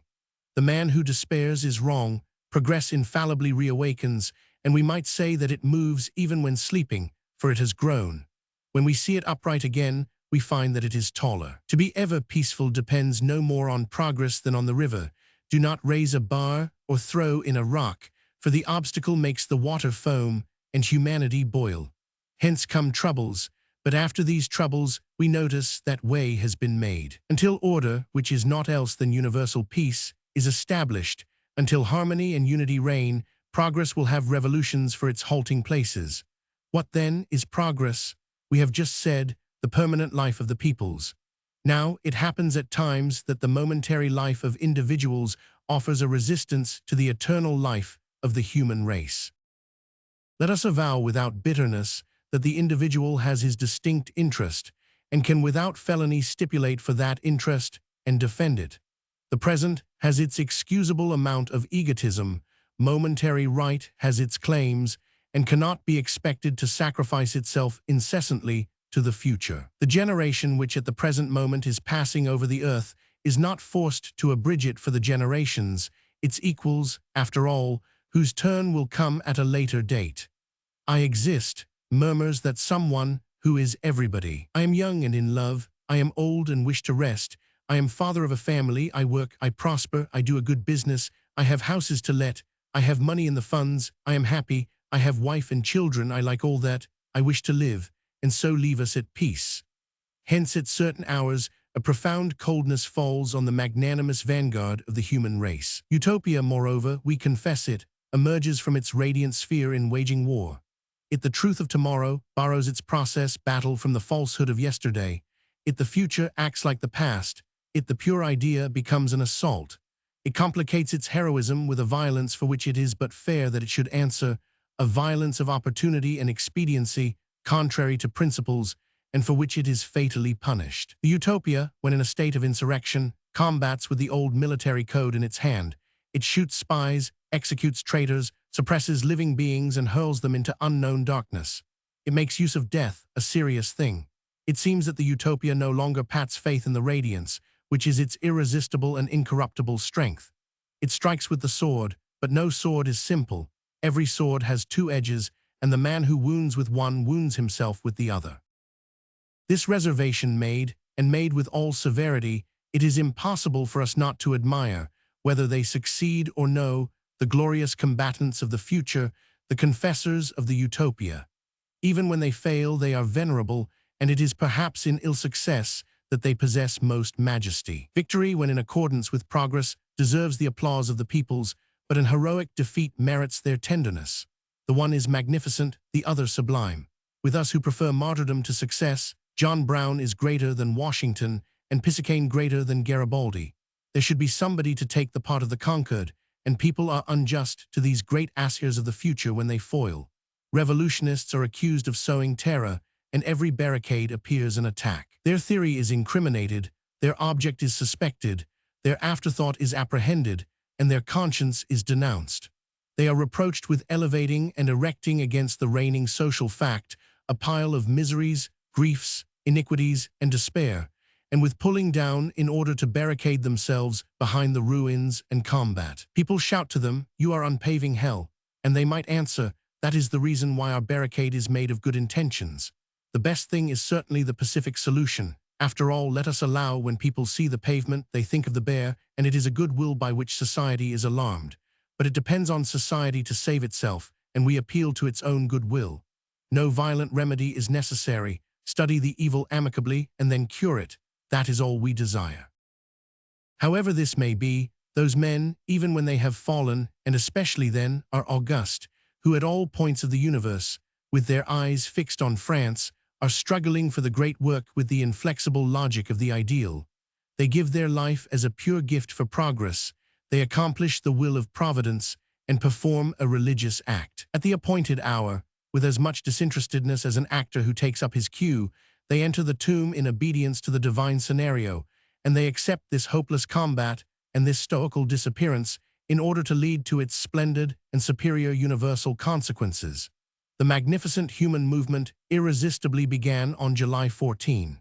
These soldiers are priests, and the French Revolution is a gesture of God. Moreover, there are, and it is proper to add this distinction to the distinctions already indicated in another chapter, there are accepted insurrections which are called revolutions, and there are rejected revolutions which are called riots. An insurrection which breaks out is an idea which passes its examination in the presence of the people. If the people drops its black bowl, the idea is dry fruit, and the insurrection is a street riot. Waging war at every appeal and each time that the utopia desires it is not the fact of the peoples, for nations have not always, and at all hours, the temperament of heroes and martyrs. They are positive. A priori insurrection is repulsive to them, in the first place, because it frequently has a catastrophe for result, and secondly, because it always has an abstraction as its starting point. For, and this is a grand fact, those who devote themselves do so for the ideal, and the ideal alone. An insurrection is an enthusiasm, and enthusiasm may become a fury, whence comes an upraising of muskets. But every insurrection which aims at a government or a regime aims higher. Hence, for instance, we will dwell on the fact that what the chiefs of the insurrection of 1832, and especially the young enthusiasts of the Rue de la Chanvrerie, combated was not precisely Louis Philippe. The majority, speaking candidly, did justice to the qualities of this king who stood between monarchy and revolution, and not one of them hated him. But they attacked the younger branch of the right divine in Louis Philippe, as they had attacked the elder branch in Charles X. And what they wished to overthrow in overthrowing the monarchy in France was, as we have explained, the usurpation of man over man and the privilege opposing right throughout the universe. Paris without a king has as its counterstroke the world without despots. They reasoned in this way. Their object was far off without doubt, vague perhaps, and retreating before the effort, but grand. So it is, and men sacrifice themselves for these visions, which are for the sacrificed nearly always illusions, but illusions with which the whole of human certainty is mingled. The insurgent poetizes and gilds the insurrection, and men hurl themselves into these tragical things, intoxicating themselves upon what they are about to do. Who knows? Perhaps they will succeed. They are the minority. They have against them an entire army, but they are defending the right, natural law, the sovereignty of each over himself, which allows of no possible abdication, justice, and truth, and if necessary, they die like the 300 Spartans. They do not think of Don Quixote, but of Leonidas, and they go onward, and once the battle has begun they do not recoil, but dash forward head downwards, having for hope an extraordinary victory, the revolution completed, progress restored to liberty, the aggrandizement of the human race, universal deliverance, and at the worst a Thermopylae. These combats for progress frequently fail, and we have explained the cause. The mob is restive against the impulse of the paladins. The heavy masses, the multitudes, fragile on account of their very heaviness, fear adventures, and there is adventure in the ideal. Moreover, it must not be forgotten that these are interests which are no great friends of the ideal and the sentimental. Sometimes the stomach paralyses the heart. The greatness and beauty of France are that she does not grow so stout as other nations and knots the rope round her hips with greater facility. She is the first to wake and the last to fall asleep. She goes onward. She is seeking. The reason of this is because she is artistic. The ideal is naught else than the culminating point of logic, in the same way as the beautiful is only the summit of the true. Artistic peoples are also consistent peoples. Loving beauty is to see light. The result of this is that the torch of Europe, that is to say of civilization, was first borne by Greece, who passed it to Italy, who passed it to France. Divine enlightening nations, vita lampada tradunt. It is an admirable thing that the poetry of a people is the element of its progress, and the amount of civilization is measured by the amount of imagination. Still, a civilizing people must remain masculine. Corinth, yes, but Sybaris, no, for the man who grows effeminate is bastardized. A man must be neither dilettante nor virtuoso, but he should be artistic. In the matter of civilization, there must not be refinement, but sublimation, and on that condition the pattern of the ideal is given to the human race. The modern ideal has its type in art and its means in science. It is by science that the august vision of the poet, the social beauty, will be realized, and Eden will be remade by a plus B at the point which civilization has reached exactitude is a necessary element of the splendid, and the artistic feeling is not only served but completed by the scientific organ. The dream must calculate. Art, which is the conqueror, ought to have science, which is the mover, as its base. The strength of the steed is an imported factor, and the modern mind is the genius of Greece, having for vehicle the genius of India. Alexander mounted on an elephant. Races petrified in dogma or demoralized by time are unsuited to act as guides to civilization. Genuflection before the idol or the crownpiece ruins the muscle which moves and the will that goes. Hieratic or mercantile absorption reduces the radiance of a people, lowers its horizon by lowering its level, and withdraws from it that both human and divine intelligence of the universal object which renders nations missionaries. Babylon has no ideal, nor has Carthage, while Athens and Rome have, and retain, even through all the nocturnal density of ages, a halo of civilization. France is of the same quality as a people as Greece and Rome. She is Athenian through the beautiful and Roman through her grandeur. Besides, she is good, and is more often than other nations in the humor for devotion and sacrifice. Still, this humor takes her and leaves her, and this is the great danger for those who run when she merely wishes to walk, or who walk when she wishes to halt. France has her relapses into materialism, and at seasons the ideas which obstruct this sublime brain have nothing that recalls French grandeur and are of the dimensions of a Missouri or a South Carolina. What is to be done? The giantess plays the dwarf, and immense France feels a fancy for littleness. That is all. To this nothing can be said, for peoples like planets have the right to be eclipsed, and that is well, provided that light return and the eclipse does not degenerate into night. Dawn and resurrection are synonymous, and the reappearance of light is synonymous with the existence of the ego. Let us state these facts calmly. Death on a barricade or a tomb in exile is an acceptable occasion for devotion, for the real name of devotion is disinterestedness. Let the abandoned be abandoned, let the exiles be exiled, and let us confine ourselves to imploring great nations not to recoil too far when they do recoil. Under the pretext of returning to reason, it is not necessary to go too far down the incline. Matter exists, the moment exists, interests exist, the stomach exists, but the stomach must not to the soul wisdom. Momentary life has its rights, we admit, but permanent life has them also. Alas, to have mounted does not prevent falling, and we see this in history more frequently than we wish. A nation is illustrious, it tastes of the ideal, then it bites into the mud and finds it good, and when we ask it why it abandons Socrates for Falstaff, it replies, because I like statesmen. One word before returning to the barricade. A battle like the one which we are describing at this moment is only a convulsion toward the ideal. Impeded progress is sickly and has such tragic attacks of epilepsy. This malady of progress, civil war, we have met as we passed along, and it is one of the social phases, at once an act and an interlude of that drama whose pivot is a social condemnation and whose veritable title is Progress. Progress, this cry, which we raise so frequently, is our entire thought, and at the point of our drama which we reached, as the idea which it contains has still more than one trial to undergo, we may be permitted, even if we do not raise the veil, to let its gleams pierce through clearly. The book which the reader has before him at this moment is, from one end to the other, in its entirety and its details, whatever the intermittences, exceptions, and shortcomings may be, the progress from evil to good, from injustice to justice, from falsehood to truth, from night to day, from appetite to conscience, from corruption to life, from bestiality to duty, from hell to heaven, and from nothingness to God. The starting point is matter, the terminus the soul, the hydra at the commencement, the angel at the end. Chapter 21. The Heroes.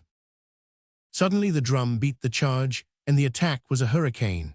On the previous evening the barricade had been silently approached in the darkness as by a boa, but at present, in broad daylight, within this gutted street, surprise was impossible. Besides, the armed force was unmasked, the cannon had begun the roaring, and the troops rushed upon the barricade. Fury was now skill. A powerful column of line infantry, intersected at regular intervals by National Guards and dismounted municipal guards, and supported by heavy masses that could be heard if not seen, debouched into the street at a running step, with drums beating, bugles braying, bayonets leveled, and sappers in front, and imperturbable under the shower of projectiles dashed straight at the barricade with all the weight of a bronze battering ram.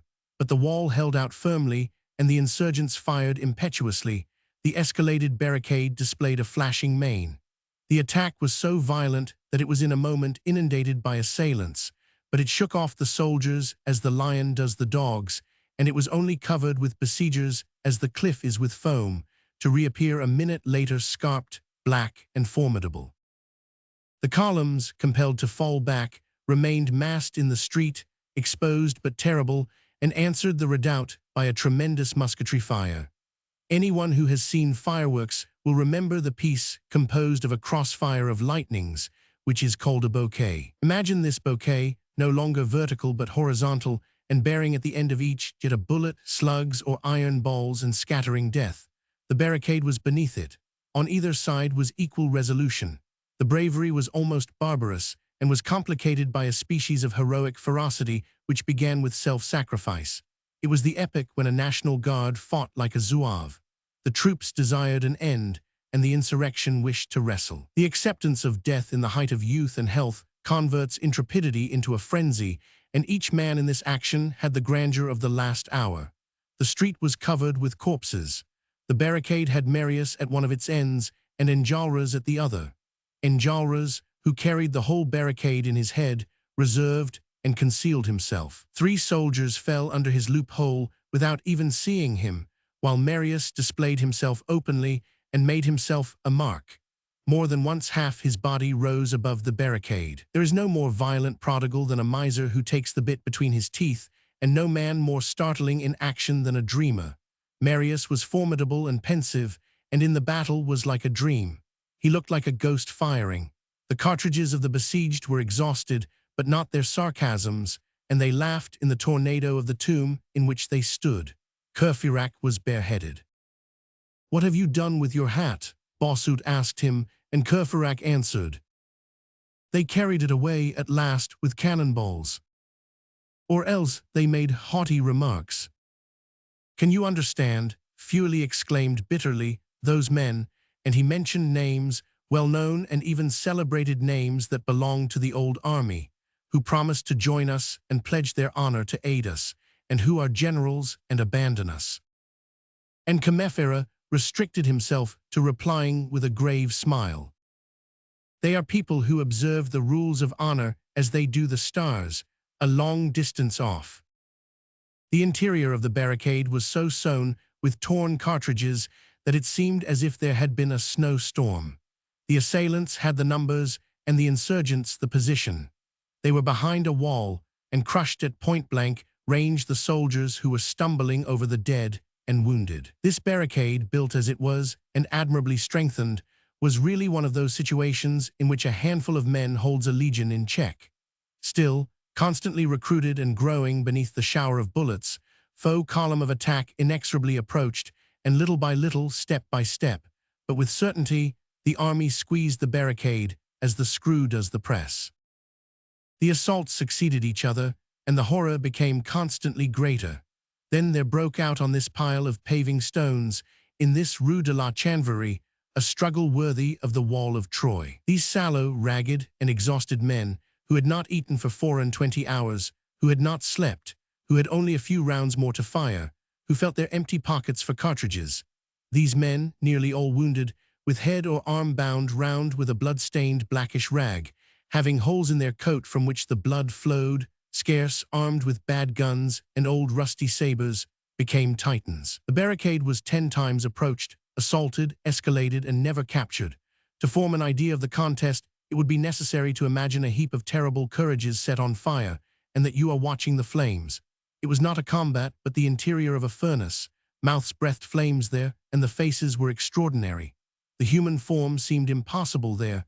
The combatants flashed, and it was a formidable sight to see these salamanders of the Merlet flitting about in this red smoke. The successive and simultaneous scenes of this butchery are beyond our power to depict, for the epic alone has the right to fill 12,000 verses with a battle.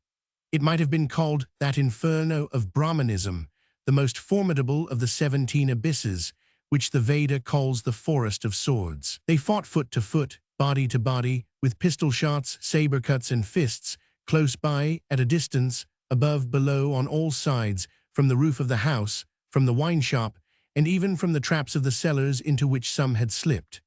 The odds were 60 to 1, and the frontage of Corinth, half demolished, was hideous. The window, pockmarked with grapeshot, had lost glass and frame, and was only a shapeless hole tumultuously stopped up with paving stones. Bossuet was killed. Feuilly was killed. Courfeyrac was killed. Joly was killed. Commiffera, traversed by 3 bayonet stabs in the breast at the moment when he was raising a wounded soldier, had only time to look up to heaven and expired. Marius, still fighting, had received so many wounds, especially in the head, that his face disappeared in blood and looked as if it were covered by a red handkerchief. Enjolras alone was not wounded. When he had no weapon, he held out his arm to the right or left, and an insurgent placed some instrument in his hand. He had only 4 broken sword blades left, one more than Francis I had at Marignano. Homer says, Diomede slew Axylus, the son of Teuthras, who dwelt in well-built Arisba. Euryalus, son of Mecistius, slew Dressus and Opheltius, Asepus and Pedasus, whom the Naiad of Barbaria brought forth to blameless Bucolion. Ulysses killed Percosian. Pidites Antiochus, Abelrus, Polypoetes, Astyalus, Polydamas, Ottus of Cyllene, and Teucer, Aretaus. Meganthius fell by the spear of Eurypylus. Agamemnon, king of heroes, struck down Elatus, born in the walled town which the sounding river Satniwa washes. In our old poems of the Gesta, Esplandian attacks with a flaming falchion Swantibor, the giant Margens, who defends himself by storming the night with towers which he uproots. Our old mural frescoes show us the 2 dukes of Brittany and Bourbon armed for war and mounted, and approaching each other, axe in hand, masked with steel, shod with steel, gloved with steel, one caparisoned with ermine and the other draped in azure. Brittany with his lion between the 2 horns of his crown, and Bourbon with an enormous fleur-de-lis at his visor. But in order to be superb, it is not necessary to wear, like Ivan, the ducal morion, or to have in one hand a living flame like Esplandian. It is sufficient to lay down one's life for a conviction or a loyal deed. This little simple soldier, yesterday a peasant of Bern or the Limousin, who prowls about, cabbage-cutter by his side, round the nursemaids in the Luxembourg. This young, pale student bowed over an anatomical study or book, a fair-haired boy who shaves himself with a pair of scissors. Take them both, breathe duty into them, put them face to face in the Carrefour Boucherat or the Planche Mibray blind alley, and let one fight for his flag and the other combat for his ideal, and let them both imagine that they are contending for their country, and the struggle will be colossal. And the shadow cast by these 2 contending lads on the great epic field where humanity is struggling will be equal to that thrown by Megarion, king of Lycia, abounding in tigers, as he wrestles with the immense Ajax, the equal of the gods. Chapter 22. Step by Step. When there were no chiefs left, but Enjolras and Marius at the two ends of the barricade, the center, which had so long been supported by Courfeyrac, Bossuet, Joly, Feuilly, and Combeferre, yielded. The cannon, without making a practicable breach, had severely injured the center of the redoubt. Then the crest of the wall had disappeared under the balls and fallen down, and the fragments which had collected both inside and out had in the end formed two slopes, the outer one of which offered an inclined plane by which to attack. A final assault was attempted thus, and this assault was successful. The bristling mass of bayonets, hurled forward at a run, came up irresistibly, and the dense line of the attacking column appeared in the smoke on the top of the scarp. This time it was all over, and the band of insurgents defending the center recoiled pell-mell. Then the gloomy love of life was rekindled in some. Covered by this forest of muskets, several did not wish to die. It is the moment when the spirit of self-preservation utters yells, and when the beast reappears in man. They were drawn up against the six-storied house at the back of the barricade, and this house might be their salvation. This house was barricaded, as it were walled up from top to bottom, but before the troops reached the interior of the redoubt, a door would have time to open and shut, and it would be life for these desperate men. For at the back of this house were streets, possible flight, and space. They began kicking and knocking at the door, while calling, crying, imploring, and clasping their hands, but no one opened. The dead head looked down on them from the third-floor window, but Marius and Enjolras and 7 or 8 men who rallied round them had rushed forward to protect them. Enjolras shouted to the soldiers, "Do not advance," and as an officer declined to obey, he killed the officer. He was in the inner yard of the redoubt, close to Corinth, with his sword in one hand and carbine in the other, holding open the door of the wine shop, which he barred against the assailants. He shouted to the desperate men, "There is only one door open, and it is this one," and covering them with his person, and alone facing a battalion, he made them pass behind him. All rushed in, and Enjolras, whirling his musket round his head, drove back the bayonets and entered the last, and there was a frightful moment, during which the troops tried to enter, and the insurgents to bar the door. The latter was closed with such violence that the 5 fingers of a soldier who had caught hold of a doorpost were cut off clean and remained in the crevice. Marius remained outside. A bullet broke his collarbone, and he felt himself fainting and falling. At this moment, when his eyes were already closed, he felt the shock of a powerful hand seizing him, and his fainting fit scarce left him time for this thought, blended with the supreme recollection of Cosette: "I am made prisoner and shall be shot." Enjolras, not seeing Marius among those who had sought shelter in the house, had the same idea, but they had reached that moment when each could only think of his own death. Enjolras put the bar on the door, bolted and locked it, while the soldiers beat it with musket butts, and the sappers attacked it with their axes outside. The assailants were grouped round this door, and the siege of the wine shop now began. The soldiers, let us add, were full of fury. The death of the sergeant of artillery had irritated them, and then, more mournful still, during the few hours that preceded the attack, a whisper ran along the ranks that the insurgents were mutilating their prisoners, and that there was the headless body of a soldier in the cellar. This species of fatal rumor is the general accompaniment of civil wars, and it was a false report of the same nature which at a later date produced the catastrophe of the Rue Transnonain. When the door was secured, Enjolras said to the others, "Let us sell our lives dearly." Then he went up to the table on which Mabeuf and Gavroche were lying. Under the black cloth 2 forms could be seen straight and livid, one tall, the other short, and the 2 faces were vaguely designed under the cold folds of the winding sheet. A hand emerged from under it and hung toward the ground. It was that of the old man. Enjolras bent down and kissed this venerable hand in the same way as he had done the forehead on the previous evening. They were the only 2 kisses he had ever given in his life. Let us abridge. The barricade had resisted like a gate of Thebes, and the wine shop resisted like a house of Saragossa. Such resistances are violent, and there is no quarter, and a flag of truce is impossible. People are willing to die provided that they can kill.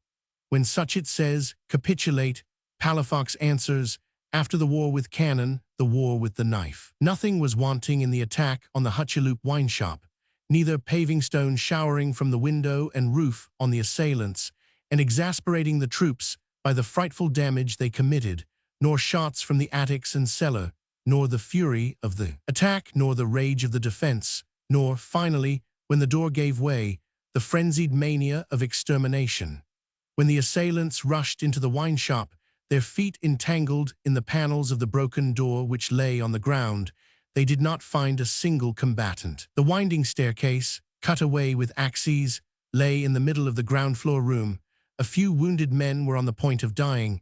All who were not killed were on the first floor, and a terrific fire was discharged thence through the hole in the ceiling which had been the entrance to the restaurant. These were the last cartridges, and when they were expended and nobody had any powder or balls left, each man took up 2 of the bottles reserved by Enjolras and defended the stairs with these frightfully fragile weapons. They were bottles of aquafortis. We describe the gloomy things of carnage exactly as they are. The besieged, alas, makes a weapon of everything. Greek fire did not dishonor Archimedes. Boiling pitch did not dishonor Bayard. Every war is a horror, and there is no choice. The musketry fire of the assailants, though impeded and discharged from below, was murderous, and the brink of the hole was soon lined with dead heads, whence dripped long red and steaming jets. The noise was indescribable, and a compressed burning smoke almost threw night over the combat. Words fail to describe horror when it has reached this stage. There were no longer men in this now infernal struggle, no longer giants contending against titans. It resembled Milton and Dante more than Homer, for demons attacked and specters resisted. It was a monster heroism. Chapter 23. Orestes sober and Pylades drunk. At length, by employing the skeleton of the staircase, by climbing up the walls, clinging to the ceiling, and killing on the very edge of the trap the last who resisted, some 20 assailants, soldiers, national and municipal guards, mostly disfigured by wounds in the face received in this formidable ascent, blinded by blood, furious and savage, burst into the first-floor room. There was only one man standing there, Enjolras. Without cartridges or sword, he only held in his hand the barrel of his carbine, whose butt he had broken on the heads of those who entered. He had placed the billiard table between himself and his assailants. He had fallen back to the end of the room, and there, with flashing eye and head erect, holding the piece of a weapon in his hand, he was still sufficiently alarming for a space to be formed round him. A cry was raised. "It is the chief. It was he who killed the artilleryman. As he has placed himself there, we will let him remain there. Shoot him on the spot." "Shoot me," Enjolras said. And throwing away his weapon and folding his arms, he offered his chest. The boldness of dying bravely always moves men. So soon as Enjolras folded his arms, accepting the end, the din of the struggle ceased in the room, and the chaos was suddenly appeased in a species of sepulchral solemnity. It seemed as if the menacing majesty of Enjolras, disarmed and motionless, produced an effect on the tumult, and that merely by the authority of his tranquil glance, this young man, who alone was unwounded, superb, blood-stained, charming, and indifferent like one invulnerable, constrained this sinister mob to kill him respectfully. His beauty, heightened at this moment by his haughtiness, was dazzling, and as if he could be no more fatigued than wounded after the frightful 24 hours which had elapsed, he was fresh and rosy. It was to him that the witness referred when he said at a later date before the court-martial, "There was an insurgent whom I heard called Apollo." A National Guard who aimed at Enjolras lowered his musket, saying, "I feel as if I were going to kill a flower." 12 men formed into a platoon in the corner opposite to the one in which Enjolras stood and got their muskets ready in silence. Then a sergeant shouted, "Present." An officer interposed, "Wait a minute." And, addressing Enjolras, "Do you wish to have your eyes bandaged?" "No. It was really you who killed the sergeant of artillery." "Yes." Grantaire had been awake for some minutes past. Grantaire, it will be remembered, had been sleeping since the past evening in the upper room, with his head lying on a table. He realized in all its energy the old metaphor, dead drunk. The hideous philtre of absinthe, stout, and alcohol had thrown him into a lethargic state, and as his table was small and of no use at the barricade, they had left it him. He was still in the same posture, with his chest upon the table, his head reeling on his arms, and surrounded by glasses and bottles. He was sleeping the deadly sleep of the hibernating bear or the filled leech. Nothing had roused him, neither the platoon fire, nor the cannonballs, nor the canister which penetrated through the window into the room where he was, nor the prodigious noise of the assault. Still, he at times responded to the cannon by a snore. He seemed to be waiting for a bullet to save him the trouble of waking. Several corpses lay around him, and at the first glance nothing distinguished him from these deep sleepers of death. Noise does not wake a drunkard, but silence arouses him, and this peculiarity has been more than once observed. The fall of anything near him increased Grantaire's lethargy, and noise lulled him. The species of halt which the tumult made before Enjolras was a shock for this heavy sleep. It is the effect of a galloping coach which stops short. Grantaire started up, stretched out his arms, rubbed his eyes, looked, yawned, and understood. Intoxication wearing off resembles a curtain that is rent, and a man sees at once, and at a single glance, all that it concealed. Everything presents itself suddenly to the memory, and the drunkard, who knows nothing of what has happened during the last 24 hours, has scarce opened his eyes ere he understands it all. Ideas return with a sudden lucidity. The species of suds that blinded the brain is dispersed, and makes way for a clear and distinctive apprehension of the reality.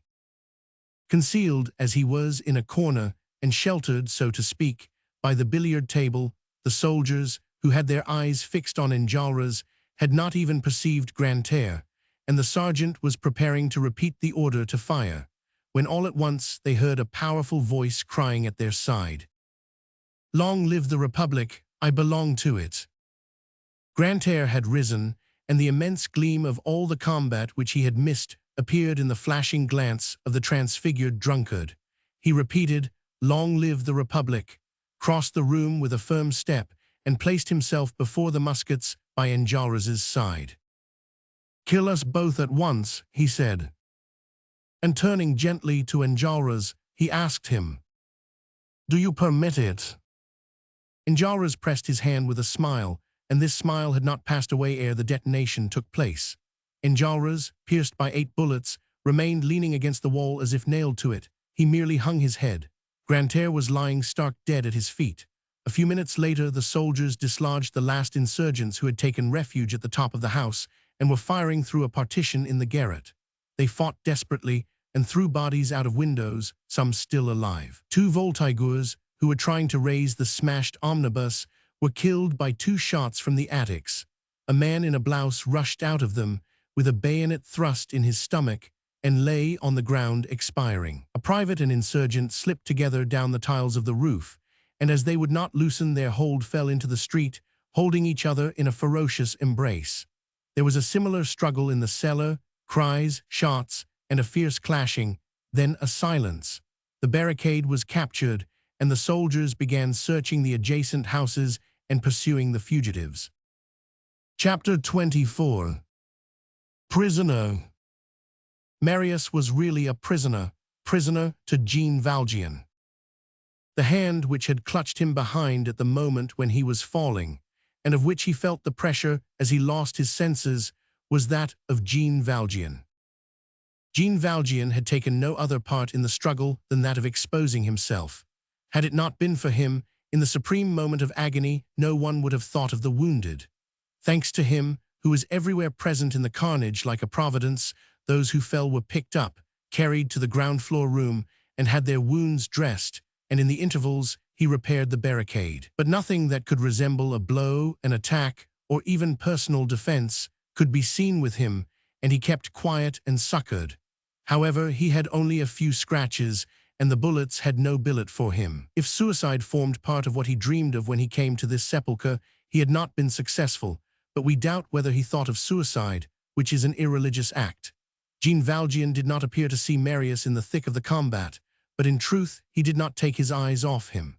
When a bullet laid Marius low, Jean Valjean leaped upon him with the agility of a tiger, dashed upon him as on a prey, and carried him off. The whirlwind of the attack was at this moment so violently concentrated on Enjolras and the door of the wine shop, that no one saw Jean Valjean, supporting the fainting Marius in his arms, cross the unpaved ground of the barricade, and disappear round the corner of Corinth. Our readers will remember this corner, which formed a sort of cape in the street and protected a few square feet of ground from bullets and grape shot, and from glances as well. There is thus at times in fires a room which does not burn, and in the most raging seas, beyond a promontory or at the end of a reef, a little quiet nook. It was in this corner of the inner trapeze of the barricade that Eponine drew her last breath. Here Jean Valjean stopped, let Marius slip to the ground, leaned against a wall, and looked around him. The situation was frightful. For the instant, for 2 or 3 minutes perhaps, this piece of wall was a shelter, but how to get out of this massacre? He recalled the agony he had felt in the Rue Polonceau 8 years previously, and in what way he had succeeded in escaping. It was difficult then, but now it was impossible. He had in front of him that implacable and silent 6-storied house, which only seemed inhabited by the dead man leaning out of his window. He had on his right the low barricade which closed the Petite Truanderie. To climb over this obstacle appeared easy, but a row of bayonet points could be seen over the crest of the barricade. They were line troops posted beyond the barricade and on the watch. It was evident that crossing the barricade was seeking a platoon fire, and that any head which appeared above the wall of paving stones would serve as a mark for 60 muskets. He had on his left the battlefield, and death was behind the corner of the wall. What was he to do? A bird alone could have escaped from this place, and he must decide at once, find an expedient, and make up his mind. They were fighting a few paces from him, but fortunately all were obstinately engaged at one point, the wine-shop door. But if a single soldier had the idea of turning the house or attacking it on the flank, all would be over. Jean Valjean looked at the house opposite to him, he looked at the barricade by his side, and then looked on the ground, with the violence of supreme extremity, wildly, and as if he would have liked to dig a hole with his eyes. By much looking, something vaguely discernible in such an agony became perceptible, and assumed a shape at his feet, as if the eyes had the power to produce the thing demanded. He perceived a few paces from him, at the foot of the small barricade, so pitilessly guarded and watched from without, and beneath a pile of paving stones which almost concealed it, an iron grating, laid flat and flush with the ground. This grating, made of strong crossbars, was about 2 feet square, and the framework of paving stones which supported it had been torn out, and it was as it were dismounted. Through the bars a glimpse could be caught of an obscure opening, something like a chimney-pot or the cylinder of a cistern. Jean Valjean dashed up, and his old skill in escapes rose to his brain like a beam of light. To remove the paving stones, tear up the grating, take Marius, who was inert as a dead body, on his shoulders, descend with this burden on his loins, helping himself with his elbows and knees into this sort of well which was fortunately of no great depth, to let the grating fall again over his head, to set foot on a paved surface about 10 feet below the earth. All this was executed like something done in delirium, with a giant's strength and the rapidity of an eagle. This occupied but a few minutes.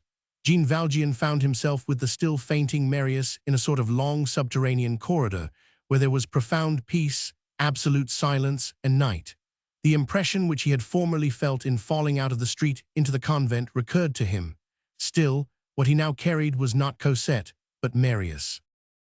He had scarce heard above his head, like a vague murmur, the formidable tumult of the wine-shop being taken by assault. Book I. The Intestine of Leviathan. Chapter 1. The Earth Impoverished by the Sea. Paris casts 25 millions of francs annually into the sea, and we assert this without any metaphor.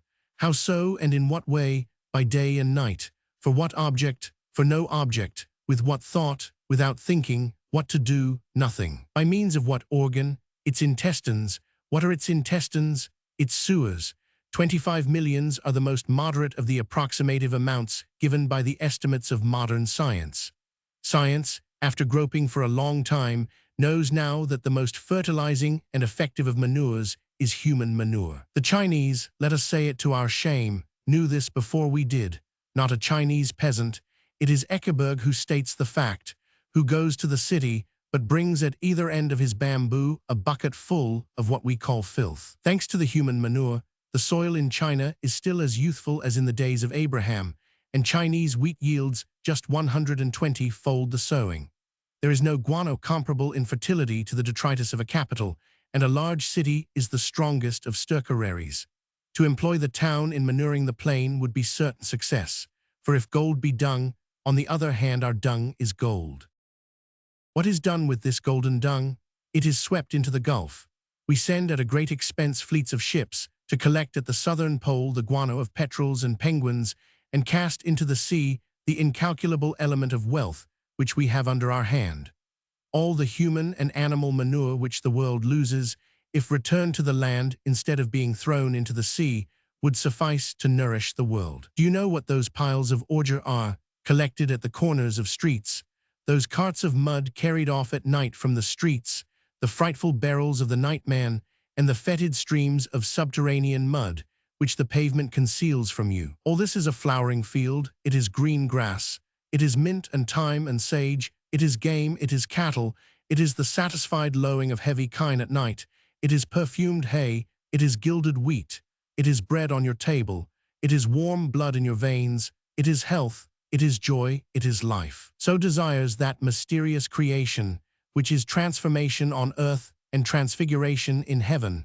Restore this to the great crucible, and your abundance will issue from it, for the nutrition of the plains produces the nourishment of men. You are at liberty to lose this wealth, and consider me ridiculous into the bargain. It would be the masterpiece of your ignorance. Statistics have calculated that France alone pours every year into the Atlantic a sum of $500,000,000. Note this, with these 500 millions, 1/4 of the expenses of the budget would be paid. The cleverness of man is so great that he prefers to get rid of these 500 millions in the gutter. The very substance of the people is borne away, here drop by drop, and there in streams, by the wretched vomiting of our sewers into the rivers, and the gigantic vomiting of our rivers into the ocean. Each eructation of our cloacas costs us 1,000 francs, and this has two results: the earth impoverished and the water poisoned, hunger issuing from the furrow and illness from the river.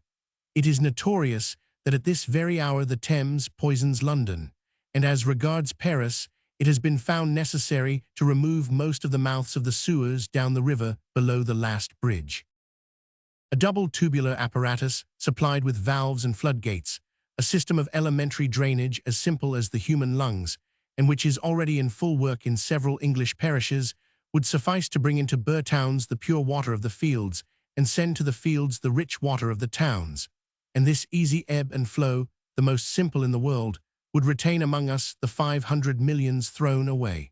But people are thinking of other things. The present process does mischief while meaning well. The intention is good, but the result is sorrowful.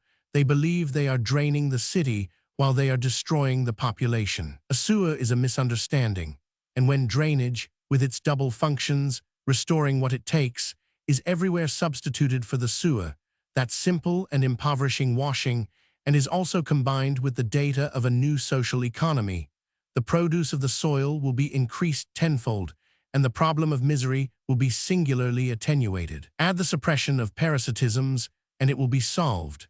In the meanwhile, the public wealth goes to the river, and a sinking takes place. Sinking is the right word, for Europe is being ruined in this way by exhaustion. As for France, we have mentioned the figures.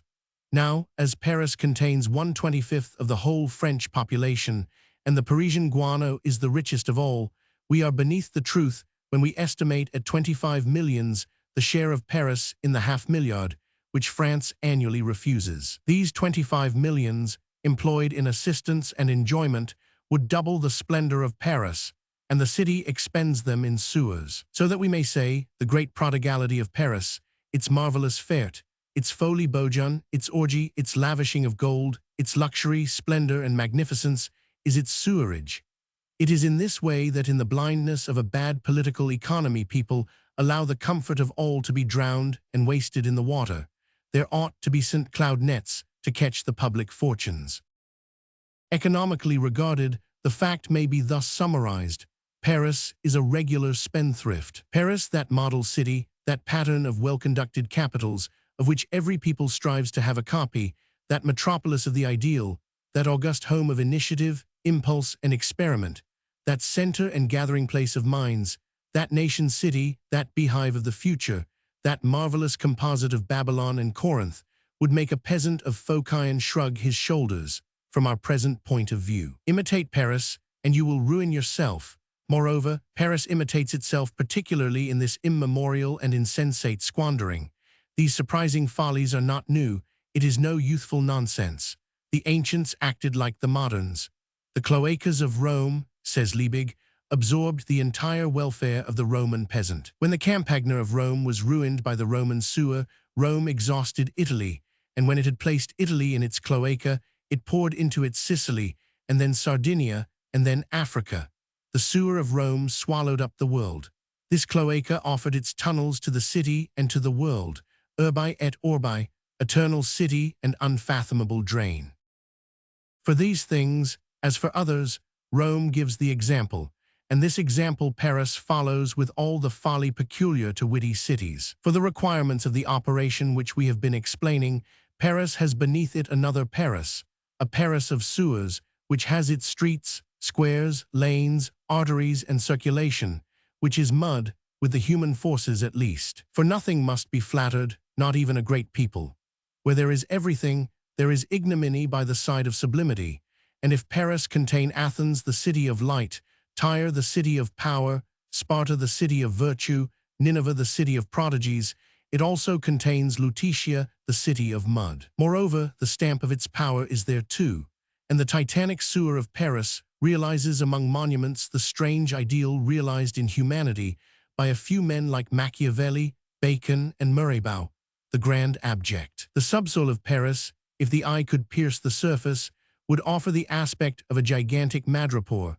A sponge has not more passages and holes than the piece of ground, 6 leagues in circumference, upon which the old great city rests. Without alluding to the catacombs, which are a separate cellar, without speaking of the inextricable net of gas pipes, without referring to the vast tubular system for the distribution of running water, the drains alone form on either bank of the river a prodigious dark ramification, a labyrinth which has its incline for its clue. In the damp mist of this labyrinth is seen the rat, which seems the produce of the accouchement of Paris. Chapter 2. The Old History of the Sewer. If we imagine Paris removed like a cover, the subterranean network of sewers, regarded from a bird's-eye view, would represent on either bank a sort of large branch grafted upon the river. On the right bank, the encircling sewer will be the trunk of this branch, the secondary tubes the branches, and the blind alleys the twigs. This figure is only summary and half correct, as the right angle, which is the usual angle in subterranean ramifications of this nature, is very rare in vegetation. Our readers will form a better likeness of this strange geometric plan by supposing that they see lying on a bed of darkness some strange oriental alphabet as confused as a thicket, and whose shapeless letters are welded to each other in an apparent confusion, and as if accidentally, here by their angles and there by their ends. The sewers and drains played a great part in the Middle Ages, under the Lower Empire, and in the Old East. Plague sprang from them, and despots died of it. The multitudes regarded almost with a religious awe these beds of corruption, these monstrous cradles of death. The vermindich at Benares is not more fearful than the lion's den at Babylon. Tiglath-Pileser, according to the rabbinical books, swore by the sink of Nineveh. It was from the drain of Munster that John of Leyden produced his false moon, and it was from the cesspool well of Keksheb that his oriental men at Shmuz, Mechana, the veiled prophet of Khorasan, brought his false son. The history of men is reflected in the history of the sewers, and the Gemoni A narrated the story of Rome. The sewer of Paris is an old formidable thing. It has been a sepulchre, and it has been an asylum. Crime, intellect, the social protest, liberty of conscience, thought, robbery, all that human laws pursue or have pursued, have concealed themselves in this den. The Maillotins in the 14th century, the cloak-stealers in the 15th, the Huguenots in the 16th, the Illuminés of Morin in the 17th, and the chauffeurs in the 18th. 100 years ago the nocturnal dagger issued from it, and the rogue in danger glided into it.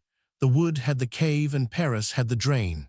The Truanderie, that Gallic Picaria, accepted the drain as an annex of the court of miracles, and at night, cunning and ferocious, entered beneath the Maubert vomitory as into an alcove. It was very simple, that those who had for their place of daily toil the vide Gauset Lane or the Rue Coupe Gorge should have for their nightly abode the Ponceau of the Chemin Vert or the Hurepoix Cagnard. Hence comes a swarm of recollections. All sorts of phantoms haunt these long solitary corridors. On all sides are putridity and miasma, and here and there is a trap through which villain inside converses with Rabelais outside. The sewer in old Paris is the meeting place of all exhaustions and of all experiments. Political economy sees there a detritus and social philosophy a residuum. The sewer is the conscience of the city, and everything converges and is confronted there. In this livid spot there is darkness, but there are no secrets. Each thing has its true form, or at least its definitive form.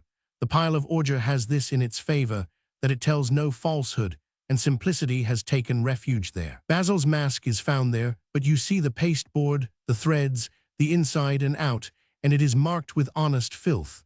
Scapin's false nose is lying close by. All the uncleanlinesses of civilization, where no longer of service, fall into this pit of truth. They are swallowed up, but display themselves in it. This pell-mell is a confession. There no false appearance nor any plastering is possible. Order takes off its shirt. There is an absolute nudity, a rout of illusions and mirage, and there nothing but what is assuming the gloomy face of what is finishing. Reality and disappearance. There a bottle-heel confesses intoxication, and a basket-handle talks about domesticity. There, the apple core which has had literary opinions becomes once again the apple core. The effigy on the double sun grows frankly vertigrised. The saliva of Caiaphas meets the vomit of Falstaff. The louis d'or which comes from the gambling hell dashes against the nail whence hangs the end of the suicide's rope. A livid fetus rolls along wrapped in spangles, which danced last Shrove Tuesday at the opera. A wig which has judged men wallows by the side of a rottenness, which was Margotton's petticoat. It is more than fraternity, it is the extremest familiarity. All that painted itself is bedaubed, and the last veil is torn away. The sewer is a cynic and says everything. This sincerity of uncleanliness pleases us and reposes the mind. When a man has spent his time upon the earth in enduring the great airs assumed by state reasons, the oath, political wisdom, human justice, professional probity, the austerities of the situation, and incorruptible robes, it relieves him to enter a sewer and see there the mire which suits it. It is instructive at the same time, for as we said just now, history passes through the sewer. St. Bartholomew filters there drop by drop through the paving stones, and great public assassinations, political and religious butcheries, traverse this subterranean way of civilization and thrust their corpses into it. For the eye of the dreamer, all historical murderers are there, in the hideous gloom, on their knees, with a bit of their winding sheet for an apron, and mournfully sponging their task. Louis I is there with Tristan, Francis I is there with Duprat, Charles Roman IX is there with his mother, Richelieu is there with Louis Roman XIII, Louvois is there, Letelier is there, Hubert and Maillard are there, scratching the stones and trying to efface the trace of their deeds. The brooms of these spectres can be heard under these vaults, and the enormous fetidness of social catastrophes is breathed there. You see in corners red flashes, and a terrible water flows there in which blood-stained hands have been washed. The social observer should enter these shadows, for they form part of his laboratory. Philosophy is the microscope of thought. Everything strives to fly from it, but nothing escapes it. Tergiversation is useless, for what side of himself does a man show in tergiversating? His ashamed side. Philosophy pursues evil with its upright glance and does not allow it to escape into nothingness. It recognizes everything in the effacement of disappearing things and in the diminution of vanishing things. It reconstructs the purple after the rags and the woman after the tatters. With the sewer it remakes the town, with the mud it remakes manners. It judges from the potsherds whether it were an amphora or an earthenware jar. It recognizes by a nail mark on a parchment the difference which separates the jury of the Judengasse from the jury of the ghetto. It finds again in what is left what has been, the good, the bad, the false, the true, the patch of blood in the palace, the ink stain of the cavern, the tallow drop of the brothel, trials undergone, temptations welcome, orgies vomited up, the wrinkle which characters have formed in abasing themselves, the traces of prostitution in the souls whose coarseness rendered them capable of it, and on the jacket of the street porters of Rome the mark of the nudge of Messalina. Chapter 3. Brunescau. The sewer of Paris in the Middle Ages was legendary. In the 16th century, Henry II attempted soundings which failed, and not 100 years ago, as Mercier testifies, the cloaca was abandoned to itself and became what it could. Such was that ancient Paris, handed over to quarrels, indecisions, and groping. It was for a long time thus stupid, and a later period, 89, showed how cities acquire sense. But in the good old times, the capital had but little head.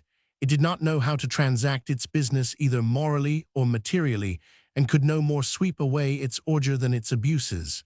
Everything was an obstacle, everything raised a question. The sewer, for instance, was refractory to any itinerary, and people could no more get on under the city than they did in it. Above, everything was unintelligible. Below, inextricable. Beneath the confusion of tongues was the confusion of cellars, and Dallas duplicated Babel. At times the sewer of Paris thought proper to overflow, as if this misunderstood Nile had suddenly fallen into a passion. There were, infamous to relate, inundations of the sewer. At moments this stomach of civilization digested badly, the sewer flowed back into the throat of the city, and Paris bade the aftertaste of its ordure. These resemblances of the drain to remorse had some good about them, for they were warnings, very badly taken however, for the city was indignant that its mud should have so much boldness, and did not admit that the ordure should return.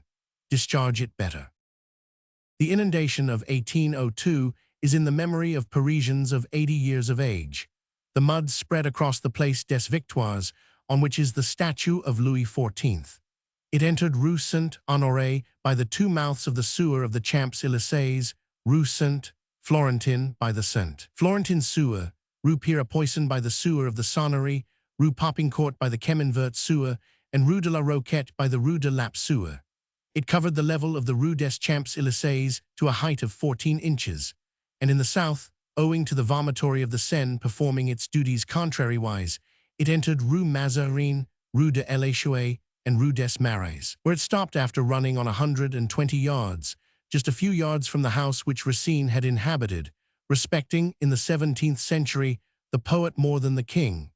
It reached its maximum depth in the Rue Saint-Pierre, where it rose 3 feet above the gutter, and its maximum extent in the Rue Saint-Sabin, where it extended over a length of 250 yards.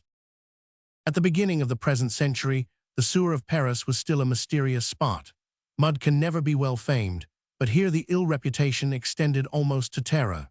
Paris knew confusedly that it had beneath it a gruesome cave. People talked about it as of that monstrous mudbed of Thebes, in which centipedes 15 feet in length swarmed, and which could have served as a bathing place for Behemoth. The great boots of the sewersmen never ventured beyond certain known points. It was still very close to the time when the scavengers' carts, from the top of which Saint-Foy fraternized with the Marquis de Créquy, were simply unloaded into the sewer. As for the cleansing, the duty was entrusted to the showers, which choked up rather than swept away. Rome allowed some poetry to her cloaca and called it the Gemoniae, but Paris insulted its own and called it the stench hole. Science and superstition were agreed as to the horror, and the stench hole was quite as repugnant to hygiene as to the legend. The goblin was hatched under the fetid arches of the Mouffetard sewer. The corpses of the marmosets were thrown into the Barillery sewer. Faggot attributed the malignant fever of 1685 to the great opening of the Marais sewer, which remained yawning in the Rue Saint-Louis, nearly opposite the sign of the Messenger Galant. The mouth of the sewer in the Rue de la Mortellerie was celebrated for the pestilences which issued from it.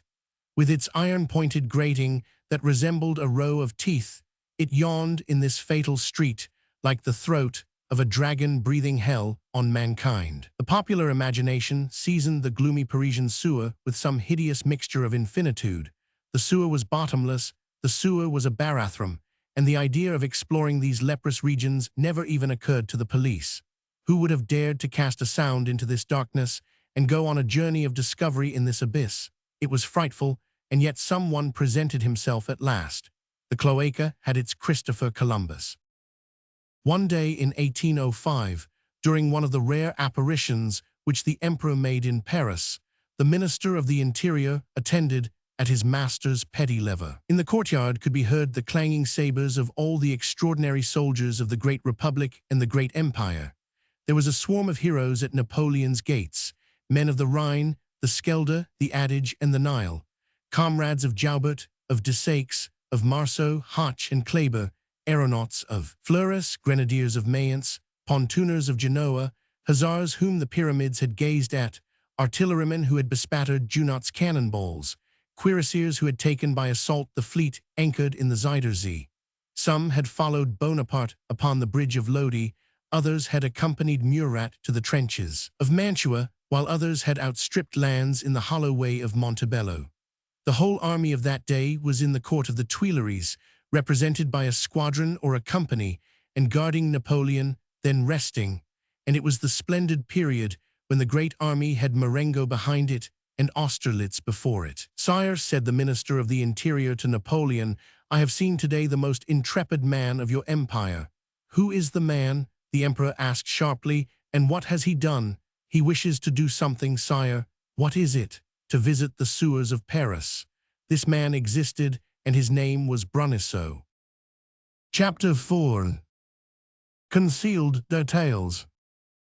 The visit took place, and was a formidable campaign, a nocturnal battle against asphyxia and plague. It was at the same time a voyage of discovery, and one of the survivors of the exploration, an intelligent workman, very young at that time, used to recount a few years ago the curious details which Bruneseau thought it right to omit in his report to the prefect of police, as unworthy of the administrative style. Disinfecting processes were very rudimentary at that day, and Bruneseau had scarce passed the first articulations of the subterranean network ere 8 workmen out of 20 refused to go farther. The operation was complicated, for the visit entailed cleansing.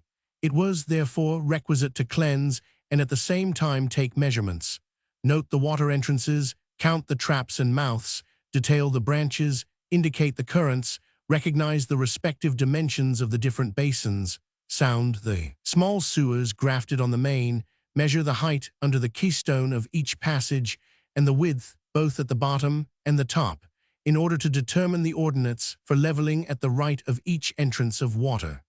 They advanced with difficulty, and it was not rare for the ladders to sink into 3 feet of mud. The lanterns would scarce burn in the mephitic atmosphere, and from time to time a sewerman was carried away in a fainting state. At certain spots there was a precipice. The soil had given way, the stones were swallowed up, and the drain was converted into a lost well. Nothing solid could be found, and they had great difficulty in dragging out a man who suddenly disappeared. By the advice of Forqueray, large cages filled with tow saturated with resin were set fire to at regular distances. The wall was covered in spots with shapeless fungi, which might have been called tumors, and the stone itself seemed diseased in this unbreathable medium. Bruneseau, in his exploration, proceeded downhill. At the point where the 2 water pipes of the Grand Hurleur separate, he deciphered on a projecting stone the date 1550. This stone indicated the limit where Philibert Delorme, instructed by Henry II to inspect the subways of Paris, stopped. This stone was the mark of the 16th century in the drain, and Bruneseau found the handiwork of the 17th in the Ponceau conduit and that of the Rue Ville du Temple, which were arched between 1600 and the mark of the 18th in the west section of the collecting canal, enclosed and arched in 1740. These 2 arches, especially the younger one, that of 1740, were more decrepit and cracked than the masonry of the begirding drain, which dated fro the period when the Menilmontant stream of running water was raised to the dignity of the great sewer of Paris, a promotion analogous to that of a peasant who became first valet to the king, something like Gros Jean transformed into label. They fancied they recognized here and there, especially under the Palais du Justice, the form of old dungeons formed in the sewer itself, hideous in pace. An iron collar hung in one of these cells, and they were all bricked up. A few of the things found were peculiar, among others the skeleton of an orangutan, which disappeared from the Jardin des Plantes in 1800, a disappearance probably connected with the famous and incontestable apparition of the devil in the Rue des Bernardins in the last year of the 18th century. The poor animal eventually drowned itself in the sewer. Under the long vaulted passage leading to the Archie Marion, a ragpicker's hut in a perfect state of preservation caused the admiration of connoisseurs. Everywhere the mud, which the sewermen had come to handle intrepidly, abounded in precious objects, gold and silver, jewelry, precious stones, and coin. A giant who had filtered this cloaca would have found in his sieve the wealth of centuries.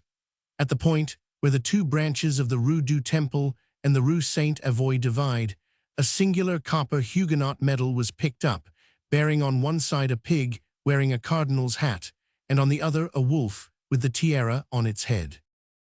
The most surprising discovery was at the entrance of the great sewer. This entrance had been formerly closed by a gate, of which only the hinges now remained.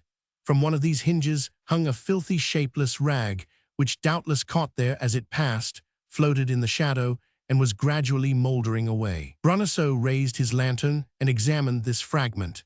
It was of very fine linen, and at one of the corners, less gnawed than the rest, could be distinguished an heraldic crown embroidered above these 7 letters, LAVBESP. The crown was a marquis's crown, and the 7 letters signified l'Aubespine.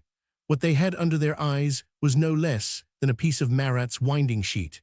Marat, in his youth, had had amours, at the time when he was attached to the household of the Comte d'Artois in the capacity of physician to the stables. Of these amours with a great lady, which are historically notorious, this sheet had remained to him as a waif or a souvenir. On his death, as it was the only fine linen at his lodgings, he was buried in it. Old women wrapped up the tragic friend of the people for the tomb in this sheet, which had known voluptuousness. Bruneseau passed on. The strip was left where it was. Was it through contempt or respect? Marat deserved both. And then destiny was so impressed on it that a hesitation was felt about touching it. Moreover, things of the sepulchre should be left at the place which they select. Altogether, the relic was a strange one. A marquise had slept in it, Marat had rotted in it, and it had passed through the Pantheon to reach the sewer rats. This rag from an alcove, every crease in which Watteau in former days would joyously have painted, ended by becoming worthy of the intent glance of Dante. The visit to the subways of Paris lasted for 7 years, fro to 1812. While going along, Bruneseau designed, directed, and carried out considerable operations. In 1808, he lowered the Ponceau sewer, and everywhere pushing out new lines, carried the sewer in 1809 under the Rue Saint-Denis to the Fountain of the Innocents, in 1810 under the Rue Froidmanteau and the Salpêtrière, in 1811 under the Rue Neuve des Petits Piers, under the Rue du Mail, the Rue de l'Écharpe and the Place Royal, in 1812 under the Rue de la Paix and the Chaussée d'Antin. At the same time, he disinfected and cleansed the entire network, and in the second year called his son-in-law Nargaud to his assistance. It is thus that at the beginning of this century, the old society flushed its subway and performed the toilette of its sewer. It was so much cleaned at any rate. Winding, cracked, unpaved, full of pits, broken by strange elbows, ascending and descending illogically, fetid, savage, ferocious, submerged in darkness, with cicatrices on its stones and scars on its walls, and gruesome, such was the old sewer of Paris, retrospectively regarded. Ramifications in all directions, crossings of trenches, branches, dials and stars as in saps, blind guts and alleys, arches covered with saltpeter, infected pits, scabby exudations on the walls, drops falling from the roof, and darkness, nothing equaled the horror of this old excremental crypt, the digestive apparatus of Babylon, a den, a trench, a gulf pierced with streets, a titanic molehill, in which the mind fancies that it sees crawling through the shadow, amid the ordure which had been splendor, that enormous blind mole, the past. Such, we repeat, was the sewer of the olden time.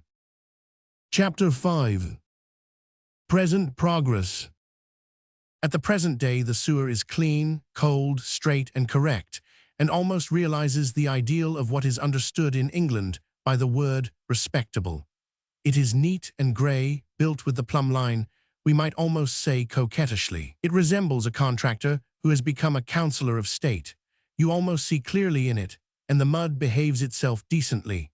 At the first glance, you might be inclined to take it for one of those subterranean passages so common formerly, and so useful for the flights of monarchs and princes in the good old times when the people loved its kings. The present sewer is a handsome sewer. The pure style prevails there. The classic rectilinear Alexandrine, which, expelled from poetry, appears to have taken refuge in architecture, seems blended with all the stones of this long, dark, and white vault. Each vomitory is an arcade, and the Rue de Rivoli sets the fashion even in the cloaca. However, if the geometric line be anywhere in its place, it is assuredly so in the stercoraceous trench of a great city, where everything must be subordinated to the shortest road. The sewer has, at the present day, assumed a certain official aspect, and the police reports, of which it is sometimes the object, are no longer deficient in respect to it. The words which characterize it in the administrative language are lofty and dignified. What used to be called a gut is now called a gallery, and what used to be a hole is now a look. Villain would no longer recognize the ancient lodgings he used for emergencies. This network of cellars still has its population of rodents, pullulating more than ever. From time to time a rat, an old veteran, ventures his head at the window of the drain and examines the Parisians. But even these vermin are growing tame, as they are satisfied with their subterranean palace. The cloaca no longer retains its primitive ferocity, and the rain which sullied the sewer of olden times washes that of the present day. Still, do not trust to it too entirely, for miasmas yet inhabit it, and it is rather hypocritical than irreproachable. In spite of all the Prefecture of Police and the Board of Health have done, it exhales a vague, suspicious odor, like Tartuffe after confession. Still, we must allow that, take it all together, sweeping is an homage which the sewer pays to civilization, and as from this point of view Tartuffe's conscience is a progress upon the Augean stable, it is certain that the sewer of Paris has been improved. It is more than a progress, it is a transmutation. Between the old and the present sewer there is a revolution. Who effected this revolution? The man whom everyone forgets, and whom we have named Bruneseau. Chapter 6. Future Progress. Digging the sewerage of Paris was no small task. The last 10 centuries have toiled at it without being able to finish, any more than they could finish Paris. The sewer, in fact, receives all the counterstrokes of the growth of Paris. It is in the ground a species of dark polypus with 1,010 which grows below, equally with the city above. Each time that the city forms a street, the sewer stretches out an arm. The old monarchy only constructed 23,300 meters of sewers, and Paris had reached that point on Jan. 1, 1806. From this period, to which we shall presently revert, the work has been usefully and energetically taken up and continued. Napoleon built, and the figures are curious, 4,804 meters, Charles X. 10,836, Louis Philippe 89,020, the Republic of 1848, 23,381, the present government 70,500, altogether 226,600 meters, or 60 leagues, of sewer, the enormous entrails of Paris, an obscure ramification constantly at work, an unknown and immense construction. As we see, the subterranean labyrinth of Paris is, at the present day, more than tenfold what it was at the beginning of the century. It would be difficult to imagine all the perseverance and efforts required to raise this cloaca to the point of relative perfection at which it now is. It was with great trouble that the old monarchical provostry, and in the last 10 years of the 18th century, the revolutionary mayoralty, succeeded in boring the 5 leagues of sewers which existed prior to 1806. All sorts of obstacles impeded this operation, some peculiar to the nature of the soil, others inherent in the prejudices of the working population of Paris. Paris is built on a stratum strangely rebellious to the pick, the spade, the borer, and human manipulation. Nothing is more difficult to pierce and penetrate than this geological formation on which the marvelous historical formation called Paris is superposed. So soon as labor in any shape ventures into this layer of alluvium, subterranean resistances abound. They are liquid clay, running springs, hard rocks, and that soft and deep mud which the special science calls mustard. The pick advances laboriously in the calcareous layers, alternating with very thin veins of clay and schistostrata encrusted with oyster shells, which are contemporaries of the pre-Adamite oceans. At times a stream suddenly bursts into a tunnel just commenced and inundates the workmen, or a slip of chalk takes place and rushes forward with the fury of a cataract, breaking like glass the largest supporting shores. very recently at La Valette, when it was found necessary to carry the collecting sewer under the Saint-Martin Canal without stopping the navigation or letting off the water. A fissure formed in the bed of the canal, and the water poured into the tunnel, deriding the efforts of the draining pumps. It was found necessary to employ a diver to seek for the fissure which was in the mouth of the Great Basin, and it was only stopped up with great difficulty. Elsewhere near the Seine, and even at some distance from the river, as for instance at Belleville, Grand Rue, and Passage Lunière, bottomless sands are found, in which men have been swallowed up. Add asphyxia by miasmas, interment by slips and sudden breaking in of the soil.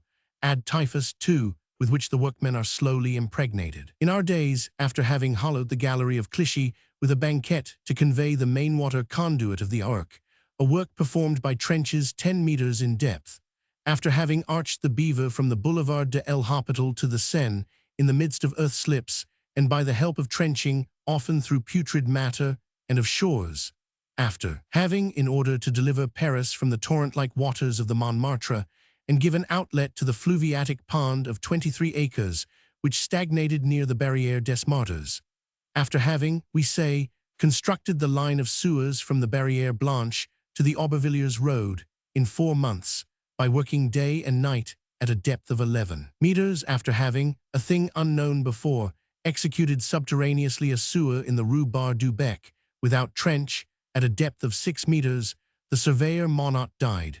After arching 3,000 meters of sewer in all parts of the city, from the Rue Traversière Saint-Antoine to the Rue de l'Ursine, after having, by the Arbalete branch, freed the Senzier-Mouffetard Square from pluvial inundations, after having constructed the St. George sewer through liquid sand upon rubble and baton, and after having lowered the formidable pitch of the Notre Dame de Nazareth branch, the engineer Dulot died. There are no bulletins for such acts of bravery, which are more useful, however, than the brutal butchery of battlefields. The sewers of Paris were in 1830 too far from being what they are now. Bruneseau gave the impulse, but it required the cholera to determine the vast reconstruction which has taken place since. It is surprising to say, for instance, that in 1821 a portion of the begirding sewer, called the Grand Canal, as at Venice, still stagnated in the open air in the Rue des Gourds. It was not that the city of Paris found in its pocket the 26,680 francs, 6 centimes, needed for covering this turpitude. The 3 absorbing wells of the Combat, La Connette, and Saint-Mandé, with their disgorging apparatus, draining wells, and deodorizing branches, merely date fro. The intestine canal of Paris has been remade, and as we said, augmented more than tenfold during the last quarter of a century. 30 years ago, at the period of the insurrection of June 5, it was still in many parts almost the old sewer. A great number of streets, now convex, were at that time broken causeways. There could be frequently seen, at the bottom of the watersheds of streets and squares, large square gratings, whose iron glistened from the constant passage of the crowd, dangerous and slippery for vehicles, and throwing horses down. The official language of the Department of the Roads and Bridges gave these gratings the expressive name of cassis. In 1832, in a number of streets, Rue de l'Étoile, Rue Saint-Louis, Rue du Temple, Rue Ville du Temple, Rue Notre Dame de Nazareth, Rue Folie-Méricourt, Quai aux Fleurs, Rue du Petit Meuse, Rue de Normandie, Rue Pont aux Bitches, Rue des Marais, Faubourg Saint-Martin, Rue Notre Dame des Victoires, Faubourg Montmartre, Rue Grange Batelier, at the Champs-Élysées, the Rue Jacob, and the Rue de Tournon, the old Gothic cloaca still cynically displayed its throats. They were enormous stone orifices, sometimes surrounded with posts, with a monumental effrontery. Paris in 1806 was much in the same state as regards sewers as in May 1663, 5,328 toises. After Bruneseau, on Jan. 1, 1832, there were 40,300 meters. Fro to 1831, 750 meters were on the average constructed annually. Since then, 8 and even 10,000 meters have been made every year in brickwork, with a coating of concrete on a foundation of B/ton. At 200 francs the meter, the 60 leagues of drainage in the Paris of today represent 48 million francs. In addition to the economic progress to which we alluded at the outset, serious considerations as to the public health are attached to this immense question, the drainage of Paris. Paris is situated between 2 sheets, a sheet of water and a sheet of air. The sheet of water, lying at a very great depth, but already tapped by 2 borings, is supplied by the stratum of green sandstone situated between the chalk and the Jurassic limestone. This stratum may be represented by a disk with a radius of 25 leagues. A multitude of rivers and streams drip into it, and the Seine, the Marne, the Yonne, the Ocean, the Aisne, the Cher, the Vienne, and the Loire are drunk in a glass of water from the Grenelle well. The sheet of water is salubrious, for it comes from the sky first, and then from the earth, but the sheet of air is unhealthy, for it comes from the sewer. All the miasmas of the cloaca are mingled with the breathing of the city, hence this bad breath. The atmosphere taken from above a dung heap, it has been proved scientifically, is purer than the atmosphere taken from over Paris. Within a given time, by the aid of progress, improvements in machinery and enlightenment, the sheet of water will be employed to purify the sheet of air, that is to say, to wash the sewer. It is known that by washing the sewer we mean restoring the ordure to the earth, by sending dung to the arable lands and manure to the grasslands. Through this simple fact, there will be for the whole social community a diminution of wretchedness and an augmentation of health. At the present hour, the radiation of the diseases of Paris extends for 50 leagues round the Louvre, taken as the axle of this pestilential wheel. We might say that for the last 10 centuries, the cloaca has been the misery of Paris, and the sewer is the viciousness which the city has in its blood. The popular instinct has never been deceived, and the trade of the sewerman was formerly almost as dangerous and almost as repulsive to the people as that of the horse slaughterer, which so long was regarded with horror and left to the hangman. Great wages were required to induce a bricklayer to disappear in this fetid sap. The ladder of the well-digger hesitated to plunge into it. It was said proverbially, going into the sewer is entering the tomb, and all sorts of hideous legends, as we said, covered this colossal cesspool with terrors. It is a formidable farce which bears traces of the revolutions of the globe as well as the revolutions of men, and vestiges may be found there of every cataclysm from the shells of the deluge to the ragged sheet of Marat. Book I. Mud but Soul. Chapter 1.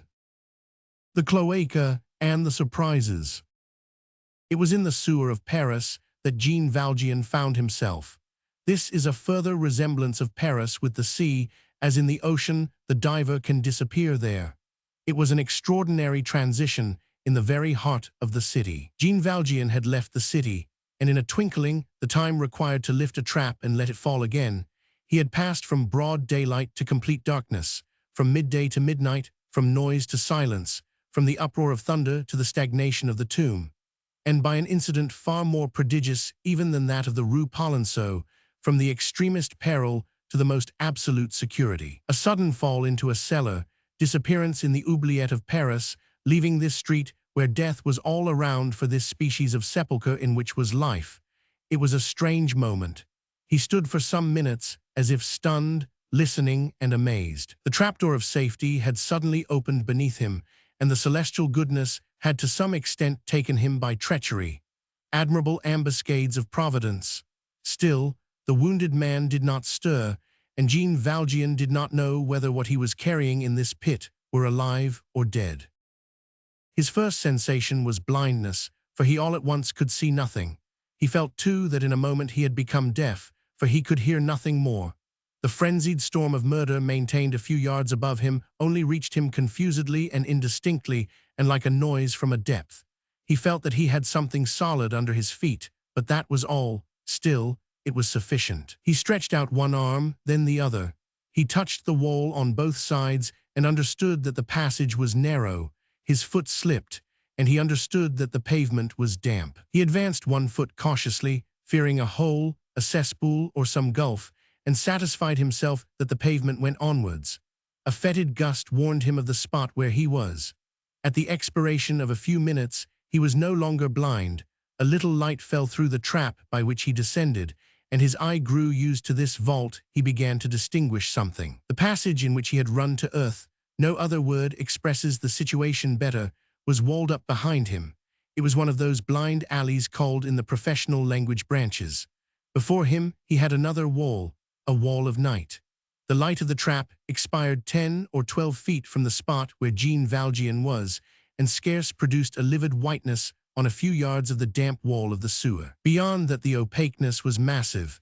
To pierce it appeared horrible, and to enter it seemed like being swallowed up. Yet it was possible to bury one's self in this wall of fog, and it must be done, and must even be done quickly. Jean Valjean thought that the grating which he had noticed in the street might also be noticed by the troops, and that all depended on chance. They might also come down into the well and search, so he had not a minute to lose. He had laid Marius on the ground and now picked him up. That is again the right expression, took him on his shoulders and set out. He resolutely entered the darkness. The truth is that they were less saved than Jean Valjean believed. Perils of another nature, but equally great, awaited them. After the flashing whirlwind of the combat came the cavern of miasmas and snares. After the chaos, the cloaca. Jean Valjean had passed from one circle of the inferno into another. When he had gone 50 yards, he was obliged to stop, for a question occurred to him. The passage ran into another, which it intersected, and two roads offered themselves. Which should he take? Ought he to turn to the left or right? How was he to find his way in this black labyrinth? This labyrinth, we have said, has a clue in its slope, and following the slope leads to the river. Jean Valjean understood this immediately. He said to himself that he was probably in the sewer of the markets, that if he turned to the left and followed the incline he would arrive in a quarter of an hour at some opening on the Seine between the Pont au Change and the Pont Neuf, that is to say, appear in broad daylight in the busiest part of Paris. Perhaps he might come out at some street opening, and passers-by would be stupefied at seeing two blood-stained men emerge from the ground at their feet. The police would come up, and they would be carried off to the nearest guardroom. They would be prisoners before they had come out. It would be better, therefore, to bury himself in the labyrinth, confide in the darkness, and leave the issue to Providence. He went up the incline and turned to the right. When he had gone round the corner of the gallery, the distant light from the trap disappeared. The curtain of darkness fell on him again, and he became blind once more. For all that he advanced as rapidly as he could, Marius's arms were passed round Life neck, and his feet hung down behind. He held the two arms with one hand and felt the wall with the other. Marius's cheek touched his and was glued to it, as it was bloody, and he felt a warm stream which came from Marius drip on him and penetrate his clothing. Still, a warm breath in his ear, which touched the wounded man's mouth, indicated respiration and consequently life. The passage in which Jean Valjean was now walking was not so narrow as the former, and he advanced with some difficulty. The rain of the previous night had not yet passed off, and formed a small torrent in the center, and he was forced to hug the wall in order not to lave his feet in the water. He went on thus darkly, like a creature of the night groping in the invisible and subterraneously lost in the veins of gloom. Still by degrees, either that a distant grating sent a little floating light into this opaque mist, or that his eyes grew accustomed to the obscurity, he regained some vague vision and began to notice confusedly, at one moment the wall he was touching, at another the vault under which he was passing. The pupil is dilated at night and eventually finds daylight in it, in the same way as the soul is dilated in misfortune and eventually finds God in it. To direct himself was difficult, for the sewers represent, so to speak, the outline of the streets standing over them. There were in the Paris of that day 2,200 streets, and imagine beneath them that forest of dark branches called the sewer. The system of sewers existing at that day, if placed end on end, would have given a length of 11 leagues. We have already said that the present network, owing to the special activity of the last 30 years, is no less than 60 leagues. Jean Valjean began by deceiving himself. He fancied that he was under the Rue Saint-Denis, and it was unlucky that he was not so. There is under that street an old stone drain dating from Louis XIII, which runs straight to the collecting sewer called the Great Sewer, with only one turn on the right, by the old Coeur des Miracles, and a single branch, the St. Martin Sewer, whose four arms cut each other at right angles. But the passage of the little truandery, whose entrance was near the Corinth wine shop, never communicated with the sewer of the Rue Saint-Denis. It falls into the Montmartre sewer, and that is where Jean Valjean now was. Their opportunities for losing himself were abundant, for the Montmartre drain is one of the most labyrinthian of the old network.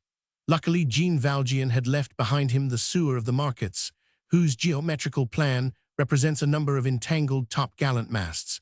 but he had before him more than one embarrassing encounter and more than one street corner, for they are streets, offering itself in the obscurity as a note of interrogation. In the first place on his left, the vast Plâtrière sewer, a sort of Chinese puzzle, thrusting forth and intermingling its chaos of T and Z under the post office, and the rotunda of the grain markets as far as the Seine, where it terminates in Y. Secondly, on his right, the curved passage of the Rue du Cadran, with its 3 teeth, which are so many blind alleys. Thirdly, on his left, the male branch, complicated almost at the entrance by a species of fork, and running with repeated zigzags to the great cesspool of the Louvre, which ramifies in every direction. And lastly, on his right, the blind alley of the Rue des Jauneurs, without counting other pitfalls, ere he reached the engirdling sewer, which alone could lead him to some issue sufficiently distant to be safe. Had Jean Valjean had any notion of all we have just stated, he would have quickly perceived, merely by feeling the wall, that he was not in the subterranean gallery of the Rue Saint-Denis. Instead of the old freestone, instead of the old architecture, haughty and royal even in the sewer, with its arches and continuous courses of granite, which cost 800 livres the fathom, he would feel under his hand modern cheapness, the economic expedient, brickwork supported on a layer of baton, which costs 200 francs the meter. That bourgeois masonry known as a petit matériaux, but he knew nothing of all this. He advanced anxiously but calmly, seeing nothing, hearing nothing, plunged into chance, that is to say, swallowed up in Providence. By degrees, however, we are bound to state that a certain amount of horror beset him, and the shadow which enveloped him entered his mind. He was walking in an enigma. This aqueduct of the cloaca is formidable, for it intersects itself in a vertiginous manner, and it is a mournful thing to be caught in this Paris of darkness. Jean Valjean was obliged to find, and almost invent, his road without seeing it. In this unknown region each step that he ventured might be his last. How was he to get out of it? Would he find an issue? Would he find it in time? Could he pierce and penetrate this colossal subterranean sponge with its passages of stone? Would he meet there some unexpected knot of darkness? Would he arrive at something inextricable and impassable? Would Marius die of hemorrhage and himself of hunger? Would they both end by being lost there and form 2 skeletons in a corner of this night? He did not know. He asked himself all this and could not find an answer. The intestines of Paris are a precipice, and like the prophet he was in the monster's belly. He suddenly had a surprise. At the most unexpected moment, and without ceasing to walk in a straight line, he perceived that he was no longer ascending. The water of the gutter plashed against his heels instead of coming to his toes. The sewer was now descending. Why? Was he about to reach the Seine suddenly? That danger was great, but the peril of turning back was greater still, and he continued to advance. He was not proceeding toward the Seine. The shelving ridge which the soil of Paris makes on the right bank empties one of its watersheds into the Seine and the other into the great sewer. The crest of this ridge, which determines the division of the waters, designs a most capricious line. The highest point is in the Saint-Avoy sewer, beyond the Rue Michel-le-Comte, in the Louvre sewer, near the boulevards, and in the Montmartre drain, near the markets. This highest point Jean Valjean had reached, and he was proceeding toward the engirdling sewer, or in the right direction, but he knew it not. Each time that he reached a branch, he felt the corners, and if he found the opening narrower than the passage in which he was, he did not enter, but continued his march, correctly judging that any narrower way must end in a blind alley, and could only take him from his object, that is to say, an outlet. He thus avoided the fourfold snare laid for him in the darkness by the 4 labyrinths which we have enumerated. At a certain moment, he recognized that he was getting from under that part of Paris petrified by the riot, where the barricades had suppressed circulation, and returning under living and normal Paris. He suddenly heard above his head a sound like thunder, distant but continuous. It was the rolling of vehicles. He had been walking about half an hour, at least that was the calculation he made, and had not thought of resting. He had merely changed the hand which held Marius up. The darkness was more profound than ever, but this darkness reassured him. All at once he saw his shadow before him. It stood out upon a faint and almost indistinct redness, which vaguely empurpled the roadway at his feet and the vault above his head, and glided along the greasy walls of the passage. Stupefied, he turned around. Behind him, in the part of the passage he had come from, at a distance which appeared immense, shone a sort of horrible star, obliterating the dark density, which seemed to be looking at him. It was the gloomy police star rising in the sewer. Behind this star there moved confusedly 9 or 10 black, upright, indistinct, and terrible forms. Chapter 2. Explanation. On the day of June 6, a battue of the sewers was ordered, for it was feared lest the conquered should fly to them as a refuge, and Prefect Gisquet ordered occult Paris to be searched, while General Bugeaud swept public Paris, a double-connected operation, which required a double strategy of the public force, represented above by the army and beneath by the police.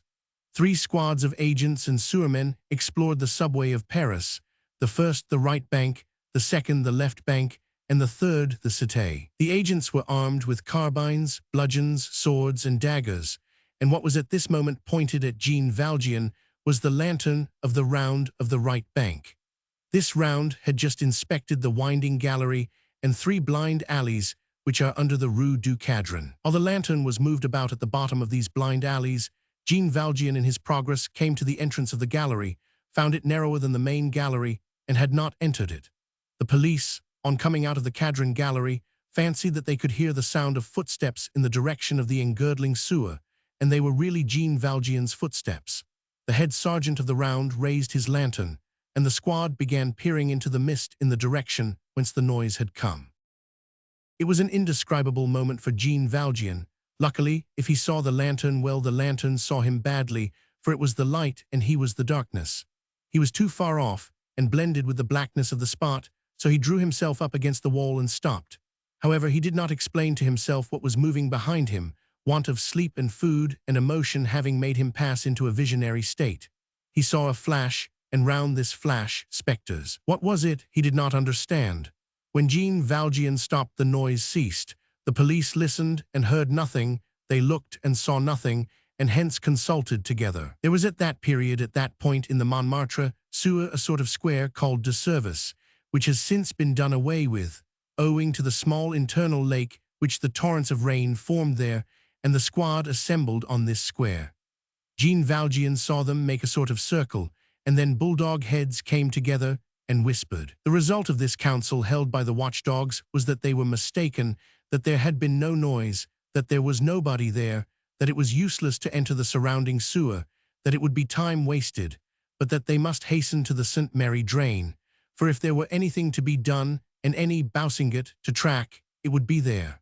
From time to time, parties new sold their old insults. In 1832, the word bousinget formed the transition between the word Jacobin, no longer current, and the word demagogue, at that time almost unused, and which has since done such excellent service.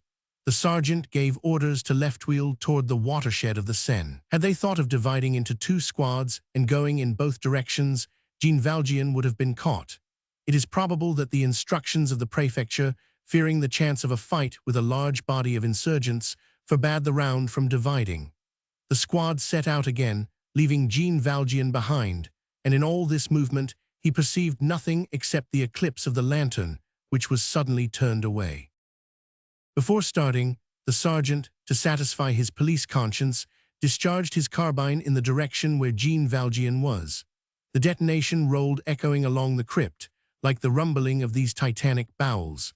A piece of plaster which fell into the gutter and plashed up the water a few yards from Jean Valjean warned him that the bullet had struck the vault above his head. Measured and slow steps echoed for some time along the wooden causeway, growing more and more deadened by the growing distance.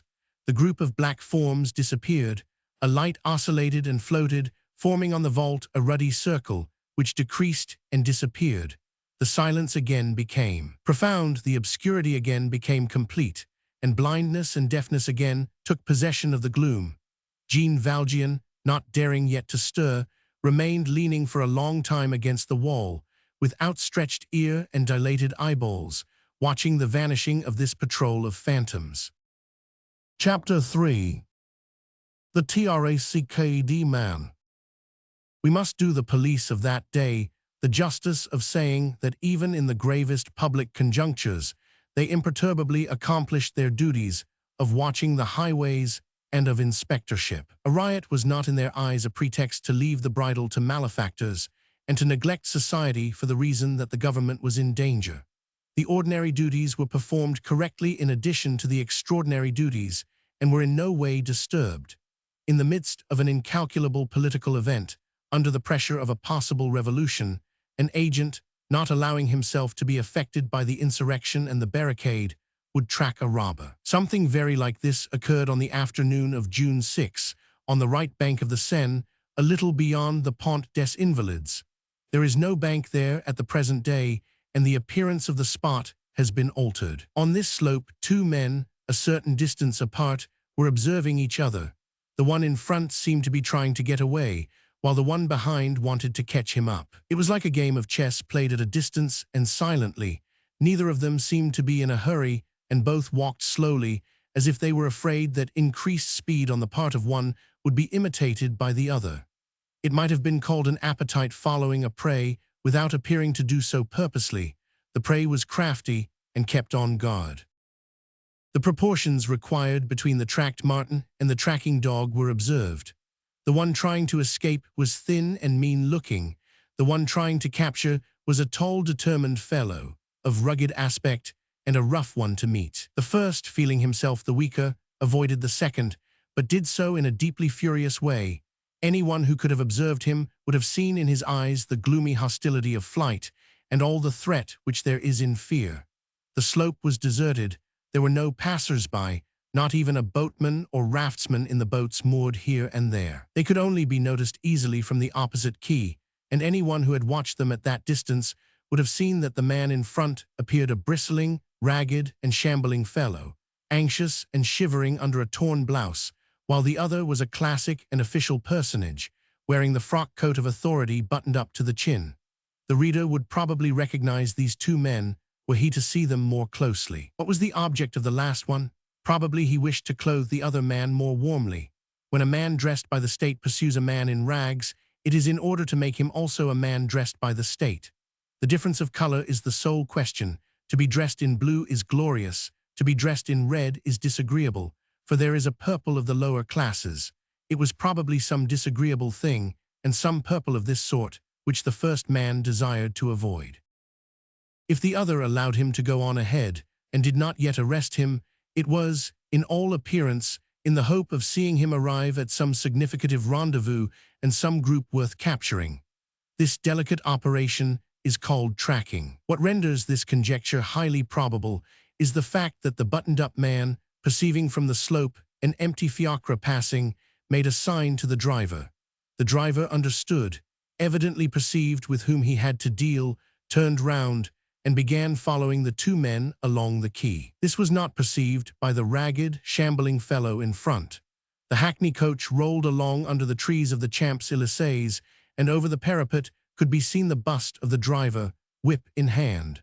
One of the secret instructions of the police to the agents is, always have a hackney coach at hand in case of need. While each of these men maneuvered with irreproachable strategy, they approached an incline in the quay, which allowed drivers coming from Passy to water their horses in the river. This incline has since been suppressed for the sake of symmetry.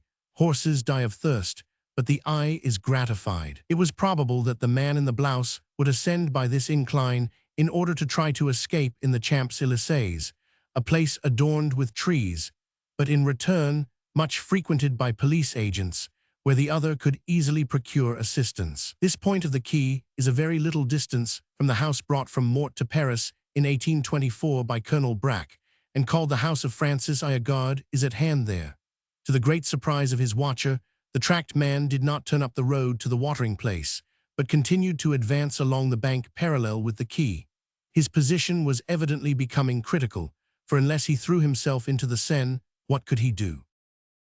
There were no means now left him of returning to the quay, no incline and no steps, and they were close to the spot marked by the turn in the Seine, near the Pont de Jena, where the bank, gradually contracting, ended in a narrow strip, and was lost in the water. There he must inevitably find himself blockaded between the tall wall on his right, the river on his left and facing him, and authority at his heels. It is true that this termination of the bank was masked from sight by a pile of rubbish 7 feet high, the result of some demolition. But did this man hope to conceal himself profitably behind this heap? The expedient would have been puerile. He evidently did not dream of that, for the innocence of robbers does not go so far. The pile of rubbish formed on the waterside a sort of eminence, extending in a promontory to the quay wall.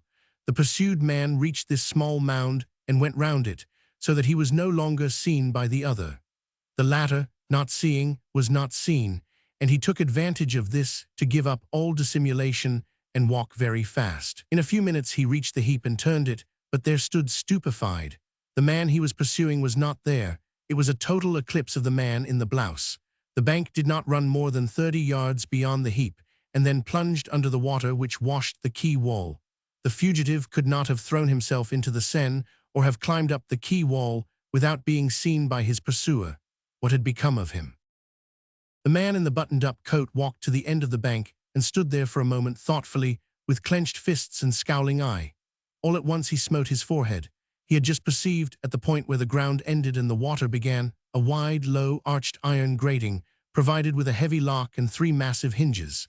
This grating, a sort of gate pierced at the bottom of the quay, opened on the river as much as on the bank, and a black stream poured from under it into the Seine. Beyond the heavy rusty bars could be distinguished a sort of arched and dark passage.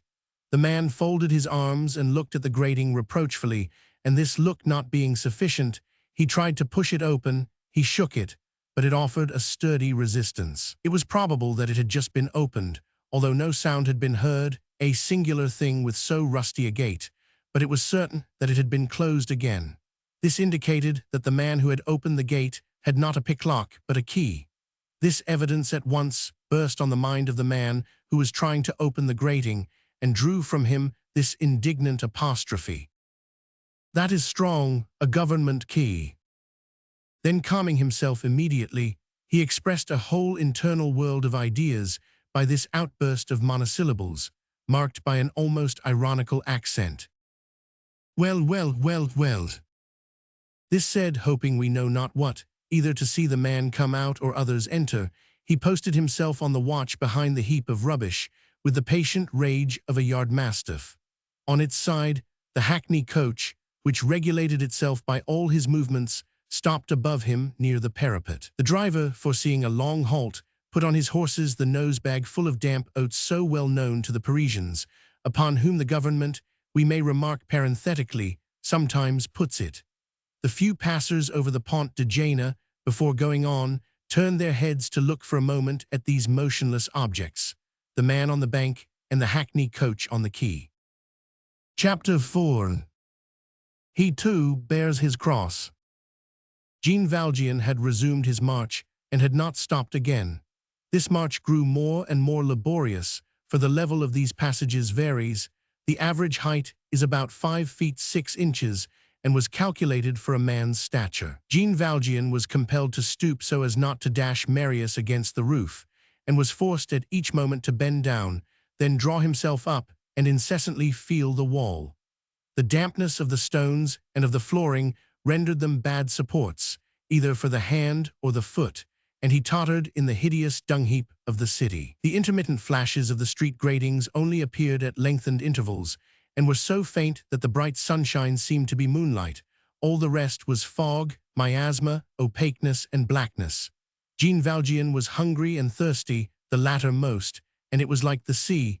There was water everywhere, but not a drop to drink. His strength, which, as we know, was prodigious, and but slightly diminished by age, owing to his chaste and sober life, was, however, beginning to give way. Fatigue assailed him, and his decreasing strength increased the weight of his burden. Marius, who was perhaps dead, was heavy, like all inert bodies, but Jean Valjean held him so that his chest was not affected, and he could breathe as easily as possible. He felt between his legs the rapid gliding of rats, and one was so startled as to bite him. From time to time, a gush of fresh air came through the gratings, which revived him. It might be about 3 p.m. when he reached the engirdling sewer, and he was at first amazed by the sudden widening. He unexpectedly found himself in a gallery whose two walk his outstretched arms did not reach, and under an arch which his head did not touch. The great sewer, in fact, is 8 feet in width by 7 high. At the point where the Montmartre drain joins the Great Sewer, 2 other subterranean galleries, that of the Rue de Provence and that of the Abattoir, form crossroads. Between these 4 ways, a less sagacious man would have been undecided, but Jean Valjean selected the widest, that is to say, the engirdling sewer. But here the question came back again, should he ascend or descend? He thought that the situation was pressing, and that he must at all risks now reach the Seine, in other words, descend, so he turned to the left. It was fortunate that he did so, for it would be an error to suppose that the engirdling sewer has 2 issues, one toward Bercy, the other toward Passy, and that it is, as its name indicates, the subterranean belt of Paris on the right bank.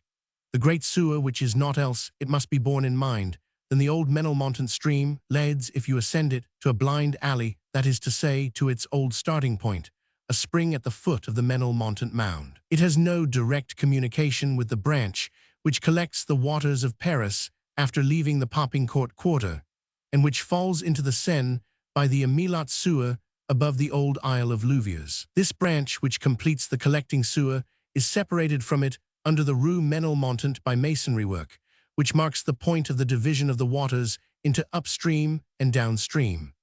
If Jean Valjean had remounted the gallery, he would have arrived, exhausted by fatigue and dying, at a wall. He would have been lost. Strictly speaking, by going back a little way, entering the passage of the Fils du Calvaire, on condition that he did not hesitate at the subterranean point of junction of the Boucherat crossroads, by taking the St. Louis passage, then on the left the St. Gilles trench, then by turning to the right and avoiding the St. Sebastian gallery, Jean Valjean might have reached the Emilat sewer. And then, if he did not lose his way in the species of F, which is under the Bastille, he would have reached the outlet on the Seine near the Arsenal. But for that he must have thoroughly known, in all its ramifications and piercings, the enormous madrepore of the sewer. Now we dwell on the fact that he knew nothing of this frightful labyrinth in which he was marching, and had he been asked where he was, he would have replied, in night.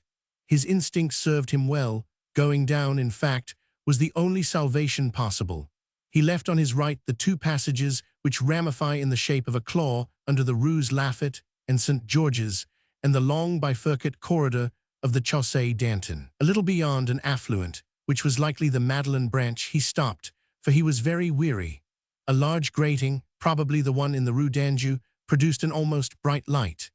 Jean Valjean, with the gentle movements which a brother would bestow on a wounded brother, laid Marius on the banquette of the sewer, and his white face gleamed under the white light of the air-hole as from the bottom of a tomb. His eyes were closed, his hair stuck to his forehead like paint-brushes on which the red paint had dried, his hands were hanging and dead, his limbs cold, and blood was clotted at the corner of his lips.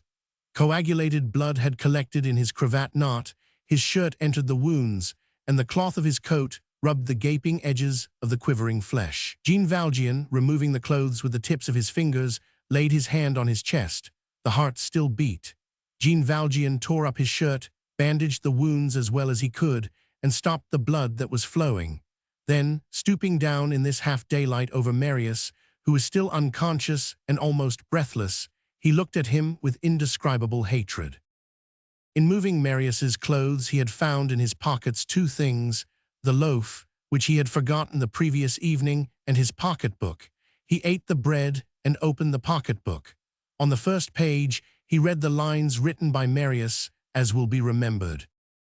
My name is Marius Pontmercy. Carry my body to my grandfather, M. Gillenormand, No. 6, Rue des Fils du Calvaire, in the Marais. Jean Valjean read by the light of the grating these lines, and remained for a time as it were absorbed in himself, and repeating in a low voice, M. Gillenormand, No. 6, Rue des Fils du Calvaire. He returned the portfolio to Marius's pocket. He had eaten, and his strength had come back to him. He raised Marius again, carefully laid his head on his right shoulder, and began descending the sewer. The great sewer, running along the roadway of the valley of Menilmontant, is nearly 2 leagues in length, and is paved for a considerable portion of the distance. This torch of names of Paris streets, with which we enlighten for the reader Jean Valjean's subterranean march, he did not possess. Nothing informed him what zone of the city he was traversing, nor what distance he had gone. Still, The growing paleness of the flakes of light, which he met from time to time, indicated to him that the sun was retiring from the pavement, and that day would be soon ended, and the rolling of vehicles over his head, which had become intermittent instead of continuous and then almost ceased, proved to him that he was no longer under central Paris, and was approaching some solitary region near the external boulevards or most distant quays, where there are fewer houses and streets, and the drain has fewer gratings. The obscurity thickened around Jean Valjean. Still he continued to advance, groping his way in the shadow. This shadow suddenly became terrible. Chapter 5. Sand like woman, as a fineness that is perfidious. He felt that he was entering water, and that he had under his feet no longer stone but mud. It often happens on certain coasts of Brittany or Scotland that a man, whether traveler or fisherman, walking at low tide on the sand, some distance from the shore, suddenly perceives that during the last few minutes he has found some difficulty in walking. The shore beneath his feet is like pitch. His heels are attached to it. It is no longer sand but bird lime. The sand is perfectly dry, but at every step taken, so soon as the foot is raised, the imprint it laves fills with water. The eye, however, has perceived no change. The immense expanse is smooth and calm. All the sand seems alike. Nothing distinguishes the soil which is solid from that which is no longer so, and the little merry swarm of water fleas continue to leap tumultuously round the feet of the wayfarer. The man follows his road, turns toward the land, and tries to approach the coast, not that he is alarmed. Alarmed at what? Still, he feels as if the heaviness of his feet increased at every step that he takes. All at once he sinks in 2 or 3 inches. He is decidedly not on the right road and stops to look about him. Suddenly he looks at his feet, but they have disappeared. The sand covers them. He draws his feet out of the sand and tries to turn back, but he sinks in deeper still. The sand comes up to his ankle. He pulls it out and turns to his left. When the sand comes to his knee, he turns to the right, and the sand comes up to his thigh. Then he recognizes with indescribable terror that he is caught in a quicksand, and has under him the frightful medium in which a man can no more walk than a fish can swim. He throws away his load, if he have one, and lightens himself like a ship in distress. But it is too late, for the sand is already above his knees. He calls out, waves his hat or handkerchief, but the sand gains on him more and more. If the shore is deserted, if land is too distant, if the sandbank is too ill-famed, if there is no hero in the vicinity, it is all over with him, and he is condemned to be swallowed by the quicksands. He is doomed to that long, awful, implacable interment, impossible to delay or hasten, which lasts hours, which never ends, which seizes you when erect, free, and in perfect health, which drags you by the feet, which at every effort you attempt, every cry you utter, drags you a little deeper, which seems to punish you for your resistance by a redoubled clutch, which makes a man slowly enter the ground while allowing him ample time to regard the houses, the trees, the green fields, the smoke from the villages on the plain, the sails of the vessels on the sea, the birds that fly and sing, the sun and the sky. A quicksand is a sepulchre that converts itself into a tide and ascends from the bottom of the earth toward a living man. Each moment inexorably wraps grave clothes about him. The wretch tries to sit, to lie down, to walk, to crawl. All the movements that he makes bury him. He draws himself up and only sinks deeper. He feels himself being swallowed up. He yells, implores, cries to the clouds, writhes his arms, and grows desperate. Then he is in the sand up to his waist. The sand reaches his chest. He is but a bust. He raises his hands, utters furious groans, digs his nails into the sand, tries to hold by this dust, raises himself on his elbows to tear himself from this soft sheath, and sobs frenziedly. The sand mounts, the sand reaches his shoulders, the sand reaches his neck, the face alone is visible now. The mouth cries, the sand fills it, silence. The eyes still look, the sand closes them, night. Then the forehead sinks, and a little hair waves above the sand. A hand emerges, digs up the sand, is waved, and disappears, a sinister effacement of a man. At times the rider is swallowed up with his horse, at times the carter with his cart. It is a shipwreck otherwhere than in the water. It is the land drowning man. The land penetrated by the ocean becomes a snare. It offers itself as a plain and opens like a wave. The abyss has its acts of treachery. Such a mournful adventure, always possible on some seashore, was also possible some 30 years ago in the sewer of Paris. Before the important works began in 1833, the subway of Paris was subject to sudden breakings in. The water filtered through a subjacent and peculiarly friable soil, and the roadway, if made of paving stones, as in the old drains, or of concrete upon baton, as in the new galleries, having no support, bent. A bend in a planking of this nature is a crevice, and a crevice is a bursting in. The roadway broke away for a certain length, and such a gap, a gulf of mud, was called in professional language fontes. What is a fontes? It is the quicksand of the seashore suddenly met with underground. It is the strand of Mont Saint-Michel in a sewer. The moistened soil is in a state of fusion. All its particles are held in suspense in a shifting medium. It is not land, and it is not water. The depth is at times very great. Nothing can be more formidable than meeting with such a thing. If water predominate, death is quick, for a man is drowned. If earth predominate, death is slow, for he is sucked down. Can our readers imagine such a death? If it be frightful to sink in the sea strand, what is it in a cloaca? Instead of fresh air, daylight, a clear horizon, vast sounds, the free clouds from which life reigns, the bark perceived in the distance, that hope under every form of possible passers-by, of possible help up to the last minute. Instead of all this, deafness, blindness, a black archway, the interior of a tomb already made, death in the mud under a tombstone. Slow asphyxia by uncleanliness, a sarcophagus where asphyxia opens its claws in the filth and clutches you by the throat. Fetidness mingled with the death rattle, mud instead of the sand, sulphuretted hydrogen in lieu of the hurricane, ordure instead of the ocean. And to call and gnash the teeth, and writhe and struggle and expire, with this enormous city which knows nothing of it above one's head. Inexpressible the horror of dying thus. Death sometimes expiates its atrocity by a certain terrible dignity. On the pyre, in shipwreck, a man may be great. In the flames, as in the foam, a superb attitude is possible, and a man transfigures himself. But in this case it is not so, for the death is unclean. It is humiliating to expire in such a way, and the last floating visions are abject. Mud is the synonym of shame, and is little, ugly, and infamous. To die in a butt of Malmsey like Clarence, very well, but in a sewer like Descobleau is horrible. To struggle in it is hideous, for at the same time as a man is dying, he is dabbling. There is enough darkness for it to be hell, and enough mud for it to be merely a slough, and the dying man does not know whether he is about to become a spectre or a frog. Everywhere else the sepulchre is sinister, but here it is deformed. Depth of the fontes varied, as did the length and density, according to the nature of the subsoil. At times a fontes was 3 or 4 feet deep, at times 8 or 10, and sometimes it was bottomless. In one the mud was almost solid, in another nearly liquid. In the Lumière fontes, a man would have taken a day in disappearing, while he would have been devoured in 5 minutes by the Philippot slough.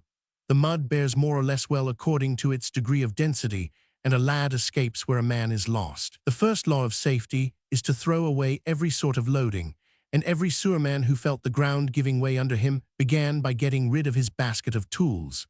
The fontes had various causes: friability of soil, some convulsion at a depth beyond a man's reach, violent summer showers, the incessant winter rain, and long drizzling rains. At times the weight of the surrounding houses upon a marshy or sandy soil broke the roofs of the subterranean galleries and made them shrink, or else it happened that the roadway broke and slit up under the terrific pressure.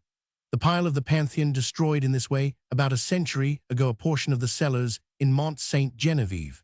When a sewer gave way under the weight of the houses, the disorder was expressed above in the street by a sort of saw-toothed parting between the paving stones. This rent was developed in a serpentine line along the whole length of the cracked vault, and in such a case, the evil being visible, the remedy might be prompt.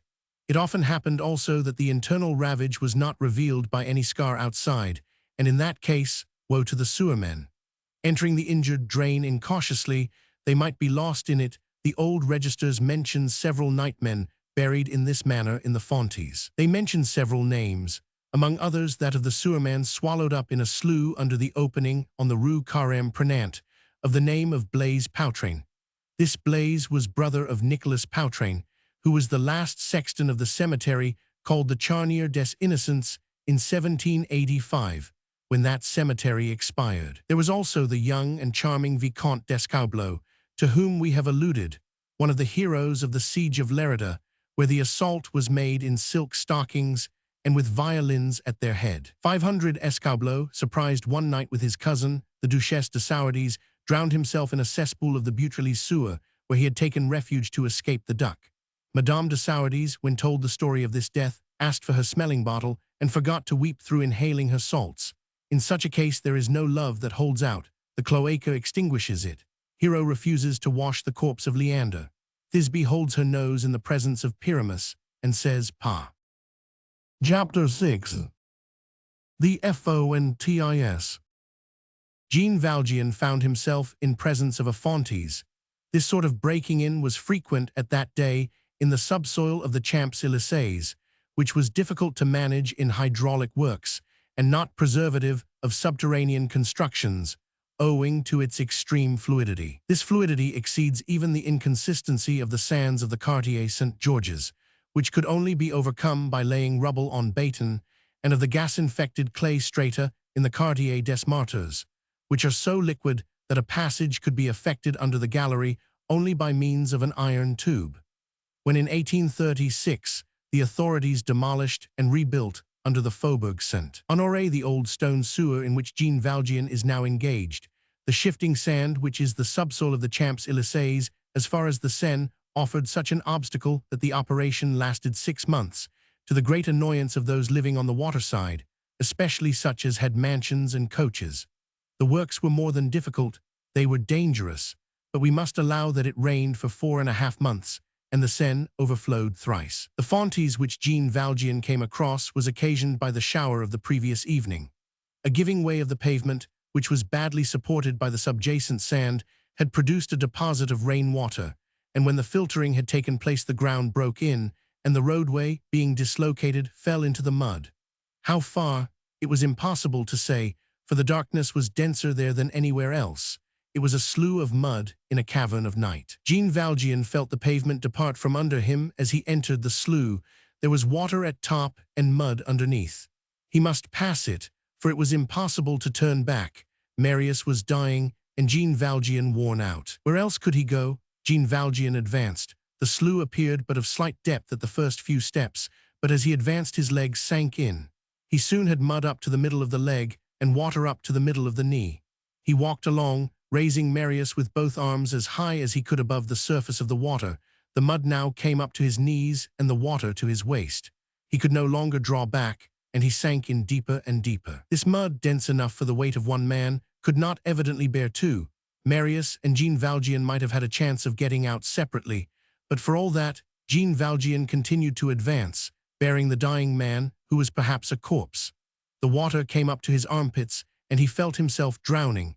He could scarce move in the depth of mud in which he was standing, for the density which was the support was also the obstacle. He still kept Marius up, and advanced with an extraordinary expenditure of strength, but he was sinking. He had only his head out of water and his 2 arms sustaining Marius. In the old paintings of the deluge, there is a mother holding her child in the same way. As he still sank, he threw back his face to escape the water and be able to breathe. Anyone who saw him in this darkness would have fancied he saw a mask floating on the gloomy waters. He vaguely perceived above him Marius's hanging head and livid face. He made a desperate effort and advanced his foot, which struck against something solid, a resting place. It was high time. He drew himself up, and writhed and rooted himself with a species of fury upon this support. It produced on him the effect of the first step of a staircase rescending to life. This support, met within the mud at the supreme moment, was the beginning of the other side of the roadway, which had fallen in without breaking, and bent under the water like a plank in a single piece. A well-constructed pavement forms a curve and possesses such firmness. This fragment of roadway, partly submerged but solid, was a real incline, and once upon it they were saved. Jean Valjean ascended it and attained the other side of the slough. On leaving the water, his foot caught against a stone and he fell on his knees. He found that this was just, and remained on them for some time, with his soul absorbed in words addressed to God. He rose, shivering, chilled, polluted, bent beneath the dying man he carried, all dripping with filth, but with his soul full of a strange brightness. Chapter 7. Sometimes one is stranded where he thinks to land. He set out once again. Still, if he had not left his life in the Fontes, he seemed to have left his strength there. This supreme effort had exhausted him, and his fatigue was now so great that he was obliged to rest every 3 or 4 paces to take breath, and leaned against the wall.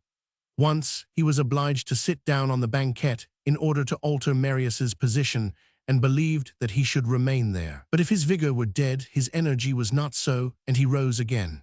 He walked desperately, almost quickly, went thus 100 yards without raising his head, almost without breathing, and all at once ran against the wall. He had reached an elbow of the drain, and on arriving head down at the turning, came against the wall. He raised his eyes, and at the end of the passage down there, far, very far away, perceived a light. But this time it was no terrible light, but white, fair light. It was daylight. Jean Valjean saw the outlet. A condemned soul that suddenly saw from the middle of the furnace the issue from Gehenna would feel what Jean Valjean felt. It would fly wildly with the stumps of its burnt wings toward the radiant gate. Jean Valjean no longer felt fatigue. He no longer felt Marius's weight. He found again his muscles of steel and ran rather than walked. As he drew nearer, the outlet became more distinctly designed. It was an arch, not so tall as the roof, which gradually contracted, and not so wide as the gallery, which grew narrower at the same time as the roof became lowered. The tunnel finished inside in the shape of a funnel, a faulty reduction, imitated from the wickets of houses of correction, logical in a prison, but illogical in a drain, and which has since been corrected. Jean Valjean reached the issue and then stopped. It was certainly the outlet, but they could not get out. The arch was closed by a strong grating, and this grating, which apparently rarely turned on its oxidized hinges, was fastened to the stone wall by a heavy lock, which, red with rust, seemed an enormous brick. The keyhole was visible, as well as the bolt deeply plunged into its iron box. It was one of those Bastille locks of which ancient Paris was so prodigal. Beyond the grating were the open air, the river, daylight, the bank, very narrow but sufficient to depart, the distant quays, Paris, that gulf in which a man hides himself so easily, the wide horizon and liberty. On the right could be distinguished, down the river, the Pont de Jena, and at the left, upstream, the Pont des Invalides. The spot would have been a favorable one to await night and escape. It was one of the most solitary points in Paris, the bank facing the Gros Caillou. The flies went in and out through the grating bars. It might be about 8:30 in the evening, and day was drawing in. Jean Valjean laid Marius along the wall on the dry part of the way, then walked up to the grating and seized the bars with both hands. The shock was frenzied, but the effect nil. The grating did not stir. Jean Valjean seized the bars one after the other, hoping he might be able to break out the least substantial one and employ it as a lever to lift the gate off the hinges or break the lock, but not a bar stirred. A tiger's teeth are not more solidly set in their sockets. Without a lever, it was impossible to open the grating, and the obstacle was invincible. Must he finish, then, there? What should he do? What would become of him? He had not the strength to turn back and recommence the frightful journey which he had already made. Moreover, how was he to cross again that slough from which he had only escaped by a miracle? And after the slough, was there not the police squad, which he assuredly would not escape twice? And then where should he go, and what direction take? Following the slope would not lead to his object, for if he reached another outlet, he would find it obstructed by an iron plate or a grating. All the issues were indubitably closed in that way. Accident had left the grating by which they entered open, but it was plain that all the other mouths of the sewer were closed. They had only succeeded in escaping into a prison. It was all over, and all that Jean Valjean had done was useless. God opposed it. They were both caught in the dark and immense web of death, and Jean Valjean felt the fearful spider already running along the black threads in the darkness. He turned his hack to the grating and fell on the pavement near Marius, who was still motionless and whose head had fallen between his knees. There was no outlet. That was the last drop of agony. Of whom did he think in this profound despondency? Neither of himself nor of Marius. He thought of Cosette. Chapter 8. The torn coat skirt. In the midst of his annihilation, a hand was laid on his shoulder, and a low voice said, "Half shares." Someone in the shadow, as nothing so resembles a dream as despair, Jean Valjean fancied that he was dreaming. He had not heard a footstep. Was it possible? He raised his eyes, and a man was standing before him. This man was dressed in a blouse, his feet were naked, and he held his shoes in his hand. He had evidently taken them off in order to be able to reach Jean Valjean without letting his footsteps be heard. Jean Valjean had not a moment's hesitation. However unexpected the meeting might be, the man was known to him. It was Thénardier. Although, so to speak, aroused with a start, Jean Valjean, accustomed to alarms and to unexpected blows which it is necessary to parry quickly, at once regained possession of all his presence of mind. Besides, the situation could not be worse. A certain degree of distress is not capable of any crescendo, and Thénardier himself could not add any blackness to this night. There was a moment's expectation. Thénardier, raising his right hand to the level of his forehead, made a screen of it. Then he drew his eyebrows together with a wink, which, with a slight pinching of the lips, characterizes the sagacious attention of a man who is striving to recognize another. He did not succeed. Jean Valjean, as we said, was turning his back to the light, and was besides so disfigured, so filthy, and blood-stained that he could not have been recognized in broad daylight. On the other hand, Thénardier, with his face lit up by the light from the grating, a cellar brightness, it is true, livid but precise in his lividness, leaped at once into Jean Valjean's eyes, to employ the energetic popular metaphor. This inequality of conditions sufficed to ensure some advantage to Jean Valjean in the mysterious duel which was about to begin between the two situations and the two men. The meeting took place between Jean Valjean masked and Thénardier unmasked. Jean Valjean at once perceived that Thénardier did not recognize him, and they looked at each other silently in this gloom, as if taking each other's measure. Thénardier was the first to break the silence. "How do you mean to get out?" Jean Valjean not replying, Thénardier continued. "It is impossible to pick the lock, and yet you must get out of here." "That is true," said Jean Valjean. "Well then, half shares." "What do you mean?" "You have killed the man, very good, and I have the key." Thénardier pointed to Marius and continued. "I do not know you, but you must be a friend, and I wish to help you." Jean Valjean began to understand. Thénardier took him for an assassin. The latter continued. "Listen, mate, you did not kill this man without looking to see what he had in his pockets. Give me my half and I open the gate." And half drawing a heavy key from under his ragged blouse, he added, "Would you like to see how the key to liberty is made? Look here." Jean Valjean was so dazed that he doubted whether what he saw was real. It was Providence appearing in a horrible form, and the good angel issuing from the ground in the shape of Thénardier. The latter thrust his hand into a wide pocket hidden under his blouse, drew out a rope, and handed it to Jean Valjean. "There," he said, "I give you the rope into the bargain." "What am I to do with the rope?" "You also want a stone, but you will find that outside, as there is a heap of them." "What am I to do with a stone?" "Why, you ass, as you are going to throw the stiff into the river, you want a rope and a stone, or else the body will float on the water." Jean Valjean took the rope mechanically, and Thénardier snapped his fingers as if a sudden idea had occurred to him. "Hillo, mate, how did you manage to get through that slough? I did not dare venture into it. Phew, you do not smell pleasant." After a pause, he added, "I ask you questions, but you are right not to answer. It is an apprenticeship for the examining magistrate's ugly quarter of an hour. And then, by not speaking at all, a man runs no risk of speaking too loud. No matter, though I cannot see your face and do not know your name, you would do wrong in supposing that I do not know who you are and what you want. I know all about it. You have rather split this gentleman, and now want to get rid of him somewhere. You prefer the river, that great nonsense-hider, and I will help you out of the hobble. It is my delight to aid a good fellow when in trouble."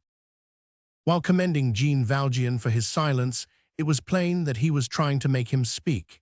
He pushed his shoulder so as to be able to see his profile, and exclaimed, though without raising the pitch of his voice, Talking of the slough, you are a precious ass. Why did you not throw the man into it? Jean Valjean preserved silence. Thénardier continued, raising his rag of a cravat to the Adam's apple, a gesture which completes the capable air of a serious man. Really, you may have acted sensibly, for the workmen who will come tomorrow to stop up the hole would certainly have found the swell, and your trail would be followed up. Someone has passed through the sewer. Who? How did he get out? Was he seen to do so? The police are full of sense. The drain is a traitor and denounces you. Such a find is a rarity. It attracts attention, for few people employ the sewer for their little business, while the river belongs to everybody and is the real grave. At the end of a month, your man is fished up at the nets of St. Cloud. Well, who troubles himself about that? It's carrion, that's all. Who killed the man? Paris. And justice makes no inquiries. You acted wisely. The more loquacious Thénardier became, the more silent Jean Valjean was. Thénardier shook his shoulder again. And now let's settle our business. You have been my key, so show me your money.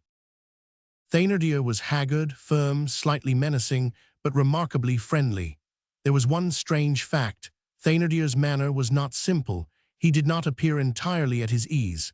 While not affecting any mysterious air, he spoke in a low voice. From time to time, he laid his finger on his lip and muttered, "Chut."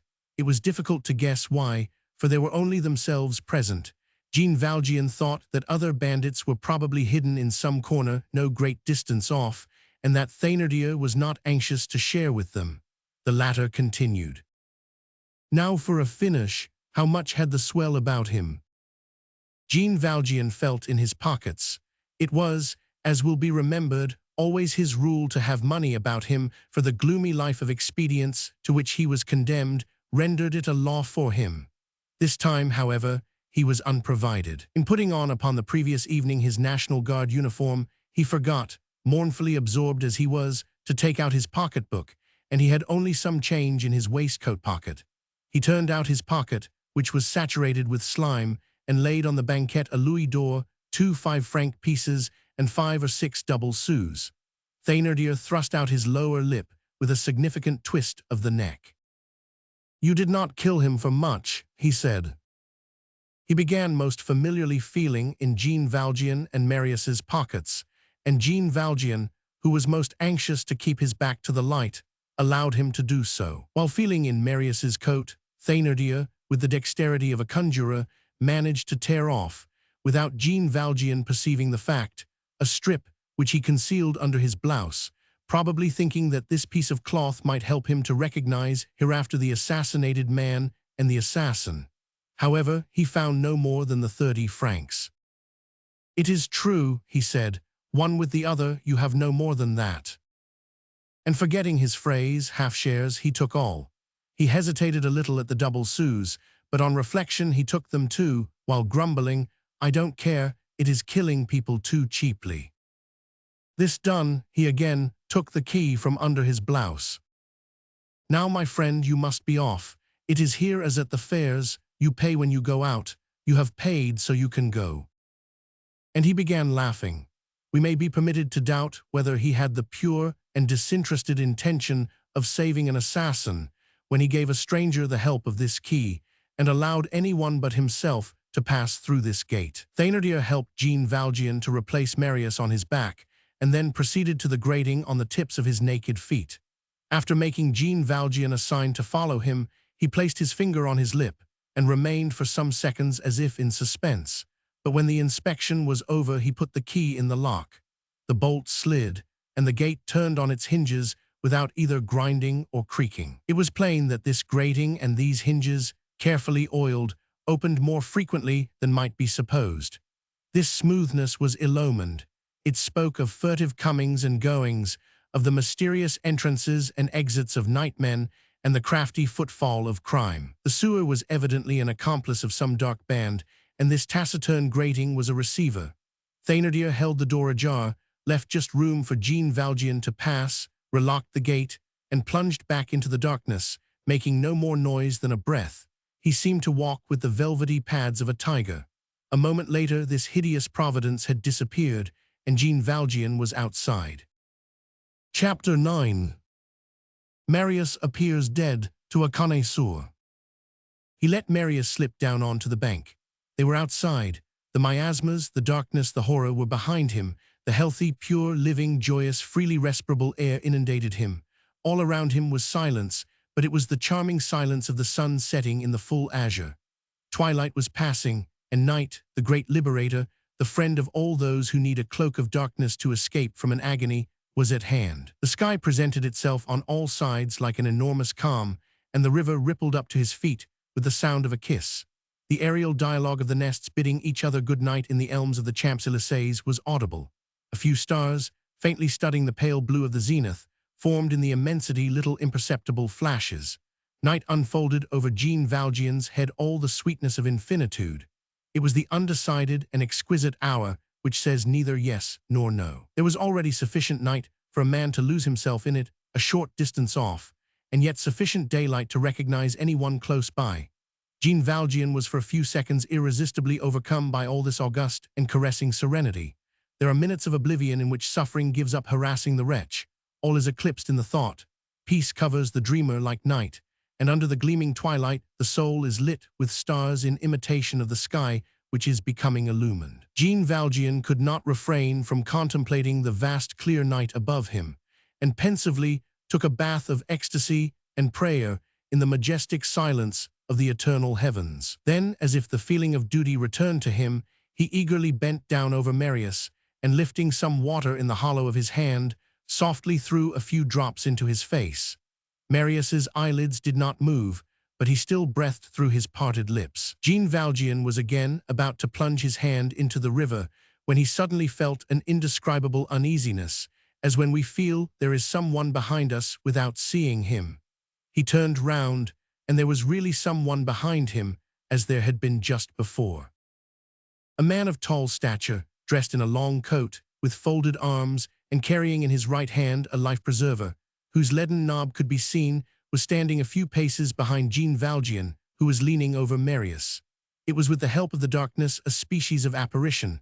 A simple man would have been frightened at it owing to the twilight, and a thoughtful one on account of the bludgeon. Jean Valjean recognized Javert. The reader has doubtless guessed that the tracker of Thénardier was no other than Javert. Javert, after his unhoped-for escape from the barricade, went to the prefecture of police, made a verbal report to the prefect in person in a short audience, and then immediately returned to duty, which implied, the note found on him will be remembered, a certain surveillance of the right bank of the river at the Champs-Élysées, which had for some time past attracted the attention of the police. There he perceived Thénardier and followed him. The rest is known. It will be also understood that the grating so obligingly opened for Jean Valjean was a clever trick on the part of Thénardier. He felt that Javert was still there. The watched man has a scent which never deceives him, and it was necessary to throw a bone to this greyhound.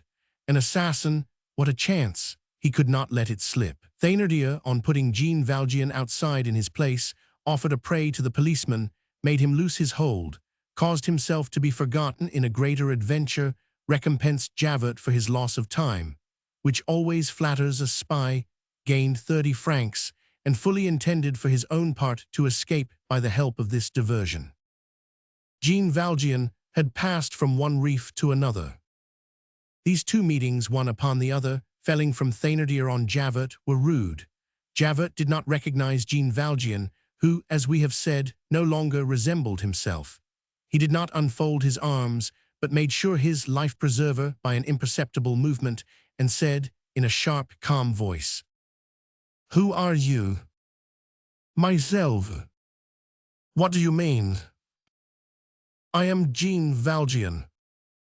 Javert placed his life-preserver between his teeth, bent his knees, bowed his back, laid his two powerful hands on Jean Valjean's shoulders, which they held as in two vices, examined and recognized him. Their faces almost touched, and Javert's glance was terrific. Jean Valjean remained inert under Javert's gripe, like a lion enduring the claw of a lynx. "Inspector Javert," he said, "you have me. Besides, since this morning I have considered myself your prisoner. I did not give you my address in order to try to escape you. Take me, but grant me one thing." Javert did not seem to hear, but kept his eyeballs fixed on Jean Valjean. his wrinkled chin thrust up his lips toward his nose, a sign of stern reverie. At length he loosed his hold of Jean Valjean, drew himself up, clutched his cudgel, and as if in a dream, muttered rather than asked this question. "What are you doing here, and who is that man?" Jean Valjean replied, and the sound of his voice seemed to awaken Javert. "It is of him that I wish to speak. Do with me as you please, but help me first to carry him home. I only ask this of you." Javert's face was contracted in the same way as it always was when anyone believed him capable of a concession. Still, he did not say no. He stopped again, took from his pocket a handkerchief, which he dipped in the water, and wiped Marius's ensanguined forehead. "This man was at the barricade," he said in a low voice, and as if speaking to himself. "He was the one whom they called Marius. He was a first-class spy who had observed everything, listened to everything, heard everything, and picked up everything when he believed himself a dead man, who spied even in his death agony, and standing on the first step of the sepulchre, took notes. He seized Marius's hand and felt his pulse. "He is wounded," said Jean Valjean. "He is a dead man," said Javert. Jean Valjean replied, "No, not yet." "Then you brought him from the barricade here," Javert observed. His preoccupation must have been great for him not to dwell on this alarming escape through the sewers, and not even remark Jean Valjean's silence after his question. Jean Valjean, on his side, seemed to have a sole thought. He continued. "He lives in the Marais, in the Rue des Filles du Calvaire, with his grandfather. I do not know his name." Jean Valjean felt in Marius's pocket, took out the portfolio, opened it at the page on which Marius had written in pencil, and offered it to Javert. There was still sufficient floating light in the air to be able to read, and Javert, besides, had in his eyes the feline phosphorescence of night birds. He deciphered the few lines written by Marius, and growled, "Gillenormand, number 6, Rue des Filles du Calvaire." Then he cried, "Driver." Our readers will remember the coachman waiting above in case of need. A moment after the hackney, which came down the incline leading to the watering place, was on the bank. Marius was deposited on the back seat, and Javert sat down by Jean Valjean's side on the front one. When the door was closed, the fiacre started off rapidly along the quays in the direction of the Bastille. They quitted the quay and turned into the streets, and the driver, a black outline on his seat, lashed his lean horses. There was an icy silence in the hackney coach.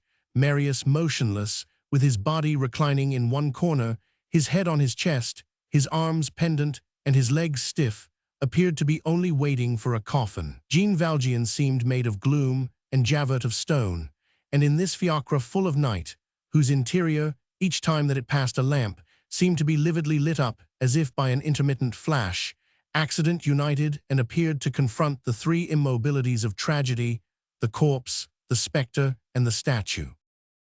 Chapter 10. Return of the son prodigal of his life.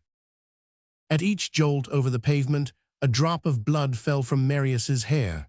It was quite night when the hackney coach reached number 6, Rue des Filles du Calvaire. Javert got out first, examined at a glance the number over the gateway, and raising the heavy knocker of hammered steel, embellished in the old style with a goat and a satyr contending, gave a violent knock.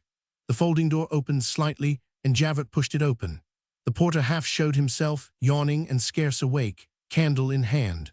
All were asleep in the house, for people go to bed early at the Marais, especially on days of rioting. This good old district, terrified by the revolution, takes refuge in sleep, like children who, when they hear old bogey coming, quickly hide their heads under the counterpane.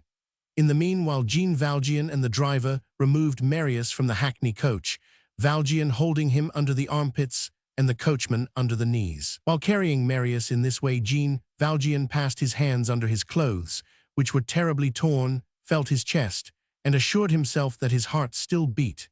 It even beat a little less feebly, as if the motion of the vehicle had produced a certain renewal of vitality. Javert addressed the porter in the tone which becomes the government in the presence of the porter of a factionist.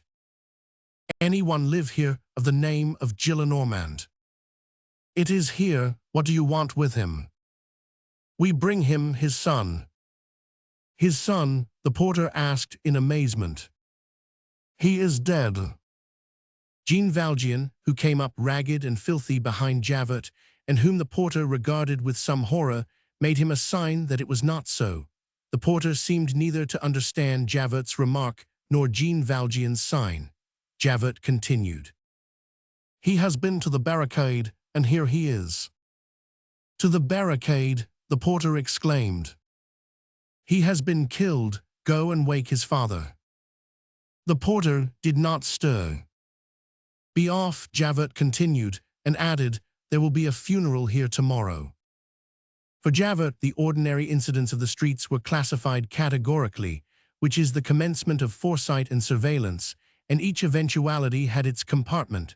The possible facts were to some extent kept in drawers, whence they issued on occasions, in variable quantities. There were in the streets disturbance, riot, carnival, and interments. The porter limited himself to a waking Basque. Basque awoke Nicolette. Nicolette awoke Aunt Gillenormand. As for the grandfather, he was left to sleep, as it was thought that he would know the affair quite soon enough as it was.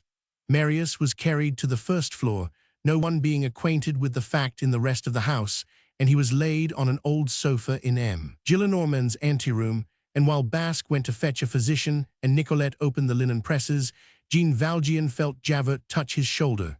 He understood and went down, Javert following close at his heels. The porter saw them depart, as he had seen them arrive, with a startled sleepiness. They got into the hackney coach, and the driver on his box.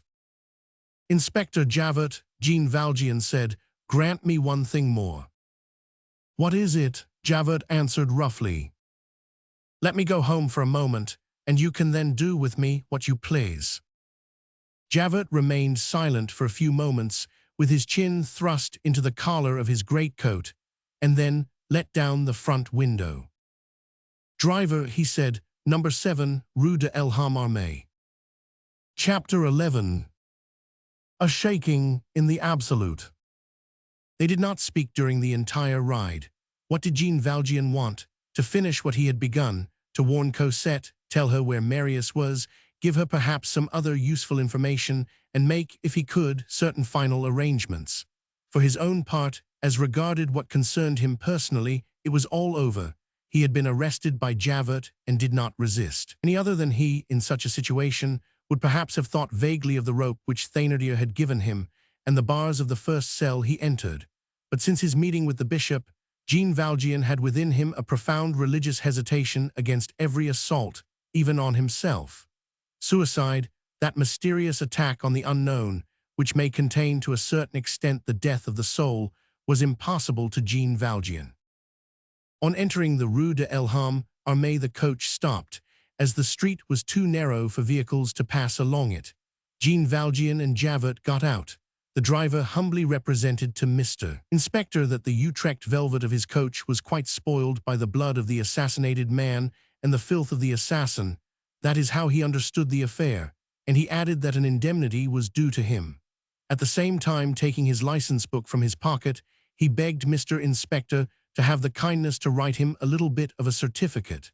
Javert thrust back the book, which the driver offered him, and said, "How much do you want, including the time you waited and the journey?" "It's 7 hours and a quarter," the driver answered, "and my velvet was brand new. 80 francs, Mr. Inspector." Javert took from his pocket 4 Napoleons and dismissed the hackney coach. Jean Valjean thought that it was Javert's intention to take him on foot to the Blanc's Manteau post, or that of the archives, which were close by. They entered the street, which was as usual deserted. Javert followed Jean Valjean, and on reaching number 7, the latter rapped, and the gate opened. "Very good," said Javert, "go up." He added, with a strange expression, and as if making an effort to speak in this way, "I will wait for you here." Jean Valjean looked at Javert, for this style of conduct was not at all a habit of Javert's. Still, it could not surprise him greatly that Javert should now place in him a sort of haughty confidence, the confidence of the cat which grants the mouse liberty to the length of its claw, determined as Jean Valjean was to give himself up and make an end of it.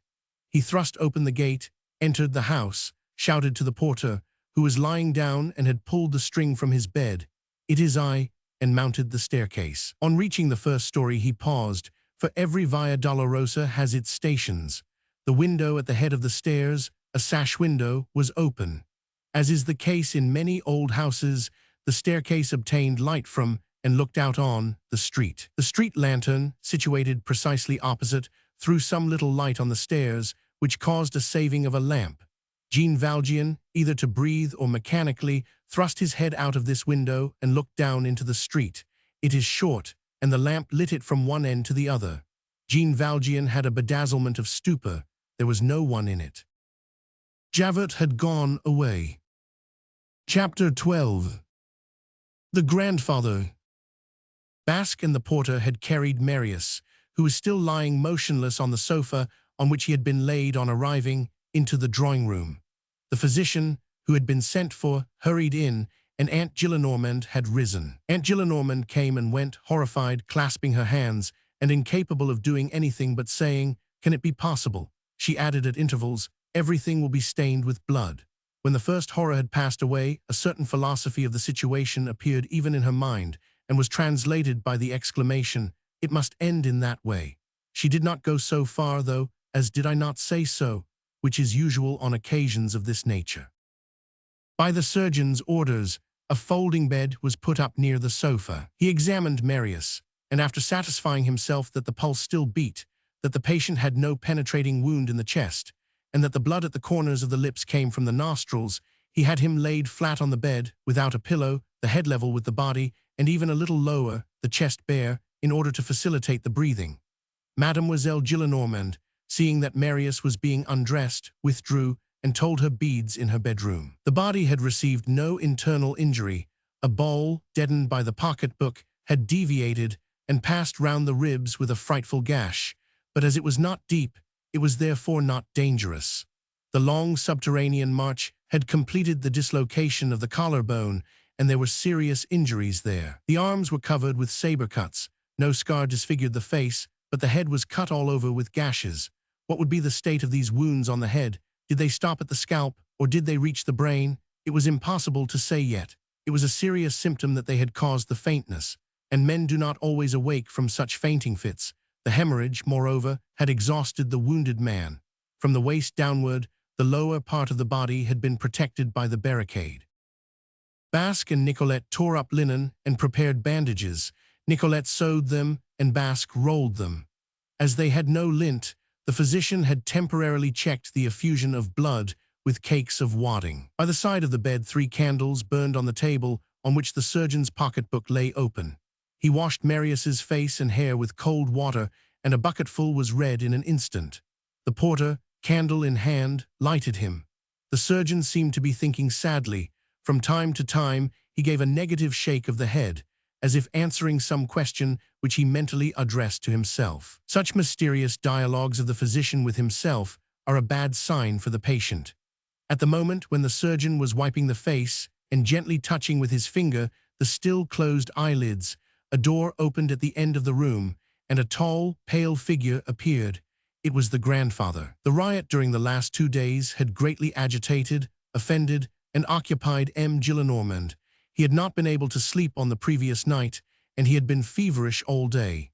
At night, he went to bed at a very early hour, bidding his people bar up the house, and had fallen asleep through weariness.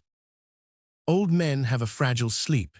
M. Gillenormand's bedroom joined the drawing-room, and whatever precautions had been taken, the noise awoke him. Surprised by the crack of light which he saw in his door, he had got out of bed and groped his way to the door. He was standing on the threshold, with one hand on the door handle, his head slightly bent forward and shaking, his body enfolded in a white dressing gown as straight and creaseless as a winding sheet. He was surprised and looked like a ghost peering into a tomb. He noticed the bed, and on the mattress this young bleeding man, of the whiteness of wax, with closed eyes, open mouth, livid cheeks, naked to the waist, marked all over with vermilion, wounded, motionless, and brightly illumined. The grandfather had from head to foot that shudder which ossified limbs can have. His eyes, whose cornea was yellow owing to their great age, were veiled by a sort of glassy stare. His entire face assumed in an instant the earthly angles of a skeleton's head. His arms fell pendant, as if a spring had been broken in them, and his stupor was displayed by the outspreading of all the fingers of his two old trembling hands. His knees formed a salient angle, displaying through the opening of his dressing gown his poor naked legs bristling with white hairs, and he murmured, "Marius." "He has just been brought here, sir," said Basque. "He went to the barricade and—" "He is dead," the old gentleman exclaimed in a terrible voice. "Oh, the brigand!" Then a sort of sepulchral transfiguration drew up this centenarian, as straight as a young man. "You are the surgeon, sir," he said. "Begin by telling me one thing. He is dead, is he not?" The surgeon, who was frightfully anxious, maintained silence, and M. Gillenormand wrung his hands with a burst of terrifying laughter. "He is dead, he is dead. He has let himself be killed at the barricade through hatred of me. It was against me that he did it. Ah, the blood drinker, that is the way in which he returns to me. Woe of my life, he is dead." He went to a window, opened it quite wide, as if he were stifling, and standing there began speaking to the night in the street.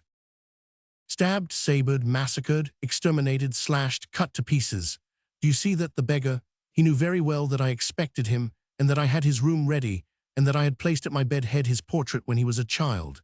He knew very well that he need only return, and that for years I had been recalling him, and that I sat at night by my fireside with my hands on my knees, not knowing what to do, and that I was crazy about him. You knew that very well. You had only to return and say, 'It is I,' and you would be the master of the house, and I would obey you, and you could do anything you liked with your old ass of a grandfather. You knew it very well and said, 'No, he is a royalist, I will not go,' and you went to the barricades and have let yourself be killed out of spite, in order to revenge yourself for what I said on the subject of Monsieur le Duc de Berry.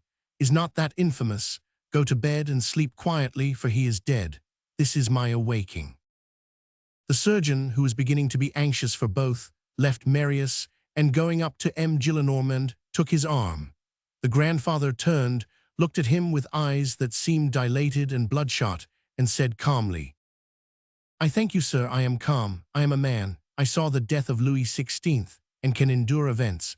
There is one thing that is terrible. It is the thought that it is your newspapers which do all the mischief. You have scribblers, speakers, lawyers, orators, tribunes, discussions, progress, lights, rights of man, liberty of the press, and that is the way in which your children are brought back to your houses. Oh, Marius, it is abominable. Killed, dead before me, a barricade. Oh, the bandit. Doctor, you live in the quarter, I believe. Oh, yes, I know you well. I have seen your cab pass from my window. Well, I will tell you. You are wrong if you think that I am in a passion, for people do not get in a passion with a dead man. It would be stupid. That is a boy I brought up. I was old when he was still quite little.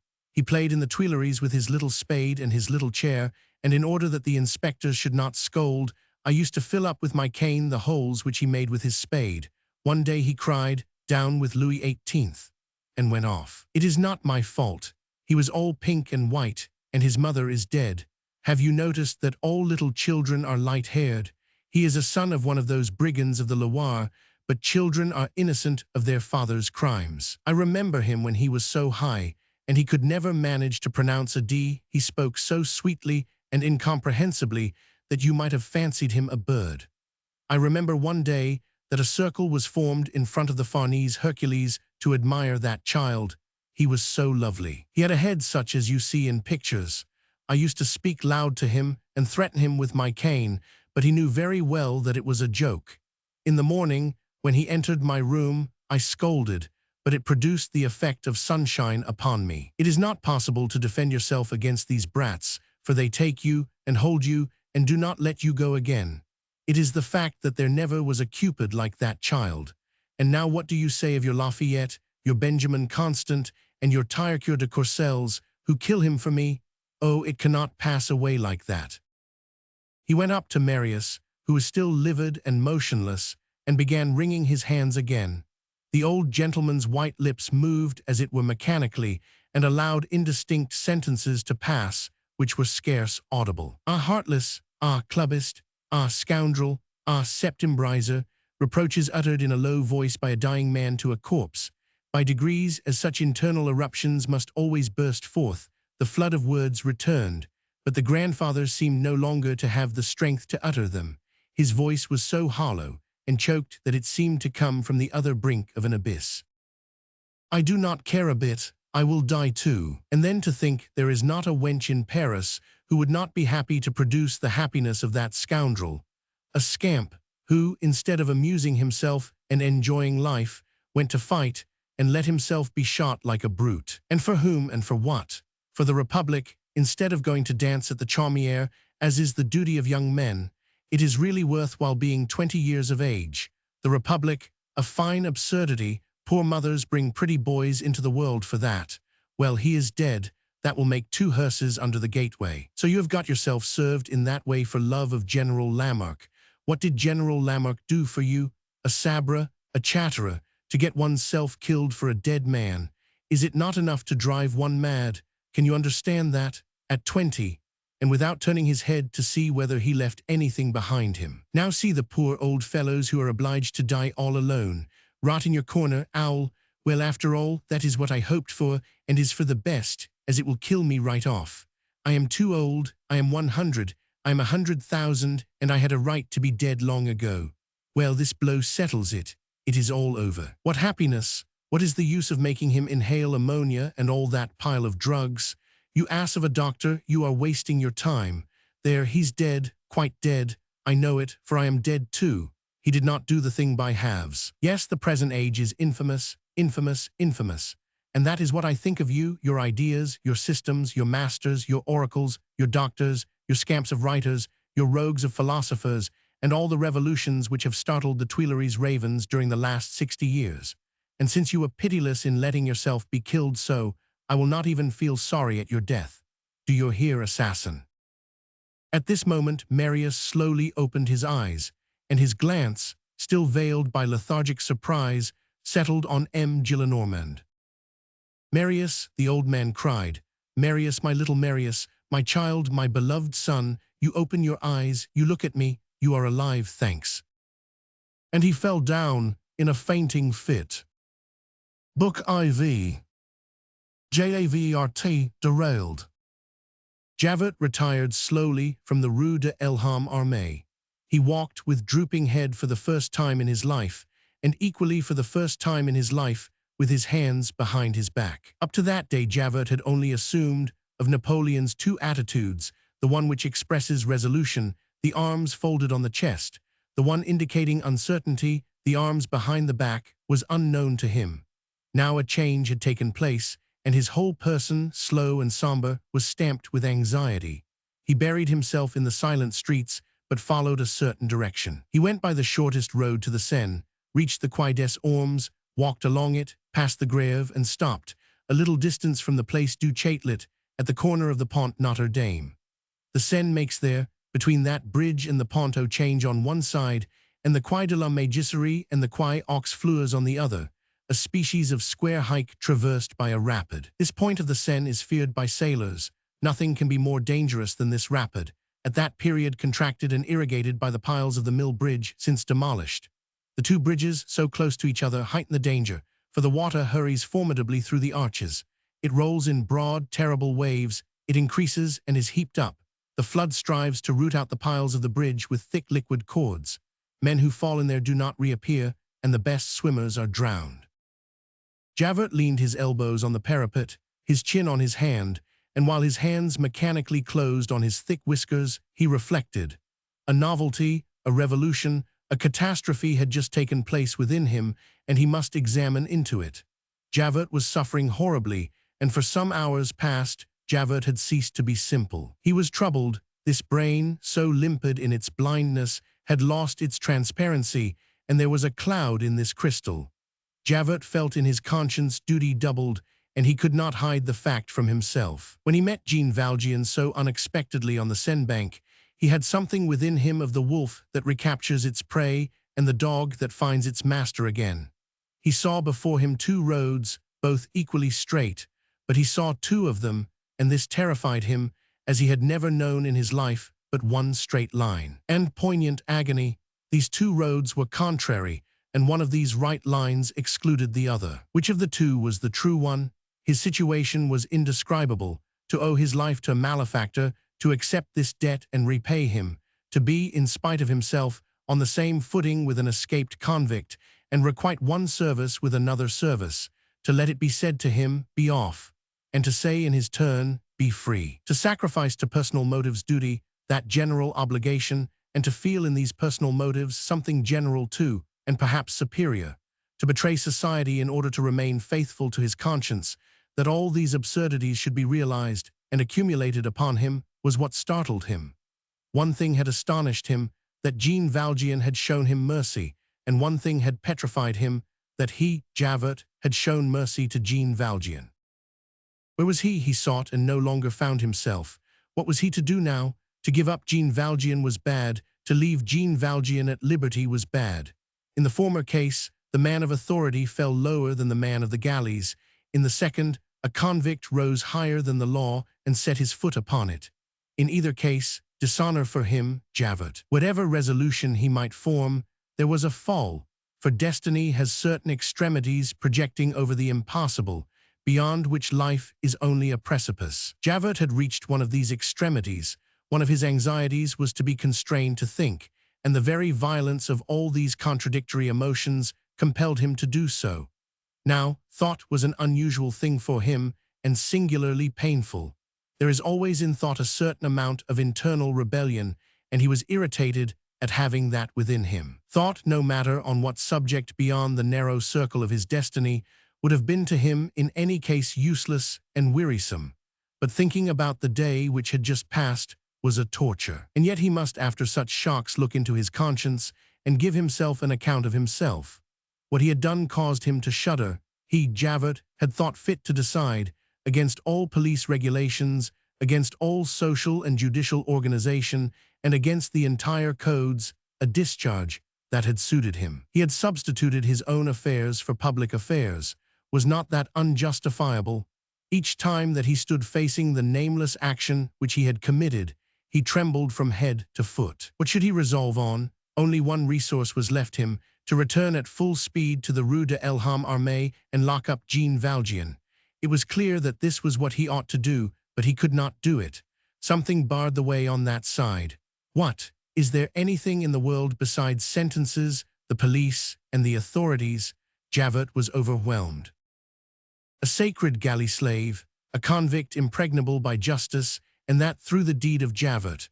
Was it not frightful that Javert and Jean Valjean, the man made to punish and the man made to endure, that these two men, who were both the property of the law, should have reached the point of placing themselves both above the law? What? Such enormities could happen and no one be punished. Jean Valjean, stronger than the whole social order, would be free, and he, Javert, would continue to eat the bread of the government. His reverie gradually became terrible. He might through this reverie have reproached himself slightly on the subject of the insurgent carried home to the Rue des Filles du Calvaire, but he did not think of it. The slighter fault was lost in the greater, and besides, this insurgent was evidently a dead man, and legally, death checks persecution. Jean Valjean, that was the weight which he had on his mind. Jean Valjean disconcerted him. All the axioms which had been the support of his whole life crumbled away before this man, and the generosity of Jean Valjean to him, Javert, overwhelmed him. Other facts which he remembered, and which he had formerly treated as falsehoods and folly, now returned to his mind as realities. Madeleine reappeared behind Jean Valjean, and the two figures were blended into one, which was venerable. Javert felt that something horrible, admiration for a convict, was entering his soul. Respect for a galley slave, is it possible? He shuddered at it, and could not escape from it, although he struggled. He was reduced to confess in his soul the sublimity of this villain, and this was odious. A benevolent malefactor, a compassionate, gentle, helping, and merciful convict, repaying good for evil, pardon for hatred, preferring pity to vengeance, ready to destroy himself sooner than his enemy, saving the man who had struck him, kneeling on the pinnacle of virtue, and nearer to the angels than to man. Javert was constrained to confess to himself that such a monster existed. This could not last, assuredly, and we lay stress on the fact he had not yielded without resistance to this monster, to this infamous angel, to this hideous hero, at whom he felt almost as indignant as stupefied. 20 times while in that hackney coach face to face with Jean Valjean, the legal tiger had roared within him.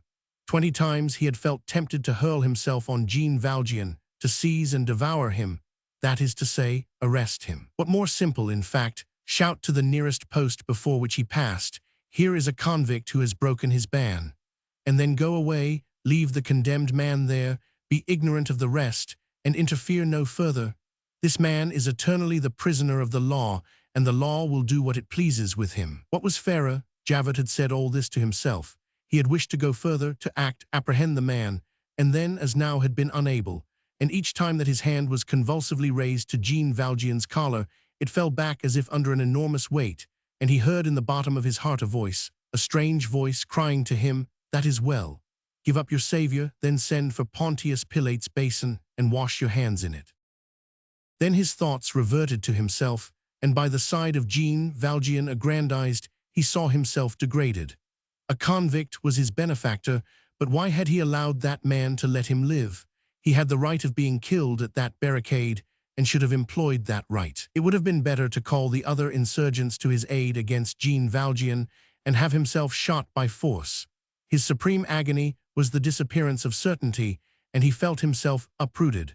The code was now only a stump in his hand, and he had to deal with scruples of an unknown species. There was within him a sentimental revelation entirely distinct from the legal affirmation, his sole measure hitherto, and it was not sufficient to remain in his old honesty. A whole order of unexpected facts arose and subjugated him. An entire new world appeared to his soul. Benefits accepted and returned, devotion, mercy, indulgence, violence done by pity to austerity, no more definitive condemnation, no more damnation, the possibility of a tear in the eye of the law, and perhaps some justice according to God, acting in an inverse ratio to justice according to man. He perceived in the darkness the rising of an unknown moral sun, and he was horrified and dazzled. He was an owl forced to look like the eagle.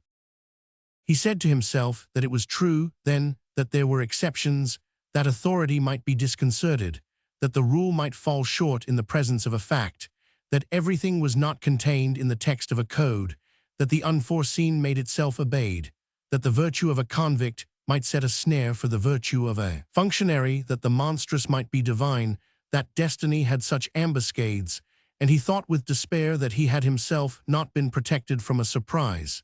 He was compelled to recognize that goodness existed. This galley slave had been good, and he, extraordinary to say, had been good also. Hence he was becoming depraved. He felt that he was a coward, and it horrified him.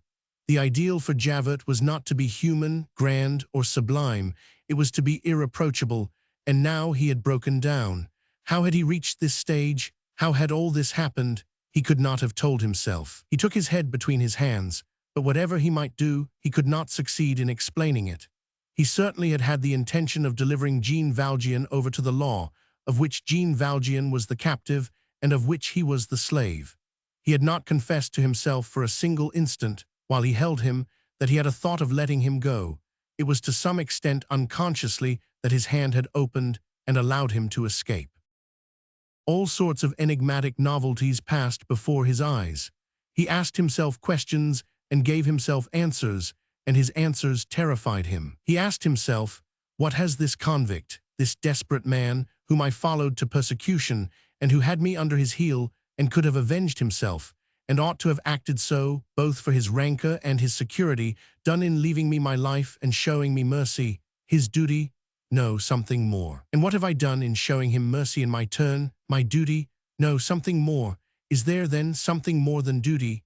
Here he was terrified, he was thrown off his balance. One of the scales fell into the abyss, the other ascended to heaven, and Javert felt no less horror at the one above than at the one below. Without being the least in the world what is termed a Voltairean, or philosopher, or incredulous man, respectful, on the contrary, instinctively to the established church, he only knew it as an august fragment of the social ensemble.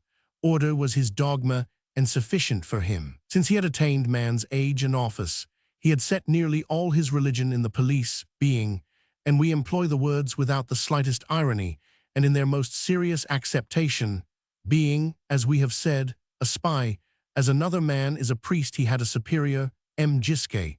but he had never thought up to this day of that other superior, God. He felt the presence of this new chief unexpectedly and was troubled by him. He was thrown out of gear by this person. He knew not what to do with this superior, for he was not ignorant that the subordinate is bound always to bow the head, that he must neither disobey, nor blame, nor discuss, and that when facing a superior who astonishes him too much, the inferior has no other resource but his resignation. But how could he manage to give in his resignation to God? However this might be, one fact to which he constantly returned, and which ruled everything else, was that he had just committed a frightful infraction of the law. He had closed his eyes to a relapsed convict who had broken his ban. He had set a galley slave at liberty. He had stolen from the laws a man who belonged to them. He had done this and no longer understood himself. He was not certain of being himself. The very reasons of his deed escaped him, and he only felt the dizziness it produced. He had lived up to this moment in that blind faith which engenders a dark probity, and this faith was leaving him. This probity had failed him. All that he had believed was dissipated, and truths which he did not desire inexorably besieged him. He must henceforth be another man, and he suffered the strange pain of a conscience suddenly operated on for cataract.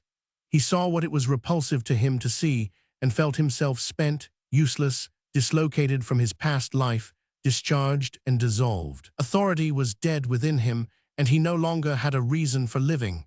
Terrible situation. To be moved, to be made of granite and doubt, to be the statue of punishment cast all of one piece in the mold of the law, and suddenly to perceive that you have under your bronze bosom something absurd and disobedient, which almost resembles a heart. To have requited good for good, though you have said to yourself up to this day that such good is evil. To be the watchdog and fawn, to be ice and melt, to be a pair of pincers and become a hand, suddenly to feel your fingers opening. To lose your hold, oh, what a frightful thing! The man projectile no longer knowing his road and recoiling. To be obliged to confess this, infallibility is not infallible, there may be an error in the dogma, all is not said when a code has spoken, society is not perfect, authority is complicated with vacillation, a crack in the immutable is possible, judges are men, the law may be deceived, the courts may make a mistake, to see a flaw in the immense blue window glass of the firmament. What was taking place in Javert was the fampu of a rectilinear conscience, the overthrow of a mind, the crushing of a probity irresistibly hurled in a straight line and breaking itself against God. It was certainly strange that the fireman of order, the engineer of authority, mounted on the blind iron horse, could be unsaddled by a beam of light, that the incommutable, the direct, the correct, the geometrical, the passive, the perfect, could bend, that there should be for the locomotive a road to Damascus. God ever within man, and himself, the true conscience, refractory to the false conscience, the spark forbidden to expire, the ray ordered to remember the sun, the mind enjoined to recognize the true absolute when it confronts itself with the fictitious absolute, a humanity that cannot be lost, the human heart inadmissible. Did Javert comprehend this splendid phenomenon, the most glorious, perhaps, of our internal prodigies? Did he penetrate it? Did he explain it to himself? Evidently no. But under the pressure of this incomprehensible incontestability, he felt his brain cracking. He was less transfigured than the victim of this prodigy. He endured it with exasperation, and only saw in all this an immense difficulty of living. It seemed to him as if henceforth his breathing was eternally impeded. He was not accustomed to have anything unknown over his head. Hitherto everything he had above him had been to his eye a clear, simple, limpid surface. There was nothing unknown or obscure, nothing but what was definite, coordinated, enchained, precise, exact, circumscribed, limited, and closed. Everything foreseen, authority was a flat surface. There was no fall in it or dizziness before it. Javert had never seen anything unknown except below him. Irregularity, unexpected things, the disorderly opening of the chaos, and a possible fall over a precipice. All this was the doing of the lower regions, of the rebels, the wicked, and the wretched. How Javert threw himself back, and was suddenly startled by this extraordinary apparition, a gulf above him. What then? The world was dismantled from top to bottom and absolutely disconcerted. In what could men trust, when what they felt convinced of was crumbling away? What? The flaw in the cuirass of society could be formed by a magnanimous scoundrel. What? An honest servant of the law could find himself caught between two crimes, the crime of letting a man escape and the crime of arresting him. All was not certain then in the orders given by the state to the official. There could be blind alleys in duty. What then? All this was real. Was it true that an ex-bandit, bowed under condemnations, could draw himself up and end by being in the right? Was this credible? Were there, then, cases in which the law must retire before transfigured crime and stammer its apologies? Yes, it was so. And Javert saw it, and Javert touched it, and not only could he not deny it, but he had a share in it. These were realities, and it was abominable that real facts could attain such a deformity. If facts did their duty, they would restrict themselves to bring proofs of the law, for facts are sent by God. Was then anarchy about to descend from on high? Thus, both in the exaggeration of agony and the optical illusion of consternation, everything which might have restricted and corrected his impression faded away, and society, the human race, and the universe henceforth were contained for his eyes in a simple and hideous outline. Punishment the thing tried, the strength due to the legislature, the decrees of sovereign courts, the magistracy, the government, prevention and repression, official wisdom, legal infallibility, the principle of authority, all the dogmas on which political and civil security, the sovereignty, justice, logic flowing from the code and public truth, were a heap of ruins, chaos. He himself, Javert, the watcher of order, incorruptibility in the service of the police, the trusty mastiff of society, conquered and hurled to the ground.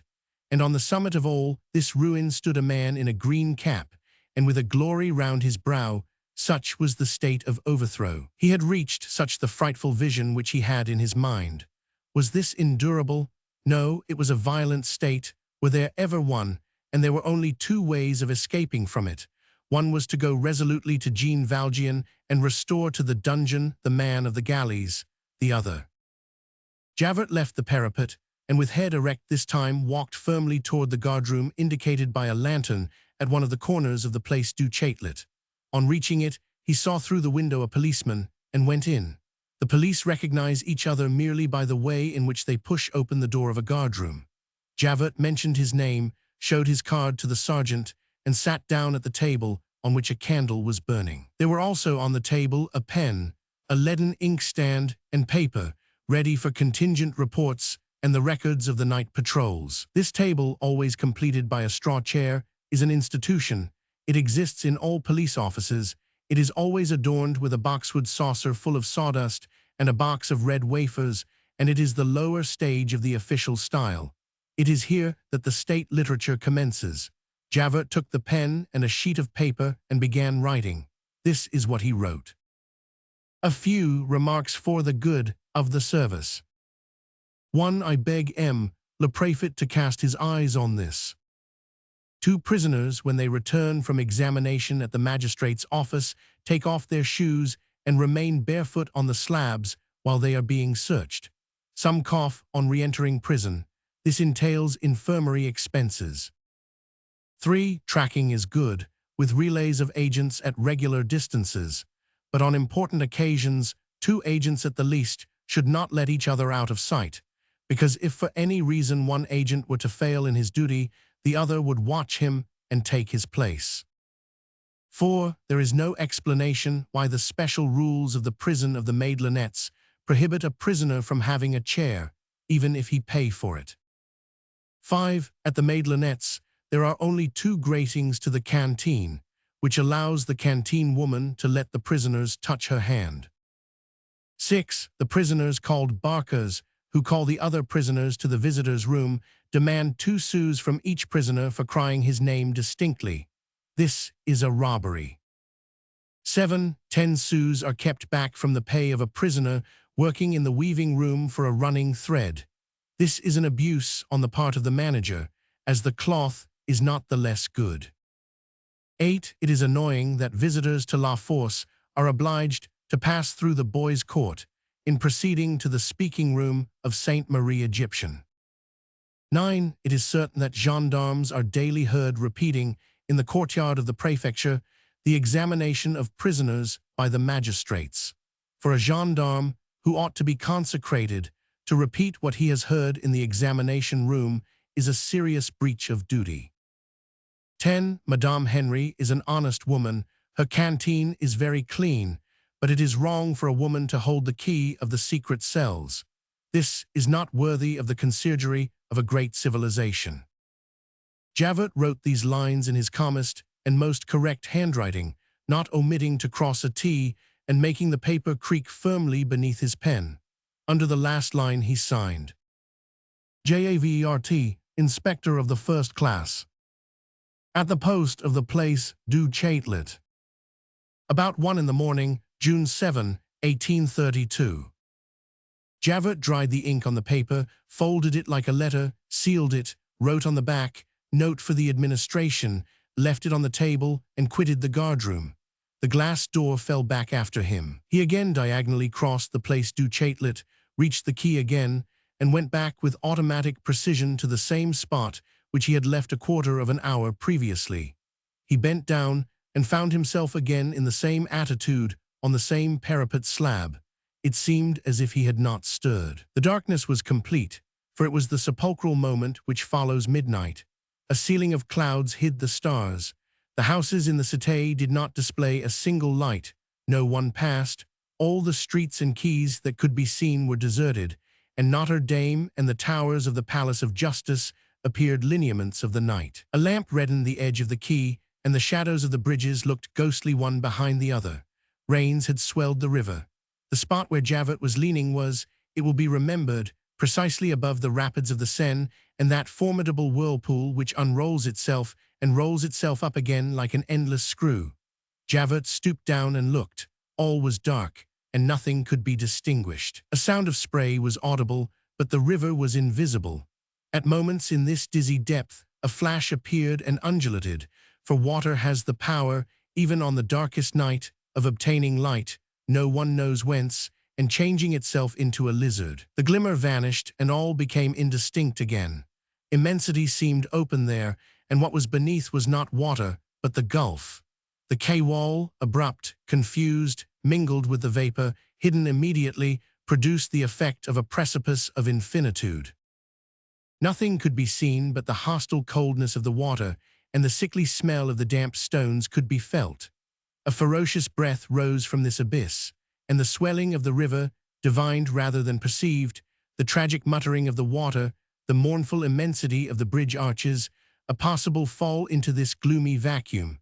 All this shadow was full of horror. Javert remained for some moments motionless, gazing at this opening of the darkness, and considered the invisible with an intentness which resembled attention. All at once, he took off his hat and placed it on the brink of the quay. A moment after, a tall black figure, which any belated passerby might have taken at a distance for a ghost, appeared standing on the parapet, stooped toward the Seine, then drew itself up and fell straight into the darkness. There was a dull plash, and the shadows alone were in the secret of this obscure form which had disappeared beneath the waters. Book V. Grandson and Grandfather.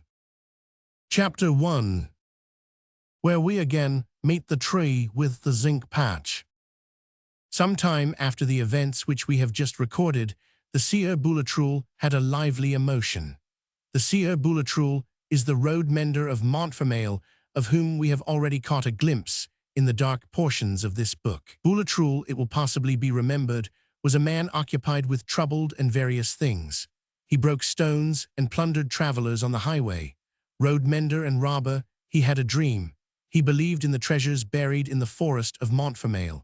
He hoped some day to find money in the ground at the foot of a tree, and in the meanwhile willingly fished for it in the pockets of passers-by. Still, for the present he was prudent, for he had just had a narrow escape. He was, as we know, picked up with the other ruffians in Jondrette's garret. There is some usefulness in a vice, for his drunkenness saved him, and it never could be cleared up whether he were there as a robber or as a robbed man. He was set at liberty on account of his proved intoxication on the night of the attack, and returned to the woods. He went back to his road from Gagny to Lagny to break stones for the state, under surveillance, with hanging head and very thoughtful, slightly chilled by the robbery which had almost ruined him, but turning with all the more tenderness to the wine which had saved him. As for the lively emotion which he had a short time after his return beneath the turf roof of his road mender's cabin, it was this. One morning Boulatruelle, while going as usual to work, and to his lurking place, possibly a little before daybreak, perceived among the branches a man, whose back he could alone see, but whose shape, so he fancied, through the mist and darkness, was not entirely unknown to him. Boulatruelle, though a drunkard, had a correct and lucid memory, an indispensable defensive weapon for any man who is at all on bad terms with legal order. "Where the devil have I seen someone like that man?" he asked. But he could give himself no reply, save that he resembled somebody of whom he had a confused recollection. Boulatruelle, however, made his comparisons and calculations, though he was unable to settle the identity. This man did not belong to those parts, and bad come there evidently afoot, as no public vehicle passed through Montfermeil at that hour. He must have been walking all night. Where did he come from? No great distance, for he had neither haversack nor bundle. Doubtless from Paris. Why was he in this wood? Why was lie there at such an hour? What did he want there? Boulatruelle thought of the treasure. By dint of racking his memory, he vaguely remembered having had, several years previously, a similar alarm on the subject of a man who might very well be this man. While meditating he had, under the very weight of his meditation, hung his head, a natural but not clever thing. When he raised it again, the man had disappeared in the forest and the mist. "By the deuce," said Boulatruelle, "I will find him again, and discover to what parish that parishioner belongs. This walker of Patron Minette has a motive, and I will know it. No one must have a secret in my forest without my being mixed up in it." He took up his pick, which was very sharp. "Here's something," he growled, "to search the ground and a man." And as one thread is attached to another thread, covering the steps as well as he could in the direction which the man must have pursued, he began marching through the coppice. When he had gone about 100 yards, day, which was beginning to break, aided him. Footsteps on the sand here and there, trampled grass, broken heather, young branches bent into the shrubs, and rising with a graceful slowness, like the arms of a pretty woman who stretches herself on waking, gave him a species of trail. He followed it and then lost it, and time slipped away. He got deeper into the wood and reached a species of eminence. An early sportsman passing at a distance along a path and whistling the air of Guillory gave him the idea of climbing up a tree, and though old, he was active. There was on the mound a very large beech, worthy of Tityrus and Boulatruelle, and he climbed up the tree as high as he could. The idea was a good one, for while exploring the solitude on the side where the wood is most entangled, Boulatruelle suddenly perceived the man, but had no sooner seen him than he lost him out of sight again. The man entered, or rather glided, into a rather distant clearing, masked by large trees, but which Boulatruelle knew very well, because he had noticed near a large heap of stones a sick chestnut tree bandaged with a zinc plate nailed upon it. This clearing is what was formerly called the Blaru Bottom, and the pile of stones, intended no one knows for what purpose, which could be seen there 30 years ago, is doubtless there still. Nothing equals the longevity of a heap of stones except that of a plank paling. It is there temporarily, what a reason for lasting. Boulatruelle, with the rapidity of joy, tumbled off the tree rather than came down it. The lair was found, and now he had only to seize the animal. The famous treasure he had dreamed of was probably there. It was no small undertaking to reach the clearing by beaten paths which make 1,000 annoying windings. It would take a good quarter of an hour. In a straight line through the wood, which is at that spot singularly dense, very thorny, and most aggressive, it would take half an hour at least. This is what Boulatruelle was wrong in not understanding. He believed in the straight line, a respectable optical illusion which has ruined many men. The wood, bristling though it was, appeared to him the right road. "Let us go by the Rue de Rivoli of the Wolves," he said. Boulatruelle, accustomed to crooked paths, this time committed the error of going straight, and resolutely cast himself among the shrubs. He had to contend with holly, nettles, hawthorns, eglantines, thistles, and most irascible roots, and was fearfully scratched. At the bottom of the ravine he came to a stream which he was obliged to cross, and at last reached the Blaru clearing after 40 minutes, perspiring, wet through, blowing, and ferocious. There was no one in the clearing. Boulatruelle hurried to the heap of stones. It was still in its place and had not been carried off. As for the man, he had vanished in the forest. he had escaped, where, in which direction, into which clump of trees, it were impossible to guess.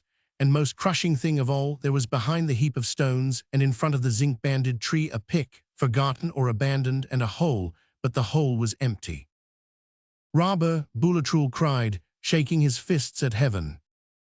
Chapter 2. Marius, leaving civil war, prepares for a domestic war. Marius was for a long time neither dead nor alive. He had for several weeks a fever accompanied by delirium, and very serious brain symptoms caused by the shocks of the wounds in the head rather than the wounds themselves. He repeated Cosette's name for whole nights with the lugubrious loquacity of fever and the gloomy obstinacy of agony. The width of certain wounds was a serious danger, for the suppuration of wide wounds may always be absorbed into the system and consequently kill the patient under certain atmospheric influences, and at each change in the weather, at the slightest storm, the physician became anxious. "Mind that the patient suffers from no emotion," he repeated. The dressings were complicated and difficult, for the fixing of bandages and lint by the sparadrap had not been imagined at that period. Nicolette expended in lint a sheet as large as a ceiling, she said, and it was not without difficulty that the chlorated lotions and nitrate of silver reached the end of the gangrene.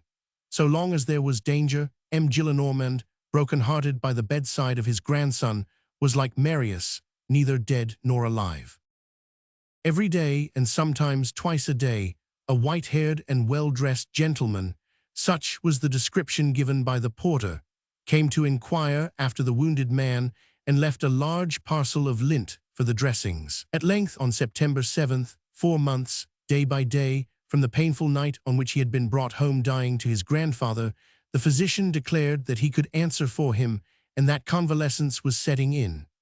Marius, however, would be obliged to lie for 2 months longer on a couch, owing to the accidents produced by the fracture of the collarbone. There is always a last wound like that which will not close and eternizes the dressings, to the great annoyance of the patient. This long illness and lengthened convalescence, however, saved him from prosecution. In France, there is no anger, even public, which 6 months do not extinguish. Riots in the present state of society are so much everybody's fault that they are followed by a certain necessity of closing the eyes. Let us add that Gisquet's unjustifiable decree, which ordered physicians to denounce their patients having outraged opinion, and not merely opinion, but the king first of all, the wounded were covered and protected by this indignation, and with the exception of those taken prisoners in the act of fighting, the courts-martial did not dare to molest anyone. Hence Marius was left undisturbed.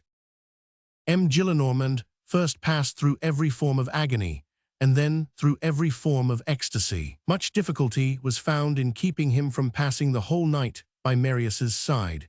He had his large easy chair brought to the bed, and he insisted on his daughter taking the finest linen in the house to make compresses and bandages. Mademoiselle Gillenormand, as a sensible and elderly lady, managed to save the fine linen while making her father believe that he was obeyed.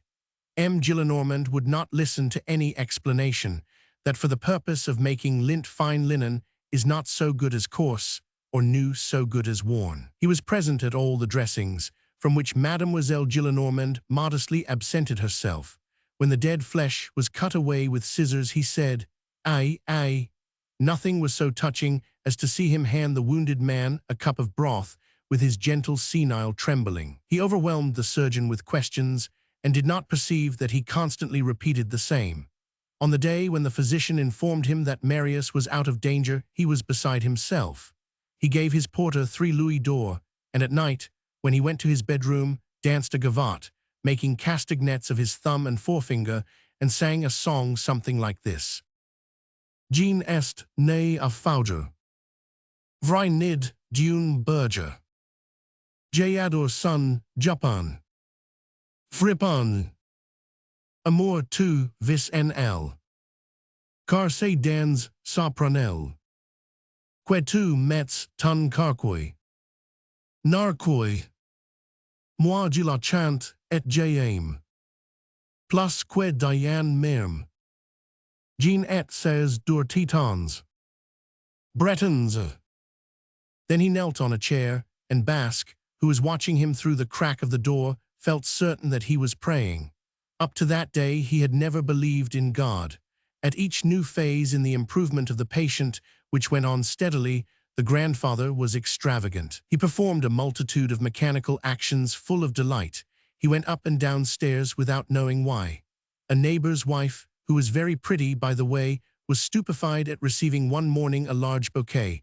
It was M. Gillenormand who sent it to her, and her husband got up a jealous scene. M. Gillenormand tried to draw Nicolette on his knees. He called Marius Monsieur le Baron and shouted, "Long live the Republic." Every moment he asked the medical man, "There is no danger now, is there?" He looked at Marius with a grandmother's eyes and gloated over him when he slept. He no longer knew himself, no longer took himself into account. Marius was the master of the house. There was abdication in his joy, and he was the grandson of his grandson. In his present state of merriment, he was the most venerable of children. Through fear of wearying or annoying the convalescent, he would place himself behind him in order to smile upon him. He was satisfied, joyous, ravished, charming, and young, and his white hair added a gentle majesty to the gay light which he had on his face. When grace is mingled with wrinkles, it is adorable, and there is a peculiar dawn in expansive old age. As for Marius, while letting himself be nursed and petted, he had one fixed idea: Cosette.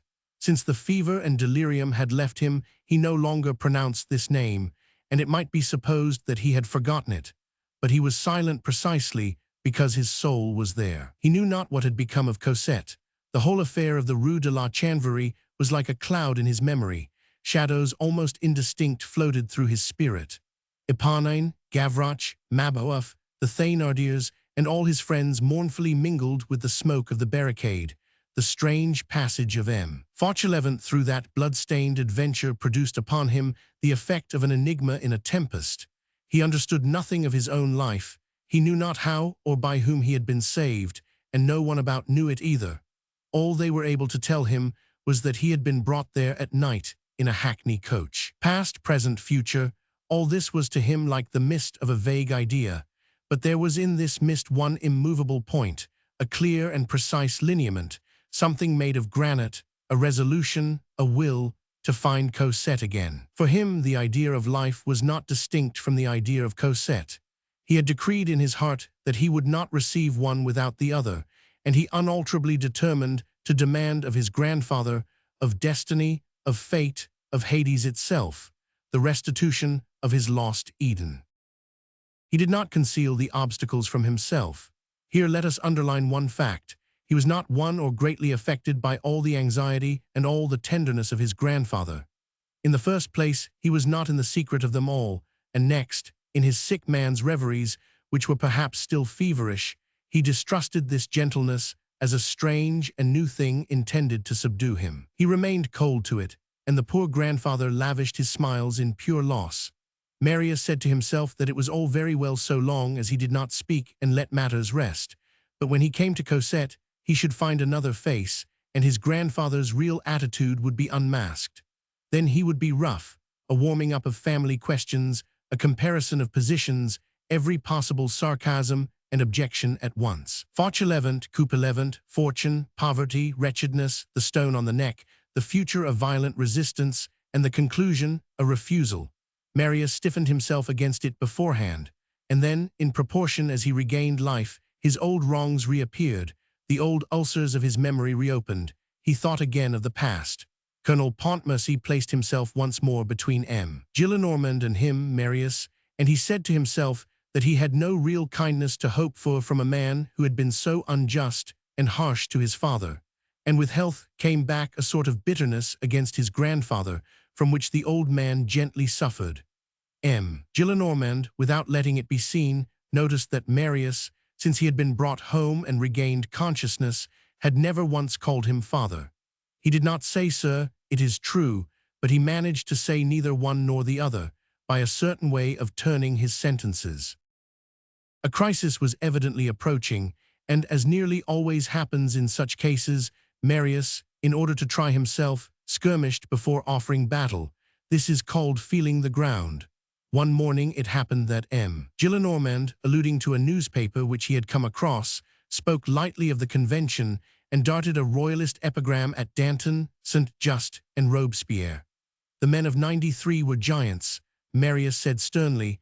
The old man was silent and did not utter another syllable all the day. Marius, who had the inflexible grandfather of his early years ever present to his mind, saw in this silence a profound concentration of anger, augured from it an obstinate struggle, and augmented his preparations for the contest in the most hidden corners of his mind. He determined that in case of refusal, he would tear off his bandages, dislocate his collarbone, expose all the wounds still unhealed, and refuse all food. His wounds were his ammunition. He must have Cosette or die. He awaited the favorable moment with the crafty patience of sick persons, and the moment arrived. Chapter 3. Marius attacks. One day M. Gillenormand, while his daughter was arranging the phials and cups on the marble slab of the sideboard, leaned over Marius and said in his most tender accent, "Look you, my little Marius, in your place I would rather eat meat than fish. A fried sole is excellent at the beginning of a convalescence, but a good cutlet is necessary to put the patient on his legs." Marius, whose strength had nearly quite returned, sat up, rested his two clenched fists on his sheet, looked his grandfather in the face, assumed a terrible air, and said, "That induces me to say one thing to you." "What is it?" "That I wish to marry." "Foreseen," said the grandfather, bursting into a laugh. "How foreseen?" "Yes, foreseen. You shall have your little maid." Marius, stupefied and dazzled, trembled in all his limbs, and M. Gillenormand continued, "Yes, you shall have the pretty little dear. She comes every day in the form of an old gentleman to ask after you. Ever since you have been wounded, she has spent her time in crying and making lint. I made inquiries. She lives at number 7, Rue de l'Homme Armé. Ah, there we are. Ah, you want her, do you? Well, you shall have her. You're tricked this time. You had made your little plot and had said to yourself, 'I will tell it point blank to that grandfather, that mummy of the Regency and the Directory, that old beau, that Dorante who has become Guérant. He has had his frolics too, and his amorettes and his grisettes and his Cosettes. He has had his fling, he has had his wings, and he has eaten the bread of spring. He must surely remember it, we shall see. Battle, ah, you take the cockchafer by the horns, very good. I offer you a cutlet, and you answer me, by the by, I wish to marry, by Jupiter, here's a transition. Ah, you made up your mind for a quarrel, but you did not know that I was an old coward. What do you say to that? You are done. You did not expect to find your grandfather more stupid than yourself. You have lost the speech you intended to make me, master lawyer, and that is annoying. Well, all the worse, rage away. I do what you want, and that stops you, stupid. Listen, I have made my inquiries, for I too am cunning. She is charming, she is virtuous. The lancer does not speak the truth. She made heaps of lint. She is a jewel. She adores you. If you had died, there would have been 3 of us, and her coffin would have accompanied mine. I had the idea as soon as you were better of planting her there by your bedside. But it is only in romances that girls are introduced to the beds of handsome young wounded men in whom they take an interest. That would not do, for what would your aunt say? You were quite naked 3 parts of the time, sir, asked Nicolette, who never left you for a moment, whether it were possible for a female to be here. And then, what would the doctor have said? For a pretty girl does not cure a fever. Well, say no more about it. It is settled and done. Take her. Such is my fury. Look you, I saw that you did not love me, and I said, what can I do to make that animal love me? I said, stay, I have my little Cosette ready to hand. I will give her to him, and then he must love me a little or tell me the reason why. Ah, you believed that the old man would storm, talk big, cry no, and lift his cane against all this dawn. Not at all. Cosette, very good, love, very good. I ask for nothing better. Take the trouble, sir, to marry. Be happy, my beloved child. After saying this, the old man burst into sobs. He took Marius's head and pressed it to his old bosom, and both began weeping. That is one of the forms of supreme happiness. My father, Marius exclaimed. Ah, you love me then, the old man said. There was an ineffable moment. They were choking and could not speak. At length the old man stammered. Come, the stopper is taken out of him. He called me father. Marius disengaged his head from his grandfather's arms and said gently, Now that I am better, father, I fancy I could see her. Foreseen, too, you will see her tomorrow. Father. Well, what? Why not today? Well, today done for today. You have called me father thrice, and it's worth that. I will see about it, and she shall be brought here. Foreseen, I tell you, that has already been put in verse, and it is the denouement of André Chénier's elegy, the June Malade, André Chénier, who was butchered by the Scound, by the giants of '93. M. Gillenormand fancied he could see a slight frown on Marius's face, though truth to tell, he was not listening, as he had flown away into ecstasy, and was thinking much more of Cosette than of 1793. The grandfather, trembling at having introduced André Chénier so inopportunely, hurriedly continued. Butchered is not the word. The fact is that the great revolutionary geniuses who were not wicked, that is incontestable, who were heroes party, found that André Chénier was slightly in their way, and they had him gillo. That is to say, these great men on the 7th Thermidor, in the interest of the public safety, begged André Chénier to be kind enough to go. M. Gillenormand, garroted by his own sentence, could not continue. Unable to terminate it or retract it, the old man rushed, with all the speed which his age allowed, out of the bedroom, shut the door after him, and purple, choking and foaming, with his eyes out of his head, found himself nose to nose with honest Basque, who was cleaning boots in the anteroom. He seized Basque by the collar and furiously shouted into his face, "By the 100,000 javots of the devil, those brigands assassinated him." "Whom, sir?" "André Chénier." "Yes, sir," said the horrified Basque. Chapter 4. Chapter 1100. Gillenormand has no objections to the match. Cosette and Marius saw each other again. We will not attempt to describe the interview, for there are things which we must not attempt to paint. The sun is of the number. The whole family, Basque and Nicolette included, were assembled in Marius's chamber at the moment when Cosette entered. She appeared in the doorway and seemed to be surrounded by a halo. Precisely at this moment, the grandfather was going to blow his nose, but he stopped short, holding his nose in his handkerchief and looking over it. "Adorable," he cried. And then he blew a sonorous blast. Cosette was intoxicated, ravished, startled, in heaven. She was as timid as a person can be through happiness. She stammered, turned pale and then pink, and wished to throw herself into Marius's arms, but dared not. She was ashamed of loving before so many people, for the world is merciless to happy lovers, and always remains at the very moment when they most long to be alone. And yet they do not want these people at all. With Cosette, and behind her, had entered a white-haired man, serious, but still smiling, though the smile was wandering and poignant. It was Monsieur Fauchelevent. It was Jean Valjean. He was well dressed, as the porter had said, in a new black suit and a white cravat. The porter was 1,000 leagues from recognizing in this correct citizen, this probable notary, the frightful corpse-bearer who had arrived at the gate on the night of June 7, ragged, filthy, hideous, and haggard, with a mask of blood and mud on his face, supporting in his arms the unconscious Marius. Still his porter's instincts were aroused. When M. Fauchelevent arrived with Cosette, the porter could not refrain from confiding this aside to his wife. "I don't know why, but I fancy that I have seen that face before."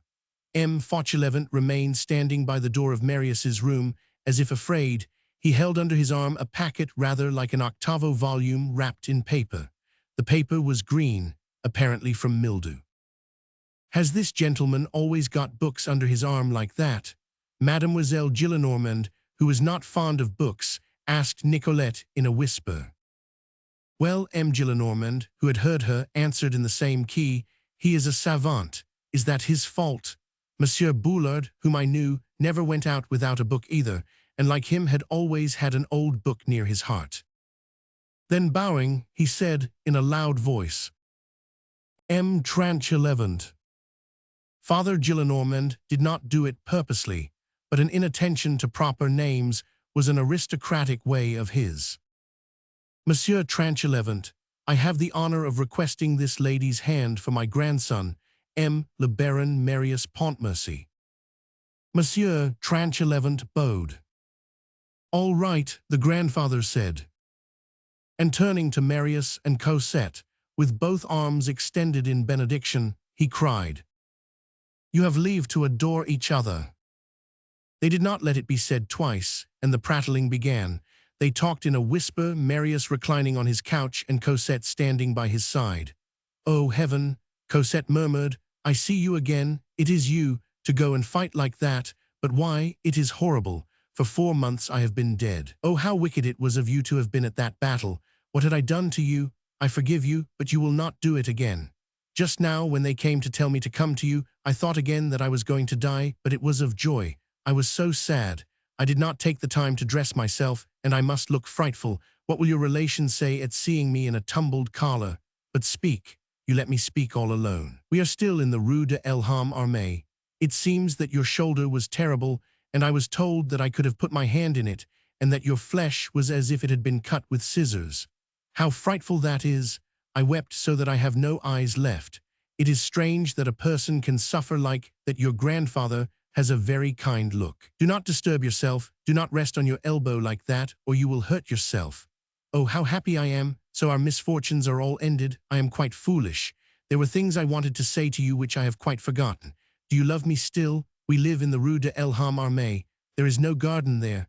I made lint the whole time. Look here, sir. It is your fault. My fingers are quite rough." "Angel," said Marius. Angel is the only word in the language which cannot be worn out. No other word would resist the pitiless use which lovers make of it. Then, as there was company present, they broke off, and did not say a word more, contenting themselves with softly clasping hands. M. Gillenormand turned to all the rest in the room, and cried, "Speak loudly, good people, make a noise, will you? Come, a little row, hang it all, so that these children may prattle at their ease." And going up to Marius and Cosette, he whispered to them, "Go on, don't put yourselves out of the way." Aunt Gillenormand witnessed with stupor this eruption of light into her antiquated house. This stupor had nothing aggressive about it. It was not at all the scandalized and envious glance cast by an owl at 2 ring-doves. It was the stupid eye of a poor innocent of the age of 57. It was a spoiled life looking at that triumph, love. Mademoiselle Gillenormand the elder, her father, said to her, "I told you that this would happen." He remained silent for a moment and added, "Look at the happiness of others." Then he turned to Cosette. "How pretty she is, how pretty she is. She is a Greuze, so you are going to have all that for yourself, scamp. Ah, my boy, you have had a lucky escape from me, for if I were not 15 years too old we would fight with swords and see who should have her.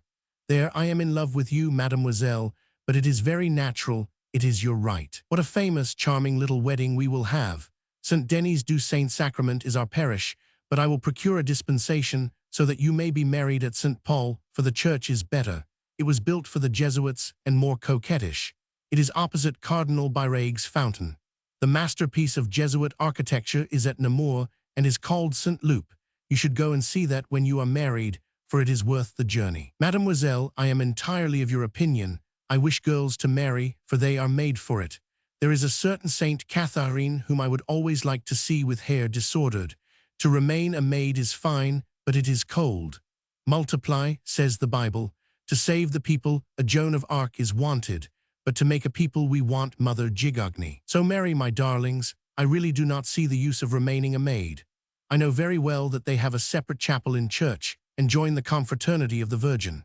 But sapristi, a good-looking young husband, and at the end of a year a plump bantling, who sucks at you bravely, and who has rolls of fat on his thighs, and who clutches your bosom with his pink little paws, are a good deal better than holding a candle at vespers and singing Turris Ebernia. The grandfather pirouetted on his nonagenarian heels and began speaking again, like a spring which had been wound up.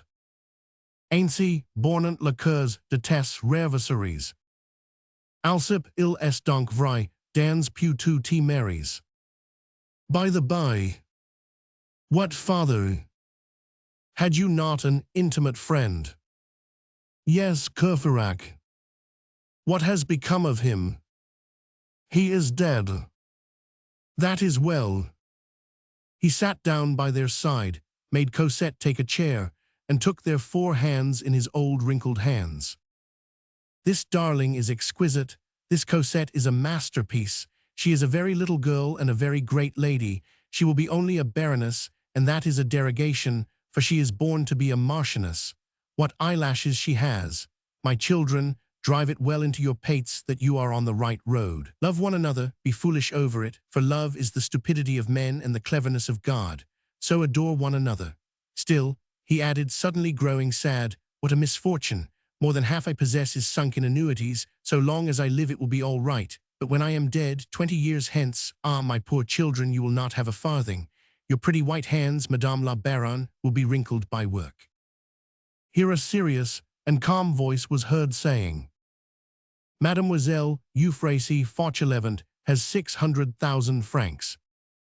It was Jean Valjean's voice. He had not yet uttered a syllable. No one seemed to remember that he was present, and he stood motionless behind all these happy people. Who is the Mademoiselle Euphrasie in question? The startled grandfather asked. Myself, said Cosette. 600,000 francs, M. Gillenormand repeated. Less 14 or 15,000, perhaps, Jean Valjean said. And he laid on the table the parcel which Aunt Gillenormand had taken for a book. Jean Valjean himself opened the packet. It was a bundle of banknotes. They were turned over and counted. There were 600 banknotes for 1,000 francs and 168 for 500, forming a total of 584,000 francs. That's a famous book, said M. Gillenormand.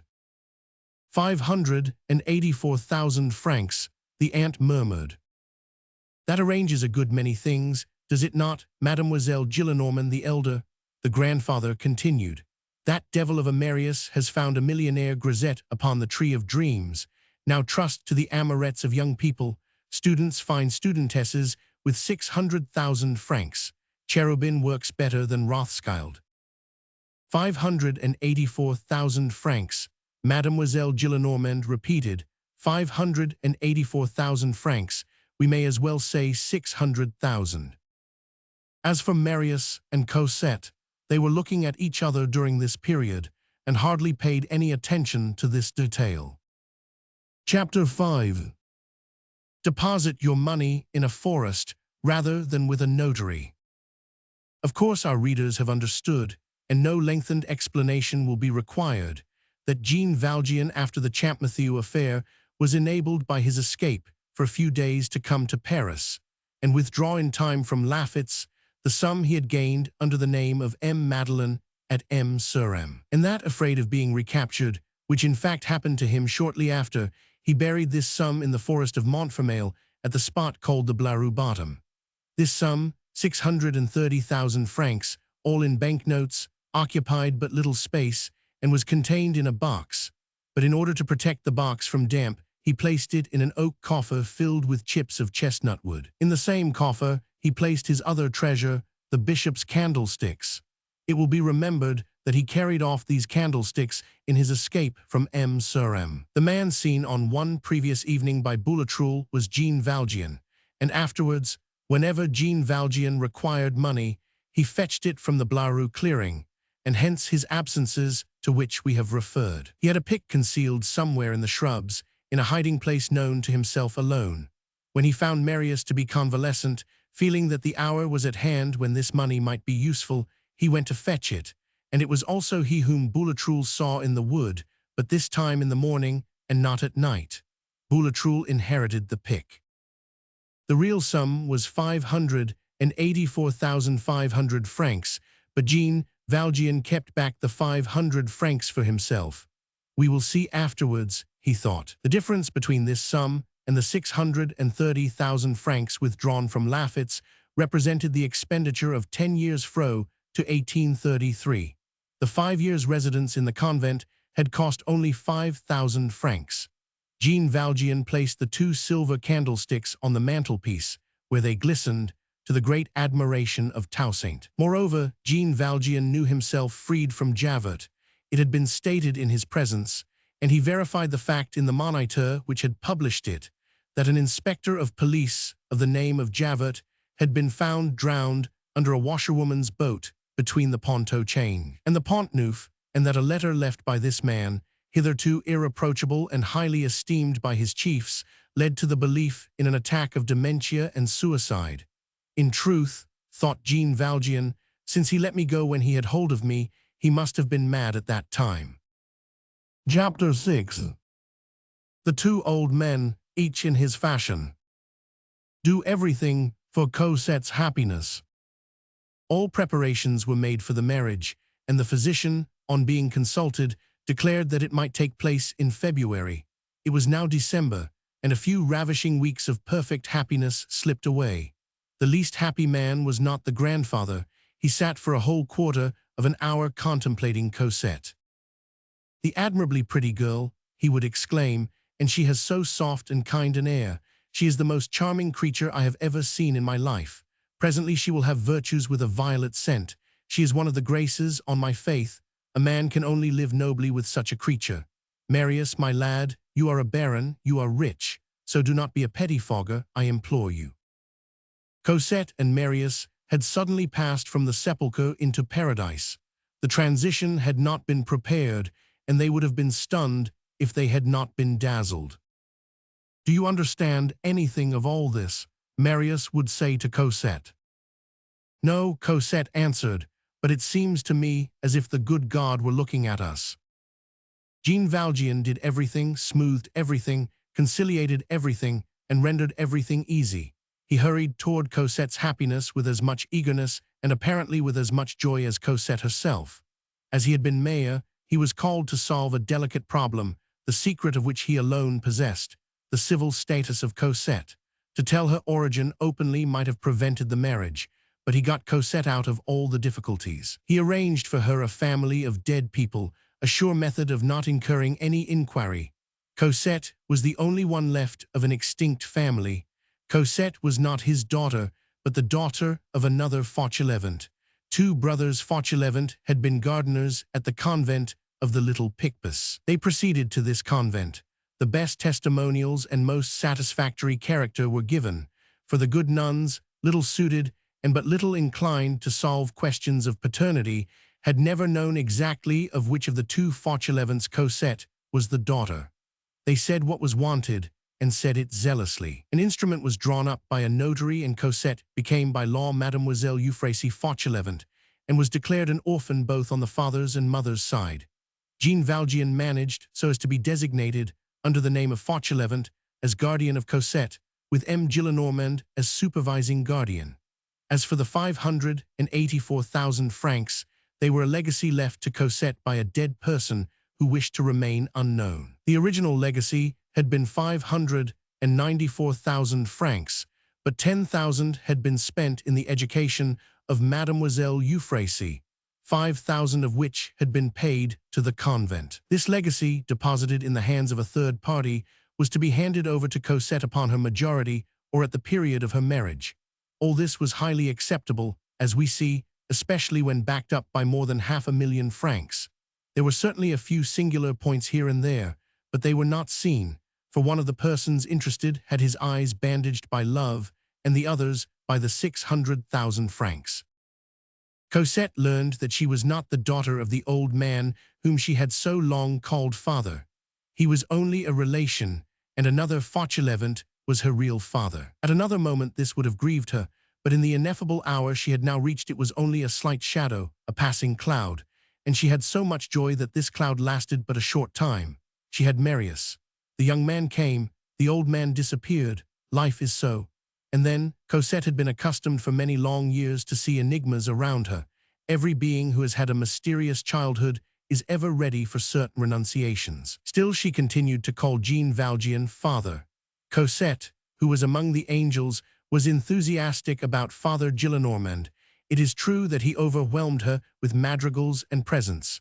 While Jean Valjean was constructing for Cosette an unassailable position in society, M. Gillenormand attended to the wedding trousseau. Nothing amused him so much as to be magnificent, and he had given Cosette a gown of binche guipure, which he inherited from his own grandmother. "These fashions spring up again," he said. "Antiquities are the great demand, and the young ladies of my old days dress themselves like the old ladies of my youth." He plundered his respectable round-bellied commodes of coromandel lacquer, which had not been opened for years. "Let us shrive these dowagers," he said, "and see what they have in their paunch."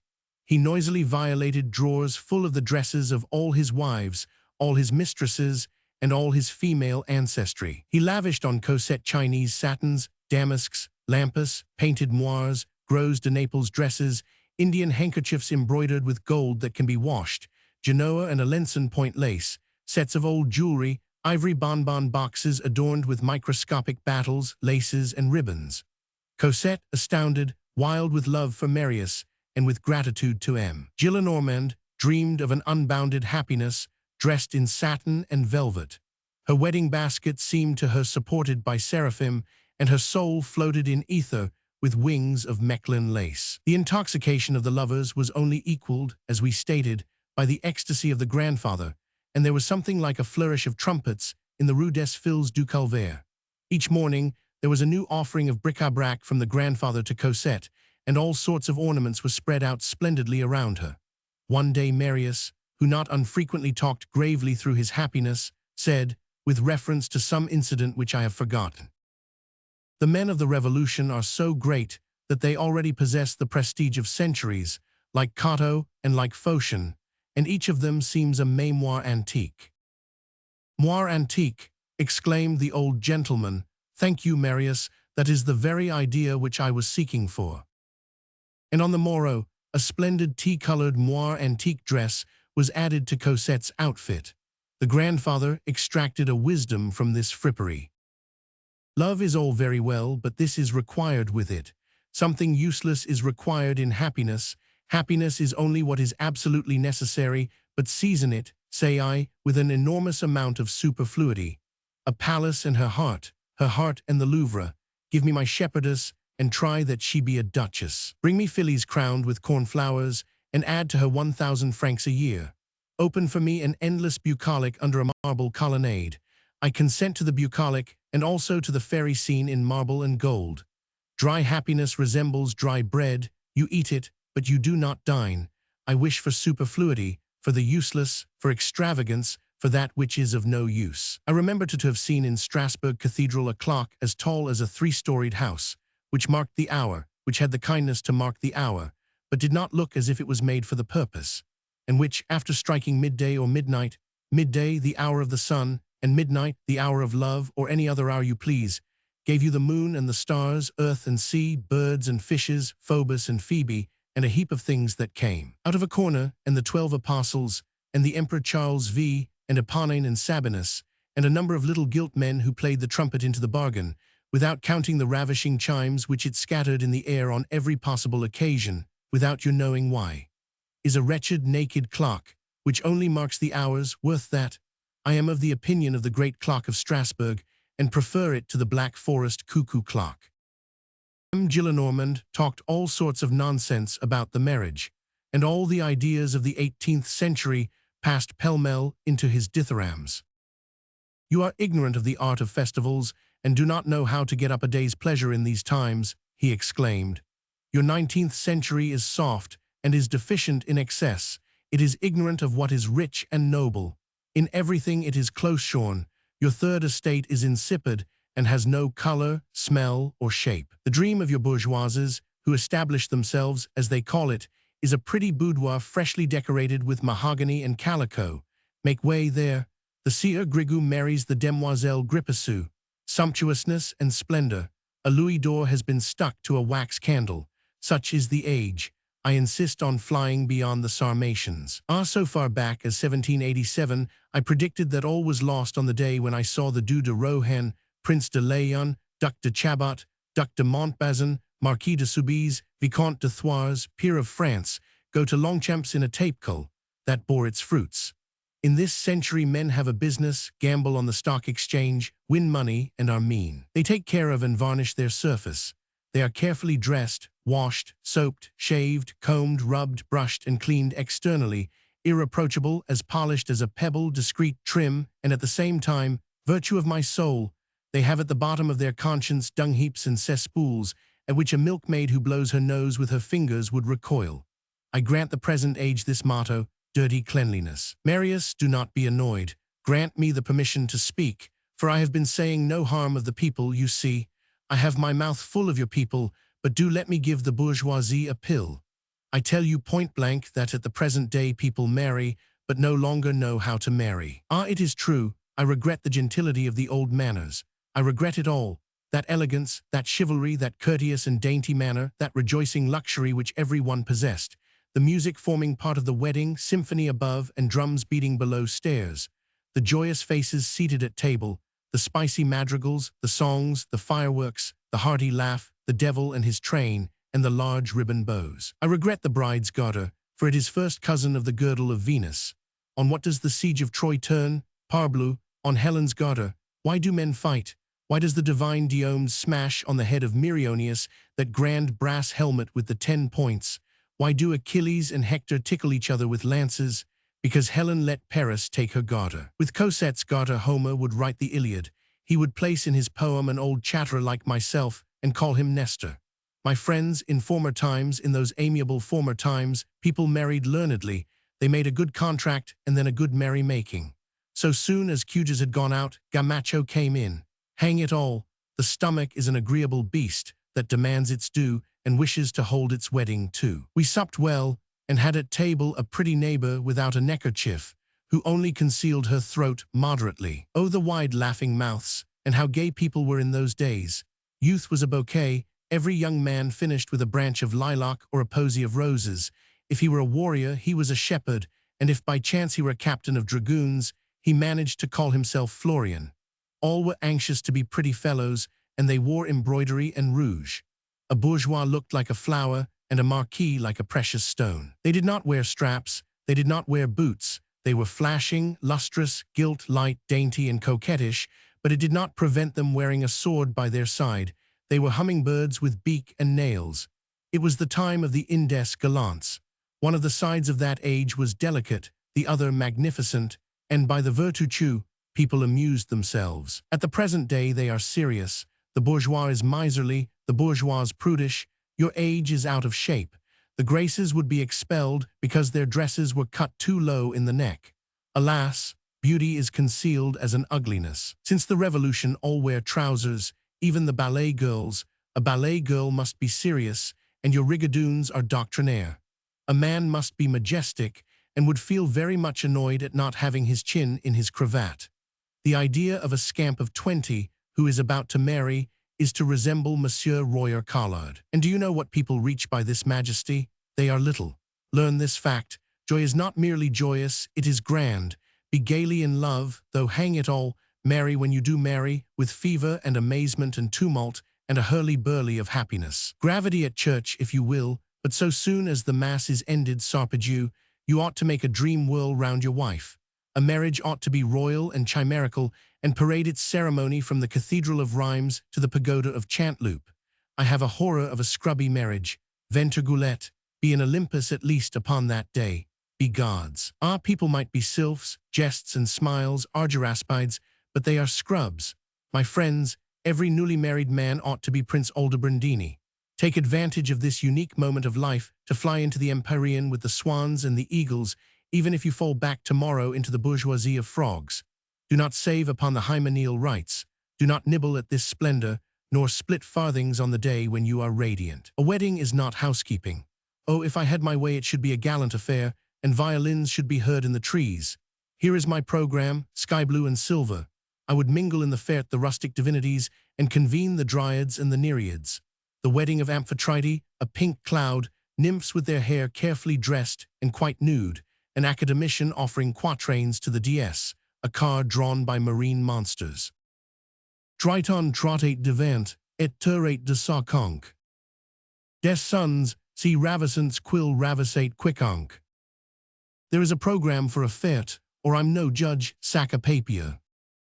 While the grandfather, in the heat of his lyric effusion, was listening to himself, Cosette and Marius were intoxicating themselves by looking freely at each other. Aunt Gillenormand regarded all this with her imperturbable placidity.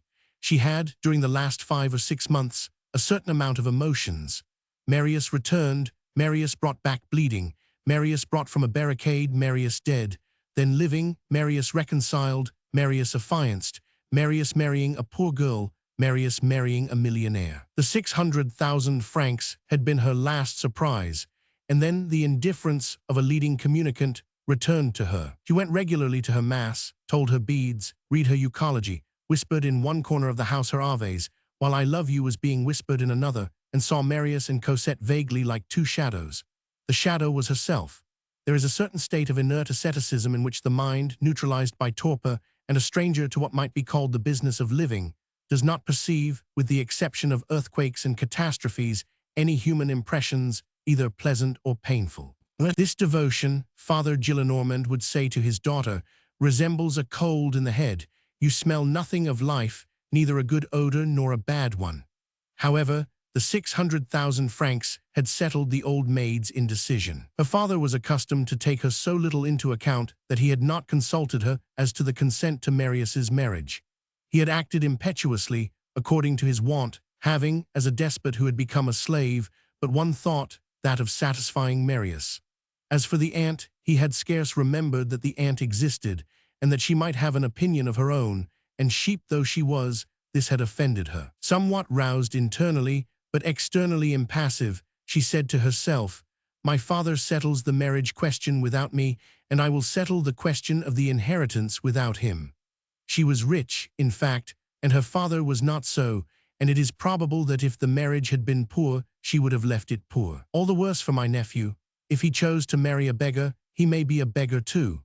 But Cosette's 500,000 francs pleased the aunt and changed her feelings with respect to the loving couple. Consideration is due to 600,000 francs, and it was evident that she could not do otherwise than leave her fortune to these young people, because they no longer required it. It was arranged that the couple should reside at M. Gillenormand's, and the grandfather insisted on giving them his bedroom, the finest room in the house. It will make me younger, he declared. It is an old place. I always had the idea that the wedding should take place in my room. He furnished this room with a heap of old articles of gallantry.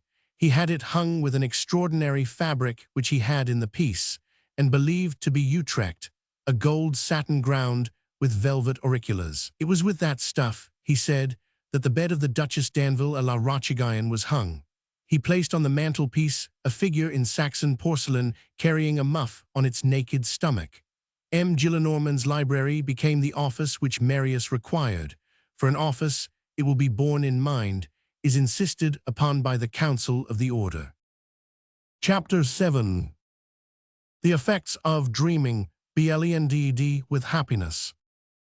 The lovers saw each other daily, and Cosette came with M. Fauchelevent.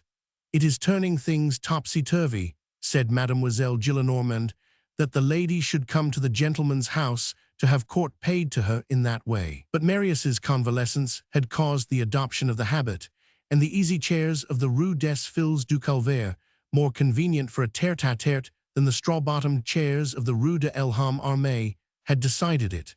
Marius and M. Fauchelevent saw each other, but did not speak, and this seemed to be agreed on. Every girl needs a chaperone, and Cosette could not have come without M. Fauchelevent, and for Marius, M. Fauchelevent was the condition of Cosette, and he accepted him. In discussing vaguely and without any precision political matters as connected with the improvement of all, they managed to say a little more than yes and no. Once on the subject of instruction, which Marius wished to be gratuitous and obligatory, multiplied in every form, lavished upon all like light and air, and in a word, respirable by the entire people, they were agreed and almost talked. Marius remarked on this occasion that M. Fauchelevent spoke well, and even with a certain elevation of language, though something was wanting. M. Fauchelevent had something less than a man of the world, and something more.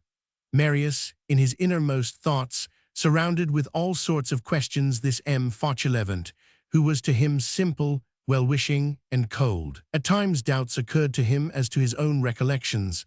He had a hole in his memory, a black spot, an abyss dug by 4 months of agony.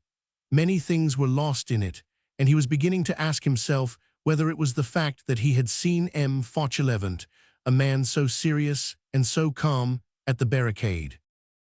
This was, however, not the sole stupor which the appearances and disappearances of the past had left in his mind. We must not believe that he was delivered from all those promptings of memory which compel us, even when happy and satisfied, to take a melancholy backward glance. The head which does not turn to effaced horizons contains neither thought nor love. At moments Marius buried his face in his hands, and the tumultuous and vague past traversed the fog which he had in his brain. He saw Maboa fall again, he heard Gavroche singing under the grape shot, and he felt on his lips the coldness of Eponina's forehead. Enjolras, Courfeyrac, Jean Prouvaire, Combeferre, Bossuet, Grantaire, all his friends rose before him, and then disappeared. Were they all dreams, these dear, sorrowful, valiant, charming, and tragic beings? Had they really existed? The riot had robed everything in its smoke, and these great fevers have great dreams. He questioned himself, he felt himself, and had a dizziness from all these vanished realities. Where were they all then? Was it really true that everything was dead? A fall into the darkness had carried away everything except himself. All this had disappeared, as it were behind the curtain of a theater. There are such curtains which drop on life, and God passes on to the next act. In himself, was he really the same man? He, poor, was rich. He, the abandoned man, had a family. He, the desperate man, was going to marry Cosette. He seemed to have passed through a tomb, and to have gone in black and come out white. And in this tomb the others had remained. At certain times all these beings of the past, returning and present, formed a circle round him, and rendered him gloomy. Then he thought of Cosette, and became serene again, but it required no less than this felicity to efface this catastrophe. M. Fauchelevent had almost a place among these vanished beings. Marius hesitated to believe that the Fauchelevent of the barricade was the same as that Fauchelevent in flesh and bone, so gravely seated by the side of Cosette. The first was probably one of those nightmares brought to him and carried away by his hours of delirium. However, as their two natures were so far apart, it was impossible for Marius to ask any question of M. Fauchelevent. The idea had not even occurred to him. We have already indicated this characteristic detail.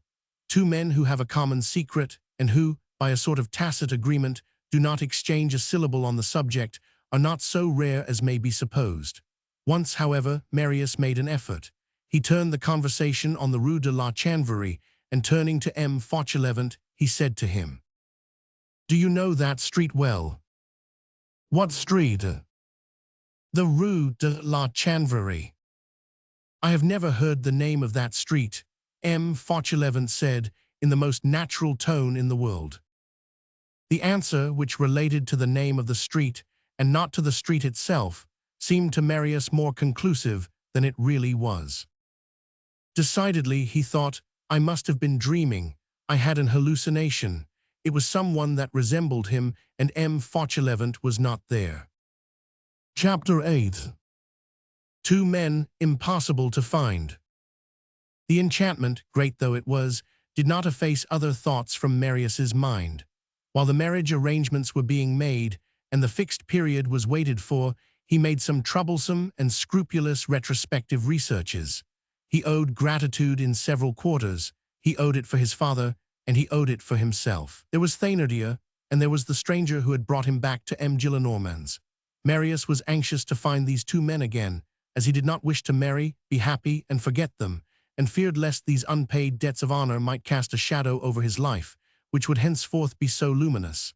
It was impossible for him to leave all these arrears suffering behind him, and he wished, ere he entered joyously into the future, to obtain a receipt from the past. That Thénardier was a villain took nothing from the fact that he had saved Colonel Pontmercy.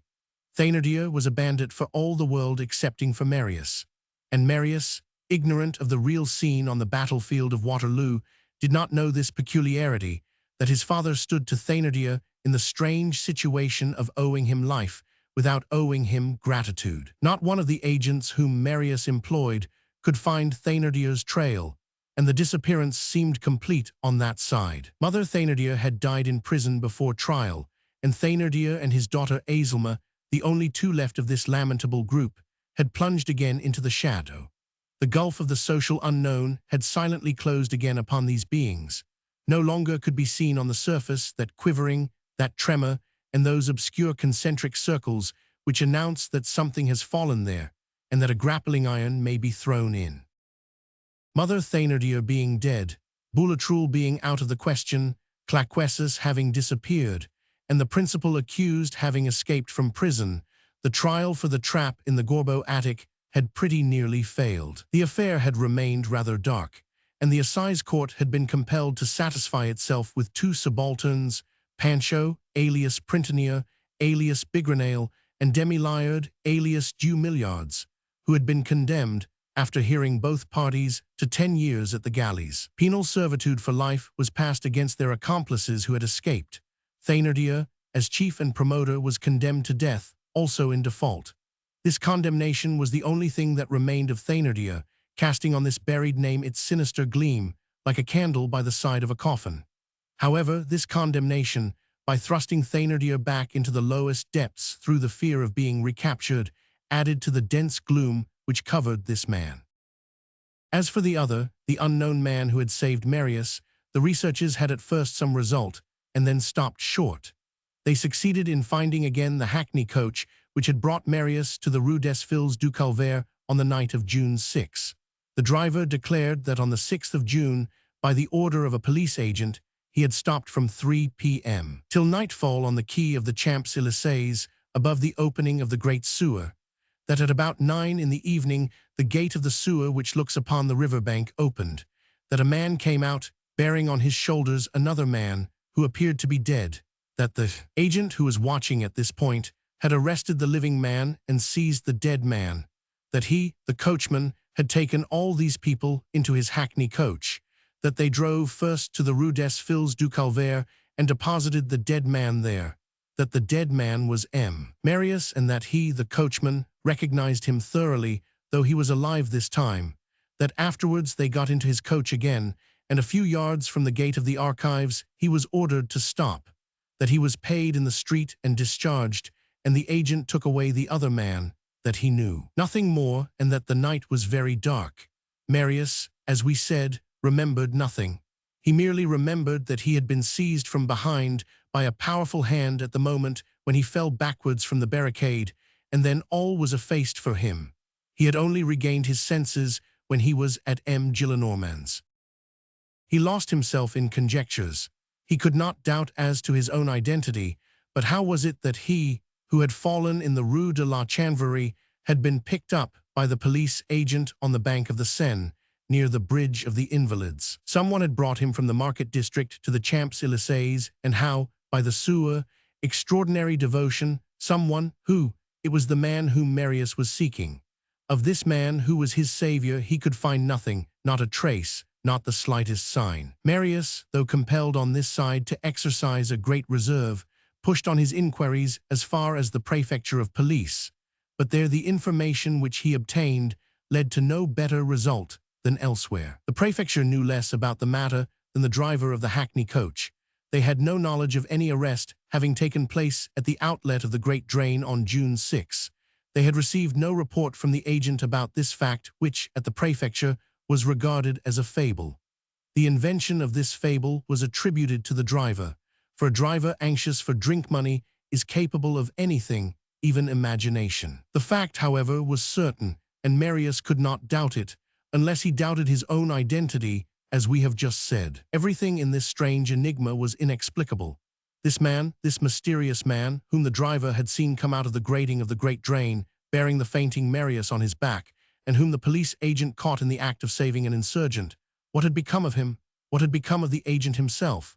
Why had this agent kept silence? Had the man succeeded in escaping? Had he corrupted the agent? Why did this man give no sign of life to Marius, who owed everything to him? The disinterestedness was no less prodigious than the devotion. Why did this man not reappear?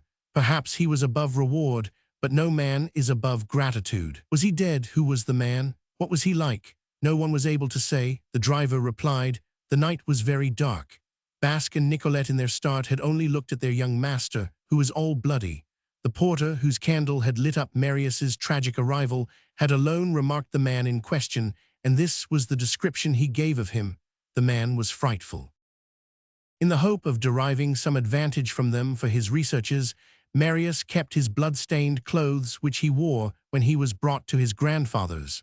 On examining the coat, it was noticed that the skirt was strangely torn and a piece was missing. One evening Marius was speaking in the presence of Cosette and Jean Valjean about all this singular adventure, the countless inquiries he had made, and the inutility of his efforts.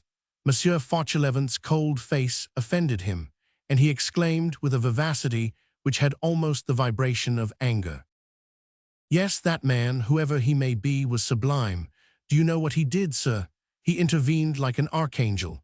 He was obliged to throw himself into the midst of the contest, carry me away, open the sewer, drag me off, and carry me. He must have gone more than a league and a half through frightful subterranean galleries, bent and bowed in the darkness, in the sewer, for more than half a league, sir, with a corpse on his back. And for what object?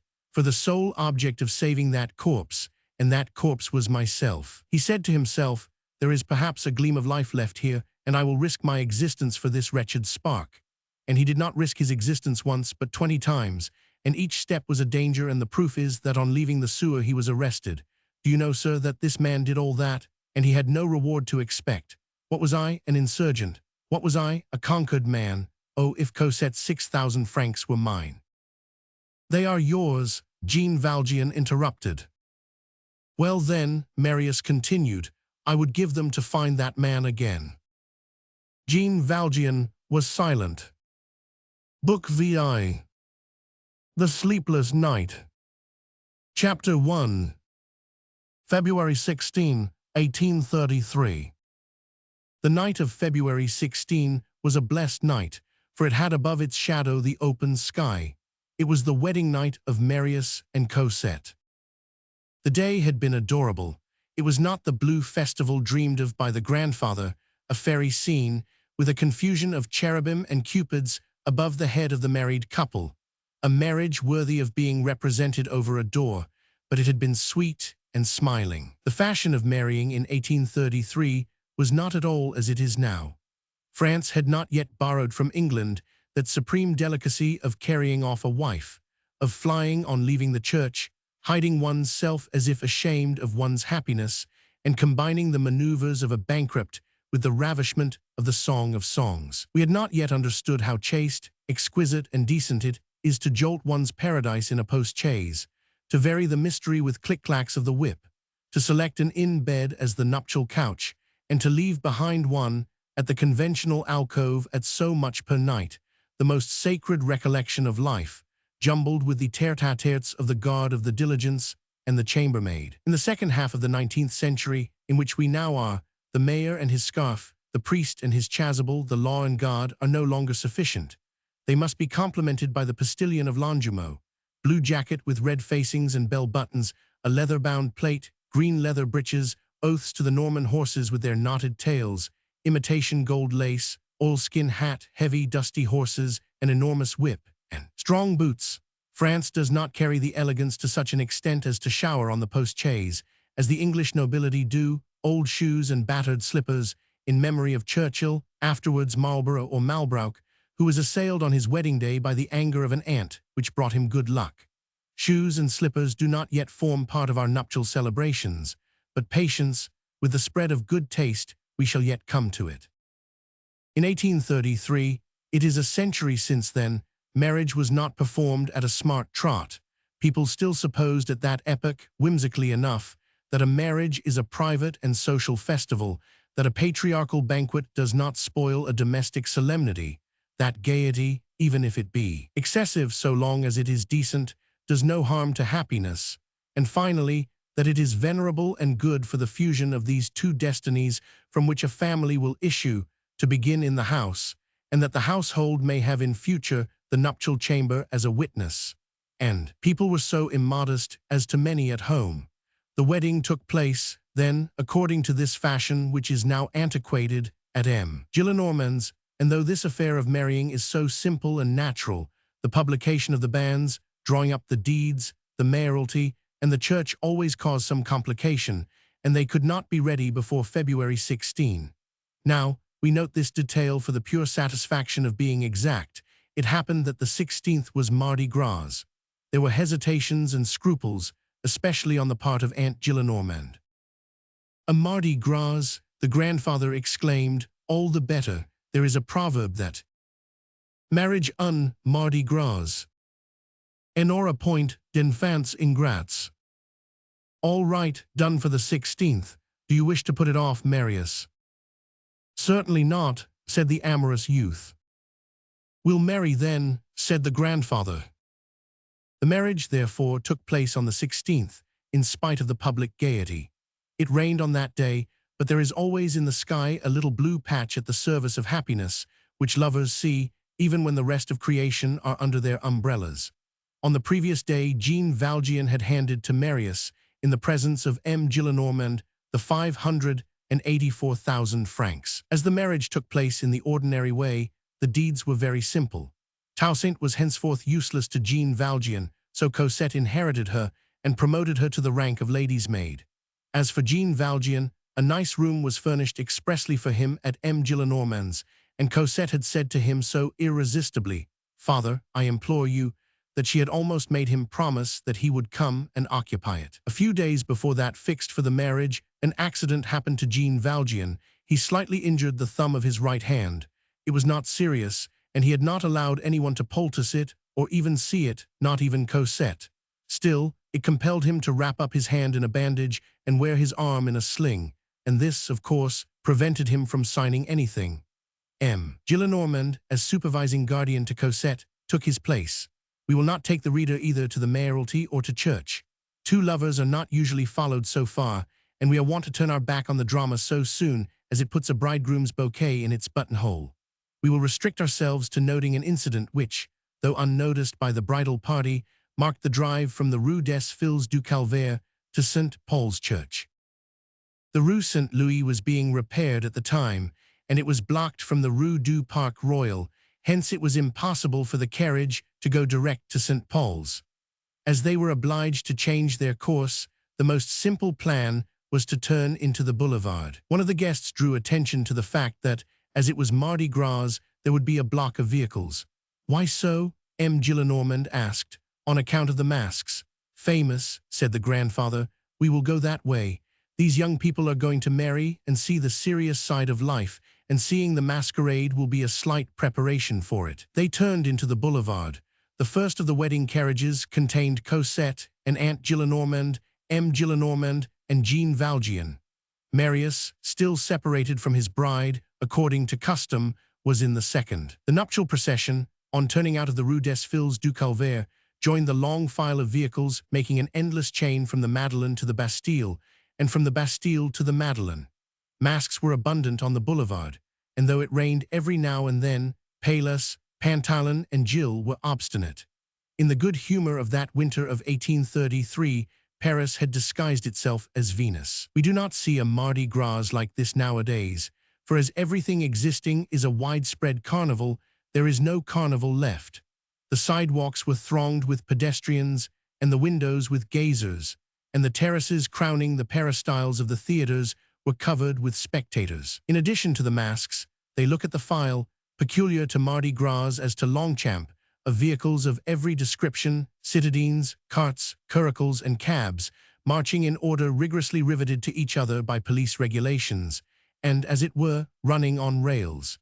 Anyone who happens to be in one of these vehicles is at once spectator and spectacle. Policemen standing by the side of the boulevard kept in place these two interminable files moving in a contrary direction, and watched that nothing should impede the double current of these two streams, one running up, the other down, one towards the Chaussée d'Antin, the other towards the Faubourg Saint-Antoine. The escutcheoned carriages of the peers of France and ambassadors held the crown of the causeway, coming and going freely, and certain magnificent and gorgeous processions, notably the Boeuf Gras, had the same privilege.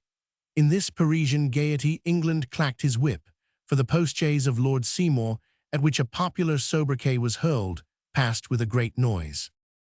In the double file, along which municipal guards galloped like watchdogs, honest family arcs, crowded with grey-tantes and grandmothers, displayed at windows healthy groups of disguised children, Pierrots of 7 and Perettes of 6, ravishing little creatures, feeling that they officially formed part of the public merriment, penetrated with the dignity of their harlequinade, and displaying the gravity of functionaries. From time to time, a block occurred somewhere in the procession of vehicles.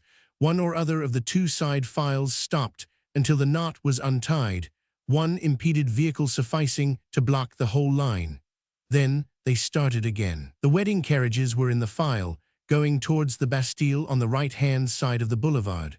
Opposite the Rue du Pontoux there was a stoppage, and almost at the same moment the file on the other side, proceeding towards the Madeleine, stopped too. At this point of the procession there was a carriage of masks. These carnages, or to speak more correctly, these cartloads of masks, are well known to the Parisians. If they failed on Mardi Gras or at Mid-Lent, people would say, "There's something behind it. Probably we are going to have a change of ministry."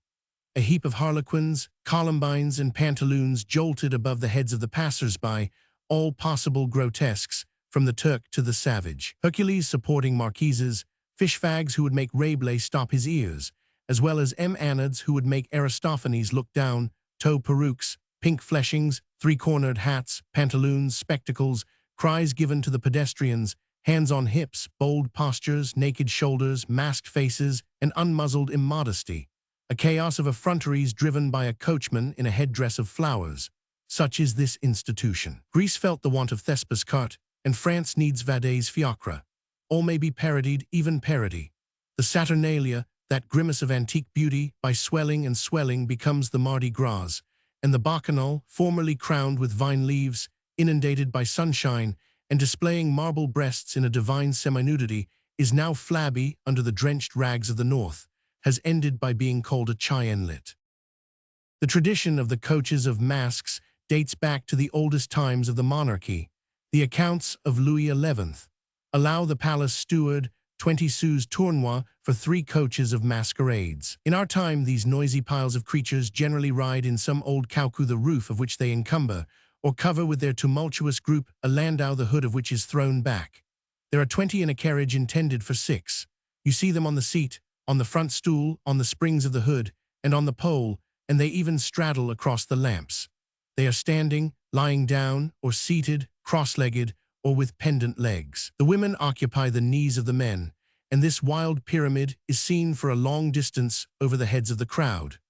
These vehicles form mountains of merriment in the midst of the mob, and Calais, Panard, and Pyern flow from them, enriched with slang, and the fishfag's catechism is expectorated from above upon the people. This fiacre, which has grown enormous through its burden, has an air of conquest. Hubbub is in front, and hurly-burly behind. People shout in it, sing in it, yell in it, and writhe with happiness in it. Gaiety roars there, sarcasm flashes, and joviality is displayed like a purple robe. 2 jades drag in it, farce expanded into an apotheosis, and it is the triumphal car of laughter, a laughter though too cynical to be frank, and in truth this laughter is suspicious. It has a mission, that of verifying the carnival to the Parisians. These fishfag vehicles, in which some strange darkness is perceptible, cause the philosopher to reflect. There is something of the government in them, and you lay your finger there on a curious affinity between public men and public women. It is certainly a sorry thought that heaped-up turpitudes give a sum total of gaiety, that a people can be amused by building up ignominy on opprobrium, that spying, acting as a caryatid to prostitution, amuses the mob while affronting it, that the crowd is pleased to see pass on 4 wheels this monstrous living pile of beings, spangled rags, one half ordure, one half light, who bark and sing, that they should clap their hands at all this shame, and that no festival is possible for the multitude unless the police promenade in its midst these 20-headed hydras of joy. Most sad this certainly is, but what is to be done? These tumbrils of beribboned and flowered filth are insulted and pardoned by the public laughter, and the laughter of all is the accomplice of the universal degradation. Certain unhealthy festivals disintegrate the people and convert them into populace, but a populace, like tyrants, requires buffoons. The king has Roquelaure and the people has Pallas.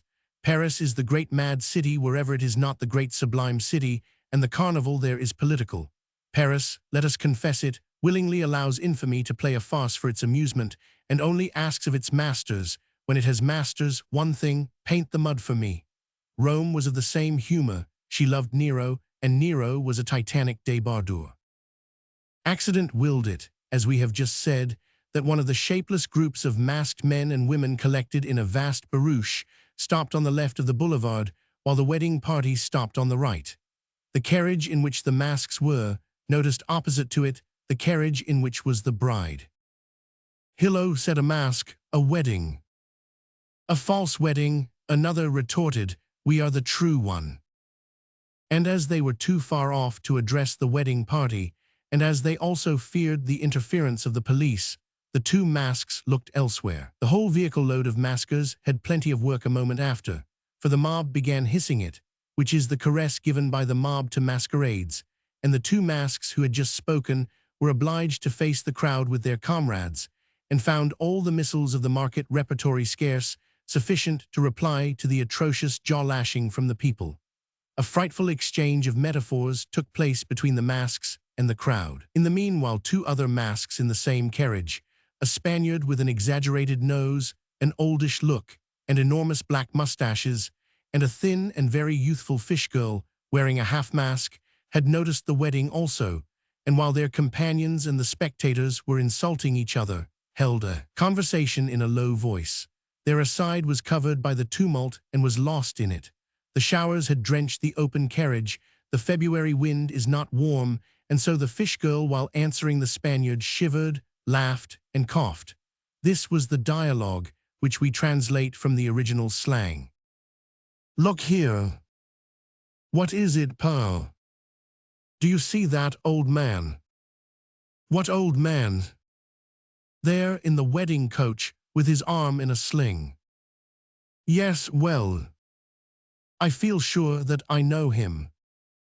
"Oh, may my neck be cut, and I never said you thou or I in my life, if I do not know that Parisian. Today Paris is Pantin. Can you see the bride by stooping?" "No." "And the bridegroom?" "There is no bridegroom in that coach." "Nonsense. Unless it be the other old man. Come, try and get a look at the bride by stooping." "I can't." "No matter, that old fellow who has something the matter with his paw, I feel certain I know him." "And what good will it do you, your knowing him?" "I don't know, sometimes. I don't care a curse for old fellows." "I know him." "Know him as much as you like." "How the deuce is he at the wedding?" "Why, we are there too." "Where does the wedding come from?" "How do I know?" "Listen." "Well, what is it?" "You must do something." "What is it?" "Get out of our trap and follow that wedding." "What to do?" "To know where it goes and what it is. Make haste and get down. Run, my daughter, for you are young." "I can't leave the carriage." "Why not?" "I am hired." "Oh, the devil. I owe the prefecture my day's work." "That's true." "If I leave the carriage, the first inspector who sees me will arrest me. You know that." "Yes, I know it." "Today I am bought by Pharos, the government." "No matter, that old fellow bothers me." "All old men bother you, and yet you ain't a chicken yourself." "He is in the first carriage." "Well, what then?" "In the bride's carriage." "What next?" "So he is the father." "How does that concern me?" "I tell you he is the father." "You do nothing but talk about that father." "Listen." "Well, what?" "I can only go away masked, for I am hidden here, and no one knows I am here. But tomorrow there will be no masks, for it is Ash Wednesday, and I run a risk of being nailed. I shall be obliged to go back to my hole, but you are free." "Not quite." "Well, more so than I am." "Well, what then?" "You must try to find out where that wedding party is going to." "Going to?" "Yes." "Oh, I know." "Where to then?" "To the Cadron Blue." "But that is not the direction." "Well then, to La Rapée." "Or elsewhere." They can do as they like, for weddings are free. That is not the thing. I tell you that you must try to find out for me what that wedding is and where it comes from.